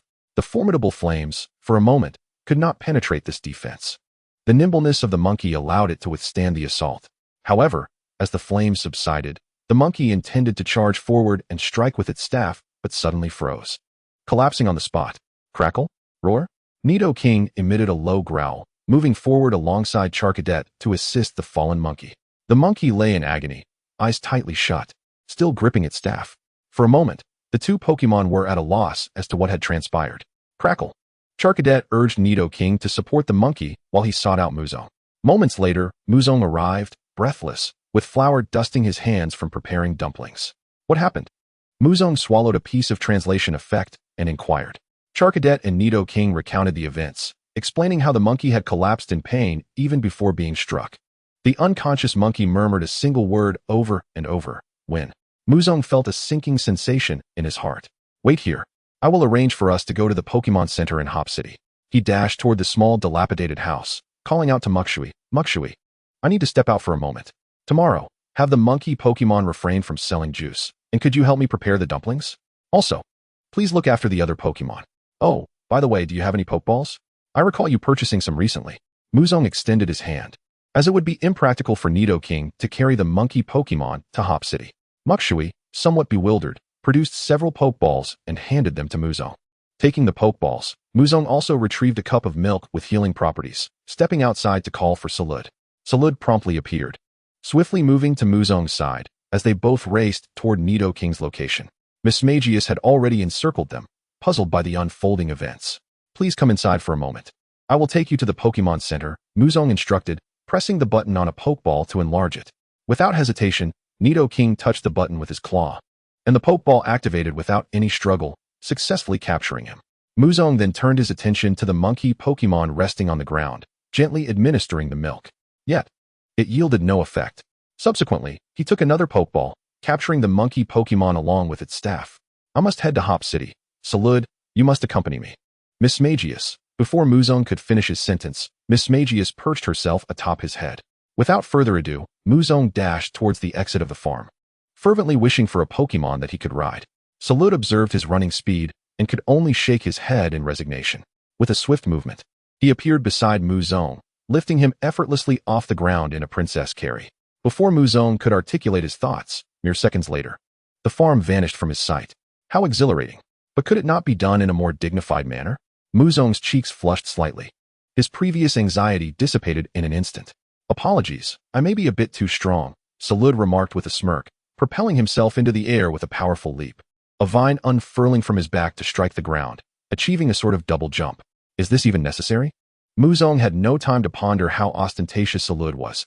He simply felt a twinge of acrophobia. A few minutes later, Zarude descended outside the station, retracting the vine that had supported them, gently placing Muzong back on the ground. The Dream Demon felt as though a constellation of stars was swirling above its head. Tickets, please, to Hop City, Muzong addressed the ticket clerk. Well, there's only one train passing in 10 minutes. Your Pokemon needs to be contained in a Pokeball, or you can purchase 2 tickets, the clerk replied, casting a glance at Zarude. The Dream Demon is fine. It doesn't need a seat. If it were a Nidoking, it would probably be prohibited from boarding. Muzong decided on the 2 tickets. He fished out his money, each ticket costing 50 Alliance coins. All right, you can wait in the lounge. The train should arrive in about 10 minutes, the clerk said, handing over the tickets. Muzong settled down at the ticket counter, exhaling a sigh of relief. Thankfully, Zarude was by his side. What do you think happened to the monkey monster? Muzong turned to Zarude, who still had that pink cloak draped around his neck. Perhaps it was just holding back for too long. It could have evolved the first time we met, yet it hasn't, Zarude replied without hesitation, patting Muzong's shoulder to reassure him. Fools do not fall ill, and the monkey monster is just that. If that were the case, Muzong frowned, bewildered. Isn't evolving supposed to make one stronger? When the train arrived, he eagerly boarded with his ticket in hand. Zarude scanned the train, noticing many eyes were drawn to him. This species was exceedingly rare, even sitting in the last row. Numerous passengers turned their heads to steal glances. Upon arriving in Hop City, Muzong was once again greeted by the sight of skyscrapers and neatly paved roads, momentarily feeling out of place. However, he had no time for contemplation and followed the sign straight to the Pokemon Center. The exterior of the center was identical to that depicted in the anime. As the automatic doors opened, Muzong rushed to the front desk where Nurse Joy stood. Her nurse's uniform and warm smile exuding an angelic aura, as if she belonged to another realm. Hello, could you please check on these 2 Pokemon?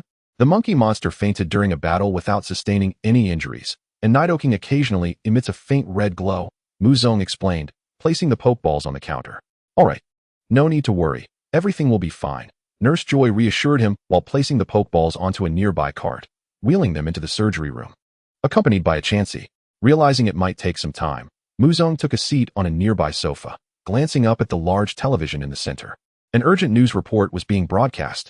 The Dream Demon, having never seen such a device, fluttered to the top, curiously observing. Come back, Dream Demon, Muzong beckoned, prompting her to return to his embrace. Omiyuamai. Although she was often mischievous, she was obedient to Muzong. Nestled back in his arms, she nuzzled against him. Though Muzong couldn't decipher her words, he could infer she was inquiring about the television. This is called a television. It displays recorded images, much like revealing different dreams. He explained thoughtfully. Other metaphors would likely confuse her, but she surely understood the concept of dreaming. He recalled the last time she dreamed of food, inadvertently biting off a piece of his hair, only to choke on it afterward. The Dream Demon, half comprehending, gazed up at the news broadcast. According to the experts, the southwestern region of Mount Huang would soon experience torrential rains, with the coastal areas at risk of tornadoes. Citizens were advised to exercise caution and refrain from traveling for the next 15 days. Trainers on the road were warned not to attempt to conquer the storm, which was predicted to originate from the very heart of the ocean. Even elite trainers should steer clear. Trainers currently traveling were advised to take shelter in the Pokemon Center. This news weighed heavily on Muzong's heart. Qinghe Town and Hop City lay in the southwestern region of Mount Huang. No wonder the recent weather had been so frigid. A storm of such magnitude was imminent. With the starberries about to ripen, Muzong sighed softly, fearing unforeseen complications. Relax, Zarude mimicked his earlier gesture, patting Muzong's shoulder reassuringly. With him around, such a storm was hardly a concern. Muzong felt somewhat reassured. Hey, is that you, Muzong? A youthful voice called out. Muzong looked up to see a familiar face. Is that you, Xiaoyan? Right, you're a student from Hop City, he smiled. It was Xiaoyan who had once brought his Charmander to Muzong's farm, seeking his guidance in battles. Regrettably, he was not a trainer himself. Xiaoyan approached Muzong excitedly, exclaiming, ever since I returned from your farm, my skills have skyrocketed. I've become the top of my class. That's all due to your own hard work. Muzong chuckled. Not at all. It's undoubtedly thanks to you, Mr. Muzong. Last time I ranked 6th in class. But this time I defeated the 1st and claimed the top spot. Xiaoyan beamed with enthusiasm. Muzong chuckled awkwardly. As for guidance, Zarude may have provided some. But he himself had not, aside from perhaps enhancing the energy in his cooking.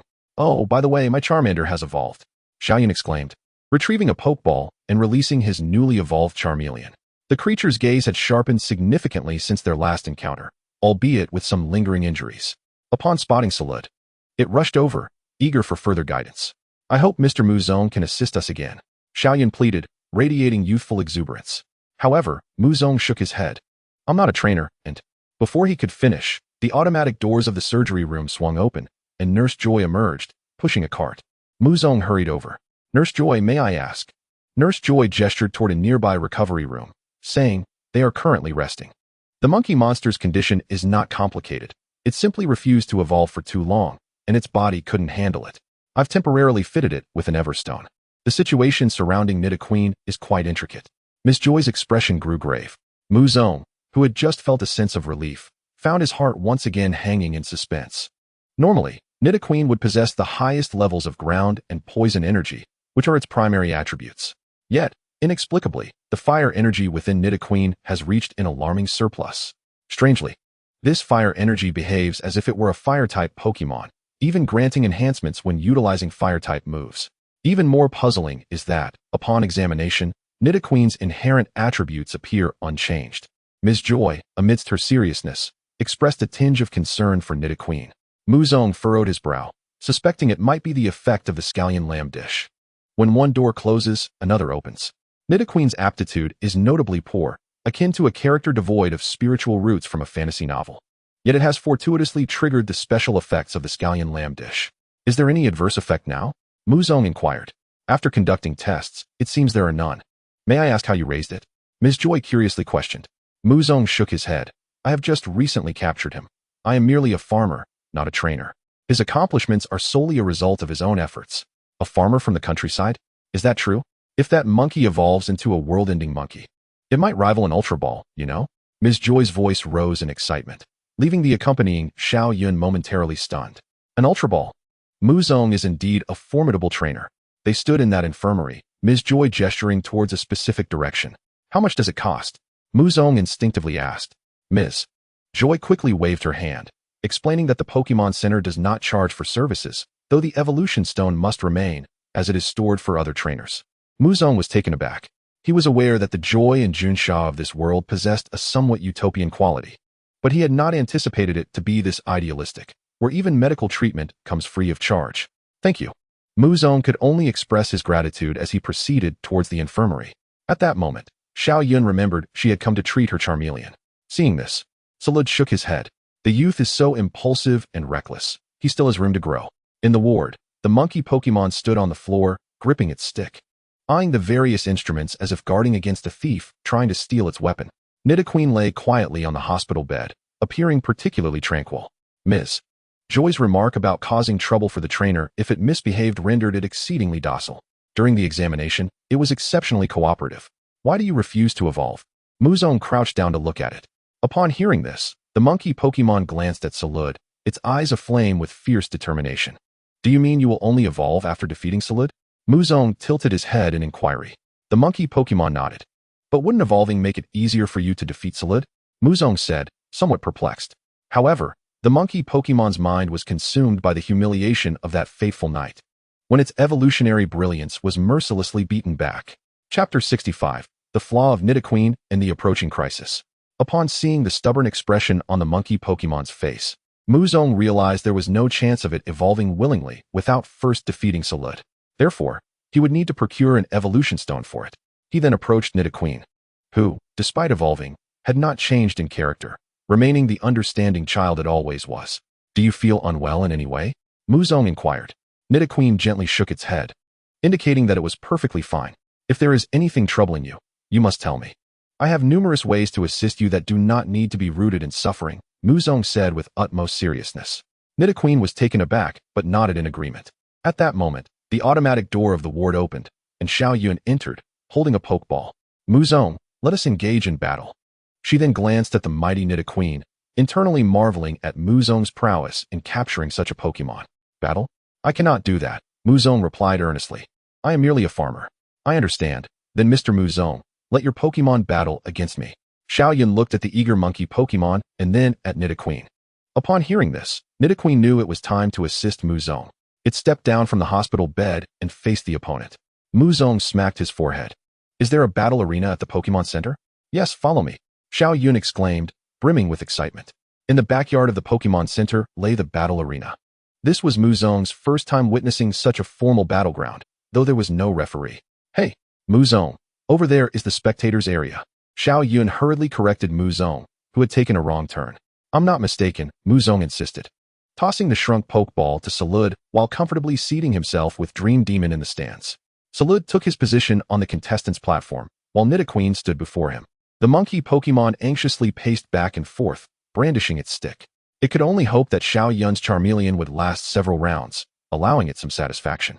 Xiao Yun was momentarily dazed. This was her first experience with such a battle. However, she quickly rationalized that Muzong must feel she was too weak. If he were to command fully, she would be thoroughly defeated, negating any chance for growth.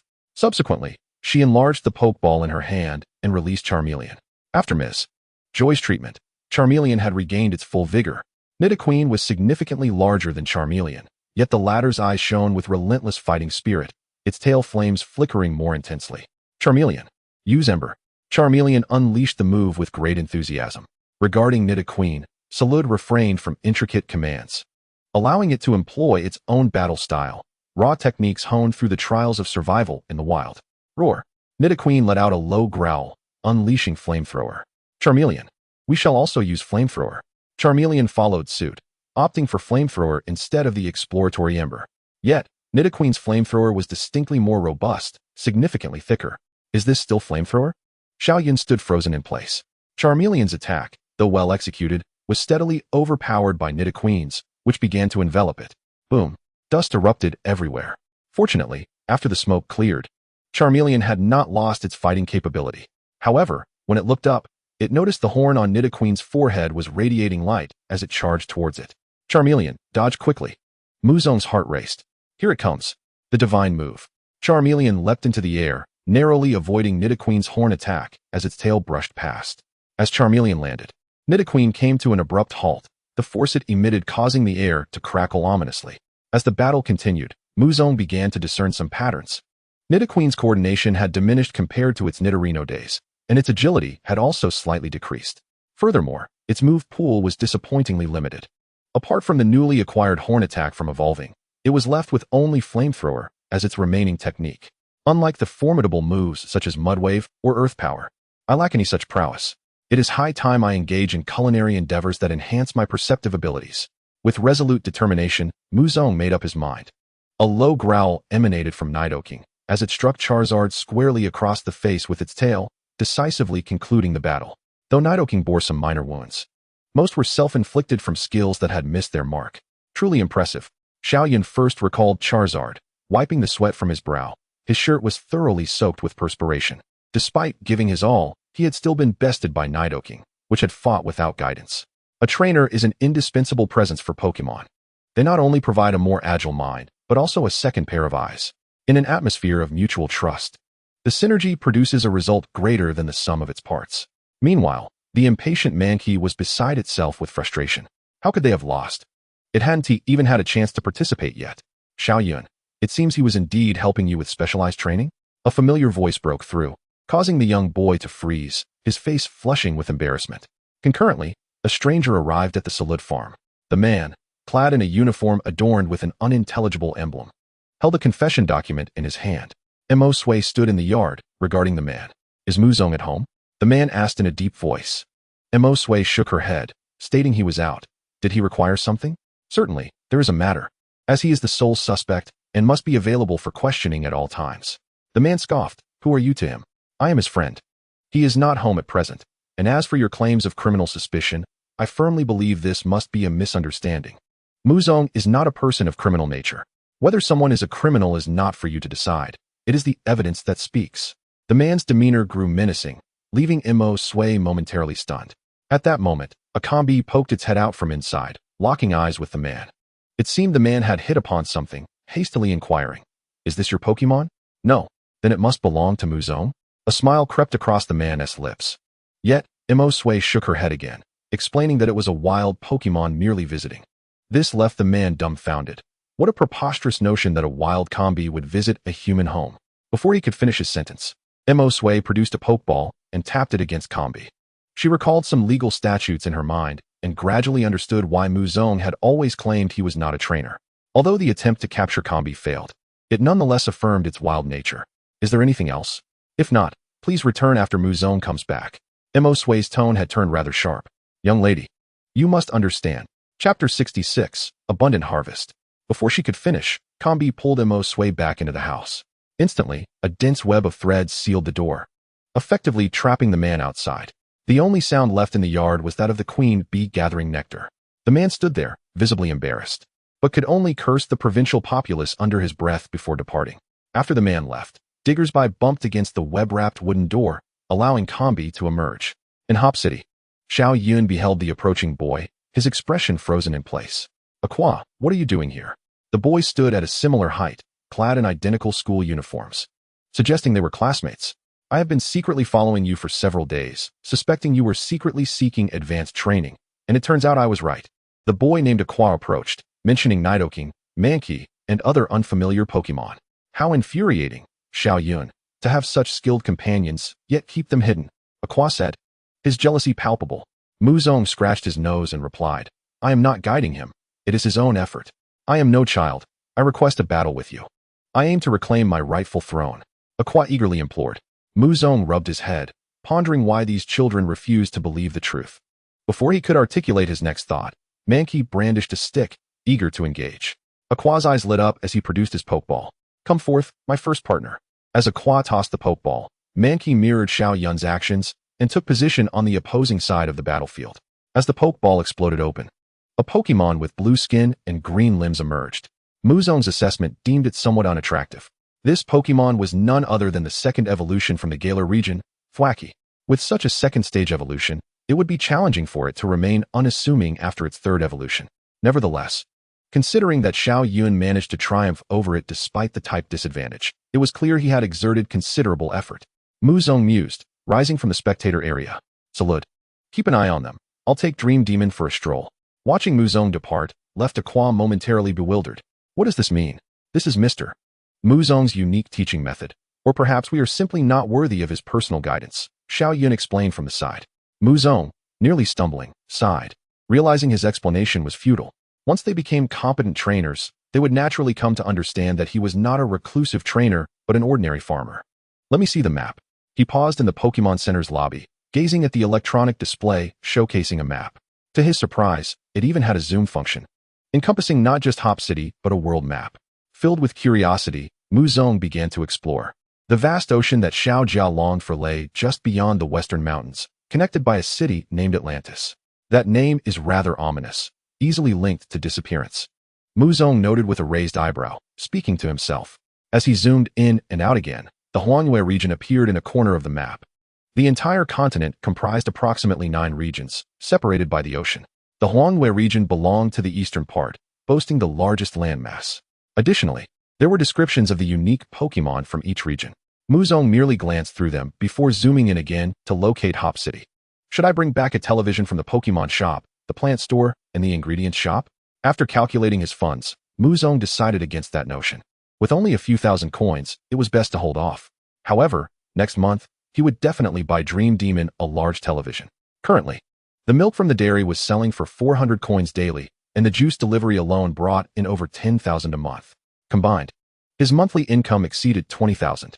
Once the star berries ripened, the income would increase by at least 50%, reaching over 30,000 monthly. He was not short on money for now, he merely needed some time. Cradling Dream Demon, Muzong wandered into the Pokemon merchandise store, where he searched for a considerable time before purchasing an Everstone. 3,000 alliance points, the clerk beamed. Muzong produced 30 crisp bills from his pocket, handing them to the clerk before pocketing the Everstone. He then continued to peruse the plant and ingredient shops. To his delight, he discovered they sold poison hemlock seeds. This is a highly toxic plant, yet it is also a pioneering species, as it is the first to bloom in spring. The seeds are nearly oval or spherical, measuring approximately 23 millimeters in diameter and slightly flattened on either side. Is a packet of seeds 500? Muzong exclaimed in astonishment at the prices. This item is sold at such a premium. It seems there are other trainers cultivating it to nourish their poison-type Pokemon. However, it undoubtedly pales in comparison to his own. He then scanned the area and discovered seeds for cherry and lemon trees, as well as watermelons. A spark of excitement ignited within Muzong. Could he potentially cultivate giant watermelons? Without hesitation, he procured them. No one can resist the allure of massive watermelons. After purchasing these, his next destination was the final ingredient shop, with the aim of acquiring some beef and lamb.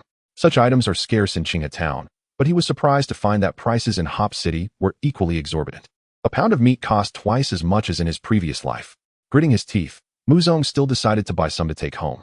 Upon returning to the Pokemon Center, he found Zarude already seated on the sofa, engrossed in television. Have Xiaoyan and the others gone back? Muzong inquired as he plopped down beside him. Before Zarude could respond, Xiaoyan suddenly emerged from nowhere. Mr. Muzong, thank you for your guidance. May I visit you in a few days? Muzong's brow twitched. After a moment's thought, he replied, a storm is approaching, so perhaps we should postpone. Xiaoyan considered this and nodded in agreement. The school has also announced a break soon for everyone to stay home. There will be nowhere to go. Relieved? Muzong turned to Zarude and suggested, in that case, shall we head home? Zarude rose and returned 2 Pokeballs to Muzong, containing the very Pokemon, Mankey and Nidoking. Goodbye, Mr. Muzong. Xiaoyan bid farewell as he stood at the Pokemon Center. Muzong waved his hand, not looking back, burdened with a multitude of bags. Aqua approached Xiaoyan, whispering, next time you visit Mr. Muzong, take me along. Fine, fine. Xiaoyan quickly shook his head. Muzong bought a substantial amount of meat, and when they next visit him, they could bring along more. That makes sense. Such a formidable trainer might not need our assistance, but a gift of meat would surely be appreciated. Aqua concurred. But by the way, which gym does Mr. Muzong manage? Aqua inquired curiously. He claims to be a farmer, but I suspect he is a hermit.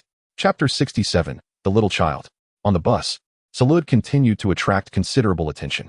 If only there were modern portable mobile phones, the sound of countless cameras would surely echo. By the time they disembarked, twilight had descended. As they walked along the path leading to the town, Muzong requested Zarude to carry his bags while he retrieved the Pokeballs to release Mankey and Nidoking. Mankey's stick now bore a stone hanging from a red cord. It was indeed a Everstone. After much searching for the perfect spot, Muzong realized that wherever it was hung, it was prone to falling off. Eventually, he found that hanging it on the stick worked perfectly, as Mankey would never part with it. Crack! The sound of metal shattering echoed, prompting the 3 Pokemon to turn their gaze toward Muzong, who had just broken Mankey's Pokeball. He was about to dismantle another when Nidoking's massive hand stopped him. If there is to be a trainer, it must only be Muzong. Mankey also stretched out a hand from Muzong's pocket, producing a shrunk but unused Pokeball, placing it in Muzong's palm. It bore the weighty significance of a royal decree. Sighing, Muzong placed the small Pokeball back and proceeded to break Nidoking's Pokeball. Nidoking's eyes reflected unmistakable disappointment and frustration. He subconsciously pondered whether he was too weak or his worth insufficient. However, Muzong's subsequent words dispelled their doubts.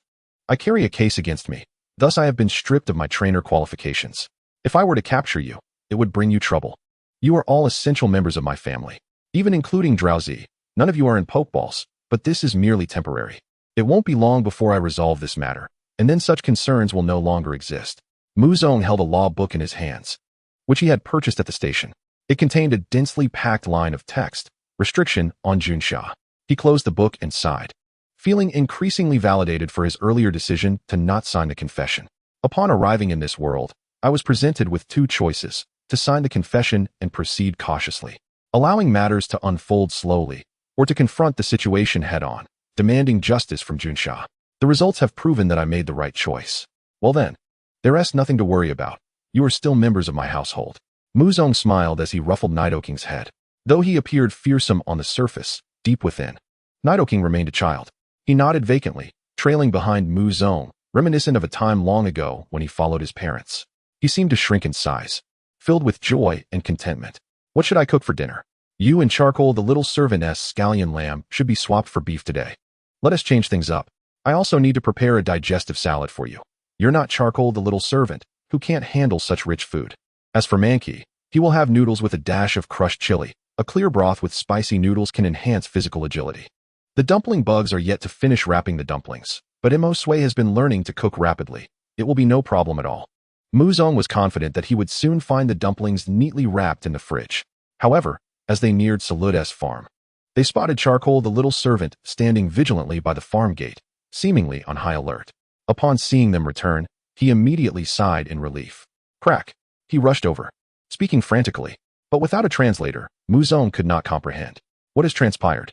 Observing the wary expressions on the other Pokemon, a sense of foreboding washed over him.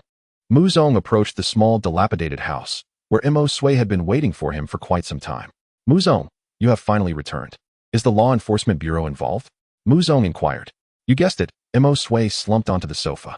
The Law Enforcement Bureau is distinct from the police station where Junsha operates. The former wields lesser authority and holds diminished prestige and influence.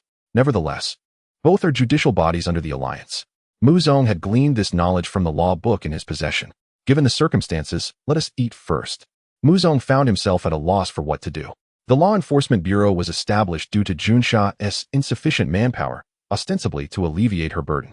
At least, that was the original intention. Muzong felt he could not divulge much more. Some things were better left unsaid. The arrival of the Law Enforcement Bureau indicated that Junsha's resources were once again stretched thin. Perhaps it was due to the impending storm, which had diverted personnel. Maintaining order is also Junsha's responsibility. You have a rather audacious heart, Sui remarked in surprise. What other choice is there? Muzong replied with a slight smile. After all, I haven't done anything at home, and they are not here to apprehend me directly. They are likely still contemplating how to coax me into signing a confession. Yet that is out of the question. I, Muzong, have committed no crime. Muzong declared with unwavering resolve, before commencing preparations for dinner. As anticipated, the dumplings were ready. Your skills have improved, praised Muzong. Sui was momentarily taken aback, then smiled.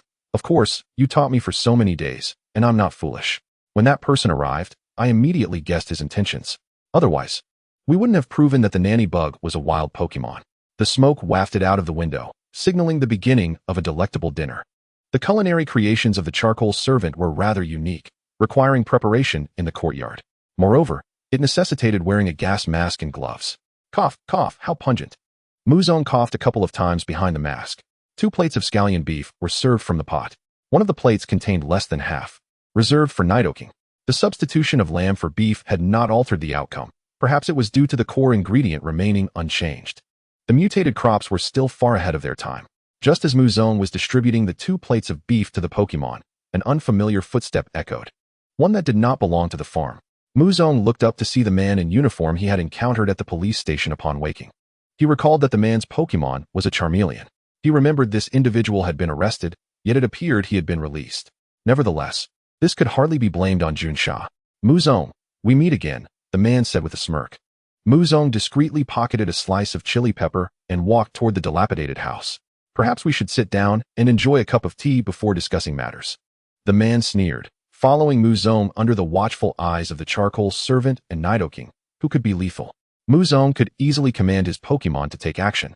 Yet as a bearer of happiness, he would not resort to such measures. He had grown too fond of this blissful and simple life.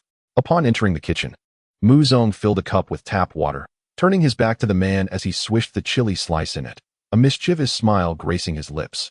The Dreepy tilted its head curiously. Chapter 68, the fast dog. She recalled Mu Zong mentioning that no one should touch the food made with this chili pepper. Previously, a monkey had curiously touched it and had been left in agony from the heat. Was this preparation meant to confront that annoying individual? Dreepy silently cheered him on. It was evident that he was no good, and he appeared quite fierce. Mu Zong added some juice to the water, diminishing the vibrant red hue of the chili oil, and brought the concoction to the table, handing a cup to the man. Speak your mind, Mu Zong said indifferently, sipping his juice while gently stroking Dreepy's head. I am Yen Si, officially taking over your case, Mu Zong the trainer, regarding your. As he began to speak, Mu Zong interrupted, I am not a trainer. I am a farm owner, having inherited my grandfather's farm. Then, Yen Si glanced at Dreepy. A wild Pokemon, Mu Zong stated earnestly. I don't believe it. Yen Si shook his head. Who could resist the urge to capture one? May I borrow a Pokeball? Mu Zong extended his hand. Yen Si furrowed his brow. Did they have to continue this charade? He scoffed, producing a brand new and used red and white ball and handed it to Mu Zong. Upon receiving it, Mu Zong enlarged it and gently tapped it against Dreepy's head. Without so much as a tremor, Dreepy was successfully captured. This served as proof that Dreepy was indeed a wild Pokemon. Mu Zong pressed the button on his leg, releasing Dreepy. At this action, Yen Si's eyes widened in surprise. Just as he was about to speak, Mu Zong deftly destroyed the Pokeball, tossing the utterly ruined device into the nearby trash bin. If you wish to verify anyone else, they are all wild, Mu Zong remarked, absent-mindedly petting Dreepy's small head.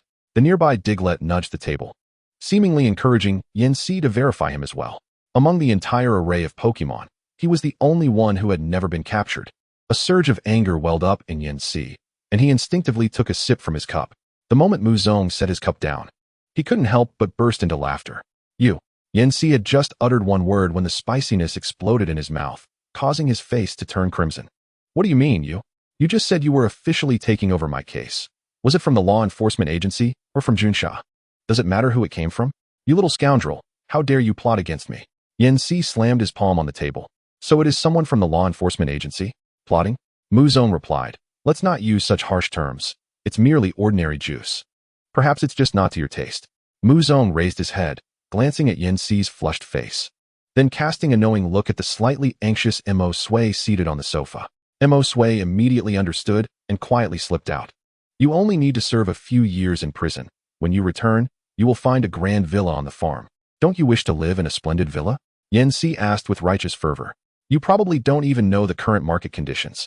Transporting materials from the city, hiring a designer, then constructing and decorating. All that costs at least tens of millions. When will you ever save up that much by farming? He continued.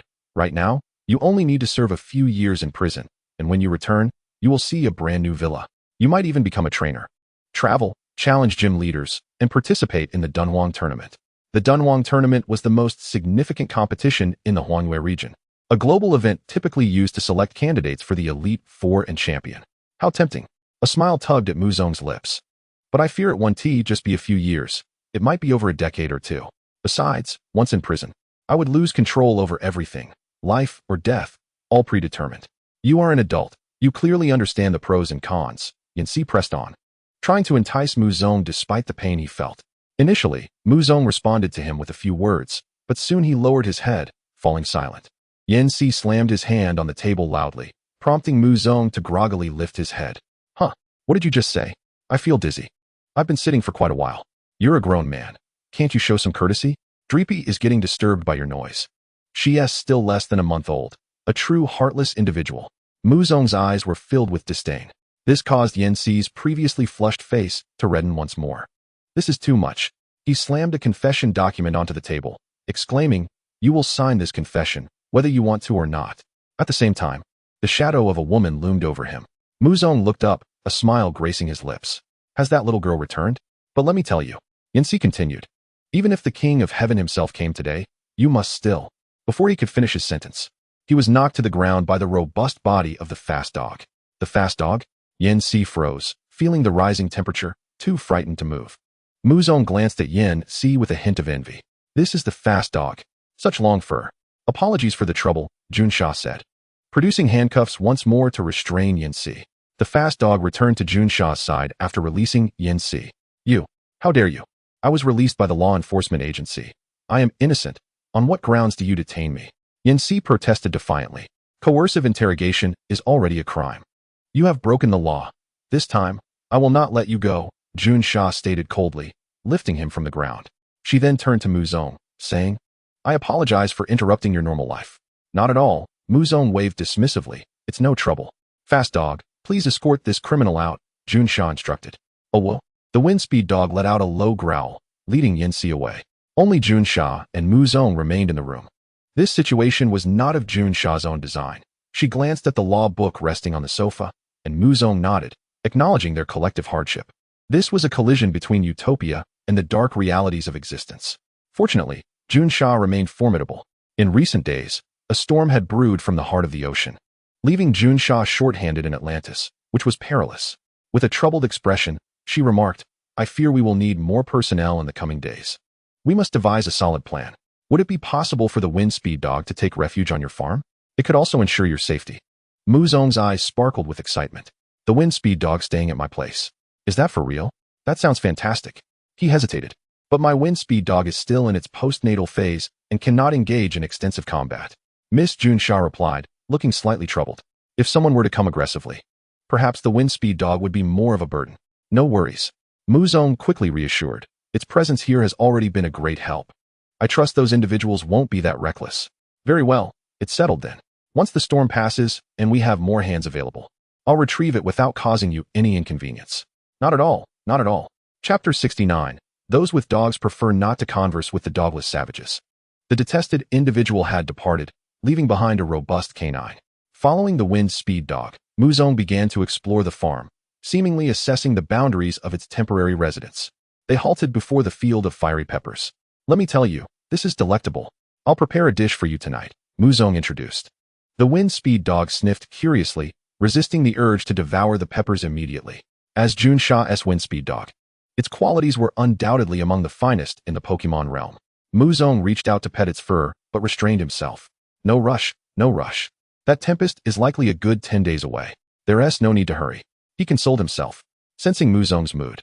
The dream demon perched above emitted a soft hum, clearly a touch envious. Is it merely more fur? Am I not adorable enough?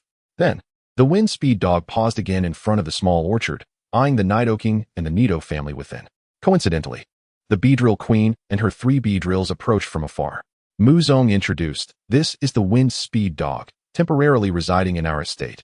It is our new companion. Nidoking let out a low growl and nodded in acknowledgement, sensing a remarkably potent fire attribute energy, far superior to that of Charcoal Minion. The Beedrill Queen bowed slightly with her trio of Beedrills as a gesture of greeting. Subsequently, Muzong introduced the other inhabitants, including the Miltank in the barn. The wind speed dog could feel the atmosphere, and its fondness for Muzong increased slightly. Indeed, he was a competent farm owner. You can rest here for now. I must go plant some trees with Zarude. Muzong gestured toward the living room before retrieving the seeds he purchased in Hop City. Heading out to cultivate crops and trees. The wind speed dog nodded and emitted a soft howl, finding a corner in the living room to lie down. Zarude. Let us go, Muzong beckoned, calling for Zarude, who had been assisting Charcoal Minion with the stir-fried beef. Zarude showed no signs of anxiety regarding recent events, confident that Muzong could manage everything. Just as he anticipated, Yanxi was promptly expelled. With a clap, Zarude dusted off his rear and followed Muzong to plant trees, while Charcoal Minion was nearly ready as well. The small orchard expanded slightly, adding 10 cherry trees and 10 lemon trees, all with a month's maturation time. Poison hemlock was sown beside the fiery peppers, and watermelons were planted in the east field adjacent to the starberry bushes. The former would mature in 3 days, while the latter in 15, synchronized with the peach and apple trees.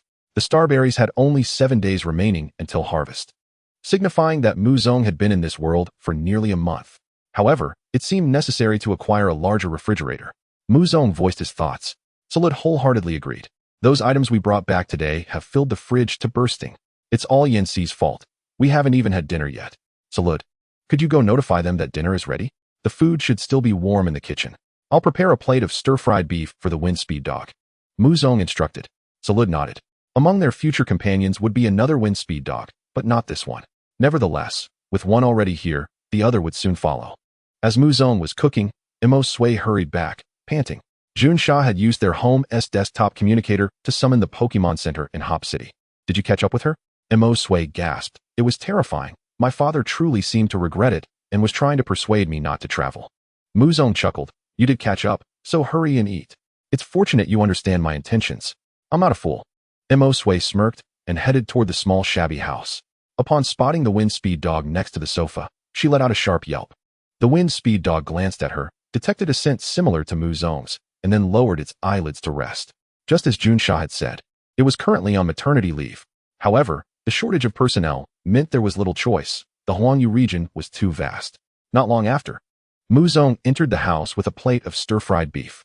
The moment he stepped in, the wind speed dog opened its eyes, instinctively sniffing the air, and a feeling of longing welled up within. Since you've just given birth, it's not overly spicy. I used half of Nidoking's leftover peppers, mostly beef, and added some juice from the pomelo. Muzong squatted down, steadying the dream demon on its head while placing the dish on the ground. Oh woo. The wind speed dog instinctively wanted to refuse. Go ahead and eat. For the next few days, we'll rely on you to watch out for any miscreants. Muzong nudged the plate closer to the wind speed dog. After pondering, the wind speed dog realized the truth in his words. Aside from that incomprehensible Pokemon, the others were rather weak. It lowered its head to eat the stir-fried beef, finding the spiciness manageable. However, soon, the fire attribute energy in the air surged into its body. Even previous shortcomings in some of its techniques became clear. Olo. The wind speed dog tilted its head in confusion. Muzong's smile was nearly uncontainable. So adorable. The wind speed dog continued to eat, quickly realizing this was no mere illusion. The weakness following its delivery had significantly diminished. This was nothing short of miraculous, causing it to question its own existence. As it devoured the food faster, the plate was soon empty. Due to the heat, the wind speed dog had to stick out its tongue to cool down. Muzong wiped his mouth, took out a cloth, and began to clean the grease from the corners of its mouth, simultaneously stroking its fur. The wind speed dog sensed this but offered no protest. It had long recognized this human's desire to touch it, merely hesitating until now. She shook her head and once again lay down on the ground. The comforting warmth lingered on, amidst his infatuated behavior. Muzong was astonished to find that after consuming the substance, Charcoal Little Servant relied on Zarude, while King Nido, although not showing any outward signs, was undoubtedly suffering as well. Only the speed dog appeared to consume it with the nonchalance of a regular meal, exhibiting no issues whatsoever. Muzong speculated that this speed dog was at least of an advanced ball level, likely comparable to Zarude. After all, Zarude could also eat chili peppers raw without any repercussions. At this point, it was best to wash up and retire for the night, Muzong said tiredly. Agreed. You should wash up first, Mosue replied, sprawled on the sofa. The day's events had indeed been overwhelming, leaving their spirits quite fatigued. All right, I'll freshen up and head to bed. Muzong yawned, his eyelids feeling heavy. Good night. Chapter 70. A Millennium of Clay. The next day, Muzong awoke to the sound of horns from the caravan. Cal had already arrived. It had been a long time since he had slept so soundly. Muzong stretched and got dressed. Half conscious, he exited his bedroom, and upon seeing the speed dog lying in the living room, he instantly became alert. The speed dog, hearing the noise, roused from its slumber and gave a slight nod as a greeting, then yawned again, still drowsy from the postpartum lethargy. Thankfully, it felt relatively secure sleeping here. Muzong approached the milking shed and greeted the large milk can. Good morning, big milk can. He then adeptly squatted down to collect the 4 canisters of milk inside. As before, he took 2 canisters, netting 400. In front of the caravan, Mr. Cal exchanged money for goods. Oh, by the way, I want you to be coming by for a while. The storm is too severe. We need to evacuate early, Cal said with a half smile. Muzong inquired, is this storm really that impactful? Absolutely, Cal replied, glancing around to ensure no one was listening before whispering to Muzong. According to whispers, this storm is man-made. Someone has disturbed the legendary Pokemon in the depths of the ocean. Is that true? Muzong furrowed his brow. Who would willingly seek their own demise? It is said to be the same company that previously developed a time machine, Cal continued, his voice growing softer as if divulging an unspeakable secret. This isn't their first offense. They once attempted to provoke the legendary Pokemon reputed to have dominion over time. But nothing came of it afterward. Muzong's expression turned serious. The electric company was, in fact, one of the culprits orchestrating their own downfall. The fossilized skeleton of the ancient dragon-type Pokemon that had been published in the news bore an uncanny resemblance to the one they had falsely accused him of. Their actions were brazen, and their power was undoubtedly formidable. They might not even be aware of his existence. They merely desired something, prompting their underlings to act. Let us not discuss this further. It's best to stay indoors for now, Cal advised. Just as he was about to leave, he suddenly remembered something and retrieved a transparent jar from the back of the vehicle. Inside was some soil. Before Kyle could speak, a line of text appeared in Muzong's vision. Millennium Clay, mutated, a type of clay infused with abundant ground-type energy, having reached the standard for mutation. Kyle then said, "This jar of soil comes from an ancient tomb, collected by some of my companions. I'm not sure if you're interested." "Certainly interested," Muzong replied. "How much?" "This item holds little value for me. If no one else is buying, I can give it to you for free, but you must sell me your starberry fruit." Kyle chuckled heartily, pushing the jar toward Muzong. "How can I accept such generosity?" Muzong was taken aback. The demand for starberries had surged recently, but he had already harvested what he could and was relying on Kyle now. Kyle was half joking and half sharing the truth. Were it not for the impending storm, the town mayor would have already organized an event. Since the fishing competition, he felt that Muzong had opened his mind, bringing clarity to his thoughts. For Muzong, the town's development would also be beneficial. If the gym approval came through, Junsha and Joy would allocate personnel to settle in. Not only would it ensure greater safety, but with Joy present, any Pokemon emergencies could be addressed with immediate treatment and diagnosis. "Rest assured, there will certainly be some left for you," Muzong smiled, confident in the yield of his starberries. He was also aware that Kyle had merely found an excuse to gift him the clay. Qinghe Town was not lacking in anything but starberries. With the infusion of ghost-type energy, its shelf life was guaranteed. After bidding farewell to Kyle, Muzong examined the clay in his hand, pondering that it seemed not just crops could undergo mutation. Anything that could be made into a dish, regardless of its peculiarities, could transform if the energy contained within was sufficient. This was indeed good news for him. This jar of clay could provide King Nito with several substantial clay cakes to consume. Without further ado, he decided to have breakfast first. He plucked the ripe, fiery chili peppers.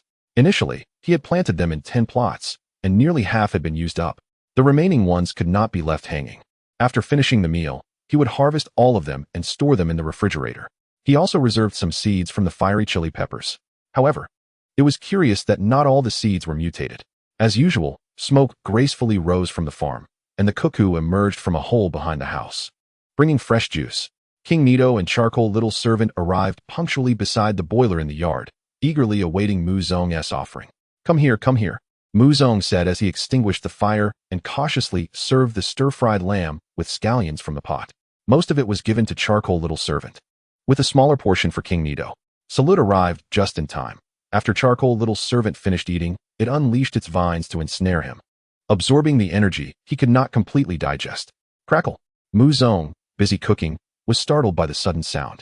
Turning around, he saw flames roaring, engulfing Charcoal Little Servant like a giant torch.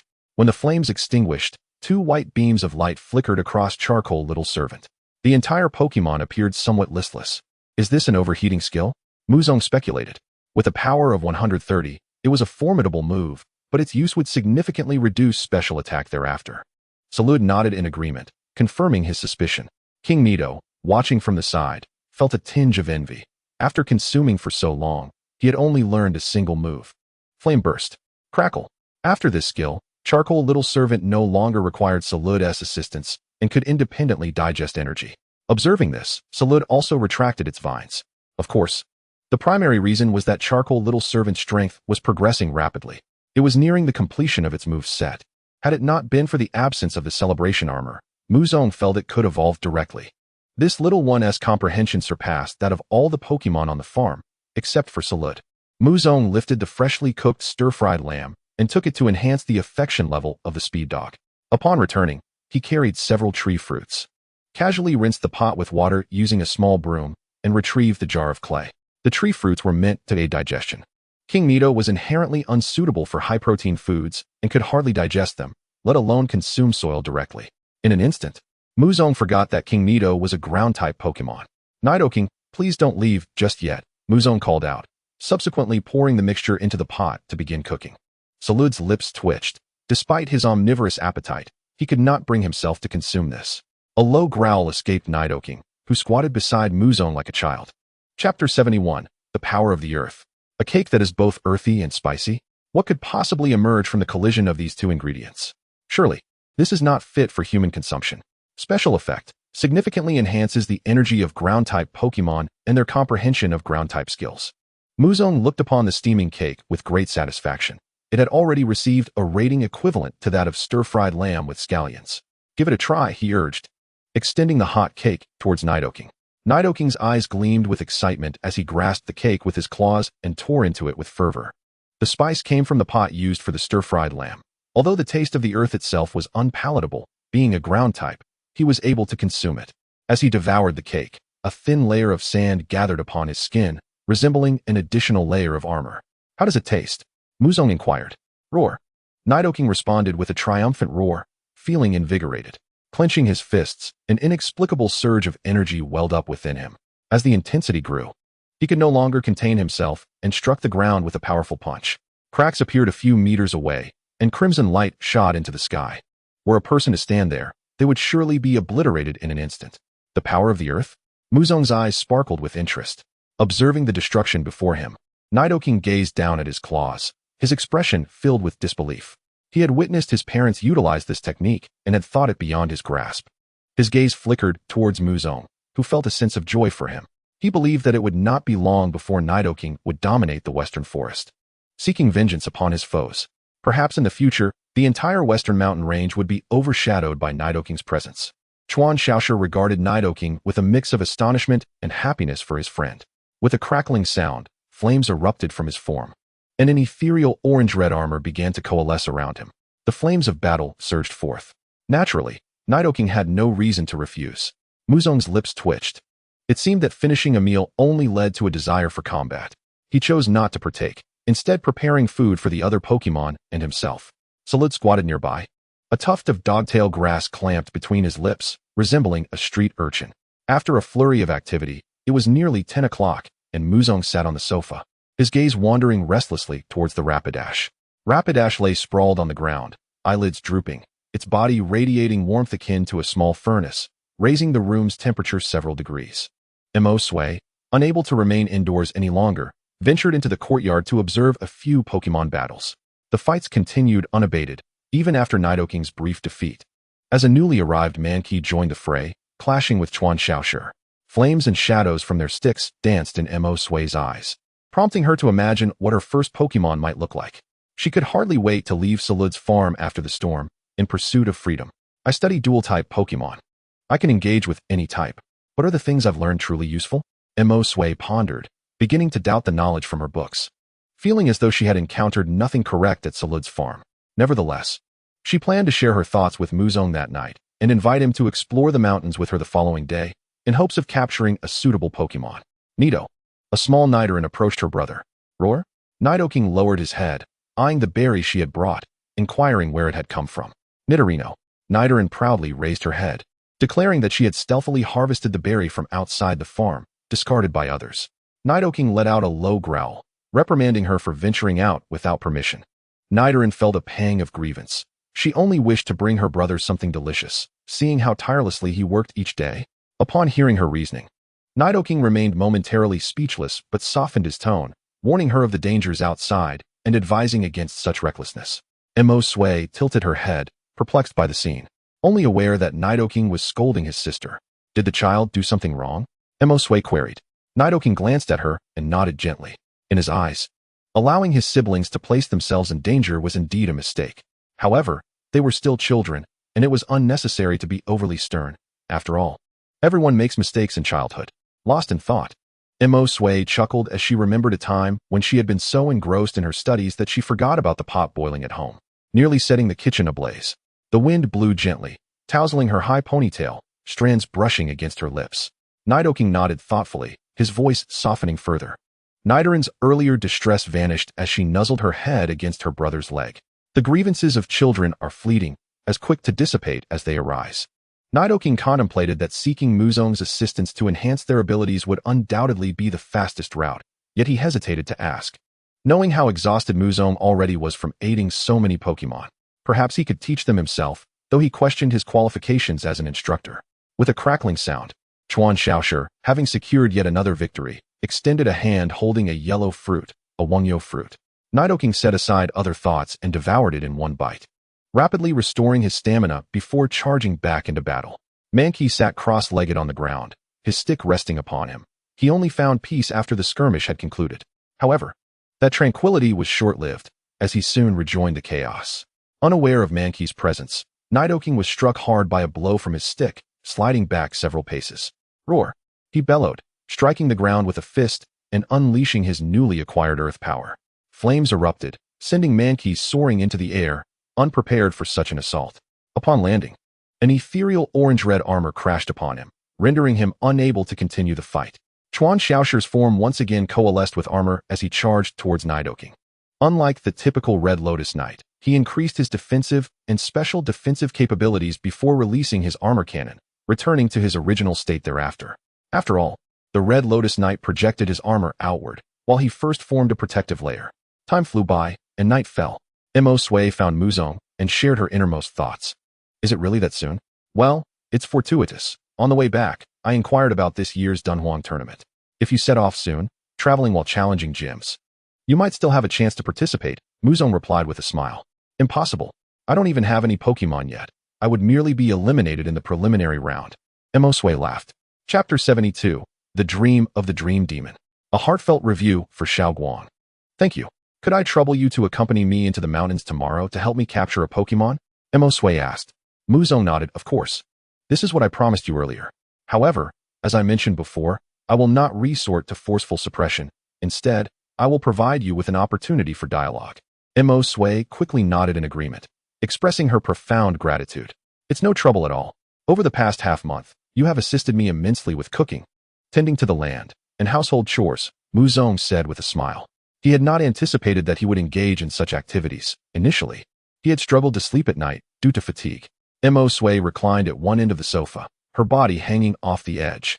Yet, upon realizing that someone of her own age could manage such tasks, she reflected on the inevitable experiences that travel would bring, reminding herself to persevere.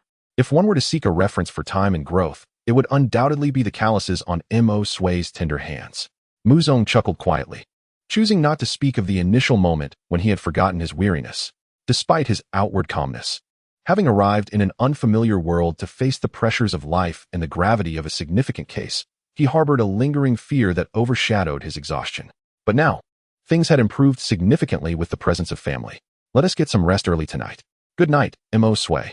Good night, Speed Dog. Seizing the moment, Muzong affectionately patted the fluffy fur of Speed Dog.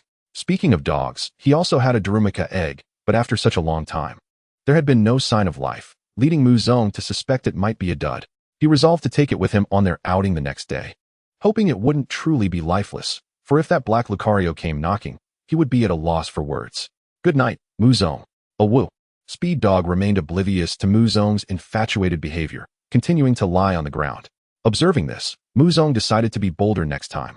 The dream sprite perched atop his head hummed softly, thinking, isn't it just fur? She will have it too, growing lots and lots of it. That night, the dream sprite in her dreams envisioned herself adorned with long, beautiful feathers. Yet, for reasons unbeknownst to her, she felt no joy within that dream, only an overwhelming fear. Unable to locate Muzong, she awoke in fright. Upon seeing Muzong's sleeping visage, she nuzzled against his face. What is wrong, dream sprite? Muzong inquired, perplexed. You. The dream sprite elongated her tone, a hint of joy in her voice. Muzong, momentarily bewildered, embraced the dream sprite and drifted back to sleep. The following morning, after preparing breakfast, Muzong cradled the cultivation pod in his arms, noticing that the nutrient solution was nearly depleted, marking the end of the third can. Let us go? Muzong said, glancing at Mo Sui, who was wiping her mouth. Their companions included Zarude and the Diglett, one ensuring their safety, the other a clingy little creature, also serving as their guide. Onward. As they departed the farm and entered the forest, an eerie silence enveloped them. It felt as though the leaves in the trees had thickened during their brief absence, creating a sensation of being shrouded from the sun. You choose the direction. Let the Diglett lead us away from the territories of powerful Pokemon, Muzong instructed, looking down at the Diglett. The Diglett nodded eagerly, confident in its abilities to navigate the forest alone. Zarude smirked slightly at the side. Isn't the powerful Pokemon standing right next to you? To be blunt, the entire forest combined wouldn't be a match for him. Suddenly, he scanned the shadows beneath the trees and noticed some dark ripples emerging. The thief who had stolen from them before had returned, but after a mere glance, it quickly departed. Let us go this way. This world still held a firm belief in destiny. Mo Sui, with a vague intuition, walked in a particular direction, followed closely by Muzong and the others. Soon, they encountered a metapod hanging from a tree. Should we ask? Muzong suggested. That works too. A Butterfree is quite a beautiful Pokemon, Mosway replied. Approaching the metapod and inquiring, would you like to travel with me? Their eyes met in silence, each waiting for the other to respond. At that moment, Muzong slapped his forehead, realizing that the metapod likely could not reply. Mosway then came to the same realization, opening her hands to find them clammy with sweat. I was too nervous and forgot about the metapod's characteristics. Let us keep moving, Muzong said. Mosway nodded, resigned to pass by the metapod. Diglett. The Diglett darted ahead, warning them to change their route. Ahead lies the territory of the Spearow. They are quite fierce. Mosway followed closely behind, soon encountering other wild Pokemon. Perched on a branch was a Surskit, cradling a freshly picked berry in its hands.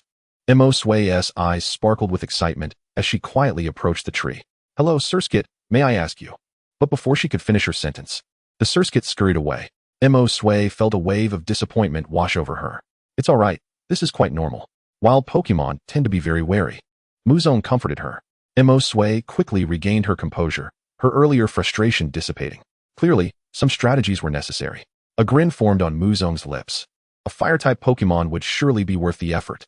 Salud, please retrieve the sealed jar from my backpack. With a clatter, Salud opened Muzong's backpack and produced the jar containing a secret spicy sauce. What is this? Mosway asked, puzzled. This sauce attracts fire-type Pokemon.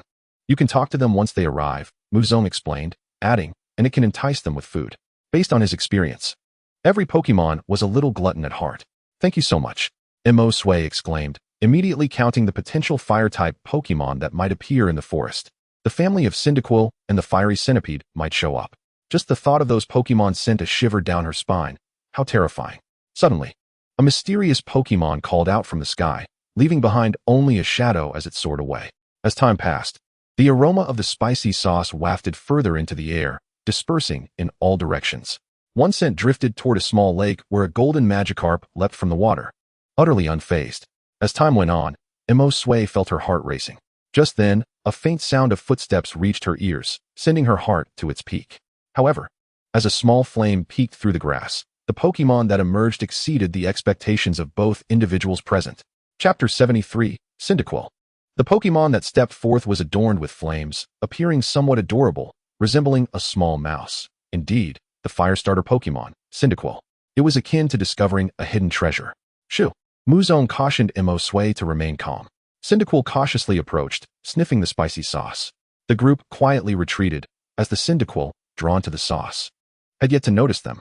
After sampling the first taste, the flames upon Cyndaquil's body blazed even brighter. Chirp! Cyndaquil suddenly became frantic. Unable to reach the bottom of the jar with its mouth, only able to nibble at the top. The consequence of excessive force is often entrapment. Muzong cast a glance at Mosway, signaling that it was her turn to take action. With renewed determination, Mosway approached with small, deliberate steps. The fireball mouse appeared rather daft, showing no reaction even as she drew near. Stay still, I'm here to help you. It squeaked. If only the fireball mouse had two wide eyes instead of just one squinting eye, it would have looked quite imposing. Startled by Mosway's sudden presence, its voice echoed within the confines of the jar. It attempted to flee but stumbled over a stone, falling hard and causing its flames to dim slightly. In a state of panic, it sought to escape, but Mosway swiftly grasped its neck in her hand. With a soft pop, the jar was removed, producing an unexpected sound. The fireball mouse, frantic to escape, found itself ensnared by the grip of fate. Is this tasty? Would you like more? Mosway inquired directly. The fireball mouse immediately ceased its struggles and nodded eagerly. Delicious. Since there's no escaping, a taste would suffice. In that moment, it forgot that it possessed skills of its own. I'll release you and help extract the remaining hot sauce, but you mustn't run away. There will be plenty of such delectable food in the future, she assured, gently placing it on the ground. Her hands felt a bit sore. This little creature indeed had a hearty appetite and was quite weighty. Once on the ground, the fireball mouse instinctively sought to flee, but paused as Mosway's words lingered in the air. To leave or to stay was a dilemma. This forest had been thoroughly explored, and it was the first time it encountered such a delightful treat. Mosway accepted the spoon handed to her by Muzong, scooping a spoonful of hot sauce and bringing it to the fireball mouse's mouth. The little creature hesitated for a moment before leaning in and swallowing it whole. A glimmer of hope sparked in Mosway's eyes. She sensed that success was within reach. having studied the 3-starter Pokemon extensively due to her previous school's curriculum. She was well versed in their nuances. The Fireball Mouse's behavior was evidently shifting positively. As she continued to offer spoonfuls of hot sauce, Sway took the opportunity to scratch the Fireball Mouse under its chin. It emitted a contented sound, gradually warming up to the woman before it. When the hot sauce ran low, the Fireball Mouse expressed its dismay with a disappointed squeak. Seizing the moment, Sway produced a Pokeball from her pocket, enlarging it and addressing the Fireball Mouse. "If you come with me, there will be plenty more delicious food awaiting you." The Fireball Mouse hesitated. "Consider this. Compared to the fruits in the forest, isn't this hot sauce far more delectable?" Sway queried. The Fireball Mouse pondered and nodded in agreement. "Isn't it easier to get beaten while foraging for food in the forest?" she asked again, to which the Fireball Mouse nodded once more. "Then do you wish to continue savoring such delightful treats, perhaps even better ones?" Sway pressed. The Fireball Mouse nodded again. "Do you wish to accompany me and indulge in these delicious offerings?" Her voice tinged with excitement. At that instant, as the Fireball Mouse nodded, the Pokeball was pressed onto its head. Sway held her breath, watching as the shaking Pokeball gradually stilled. "Success! How wonderful!" She exhaled in relief, retrieving the Pokeball and releasing the Fireball Mouse once more. "Hello, Fireball Mouse. My name is Sway, and I shall be your trainer from now on. I am Muzong, and this is Zarude, and this is Diglett." The two introduced themselves in turn. The Fireball Mouse finally realized it had been taken by a human. Yet, glancing at the empty jar, it cautiously approached Sway. Without hesitation, she scooped it up, its fiery back facing outward. "Remember to control your temperature. You mustn't burn me." She gently tapped its small head.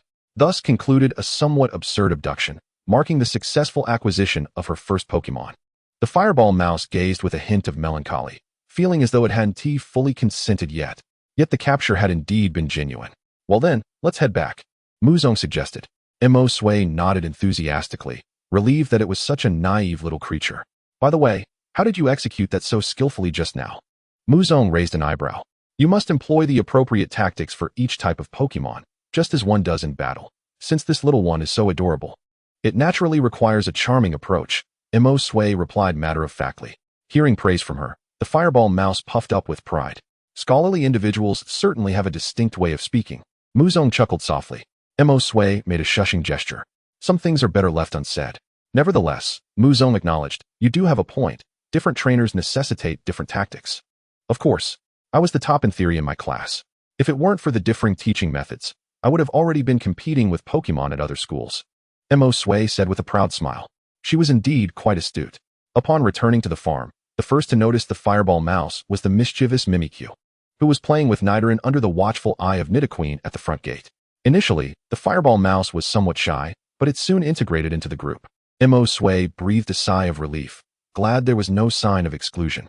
However, when the Fireball Mouse spotted the Arcanine in the living room, it became terrified and scurried back to Sway's legs, tugging at her pants as it attempted to climb into her arms. In its panic, it tumbled to the ground. The Arcanine approached with curiosity, radiating warmth. It gently nudged the Fireball Mouse with its head, emitting a sound that was mildly reassuring.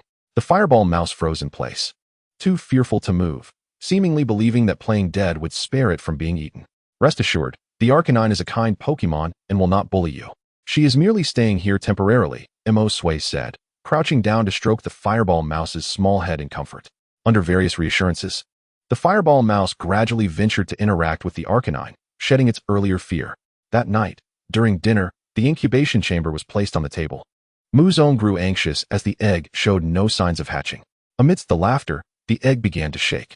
Noticing this, Mimikyu nibbled on Muzong's hair, signaling him to look at the incubation chamber. As Muzong's gaze shifted, the dining table fell silent. The significant movement of the Pokemon egg indicated that hatching was imminent. With a bright glow emanating, Muzong quickly opened the incubation chamber and retrieved the egg. Under his eager gaze, the light grew ever more radiant, accompanied by the sound of cracking shells. "Ah!" The baby's cry caused the Arcanine to rise, gazing at the newly hatched Dragonite. It wouldn't be long before her own offspring would emerge in a similar fashion. "Hello there, Dragonite." Muzong extended his hand. Dairubi blinked, instinctively placing his front paws upon Muzong's hand. He resembled a black dog, adorned with two bony protrusions along his back, an orange belly, and a mouth, with bony accents at his ankles and a stout, short tail. His diminutive frame evoked the image of a tiny puppy. "So today is your birthday. We shall celebrate it tomorrow, Muzong grinned broadly. Huh. Dairubi was perplexed, glancing toward the chili sauce on the table. Upon noticing his gaze, the Cyndaquil froze, instinctively guarding its food. Let us start with some milk, Muzong said as he cradled Dairubi in his arms and made his way to the kitchen. He retrieved a bottle of milk from the refrigerator and added a splash of tree fruit juice. The label read, "Infant milk, suitable for baby Pokemon. Special effect, enhances the physical constitution of baby Pokemon." Rather than feeding it directly to Dairubi, Muzong placed it in warm water to heat it slightly. Once the temperature was just right, he offered it to Dairubi. Although it did not rival the allure of the chili sauce, its taste was quite delightful. As he drank, a wave of drowsiness washed over him, and he unexpectedly dozed off. What a good child, Muzong remarked, removing the bottle and wiping Dairubi's mouth with a cloth before carrying him to the bedroom. The entire scene was observed by the swift fox Pokemon, who watched intently as Muzong tended to the little one. After gently placing Dairubi on the bed, Muzong returned to the table to continue his meal. Newborn Pokemon are truly adorable, Mosi praised. Indeed, even newly hatched Dreepy are exceedingly charming, Muzong concurred. Oh, and they're simply delightful now. The Dreepy rolled playfully above his head, floating gracefully in the air, its unique physiology allowing it to flit about freely. Yes, Mosi said, her expression filled with longing. I too shall have such little companions in the future. With a moment of reflection, Chong Nan, clad in a white lab coat and holding a slender twig, strolled through the forest alongside his Houndoom. The Houndoom turned its gaze toward the east, the direction of Qinghe Town, emitting a few low growls. I should take a moment to return and check, but I won't be able to do so in the next few days. Let us settle here in Atlantis, he decided. They ambled along, finally exiting the forest. With the storm approaching, Chong Nan resolved to make this place their temporary abode. He casually tossed a red energy cube, which Houndoom promptly devoured. The forest's exit lay ahead. In the dead of night, Dairubi stirred awake on Muzong's pillow. Huh. He surveyed his surroundings, feeling a twinge of hunger. Cautiously, he crawled to the edge of the bed but lost his balance, tumbling to the floor. Salazzle opened an eye, extending a claw to right him, and pointed toward the door of the bedroom. If you're hungry, go find something to eat, it said lazily. Realizing his situation, Dairubi crawled toward the bedroom exit. His light footsteps roused the slumbering swift fox Pokemon, who opened her eyes to discover the little one, just born that day. Sensing a delightful aroma, Dairubi made his way to the kitchen, but the high countertop was beyond his reach. He leaped several times, but to no avail. Just then, midair, he felt a sensation at his neck and, glancing back, found himself gently placed atop the countertop by the swift fox. Woo! The swift fox exclaimed, using her paws to open the cabinet below, remembering that the chili sauce was stored there. Sure enough, several jars were nestled within. She picked one up with her mouth and placed it on the counter, unscrewing the lid to allow Dairubi to indulge. Dairubi inhaled the scent, his eyes sparkling with excitement, and he extended his tongue to taste. As he felt his body temperature rise, the swift fox nodded in satisfaction. This is a good sign. However, as the heat intensified, Dairubi sensed something amiss, retracting his tongue and plopping down on the floor, flames erupting from his body. The swift fox panicked, licking Dairubi's form, but to no avail. Woo! She hurriedly crawled toward the bedroom, approaching the bed to rouse Muzong. What's wrong? Muzong groaned, frowning as he awoke. Even as a swift fox, you cannot disturb someone asleep. Woo! The swift fox urged, signaling for Muzong to hurry. Salazzle, disturbed once more, reluctantly got up as well. Muzong furrowed his brow, donning a pair of shorts and rising from the bed to follow the swift fox into the living room, where he found Dairubi ablaze. Did he eat that chili sauce? Muzong quickly deduced the situation. The chili sauce's enhancement was beyond what Dairubi could handle. While its main effect was to attract fire-type Pokemon, its core ingredient was the fiery chili pepper. Woo! The swift fox nodded, appearing anxious. Salazzle, help him, Muzong commanded. As soon as he spoke, Salazzle entwined Dairubi with its vines, gradually extinguishing the flames, which offered Dairubi some relief. Dairubi is still too young. He cannot absorb such energy. We must not allow him to eat it again. Muzong entered the kitchen, retrieving milk and a pomelo, skillfully cutting a piece of the fruit to heat in the milk. Woo! The swift fox sighed, feeling disheartened by her inability to care for the little one. No worries. Everyone has their first time. You will be a mother soon, and this experience will ensure such a situation does not arise again. Muzong consoled her, offering the warmed milk to Dairubi. Healing milk, suitable for juvenile Pokemon. Special effect, enhances the constitution of infants and restores their condition, with improved efficacy for juveniles. As Dairubi drank the milk, his condition rapidly improved. the milk physically protecting his stomach. The large container of milk posed no issues with lactose intolerance. After ensuring Darubi was well fed, they returned to bed. The swift fox lay in the living room but found herself unable to sleep, her thoughts swirling as a soon-to-be mother. Muzong sat on the bed, pen and paper in hand, recording something. Nurturing bug, sandshrew, and the large milk container, he wrote, appending a date of March 1st beside each name. The true birthdays could no longer be traced.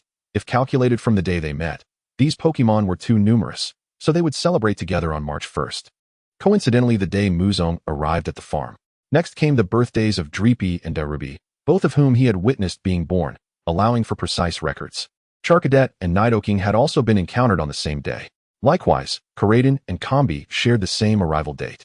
Next March would undeniably be filled with numerous celebrations. A smile crept across Muzong's face. A bit of festivity would do no harm. He then turned to Salazzle, inquiring, "Do you know your birthday?" Salazzle nodded, rising to take the pen, inscribing a series of numbers on the paper. 050209. 2005.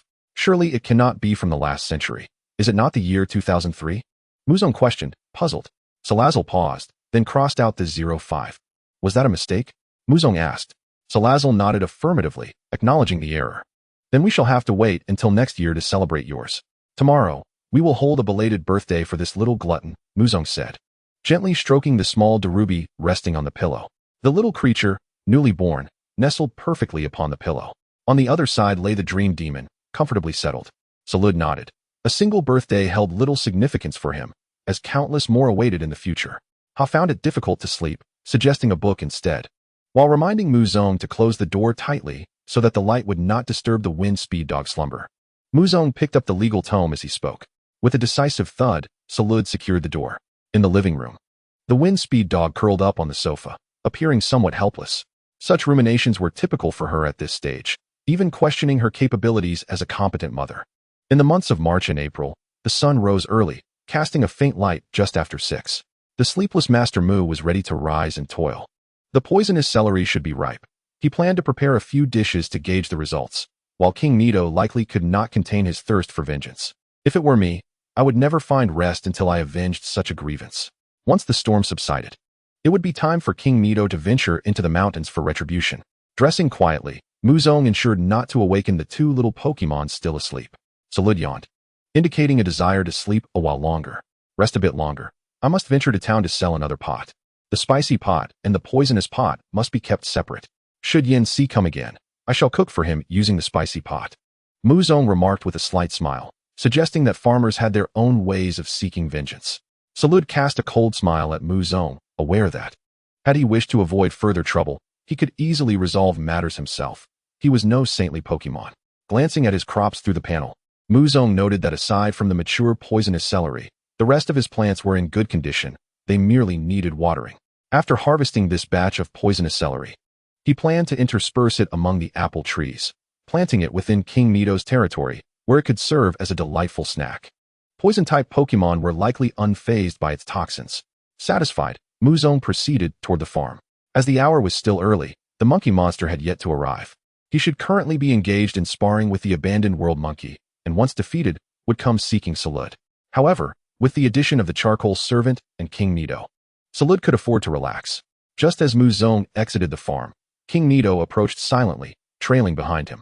You can hardly wait, can you? Muzong inquired.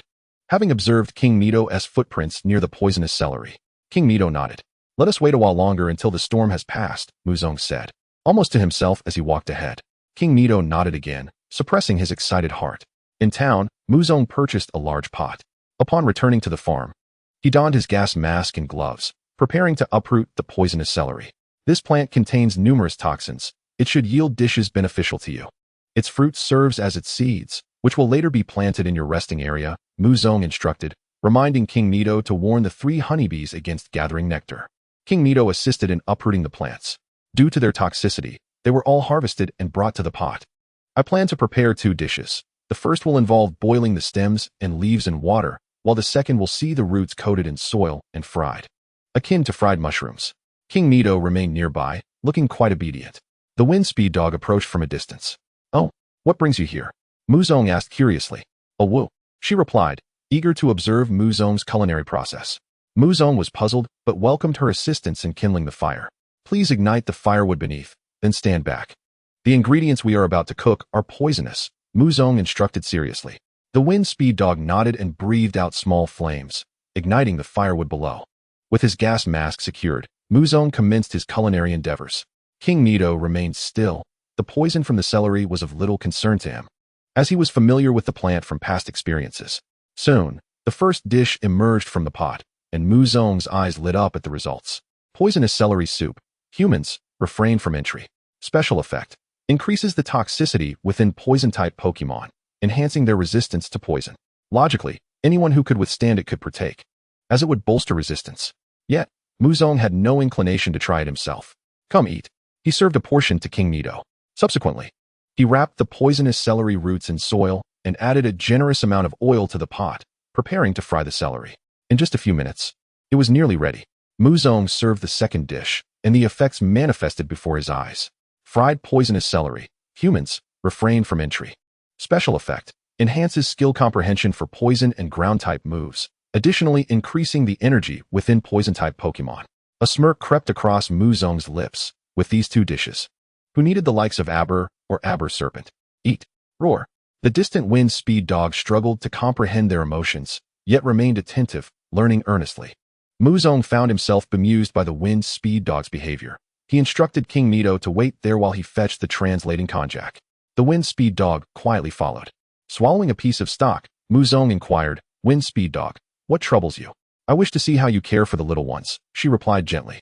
"Oh, I see. You are concerned about your future offspring? Can you comprehend my words?" Chapter 76. The storm approaches. Is it due to the food I just consumed? Indeed. The dishes you create possess remarkable effects. The wind speed dog's reaction surpassed Muzong's expectations. Truly, you are indeed the wind speed dog of Junsha, Muzong chuckled. Consider it a unique ability, akin to psychic powers or wave guiding. You must be familiar with them. I know that some fortunate individuals possess such abilities. The wind speed dog nodded earnestly. So, why do you insist on following me? While the wind speed dog's clinginess was delightful, it was essential to clarify the reason. Last night made me realize that I might not excel as a mother, yet you seem to handle it with ease. I wish to learn from you. Her voice was tinged with melancholy. I see. You have not erred in your actions. The hot sauce is indeed enticing for fire-type Pokémon. Providing delicious food when hungry is not a fault. You simply were unaware that Dalyabee could not tolerate it at that moment. The issue lies not with you, but rather my cooking being too potent, Muzong reassured her. The crux of the matter was that he had no idea how to guide her in becoming a good mother. Previous companions have told me that patience is paramount in motherhood, and you possess that potential, the wind speed dog observed, gazing at the young man crouched on the ground. Offering her comforting words. A large question mark appeared above Muzong's head. What does maternal potential even mean? Me? Is that true? Rest here for now. Having just given birth, you must recuperate. I still have much cooking to do. Muzong stood, ensuring she did not move unnecessarily. Should anything go awry, he bore the responsibility. Thank you. The wind speed dog lay down in the living room. Muzong scratched his head, turning to leave. He still needed to prepare today's scallion lamb stir-fry and plant the chili seeds, which had matured enough to use up the remaining stock. Soon, he envisioned, he would be able to enjoy an endless supply of his fiery chilies. King Nido, the small fiery servant, Darabee, and the fireball mouse belonging to Mushi. Occasionally, Zarude would pick a few to enjoy. Even though Mushi had departed with the fireball mouse, it was likely that he would send some spicy delicacies to the other party. In the following days, the reference point of time transformed into the increasingly prominent crimson markings on King Nido. The already fearsome spines on his back were accentuated by these markings, resembling a colossal beast. His visage grew more menacing.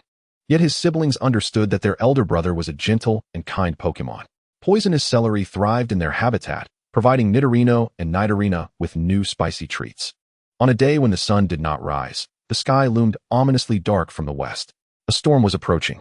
Muzong had prepared adequately in recent days, reinforcing the fences and crops. He could only hope that this tempest would pass without incident.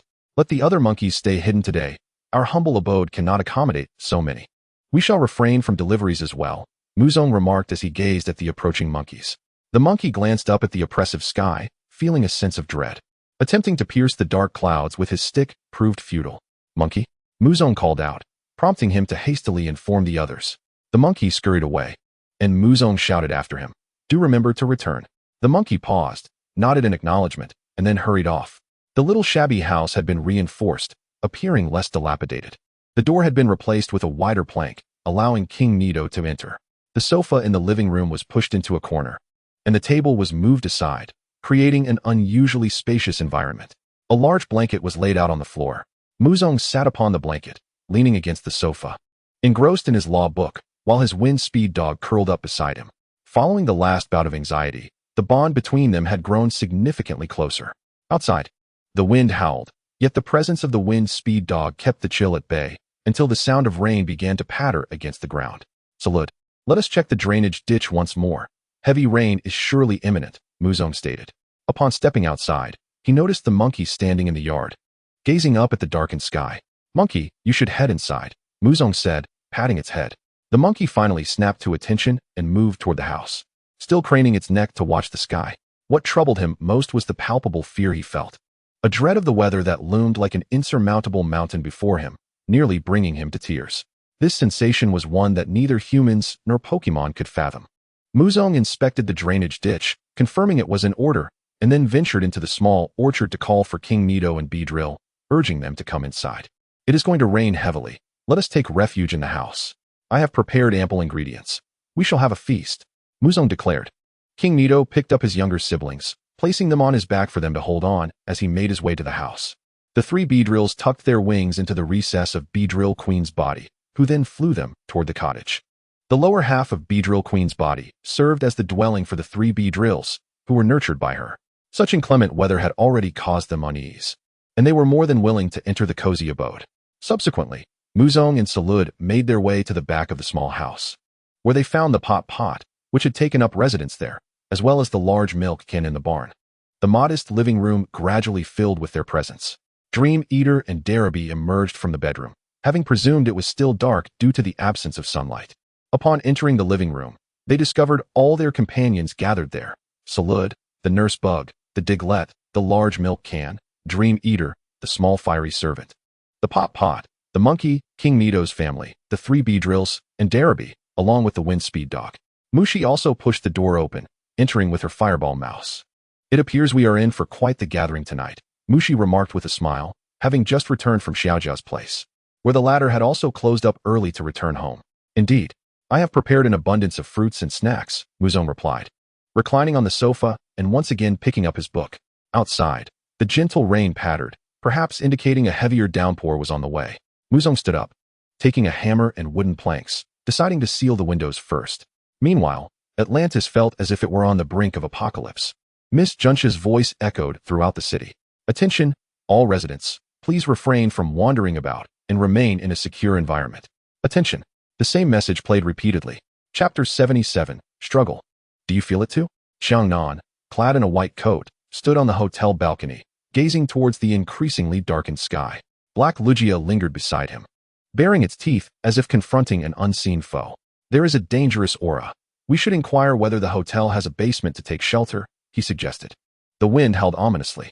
Black Lugia nodded in agreement, uncertain of what lurked over the sea, but aware it was beyond its capacity to face. In such weather, Xiangnan wore a slightly sinister smile, deeming it suitable for slumber. Black Lugia retracted its ferocity, nodding in accord. Further out at sea, a fleet of transport aircraft floated, releasing various components of strange machinery. The conflict between reason and madness could not proceed without human involvement. Inside the foremost aircraft, a man clad in a long robe observed the assembly of the machines with an impassive expression. As the assembly concluded, the metallic exterior gradually vanished, transforming into a silvery stream of data. With mythical power clashing against legend, he discarded his wine glass, and as the storm intensified, a shadow surged forth from the ocean, heralding the tempest's arrival. At Zarude's farm, the rain fell heavier, yet the presence of Wind Speed Dog rendered the room warm and inviting. This prompted Muzong to consider installing a fireplace in the future, ensuring warmth during such conditions. Shall I regale you with a story? Muzong proposed. The unusual weather had incited restlessness among some Pokemon sensitive to such changes, like the Beedrill Queen. Even within the cozy, enclosed living room, they flitted about anxiously. The monkey paced back and forth, with Darabee curiously trailing behind, nearly becoming dizzy from the chase. Muzong's suggestion momentarily quieted the Beedrill Queen. Yet the monkey continued its restless wandering. Muzong then declared, "Let us share a tale of the monkey today." The monkey's steps faltered slightly at this. Zarude cast a glance at Muzong, already aware of the story he intended to tell. The tale of Wukong from Journey to the West. But with the protagonist replaced by a monkey. Gradually, the monkey became entranced, and the other Pokemon gathered around Muzong, forming a circle, with Mushi embracing her fireball mouse as she joined in. As the narrative unfolds, their gazes seem to manifest the essence of another realm. It was not until Muzong uttered a classic phrase, "I demand that this day no longer obscures my vision, that this earth can no longer bury my heart, that all sentient beings comprehend my intent, and that all Buddhas dissipate into nothingness." Crack! Outside, a thunderous roar reverberated, leaving the monkey monster momentarily stunned. The dream demon perched atop Muzong's head was equally startled, hastily seeking refuge in his embrace. Dilubi swiftly scampered towards Muzong as well. Among this myriad of Pokemon, only these two little creatures had never experienced thunder. Muzong chuckled, gently patting one on either side. "Do not fret, it is merely thunder. No malevolent spirit shall come to devour you, especially with the monkey monster here to safeguard you." Gradually, they calmed down in response to Muzong's soothing words. The rain poured heavily. "What a deluge," Emosue lamented. Even with the windows sealed tight, the sounds of the storm penetrated the confines of their abode. "Fortunately, we prepared in advance, sparing us the chaotic rush outside. Last time it rained, I ended up drenched alongside Zarude." Muzong laughed. "Rumble, rumble."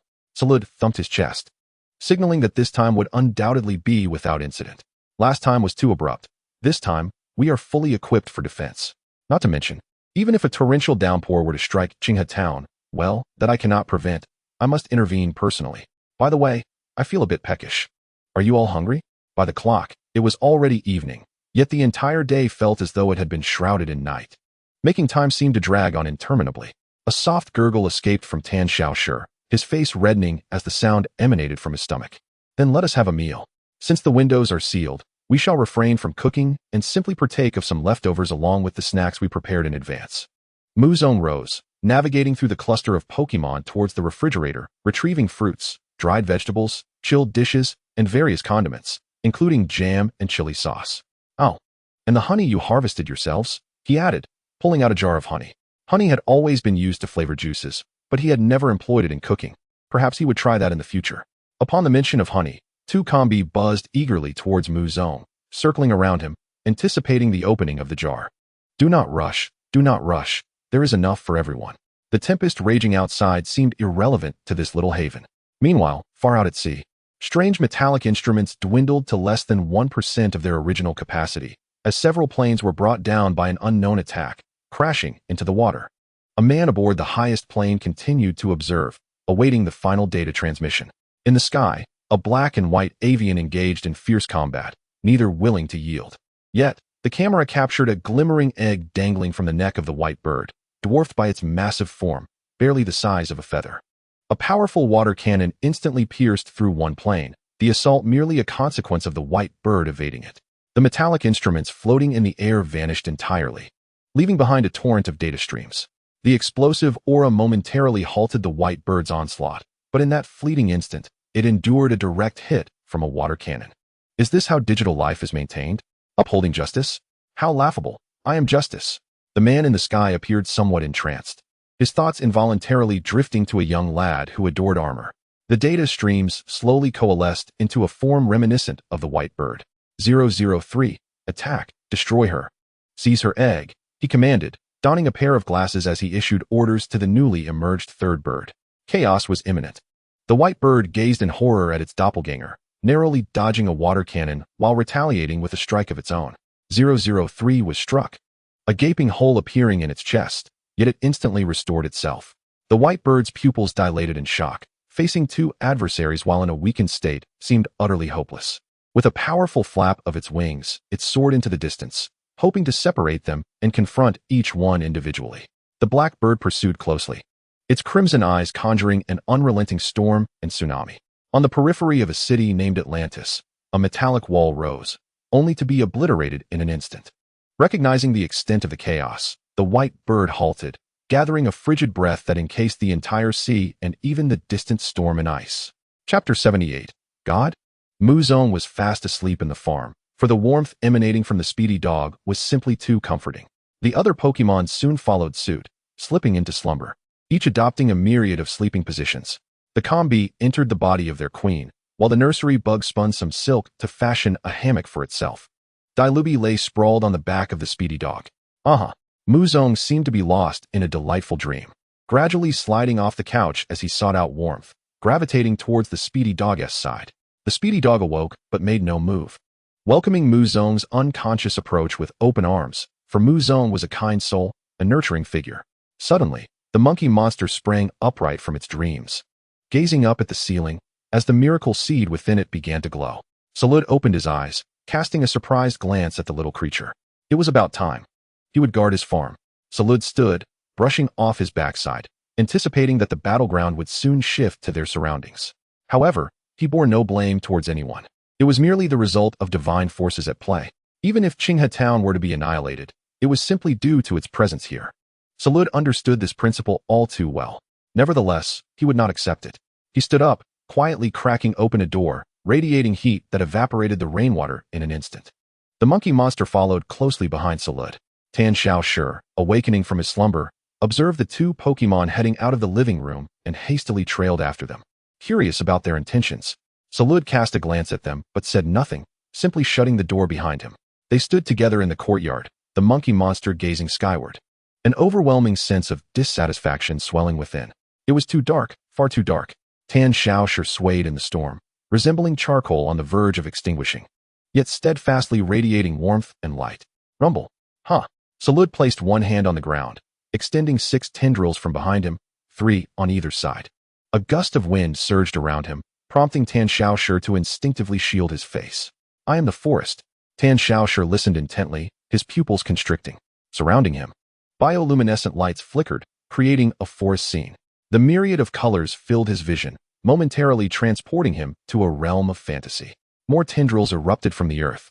The entire farm, the entirety of Qinghe Town, was wildly sprouting vines beneath the cover of night, unbeknownst to anyone. The tendrils gradually converged towards the center, resembling countless arms reaching out. Come forth. Vines sprouted beneath their feet, lifting them higher. Since they were awake, they might as well bear witness to their elder-esque performance. Tan Xiaoshi found himself elevated, instinctively grasping for something to hold on to. The monkey monster balanced precariously on one leg, clutching a stick to maintain its equilibrium. Like robust arms of vines weaving a celestial canopy above Qinghe Town, I have not been idly reclining on the grass these days. Salud crouched atop, gazing eastward. Tan Xiaoshi was taken aback, astonished by Salud's formidable strength, akin to a towering peak piercing the clouds. The simian creature's eyes ignited with an extraordinary fighting spirit, directed both at Salud and the obsidian sky above. Lugia, dark Lugia, and the artificial Lugia? A narrowing of Salud's eyes revealed his contemplation. This matter had been whispered to him by another Salud who had lingered beside Muzong in the past. Thus, he remained ever prepared.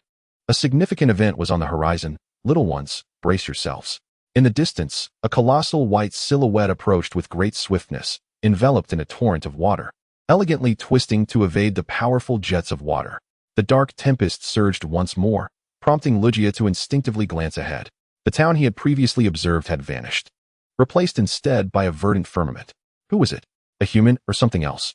She had no time for contemplation and dashed toward that direction without a second thought. Behind her, 2 formidable adversaries relentlessly pursued her. Her counterattacks were consistently neutralized by their combined might, a force greater than the sum of its parts, rendering her unable to separate from them. In the blink of an eye, she soared above the green canopy, the encroaching dark storm causing the entire expanse to tremble. Dark Lugia's wing beats faltered for a fleeting moment. Lugia, evade! A piercing voice echoed in Lugia's ears. Upon focusing, she beheld a green fist, several times larger than the Pokemon itself, resembling a gargantuan barrel. Instantly, she twisted her body, narrowly avoiding the onslaught. Yet, her companion 003 was not as fortunate, as it was struck through its form. However, it quickly regenerated. Was that the technique? A boy fond of armor flashed through Salud's mind. He then dove downward, his cloak nearly grazing the dark whirlpool of dark Lugia. Damn it, if it grazes you, your life, 1 T suffice as recompense. Salud's voice was gravelly, tinged with fear, one hand clutching his cloak while the other braced against the ground. This was the last relic. Tan Xiaoshi now?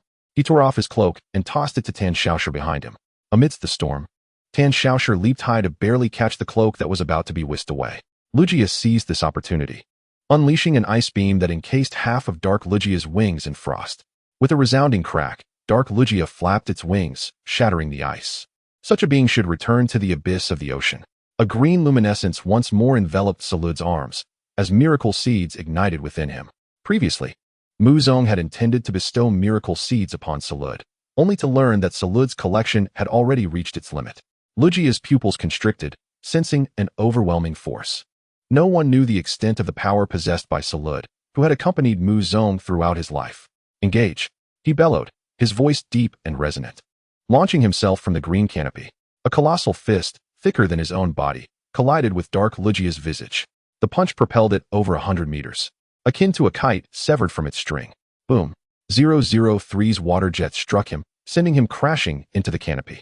The vines that formed the canopy lifted him, seemingly animated, cradling their sovereign. Who is this? In the next moment, Lugia unleashed another ice beam, completely freezing 003 midair. This is human technology. It is hard to fathom, isn't it? Zarude remarked, wiping the corner of his mouth. Human technology? How could that be? Lugia questioned with disbelief. One must adopt a grander perspective to comprehend humanity. Even if it seems improbable, antiquated ideologies must be cast back into the abyss. He gathers your data, harnesses the power of nature, simulates your strength, and ultimately hunts you down. Zarude's arms coalesced with green radiance once more. The massive ice sculpture merely contained 003 for an instant before it transformed into a stream of data, escaping its confines. Chapter 79, Silver Feathers. Damn, still not fully restored. My forest is still absent from this place. Zarude lightly dabbed at his mouth, the wound vanishing instantly. Surrounded by a luminous glow as countless trees composed of light were relentlessly battered and reformed by the dark vortex. Where's your forest? Lugia inquired, releasing a water jet as she hurriedly asked. The advantage of home ground is crucial. This prompted Zarude into silence, remaining motionless in the air. Dark Lugia, however, showed no hesitation as the immense tempest surged once more. My forest, in a place I never wished to return to. Zarude's gaze hardened. A multitude of light orbs converging back into his form. The enormous fist reappeared, shattering the storm with a single blow. Get away from me, Zarude roared, charging toward 003. 003 was instantly torn asunder, yet it continued to regenerate. Lugia stood before Zarude, intercepting Dark Lugia. Die! With a crack, the data stream was utterly obliterated, disintegrating into a myriad of ephemeral bubbles. Take him back to the ocean, Zarude screamed. Dawn was approaching. Muzong would awaken. Before Lugia could finish. She observed the vines undulating behind Zarude, radiating green light, heading toward the distant forest, entwining around the robust trees. Jungle heal. The waves of restoration enveloped both herself and Zarude.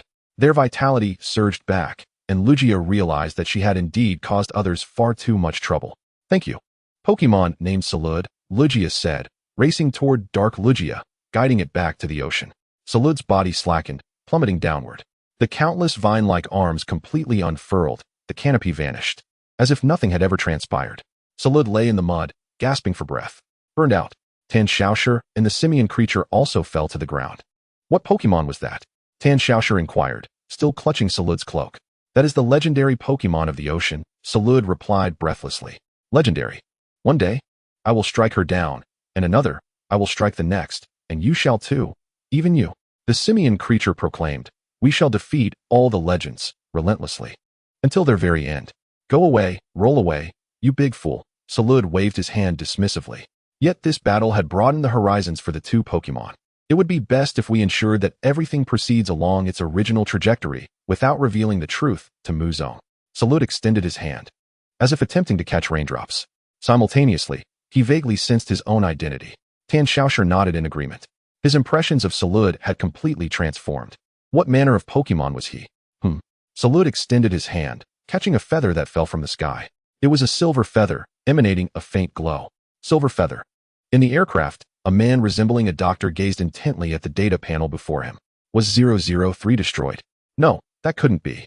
The newly birthed Lugia hadn't exhausted its energy. Had it exceeded its limits? The man turned his attention towards the core within the cabin. It mattered not. The electrician would return. Return to base, he commanded softly. The aircraft ignited, ascending from the ocean's expanse. Shortly thereafter, the Dark Lugia was driven back by its counterpart, both diving into the depths of the sea. In the distance, a dozen Miss Kinses and Atlantis were busily engaged, their anxiety palpable. Though the storm and tsunami upon the sea had been momentarily quelled, such conditions could not last indefinitely. A fissure appeared. Fall back. Evacuate the civilians. Utilize Pokemon powers to ensure their safety before reconstruction commences. Water gushed forth relentlessly from the crack. It was evident that Atlantis was on the brink of submersion. Before long, in a basement somewhere, Chionin awakened. No one told me a nap would lead to being engulfed by seawater, he remarked as he opened his eyes to the flooding. His hand instinctively reached for his Pokeball, releasing his Mitina. However, as soon as he opened his mouth, he was inundated with seawater. Thankfully, Mitina reacted swiftly, clutching his body and swimming towards the basement's exit. Mitina's claws glimmered ominously as they shredded the door to the basement, allowing even more seawater to rush in. They continued to swim upwards, eventually reaching the hotel's top floor, only to find it crowded with people. Atlantis, submerged?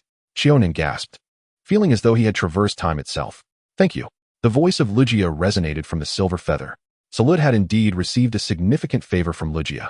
In the room, Muzong lay as if a husband in slumber, awakening only in the morning. Upon opening his eyes, he discovered that Salud, the small charcoal servant, and the Mankey were nowhere to be found. Where have they gone? Muzong stood, reluctantly rising from beside the furfrou. The sound of rain outside had significantly diminished. The storm had passed. Muzong expressed how comfortably he had slept amidst a throng of Pokemon.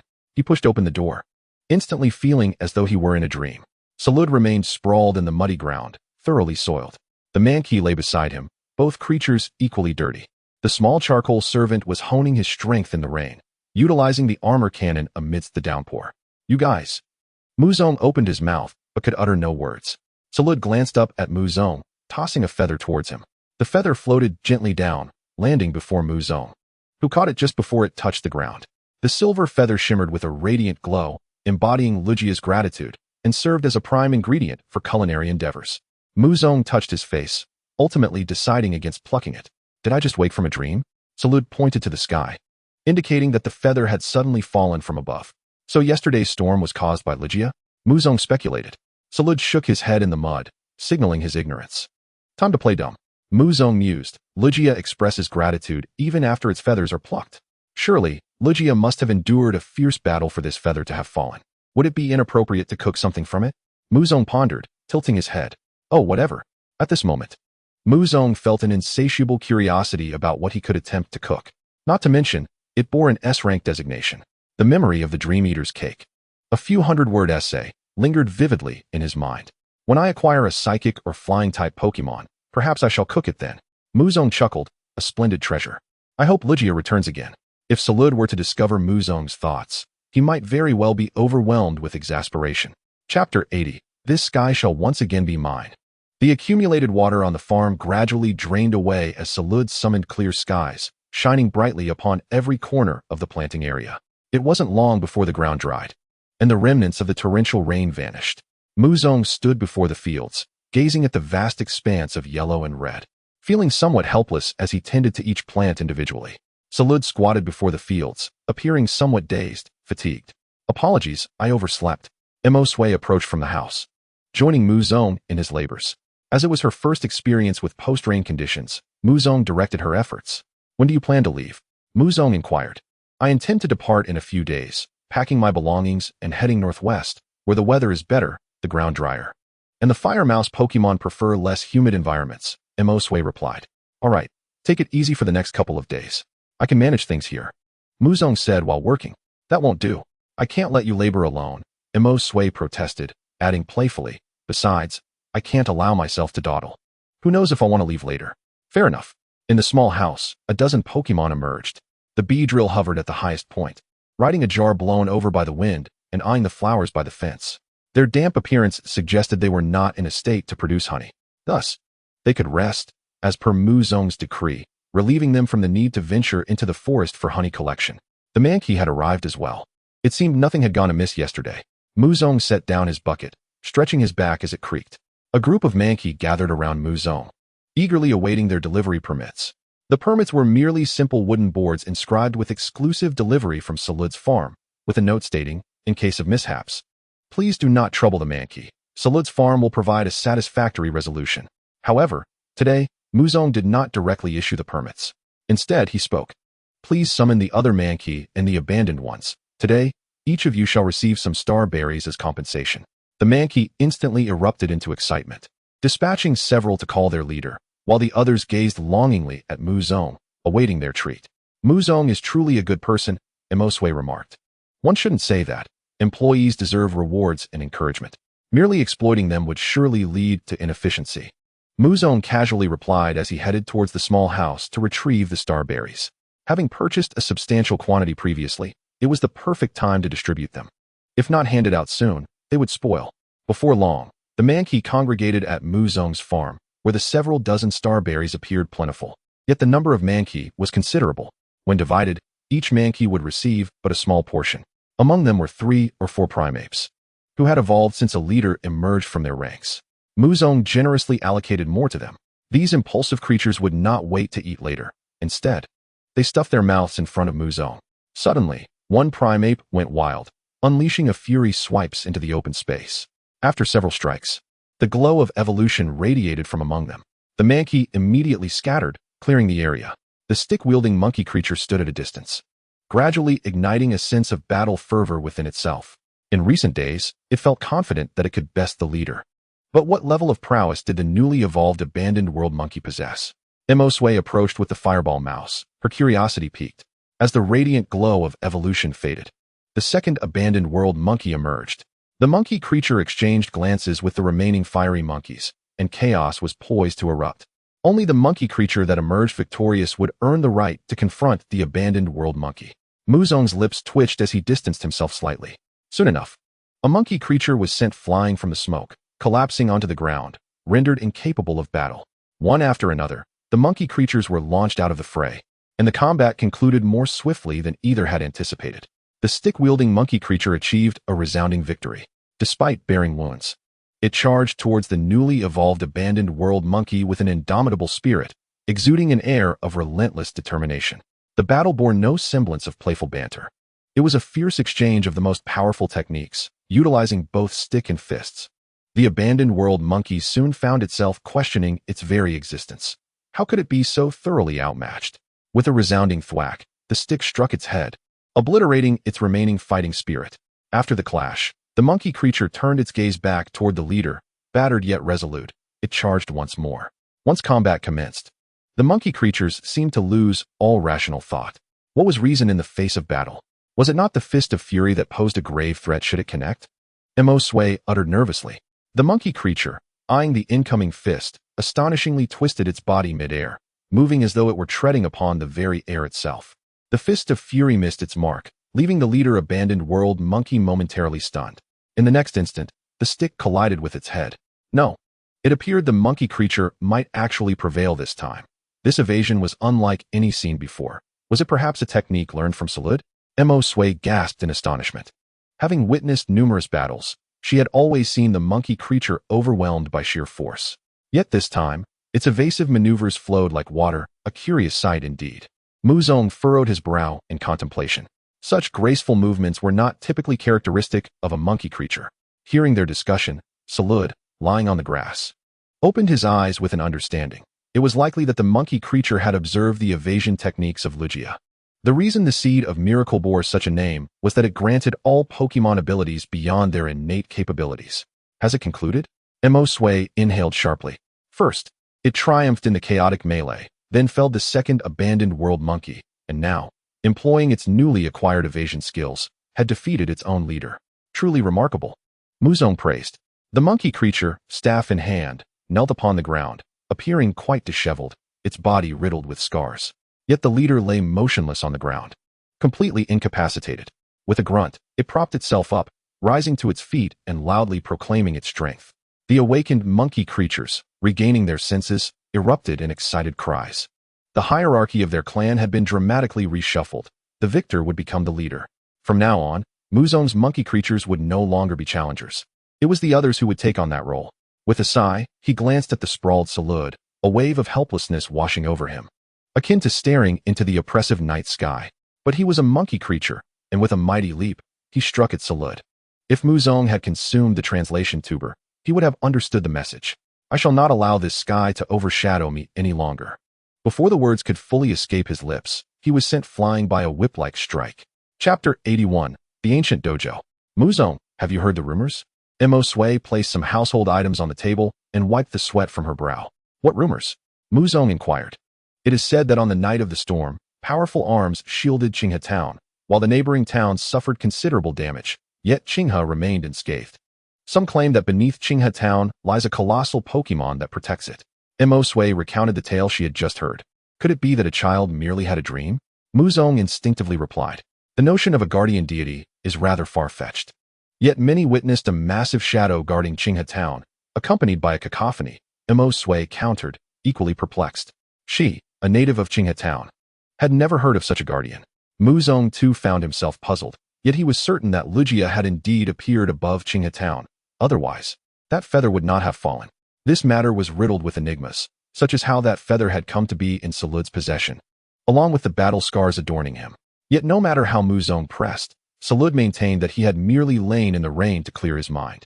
Tomorrow, once I assist you in harvesting the starberry fruit, I shall take my leave, Mo Sui said as she packed her suitcase. Very well, but we must rise early. I intend to sell them to Kyle, Muzong replied. Except for those 2 mutated fruits. No problem. Mo Sui smiled. The small servant of charcoal stood at the door, contemplating the conversation between the two. As time passed, the hammering ceased in the dead of night, and the small servant lay in a corner of the sofa, eyes shut in discomfort. He tossed and turned. In his dreams, he encountered his brother once more, now transformed into the Tsangyin Blade Demon. The surrounding scenery resembled a dojo's battleground. He recalled Muzong and Mo Sui speaking of trainers battling in dojos, culminating in a challenge at the Dunhuang tournament. The trainer of the Tsangyin Blade Demon remained unchanged. Still that long-haired man, though the small lantern he once held was nowhere to be seen. Tsangyin Blade Demon, remorseful blade. In this battle, with the man's voice, the dream began to distort. The image narrowed to the Tsangyin Blade Demon, severing its opponent's hopes of victory with its blade. The dream culminated with a badge tossed into the air. The small servant awoke with labored breaths, his eyes snapping open to find the wind speed dog gazing at him with concern. With a wave of his hand, he reassured, I'm fine, just had a nightmare. He rose from the sofa and stepped outside, leaping onto the roof.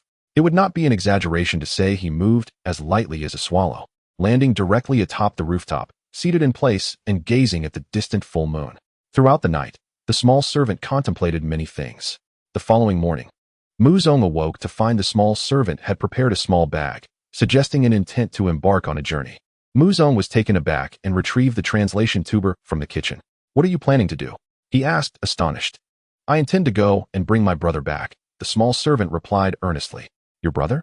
Muzong frowned, having never heard this mentioned before. Once, my brother and I lived in a forest together, but he was taken by a human trainer, prompting me to embark on a journey to find him, which led me to Nido King and eventually to you. The small servant recounted his tale. Muzong nodded, asking, where do you plan to search for him? I do not know, but I dreamed he evolved into a Tsangyin Blade Demon. I can no longer remain here, the small servant said with grave seriousness. So, you two plan to travel, like Mo Sui? Muzong had not anticipated such a turn of events. Indeed, I have resolved to strengthen myself on this journey and subsequently bring my dear brother back. The small servant of carbon emitted an aura of profound seriousness in his diminutive gaze. You see, Muzong began, but before he could finish, Mo Sui entered the living room, her curiosity piqued by the bundle carried by the small servant of carbon. What is this? Mo Sui tilted her head inquisitively. The small servant of carbon has decided to embark on a journey to seek out his brother, Muzong explained. Did they become separated, or was he captured? Does he possess any leads? Surely he cannot wander aimlessly across the world. Mo Sui pinpointed the crux of the matter. He has been captured, indeed. Where do you intend to search for him? Muzong inquired, turning his gaze toward the small servant of carbon. After a moment of contemplation, the small servant of carbon replied, Last night, I dreamed of him. It seemed he was competing in a gym battle with his trainer, and it appeared he had won a somewhat rugged octagonal brown badge. Upon hearing this, Muzong conveyed the badge's description to Mo Sui. That must be the rock gym in Shuasher town. The gym leader is Yen Lei, one of the 8 major gyms in the Huangyue region, Mo Sui deduced. The 8 major gyms. Muzong and the small servant of carbon echoed in unison. Yes, the Huangyue region is vast, and thus there are numerous gyms. But the 8 major gyms hold the utmost authority. If a hierarchy exists, it surely places them at the pinnacle, Mo Sui elaborated. The rock gym in Shuashir Town is of the rock type. The quicksand gym in Liashazan is of the ground type. The green ripple gym in Yagwin is of the water type. The sounding sand gym in Xiangshaching is of the flying type. The Thousand Buddha Cave gym in Qianfoya is of the psychic type.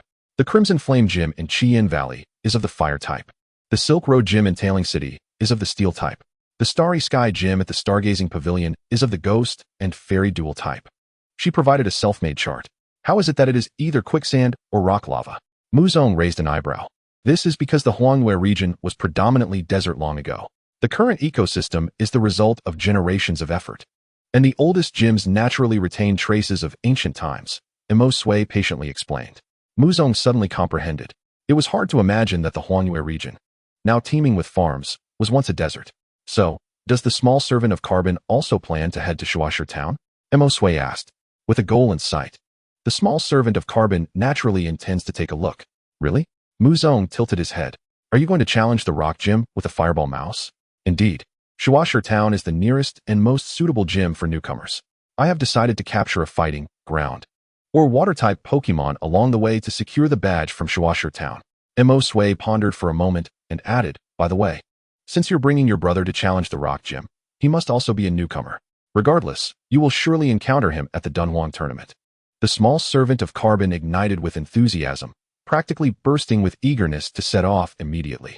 Why not follow Imo Sui? Muzong suggested, feeling uneasy about the small servant of carbon venturing out alone. Pip-pap, the small servant of carbon was taken aback, having already considered himself Muzong's Pokemon. He quickly shook his head. Muzong smiled, knowing he would not relinquish the small servant of carbon so easily. Chapter 82, Harvest. Muzong retrieved a Pokeball and captured the small servant of carbon within. The small servant of carbon offered no resistance. The ball barely wobbled before he was subdued. Shortly thereafter, the small servant of carbon was released once more. I cannot accompany you outside, yet I am uneasy about you being alone. Fortunately, Imo Sui can look after you, Muzong said as he minimized the Pokeball, preparing to find a place to hide it. Pip-pap, the small servant of carbon agreed. However, the condition for his agreement was one of belonging. He was not one to be recognized by just anyone. Then let us travel together. You can help me skip classes at gyms that prove too challenging. Imo Sui twirled her hair. After all, the small servant of carbon was significantly stronger than the fireball mouse.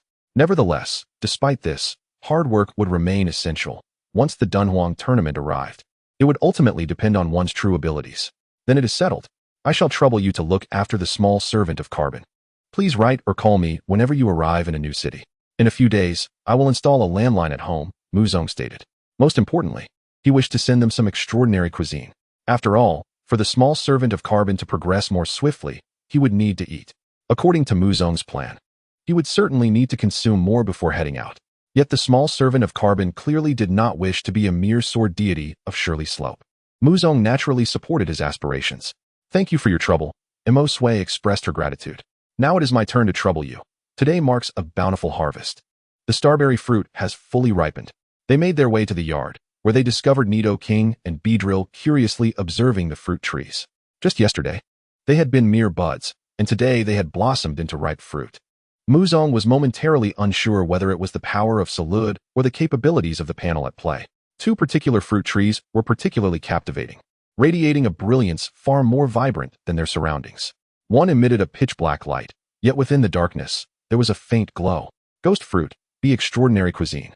A detailed introduction followed. It was a ghost-type fruit. Muzong then turned his gaze to the other tree. The light it radiated was blue. Waterwave fruit, be extraordinary cuisine.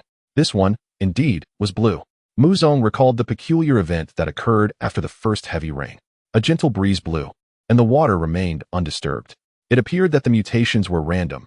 Each plot of land exhibited subtle differences, yet they all retained their original characteristics. The most notable feature of the starberry fruit and blueberry was their luminescence, an aspect that attracted external buyers. Both the ghost fruit and waterwave fruit had inherited this trait. Meanwhile, Imo Sui feigned ignorance. Having been in contact for so long, she was naturally aware that Muzong harbored his own secrets, such as occasionally being able to comprehend Pokemon speech. However, as Muzong had not disclosed this, she had no intention of bringing it up. Let us invite Xiao Jia over for lunch. It may be months before we see each other again, Muzong suggested while picking the fruit. A few Pokemon noticed and assisted Muzong in gently plucking the fruit from the trees and placing it into wooden baskets. I think that sounds good, Emosue agreed. This afternoon, she would sneak away, planning to surprise her father with her first act of rebellion. The town mayor had placed her on the farm, but rather than compelling her to remain, it had emboldened her further. Once all the fruit from the trees had been harvested, several large wooden baskets were filled to the brim. Almost all the Pokemon on the farm had come to assist. Among them was a mischievous monkey that joined midway, picking fruit while munching on it. This fruit was significantly larger than usual. Emosue picked one up and compared it in her hand. Can it fetch a good price? Muzong inquired, focusing on the crucial matter. It should be possible, Emosue replied, though her certainty wavered. At that moment, the horn of a caravan sounded. Help me lift this, Muzong said. Upon hearing this, Nido King took a basket in each hand, following closely behind Muzong. The other Pokemon, witnessing this, also utilized their abilities to assist him. As Kyle disembarked from the vehicle, he was greeted by a pile of baskets, his eyes widening in astonishment. Just 2 days back at work, and I am already met with such a delightful surprise. Kyle grinned widely, and his smile became even more radiant upon seeing the size of the fruits in the basket. He weighed them swiftly and efficiently. Indeed, your fruits are noticeably larger than the others. Do you employ any special cultivation techniques? Kyle randomly selected a few fruits, each surpassing the typical harvest in size, classifying them as premium grade. What is the purchase price? I will sell them all to you, Muzong inquired. I offer 31 units per pound for the other starberries, but for yours, I can go as high as 45. Kyle declared a lofty price. Due to the previous conveniences provided by the other party, Muzong refrained from negotiating further and felt quite content with this price. After all, his starberries matured significantly faster than those of others. Seeing Muzong nod, Kyle calculated the total, 375 pounds. But I will round it up to 380, totaling 17,100 alliance points.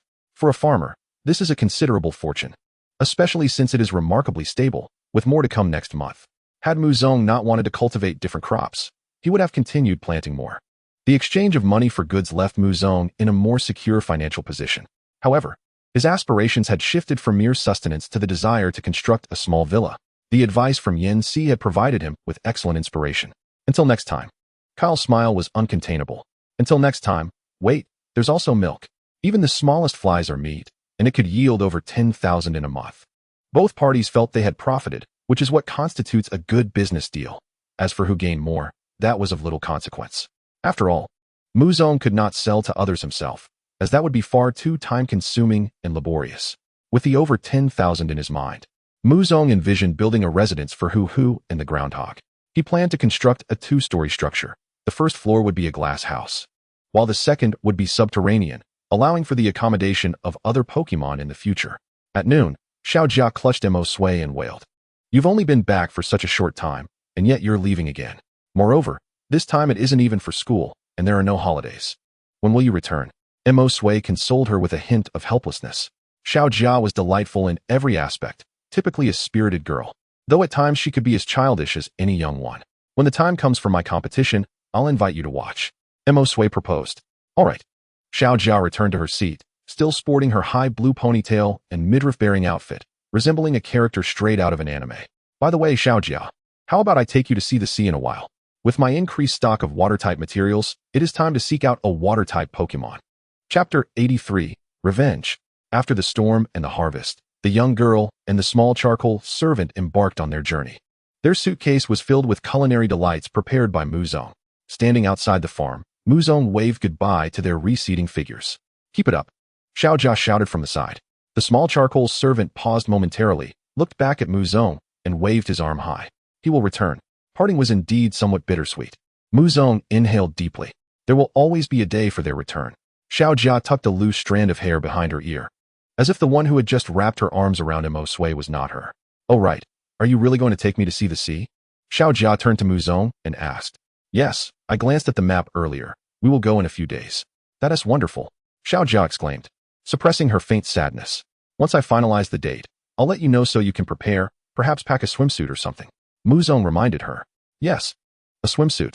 I've only seen them in newspapers before. Let us have Mr. Kyle help me pick out a few in the city tomorrow. Xiaojia chuckled. Kyle does provide such services, though he charges a bit of a middleman fee. After chatting a bit more, Xiaojia bid farewell and continued on her way to the shop. Meanwhile, in the office, the mayor was planning to invite the newspaper to report on the legendary mysterious guardian. He had previously conversed with Muzong, who had introduced him to the concept of generating hype. Unfamiliar with it before, he quickly grasped its significance. His goal was to generate buzz for Qinghe Town. The application for the gym had been rejected once more. The foot traffic was insufficient, the town lacked recognition, and the trainers were not formidable enough. Another event needed to be organized. Isn't it nearing the breeding migration season for Butterfree? If all the Butterfree could be captured, it would create a spectacular scene. The mayor mused, unaware that his daughter had already fled. At the Zarude Farm, Muzong patted Nidoking's back, which was now adorned with red markings. Appearing particularly fierce and terrifying, it resembled a true king more than any other Nidoking. Muzong chuckled, handing over a dish made from toxic celery. Nidoking let out a low roar and unleashed a new skill in the distance. A copious amount of venom splattered onto the ground, producing a corrosive hissing sound akin to sulfuric acid. Within a few meters, the weeds perished instantly. Muzong raised an eyebrow and summoned Zarude to restore the lawn. As lunchtime concluded, the sky darkened ominously, hinting at impending rain. It was still a decent day, Muzong remarked while standing beside Nidoking. Nidoking seemed to comprehend his sentiment, gazing up at the sun obscured by clouds. "Let us go," Muzong said softly, striding towards the edge of the farm. Nidoking let out a low growl and followed closely behind him. Muzong did not inform the other Pokémon, but simply accompanied Nidoking into the forest. The tranquil path through the woods was filled only with the sound of their footsteps. "Where is it? Let me take a look." Muzong retrieved a wrapped rice cake from his pocket. Honey rice cake, a child's favorite. Special effect, tracking. Though the effect is succinctly defined, it was precisely what they required. This rice cake was crafted after a full night of effort. Arriving at the area previously claimed by Nidoking and his companions, remnants of the broken vines lingered. They appeared even more shattered than before. Muzong consumed the honey candy, and his vision transformed into a different realm. He faintly perceived 3 Abras struggling against the vines. This direction, Muzong indicated, allowing Nidoking to lead the way. Nidoking brushed aside the underbrush, ready to depart. Squeak.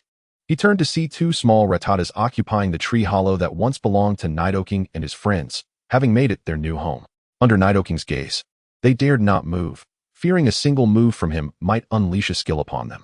Yet, Nidoking merely cast a glance, harboring no intentions of bullying the weak. "Let us go," Muzong urged.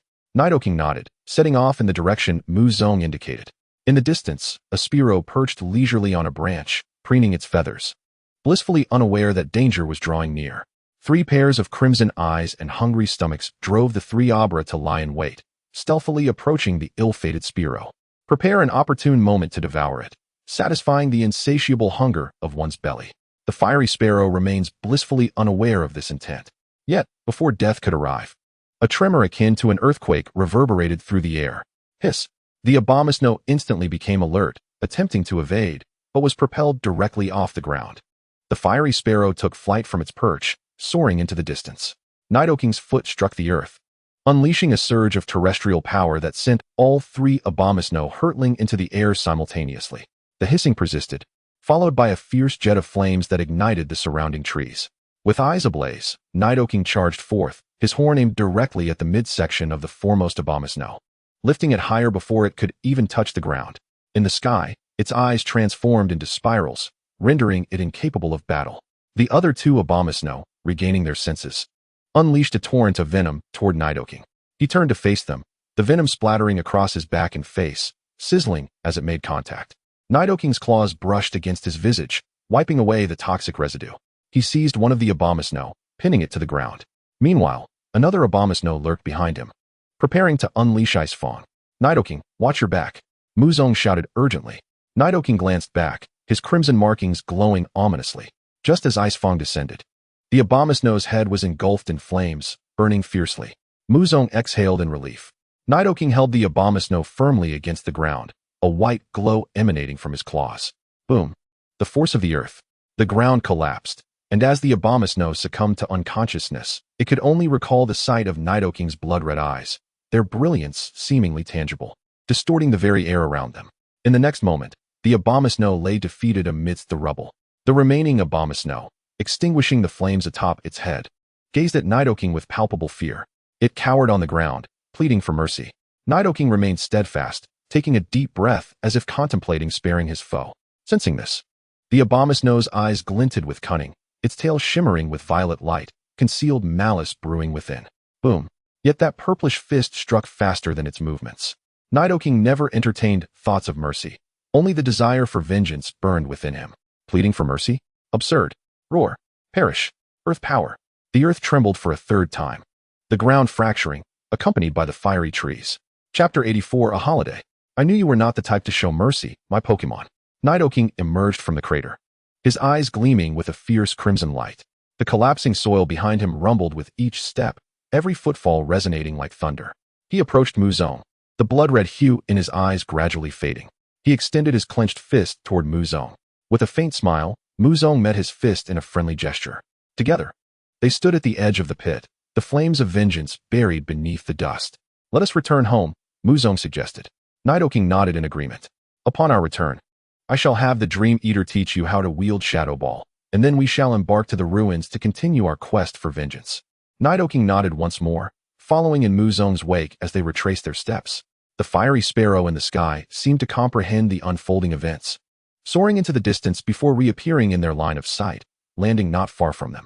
It placed the fruit it had been carrying before them and then took flight again. It appears to recognize that you saved it just now, Muzong mused, stepping aside to allow Nidoking to retrieve the fruit. Nidoking, feeling a tumult of emotions, remained contemplative, realizing that the day had come when he was the one saving other Pokemon. Following Muzong down the path back to Zarude Farm, he no longer felt as though he was returning to his childhood. Instead, he sensed his gradual growth into a true protector. Yet, the joy within him remained undiminished. Ahead, Muzong relaxed, his hands crossed behind his head, a sense of leisure washing over him as the weight in his heart dissipated. Now that they were family, he had long since set aside thoughts of vengeance. At last, the burden felt halved. The next step would be the ruins. However, before that, he needed to have the Dream Eater instruct Nidoking in the use of Shadow Ball, as Ghost-type moves would deal double damage to the Duskull. Although Nidoking's special attack stat was not high, the world was not constrained by such numerical values. With proper training and skillful execution, exceptional results could still be achieved. Upon returning to the farm, Nidoking called out to the Dream Eater, who was frolicking with Nidoran and their companions, requesting instruction in the use of Shadow Ball. What? The Dream Eater tilted its head, casting a Shadow Ball into the sky. While the effect was commendable, Nidoking found himself baffled, being of a more simplistic disposition.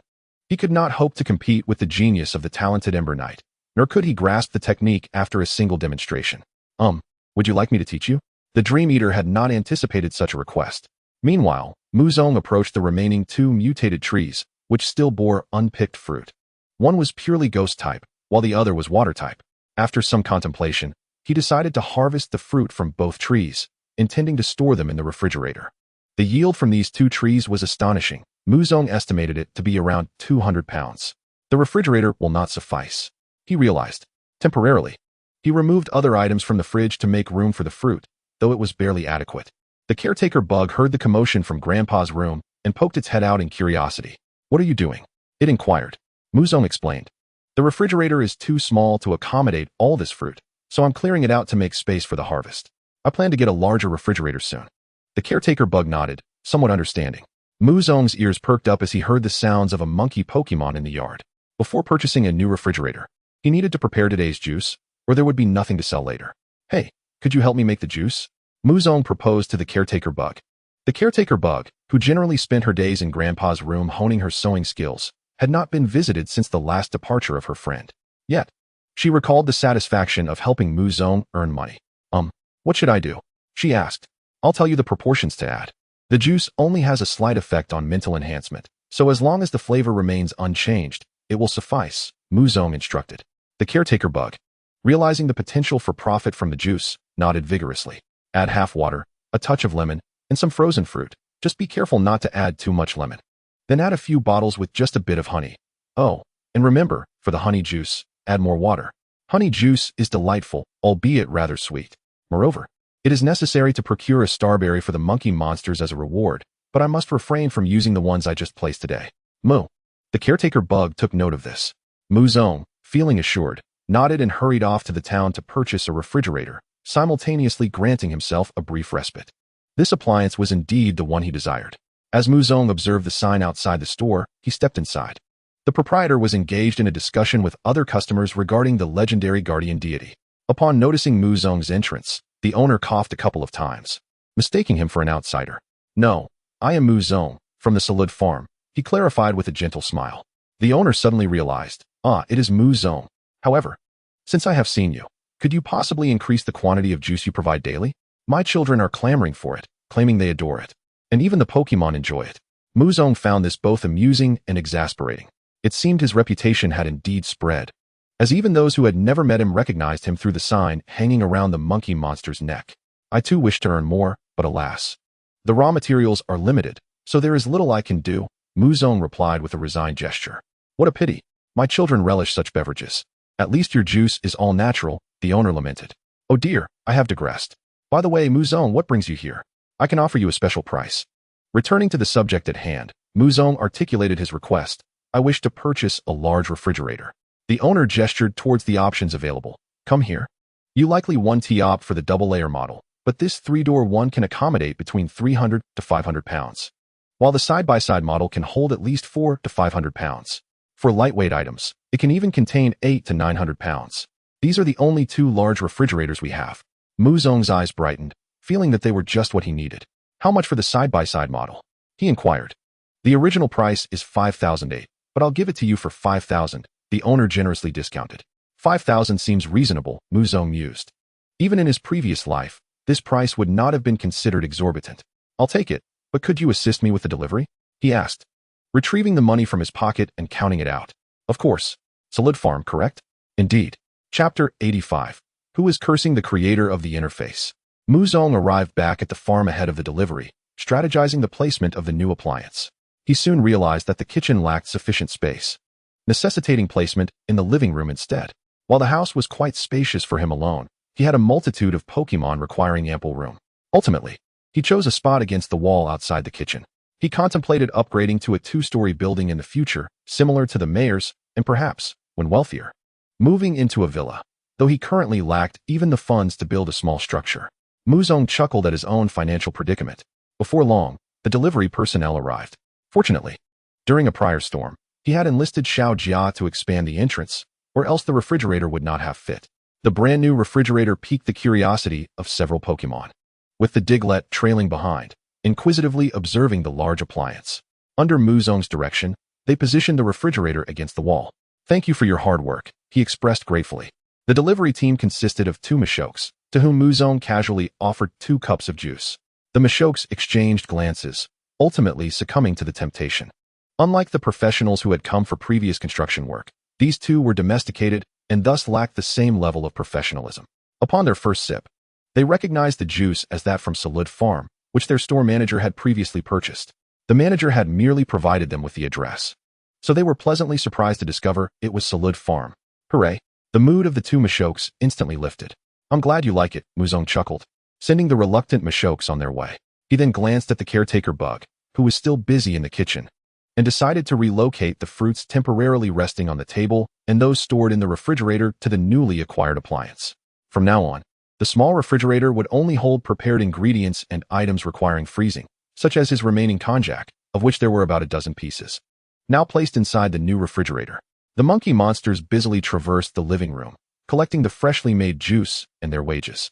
The juice from Zarude Farm had become a bestseller, with limited quantities available each day. Unbeknownst to him, Mu Zong had inadvertently mastered the art of scarcity marketing, having dealt with such tactics in his previous life. Most importantly, Mu Zong truly did not possess a high production capacity, needing to reserve a portion for himself. It was as if he was lounging while counting his profits, and Mu Zong chuckled to himself. However, noticing the caretaker bug's somewhat clumsy demeanor, he resolved to assist her. He pondered whether he could find a Pokemon akin to a steward, such as a butler or even a Frillish, or perhaps a shiny Gardevoir donned in an apron. Suddenly, a thought crossed his mind that he ought not to entertain. Shaking his head, he dismissed his musings about Gardevoir's love and the concept of eternal devotion to the white dragon, which he was entirely oblivious to. After preparing 40 cups, Mu Zong retrieved a ghost fruit from the refrigerator, attempting to make juice from it. However, upon slicing it, he was taken aback. No juice emerged. Instead, it emitted a peculiar aura. He tried rotating the knife and discovered that the ghost fruit split in half, releasing a cloud of black mist composed of small particles. As its name suggests, it was indeed a ghost fruit. He endeavored to replicate the previous steps to make juice, but quickly encountered an unusual phenomenon. The ghost fruit did not combine with any other ingredients, not even water. Holding a cup beneath it, he positioned a bowl below and began pouring. To his astonishment, the first liquid to flow out was the added ingredients, while the ghost fruit remained at the bottom. How strange. Muzong brought the cup closer to his lips and gently blew on it. The ghost fruit quivered slightly, taking on a more viscous appearance. Intrigued, Muzong added more of the liquid from the bowl, which resulted in some degree of fusion, yet it still appeared somewhat separated. What could this mean? Muzong effortlessly separated them again. He then shouted at the ghost fruit within the cup, causing it to thicken further, resembling a gel-like substance. Caregiver bug, shout at this. Muzong instructed, cup in hand, seeking out the caretaker bug who was returning to the grandfather's bedroom. Mu? She responded, and Muzong waved her over, placing the cup on the table for her to shout into. The cup trembled slightly, and the ghost fruit inside vibrated intensely, gradually transforming into a liquid state. Muzong's eyes lit up. It seemed he had discovered the proper method. When the ghost fruit had completely liquefied, he returned to the kitchen to fetch more juice ingredients, adding them in and blending them together. The interface displayed once more, ghost fruit juice, see marvelous culinary creation. Special effect, increases resistance to ghost-type attacks. Muzong raised an eyebrow, surprised to see this effect for the first time. Immunity strength? Resistance to attributes? Does this mean that with enough consumption, it could grant Dream Eaters complete immunity to poison and bug types? Or is it an overall enhancement? However, upon further reflection, being merely a C-grade item, it likely wouldn't be so outrageous. If it were an S-grade item, it might indeed provide comprehensive resistance, potentially transforming into a creature with immunity to all attributes in the future. It has now become evident that the restoration of the spectral fruit's original culinary properties relies upon the power of sound, leaving it to observe whether it reverts back. Muzong set the fruit juice aside and began to explore other recipes. He first brought water to a boil, then instructed the caretaker bugs to repeat their earlier actions, pouring the liquefied spectral fruit into the bubbling pot. He commenced cooking over high heat. Ultimately, only a scant residue of the spectral fruit remained in the pot, as if the rest had evaporated. Peculiar. Muzong furrowed his brow, gazing at the panel that materialized before him. Boiling spectral fruit? Do not waste ingredients. Special effect, slightly warmer than room temperature, yet not as hot as boiling water. This is simply a pot of boiling water. Muzong smacked his forehead, marveling at the genius behind the recipe panel. What sort of absurd evaluation is this? Achio. He sneezed, wondering who had the audacity to insult him. It must be that dog, Yin Si. Next time he comes around, I'll treat him to a fiery hot chili pepper. Muzong continued to experiment with various preparations, and after exhausting several pounds of ingredients, he finally stumbled upon the recipes he sought. Spectral bread slice, see magical cuisine. Special effect, enhances the comprehension of ghost-type skills or increases the proficiency of learned ghost-type skills. Duration, 5 minutes. Spectral salad, see magical cuisine. Special effect, gradually boosts the ghost-type energy of Pokemon for a duration of 15 minutes. Spectral dumplings, see magical cuisine. Special effect, upon consumption, provides a protective layer for ghost-type Pokemon, highly effective against opposing skills. These 3 dishes were the most applicable to Muzong's needs. There remained one more dish that left him perplexed upon retrieving it from the refrigerator. Spectral snow skin, be magical cuisine. Special effect, perhaps a lonely Pokemon might appreciate it. Note, contrast and reversal. Chapter 86, 9 parts talent, 1 part effort, 90 points Muzong. Contrast and reversal? While I understand the contrast, after all, the stark white skin of the snow skin conceals something dark within. It is the reversal that eludes me. Hiss. All he desired was to summon Giratina. For the moment, it seemed somewhat daunting. Yet, if it could attract the desired Pokemon, it was indeed a remarkable dish. He temporarily set the spectral snow skin on the table and paid it no further mind, instead taking the other dishes to seek out Mismagius and Nidoking. These culinary delights were all within Mismagius's reach, with the skill-enhancing bread particularly suited for Nidoking. Mismagius and Nidoking were engaged in skill training within a small grove. What was termed teaching resembled more of a fireworks display orchestrated by Mismagius. After a while, she unleashed a shadow ball, which erupted in the sky, leaving Nidoking scratching his head in confusion. The arrival of Muzong piqued Mismagius's interest, her nose twitching as she caught a whiff of her favorite aroma. She fluttered over to Muzong's side, inspecting the dishes with keen curiosity. Nidoking, come eat this. Muzong offered several slices of bread. Nidoking hurried over, adeptly taking the food from Muzong's hand. As he devoured the bread slices, Mismagius indulged in the dumplings and salad held by Muzong. For the first time, Miss Magius's appetite appeared insatiable. She devoured a whole plate of dumplings in no time at all, prompting Muzong to stroke her surface, noticing it had become even smoother. It was as if she had partaken of fish oil regularly, akin to a small kitten. Clearly, the special effects had taken hold, enveloping Miss Magius in a layer of protection akin to temporary multiple scales. A grin spread across Muzong's face. Subsequently, Miss Magius consumed the plate of salad. Unlike the fiery chili, which had elicited a bizarre reaction, she emitted a soft, contented sound after eating.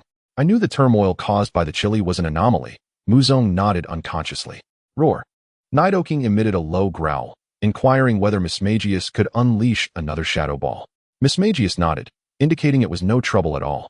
The energy just expended replenished itself within moments. The shadow ball soared into the heavens once more, bursting into brilliance. Nidoking's eyes brightened, as this time he discerned a different spectacle, the trajectory of ghost-type energy.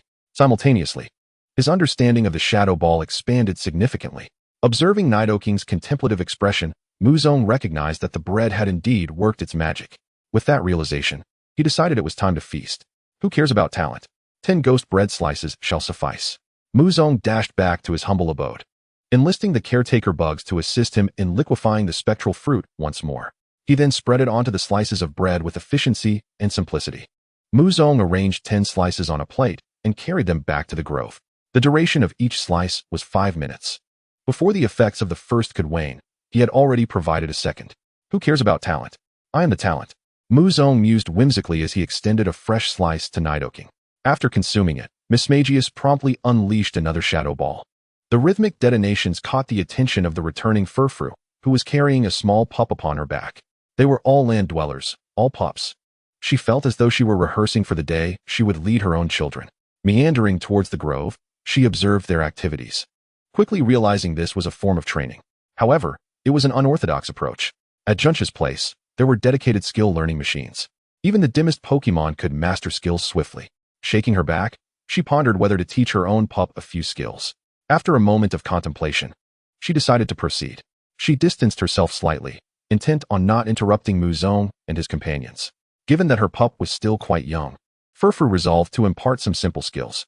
Her body temperature rapidly rose as she executed the spark skill. The pup tilted its head in curiosity, contemplating the spark for a moment before mimicking Furfur's actions and attempting the spark skill himself. Although Muzong had not deliberately trained him, the daily culinary escapades involving fiery chili had instilled the knowledge of this simple skill long ago. Yet, he had never utilized it, believing himself incapable. At this moment, the pup was puzzled as to why its fur did not ruffle in response. Oh right, it had no fur. The pup licked its front paw in confusion, utterly oblivious to how it differed from its evolved, fearsome form. As night descended, a singular shadow ball ascended into the sky. Nidoking had finally unleashed his own shadow ball. Thus, through an absurdly unconventional teaching method and the indulgence of ghost bread slices, Nidoking successfully mastered the move. Come, have another slice to reinforce your skills, Muzong offered. Nidoking's claws trembled slightly, overwhelmed by the prospect of consuming more. Muzong chuckled, reclaiming the bread slice. Just a bit of playful jest. Miss Magius, too, was weary, resting her head upon Muzong's. After a day of unleashing shadow balls, had it not been for the miraculous cuisine, she would have long been depleted. Why don't you take a break as well? Muzong gently suggested, caressing Miss Magius's now smoother surface. Mew. Miss Magius responded, her voice tinged with fatigue. Yet, the success was unmistakable. Initially, she had hesitated before casting the shadow ball, but now she could release it instantaneously. Muzong gazed up at the setting sun, realizing it was nearly time for dinner. He still felt a touch of unfamiliarity since Imo Sui's departure. Equally unaccustomed was the creature known as the monkey monster, who found himself unable to locate the charcoal samurai. Meanwhile, Nidoking was engrossed in mastering new skills, and during his battle with Zarude, Zarude remained indifferent to him. This left the monkey monster feeling quite despondent. Yet, with no one from his clan willing to engage him in combat, he lamented the days when he could partake in group battles. Now, only the victors were deemed worthy of his time. Previously, he had vanquished the leader without resorting to his flashlight staff technique.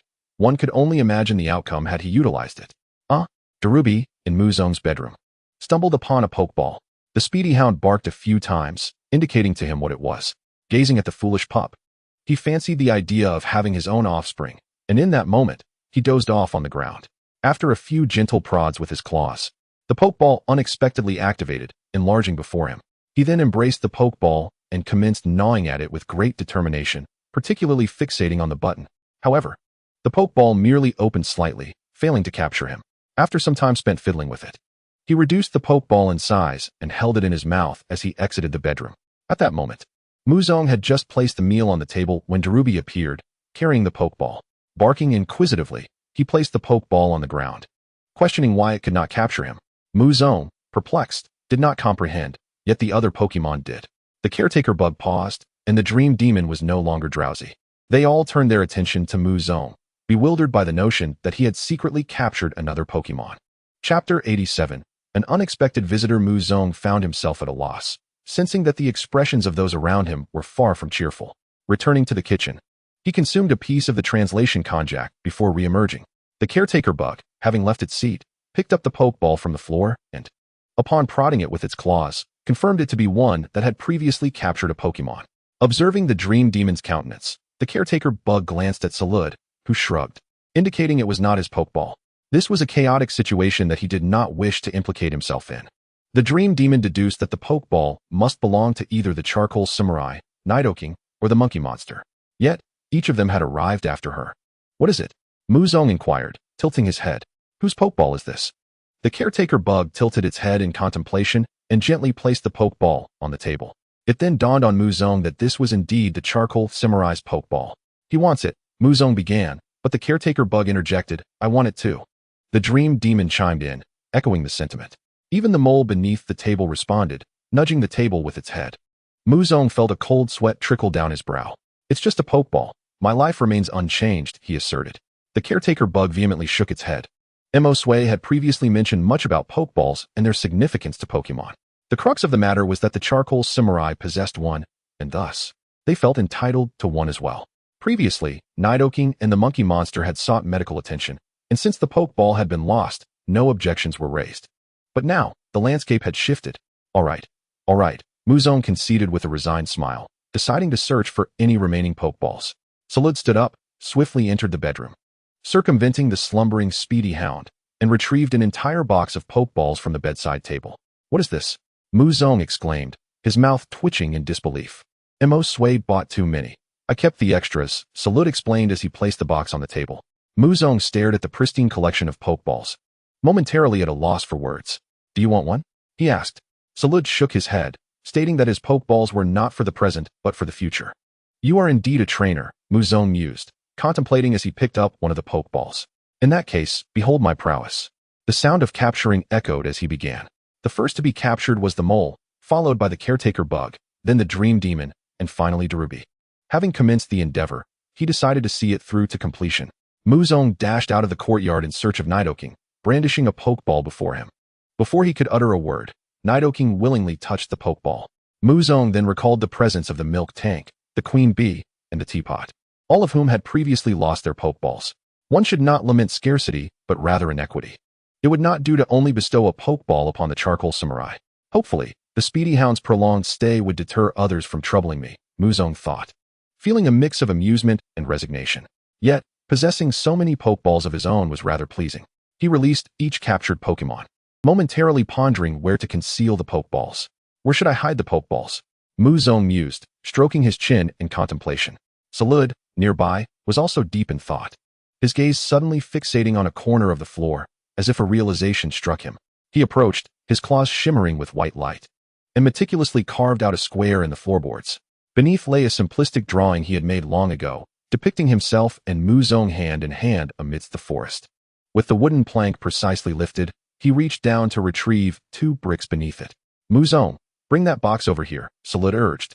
With time still on the translation konjac, Muzong understood and retrieved the box that had originally contained the Pokeballs from the table, allowing Zarude to bury it underground. Muzong then shrank the Pokeballs and placed them inside. Zarude replaced the wooden plank, emanating a peculiar glow as vines sprouted from the ground, enveloping the edges of the plank and anchoring it firmly. When I become a champion, I shall emerge from the shadows. Oh, no, the champion, Muzong murmured to himself. Zarude facepalmed, somewhat exasperated.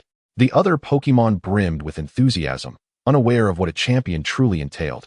only knowing that possessing such strength would enable Mu Zong to wield the Pokeballs without reservation. But what if Miss Junsha solved the case? Mu Zong pondered aloud. All right, let us eat and then rest, he declared. They returned to the dining table, with those who needed to return to the small fruit grove doing so, while others retreated to their respective burrows. Compared to before, this little household now exuded a newfound unity of strength.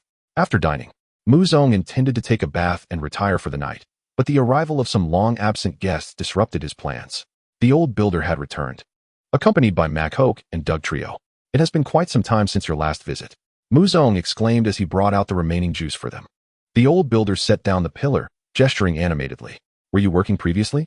Mu Zong surmised. The old builder nodded in affirmation, explaining that they had ventured far and could not return to exchange juice sooner. Although they had planned to return days ago, a storm had forced them to stay at their employer's residence. The goodness of an employer is best appreciated in contrast after spending several days there. One truly realizes Mu Zong's kindness. In a few days, I intend to construct a glass house, specifically an underground one. Could your esteemed boss and I discuss the pricing? Mu Zong inquired. The three Pokemon, upon hearing this, immediately became exhilarated. Machoke thumped its chest, expressing confidence in their capabilities. I am uncertain if I possess sufficient funds. It would be best to arrange a time for a face-to-face meeting with your superior, Mu Zong remarked. Initially, he had considered approaching the mayor, but given that the mayor's daughter had just stealthily departed, he knew he would inevitably face inquiries. The construction will pose no challenges whatsoever, the veteran builder assured. Naturally, they would strive to secure favorable terms for Mu Zong. After all, they were valued long-term employees. Upon learning of the underground facility, Doug Trio was the first to thump its chest, as this was its area of expertise. Mu Zong then smiled and beckoned them to finish their juice. Once they had quenched their thirst, they turned to leave, resolved to relay Mu Zong's request to their boss. That night, the rain continued to pour. Yet an unusual tranquility enveloped the atmosphere. Mu Zong lay in bed, peacefully drifting into slumber. Meanwhile, the mayor pondered whom to enlist for capturing the Metapod and Butterfree. Although the task was not overly difficult, the sheer quantity was overwhelming, and Qinghe Town lacked the requisite strength. Chapter 88, Installment Bounty. Early the next morning, the boss of the builders personally arrived. Mu Zong expressed his astonishment. I never expected you would come in person. The boss, a middle-aged gentleman with meticulously groomed hair, though not clad in a suit, still presented himself in formal attire. I was equally surprised by the eagerness of those children. The boss chuckled with a hint of resignation. I am Zhi Liang from the Zarude Farm. May I inquire your name? Mu Zong quickly shook his head. I am Mu Zong. Zarude is the name of a Pokemon. It must be a Pokemon of great significance to you. Do you have any specific requirements? Zhi Liang inquired. I desire a glass house, constructed behind this building, with an underground room suitable for Pokemon such as Diglett and Doug Trio, who prefer subterranean habitats. Mu Zong articulated his desires. A glass house with an underground chamber is indeed feasible. I possess the necessary materials. What dimensions do you envision? Zhi Liang continued to probe for details. Perhaps about the size of a bedroom, approximately 20 square meters? Mu Zong replied, uncertain of the exact measurements. Very well, 20 square meters. Measuring 5 meters in length and 4 in width. Zhi Liang retrieved paper and pen from his pocket, commencing to sketch the design for Mu Zong on the spot. Safety is paramount. Thus, the roof will be constructed with laminated glass, double-layered to resist impacts and hail. Even in the event of an explosion, it will not harm anyone. Mu Zong nodded in agreement, recognizing the importance of safety. Safety, comfort, durability, and intelligence all ensure decades of worry-free living. Zhi Liang noted various materials and figures as he spoke. The roof would be composed of 10 mm ultra-clear tempered glass, known for its remarkable transparency and ease of cleaning after rain. This was merely the outer layer. The middle layer consisted of 152 mm ultra-tough glass, which would not fall even if shattered, while the innermost layer comprised 10 mm coated glass. The framework would utilize a specialized aluminum alloy sourced from the habitat of the aluminum steel dragon. Zhi Liang initially contemplated using the highest grade glass for the walls, but, recalling the details he had observed during his visit to the farm, opted for standard tempered glass, which would suffice. The discussion then turned to windows and other features. After tallying the total, the price reached 6 figures, leaving Mu Zong momentarily speechless. This was akin to the cost of a large milk tank. While the roof was top tier, the remaining components were reasonably priced. The titanium alloy would ensure the structure remained problem-free for decades, even with impacts from Pokemon, while the roof provided insulation and security. Zhi Liang briefly highlighted the advantages to Mu Zong. As for the underground room, consider it a complimentary addition, he said with a smile. Muzong raised an eyebrow, sensing something amiss, but still asked, what is the anticipated time frame for construction? The timeline is approximately 15 days, Zhiliang replied. 15 days. This duration was not overly lengthy. Muzong contemplated, calculating in his mind. His available funds were certainly insufficient, amounting to merely 1/10 of the required sum. Is there any possibility of installment payments? He inquired. With a monthly income ranging between 30 to 40,000, he could settle the debt in 3 months. However, delaying the construction for 3 months might result in Dugtrio evolving into a 3-headed form. Let us negotiate a business arrangement, Zhiliang, akin to a cunning fox, finally revealed his ulterior motives. Excuse me? Muzong raised an eyebrow. I inquired last night and enlisted a Pokemon proficient in translation. I discovered the urgency of the builder's stems from your juice, Zhiliang explained. What sort of business arrangement are you proposing? Muzong asked, perplexed. I propose an exclusive supply of your juice, prioritize my orders, and I will make installment payments. Once settled, I will purchase at market price, Zhiliang articulated his proposition. Upon hearing this, Muzong replied, that hardly seems beneficial for you. After all, he had already included a complimentary underground room, not to mention the substantial costs associated with construction materials. For the sake of those children's morale, I must confess I have already changed chefs several times, Zhiliang admitted with a hint of exasperation. Ah, I see, Muzong mused. The juice produced by Whimsicott, yielding 40 bottles daily, needed to maintain its reputation. The juice delivered to the builders the previous day was of a more ordinary variety, made from berries provided by Monferno. The watermelons would be ripe in a day or two, Muzong contemplated, lifting his gaze to Zhiliang for the next few days. I'll provide berry juice made from wild fruits, and in a couple of days, I'll deliver juice from my homegrown watermelons. As long as it pleases the builders. That will suffice. Zhiliang's requirements were modest. Thus, the agreement was amicably reached. Very well, I will arrange for the builders to deliver the materials tonight. Muzong saw Zhiliang off but had barely exhaled in relief when an unwelcome visitor arrived. Mr. Mayor. Muzong felt a twinge of guilt, for he had concealed the truth about his daughter's departure. Where is Mo Sui? The mayor inquired. Muzong hesitated before revealing the truth. Mo Sui has embarked on a journey. Upon hearing this, the mayor froze momentarily, anger flickering in his eyes, only to vanish instantaneously. He began to introspect, questioning whether he had erred in some way. Mo Sui was not the type to rebel. She had always been well-behaved, yet she was resolute about her travels. Well, if she has left, then so be it. Is she headed to Shuasher Town? The mayor appeared somewhat relieved. How did you deduce that? Muzong was taken aback. Because, regardless of the circumstances, Shuasher Town is the most logical choice, the mayor stated, knowing his daughter well. Indeed, it is Shuasher Town. The mayor took a deep breath. At this point, discussing it further would be futile. Let us address the matter at hand. Your farm houses a significant number of Pokemon, more than in Qinghe Town. I would like to request your assistance. Or rather, it is a bounty for all residents of Qinghe Town. Upon hearing the term bounty, Muzong's eyes lit up. He was in dire need of funds. Please elaborate. Muzong exclaimed. A bounty of 100 points for each Metapod captured, and 300 points for each Butterfree. I will provide the Pokeballs. The mayor outlined the details. Why the sudden interest? Muzong instinctively inquired. What do you need so many of these Pokemon for? I plan to host a soiree, with the primary attraction being the migrating Butterfree, the mayor elucidated. Muzong was momentarily taken aback, recalling the exquisite scenes he had witnessed in the anime. With the mating season approaching in the first half of the year, he had transformed a small farm to cater to the energy needs of the armored cocoons. Nodding to himself, he declared that it was time to embody the persona of a bug catcher. Then, Salud, let us set forth. After the mayor departed, Muzong deliberately switched into a pair of shorts. Huh, me? Battling a Butterfree. Chapter 89, The Golden Legend. Salud, do be wary of Butterfree's sleep powder. Muzong chuckled at his own words. Salud nearly stumbled, almost defeated by Muzong's jest. Sleep powder from Butterfree. Is that for real? Observing Salud's unsteady stance, Butterfree unleashed its sleep powder once more. Yet, contrary to expectations, Salud did not succumb to slumber. Instead, he waved his hand to disperse the powder effortlessly. Brandishing a long whip, he struck himself. Snap! He was instantly rendered incapable of battle. Another 300. No, there were still 2 armored cocoons. With a bulging backpack, Muzong ventured deeper into the forest that felt as familiar to Salud as his own backyard, where Butterfree and armored cocoons hung like ripe fruit on a tree. Come on, Darubi, it's your turn to practice. Muzong set Darubi down, urging him to engage a Butterfree for some training. Dream Eater, would you like to join? He inquired. The Dream Eater shook its head.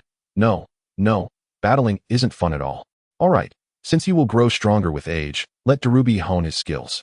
As soon as Muzong finished speaking, he witnessed Darubi leap high into the air, executing a flame fong that bit into Butterfree. Caught off guard and lacking combat experience, Butterfree panicked, attempting to shake off the assailant, but the flame fong only sank deeper. Flames engulfed its body, and with swirling eyes, Butterfree lost its ability to battle and fell to the ground. Flame fong, how did you learn that, Darubi? Did the Rapidash teach you? Muzong exclaimed in surprise. Darubi returned to Muzong's side, nodding affirmatively. Indeed, it was Rapidash who taught me. Rapidash is truly wonderful. I hope it never leaves. Wiping his mouth, Muzong quelled his daydreams. Having spent the past few days napping on Rapidash during the storm, he felt quite content. Oh woo! Darubi licked its paw. Rapidash was indeed a cozy companion, imparting several skills. Now onward. Muzong threw a Pokeball at the fallen Butterfree, continuing to the next location. The residents of Qinghe Town in the forest now outnumbered even the Butterfree. If one did not strive, their earnings would be snatched away. By afternoon, with nearly a full backpack, they paused by a lake in the forest, preparing to have a meal before returning. Muzong rummaged through the pile of Pokeballs in his bag, retrieving their lunch, some instant meals and juice. Only 4 Pokemon accompanied him: Zarude, Dream Eater, Darubi, and Diglett. This is more than Ash's Tauros caught, and thankfully, I don't have to care for them, Muzong remarked as he bit into a slice of bread. Zarude nodded in agreement. Indeed, the other 3 Pokemon were oblivious to who Ash was. Muzong momentarily lost his train of thought, then picked up a juice bottle and took a sip. After finishing their meal, Muzong tidied up the trash, stood up, and poured the remaining juice into the lake. This hardly counted as littering. The juice was produced by his Pokemon, and letting it flow into the water would nourish the aquatic Pokemon. Just as he turned away, he heard a splash, and a Pokemon leaped from the water. Turning back, he caught a glimpse of shimmering gold. In an instant, Zarude sprang up, casting out a vine. At last, I have found you. Before Muzong could comprehend the situation, the golden Magikarp was yanked onto the shore by the vine. The Magikarp blinked its large eyes, flopping about on the grass. Muzong snapped back to reality and rushed over. Is this a shiny Magikarp? His smile was almost as wide as the horizon. Zarude nodded. Despite several attempts to catch fish, he never surfaced until now. The other Pokemon gathered around. Darubi curiously licked the shiny surface of Magikarp, reminiscent of a cat sneaking a taste. The Magikarp was significantly larger, capable of knocking Darubi out with a single tail swipe. Instinctively, Muzong retrieved a Pokeball and tossed it at Magikarp. He had been longing for a water-type Pokemon. Although Magikarp was rather weak, its evolution was formidable, granting it the potential for Mega Evolution. Its rapid evolution compensated for its low initial capabilities. In the game, it required only level 20, and in reality, it would be just as swift. However, the Pokeball was simply swatted away by Magikarp's tail. Muzong arched an eyebrow, finding it rather intriguing. The Diglett, displeased, clad in metallic hues, charged at Magikarp with a slicing attack. Was that a cut? Magikarp was flung further away, helplessly flopping on the ground. It attempted to use Splash, but to no avail. Diglett crawled over and unleashed another cut, relentlessly battering the defenseless Magikarp. Proudly, Diglett nudged Magikarp back toward Muzong, as if claiming credit for the catch. Muzong couldn't help but chuckle. Diglett was indeed impressive. The Diglett nodded its little head with pride. But you must be close to evolving, too. As Muzong captured the golden Magikarp, he inquired. Since the previous day, having recaptured all his Pokemon, Muzong felt as though he had opened a Pandora's box. Capture was a must. A golden Magikarp would evolve into a red Gyarados. The Diglett seemed perplexed. Evolution was not something he had considered. Previously, he was content with a bit of food. After being taken by Muzong, he felt grateful just to be by Muzong's side. The cut was a skill he had inadvertently learned from Muzong's daily feeding. Take it slow, Muzong reassured him, patting his head as he stood up and picked up the Pokeball for Magikarp. Once they returned home, he planned to prepare a few dishes for Magikarp. What a bountiful harvest. Time to head back. Muzong rested his hands behind his head, feeling elated. No Pokemon enthusiast could resist a shiny Pokemon, especially a popular one like Magikarp. As he walked, Muzong contemplated creating a swimming pool for Magikarp. While it could currently reside in a fish tank, it might evolve one day, and a mere tank would be insufficient, since he was already paying in installments. A little extra wouldn't hurt. Upon returning to Qinghe Town, he did not immediately head to the farm, but instead went to settle accounts with the mayor.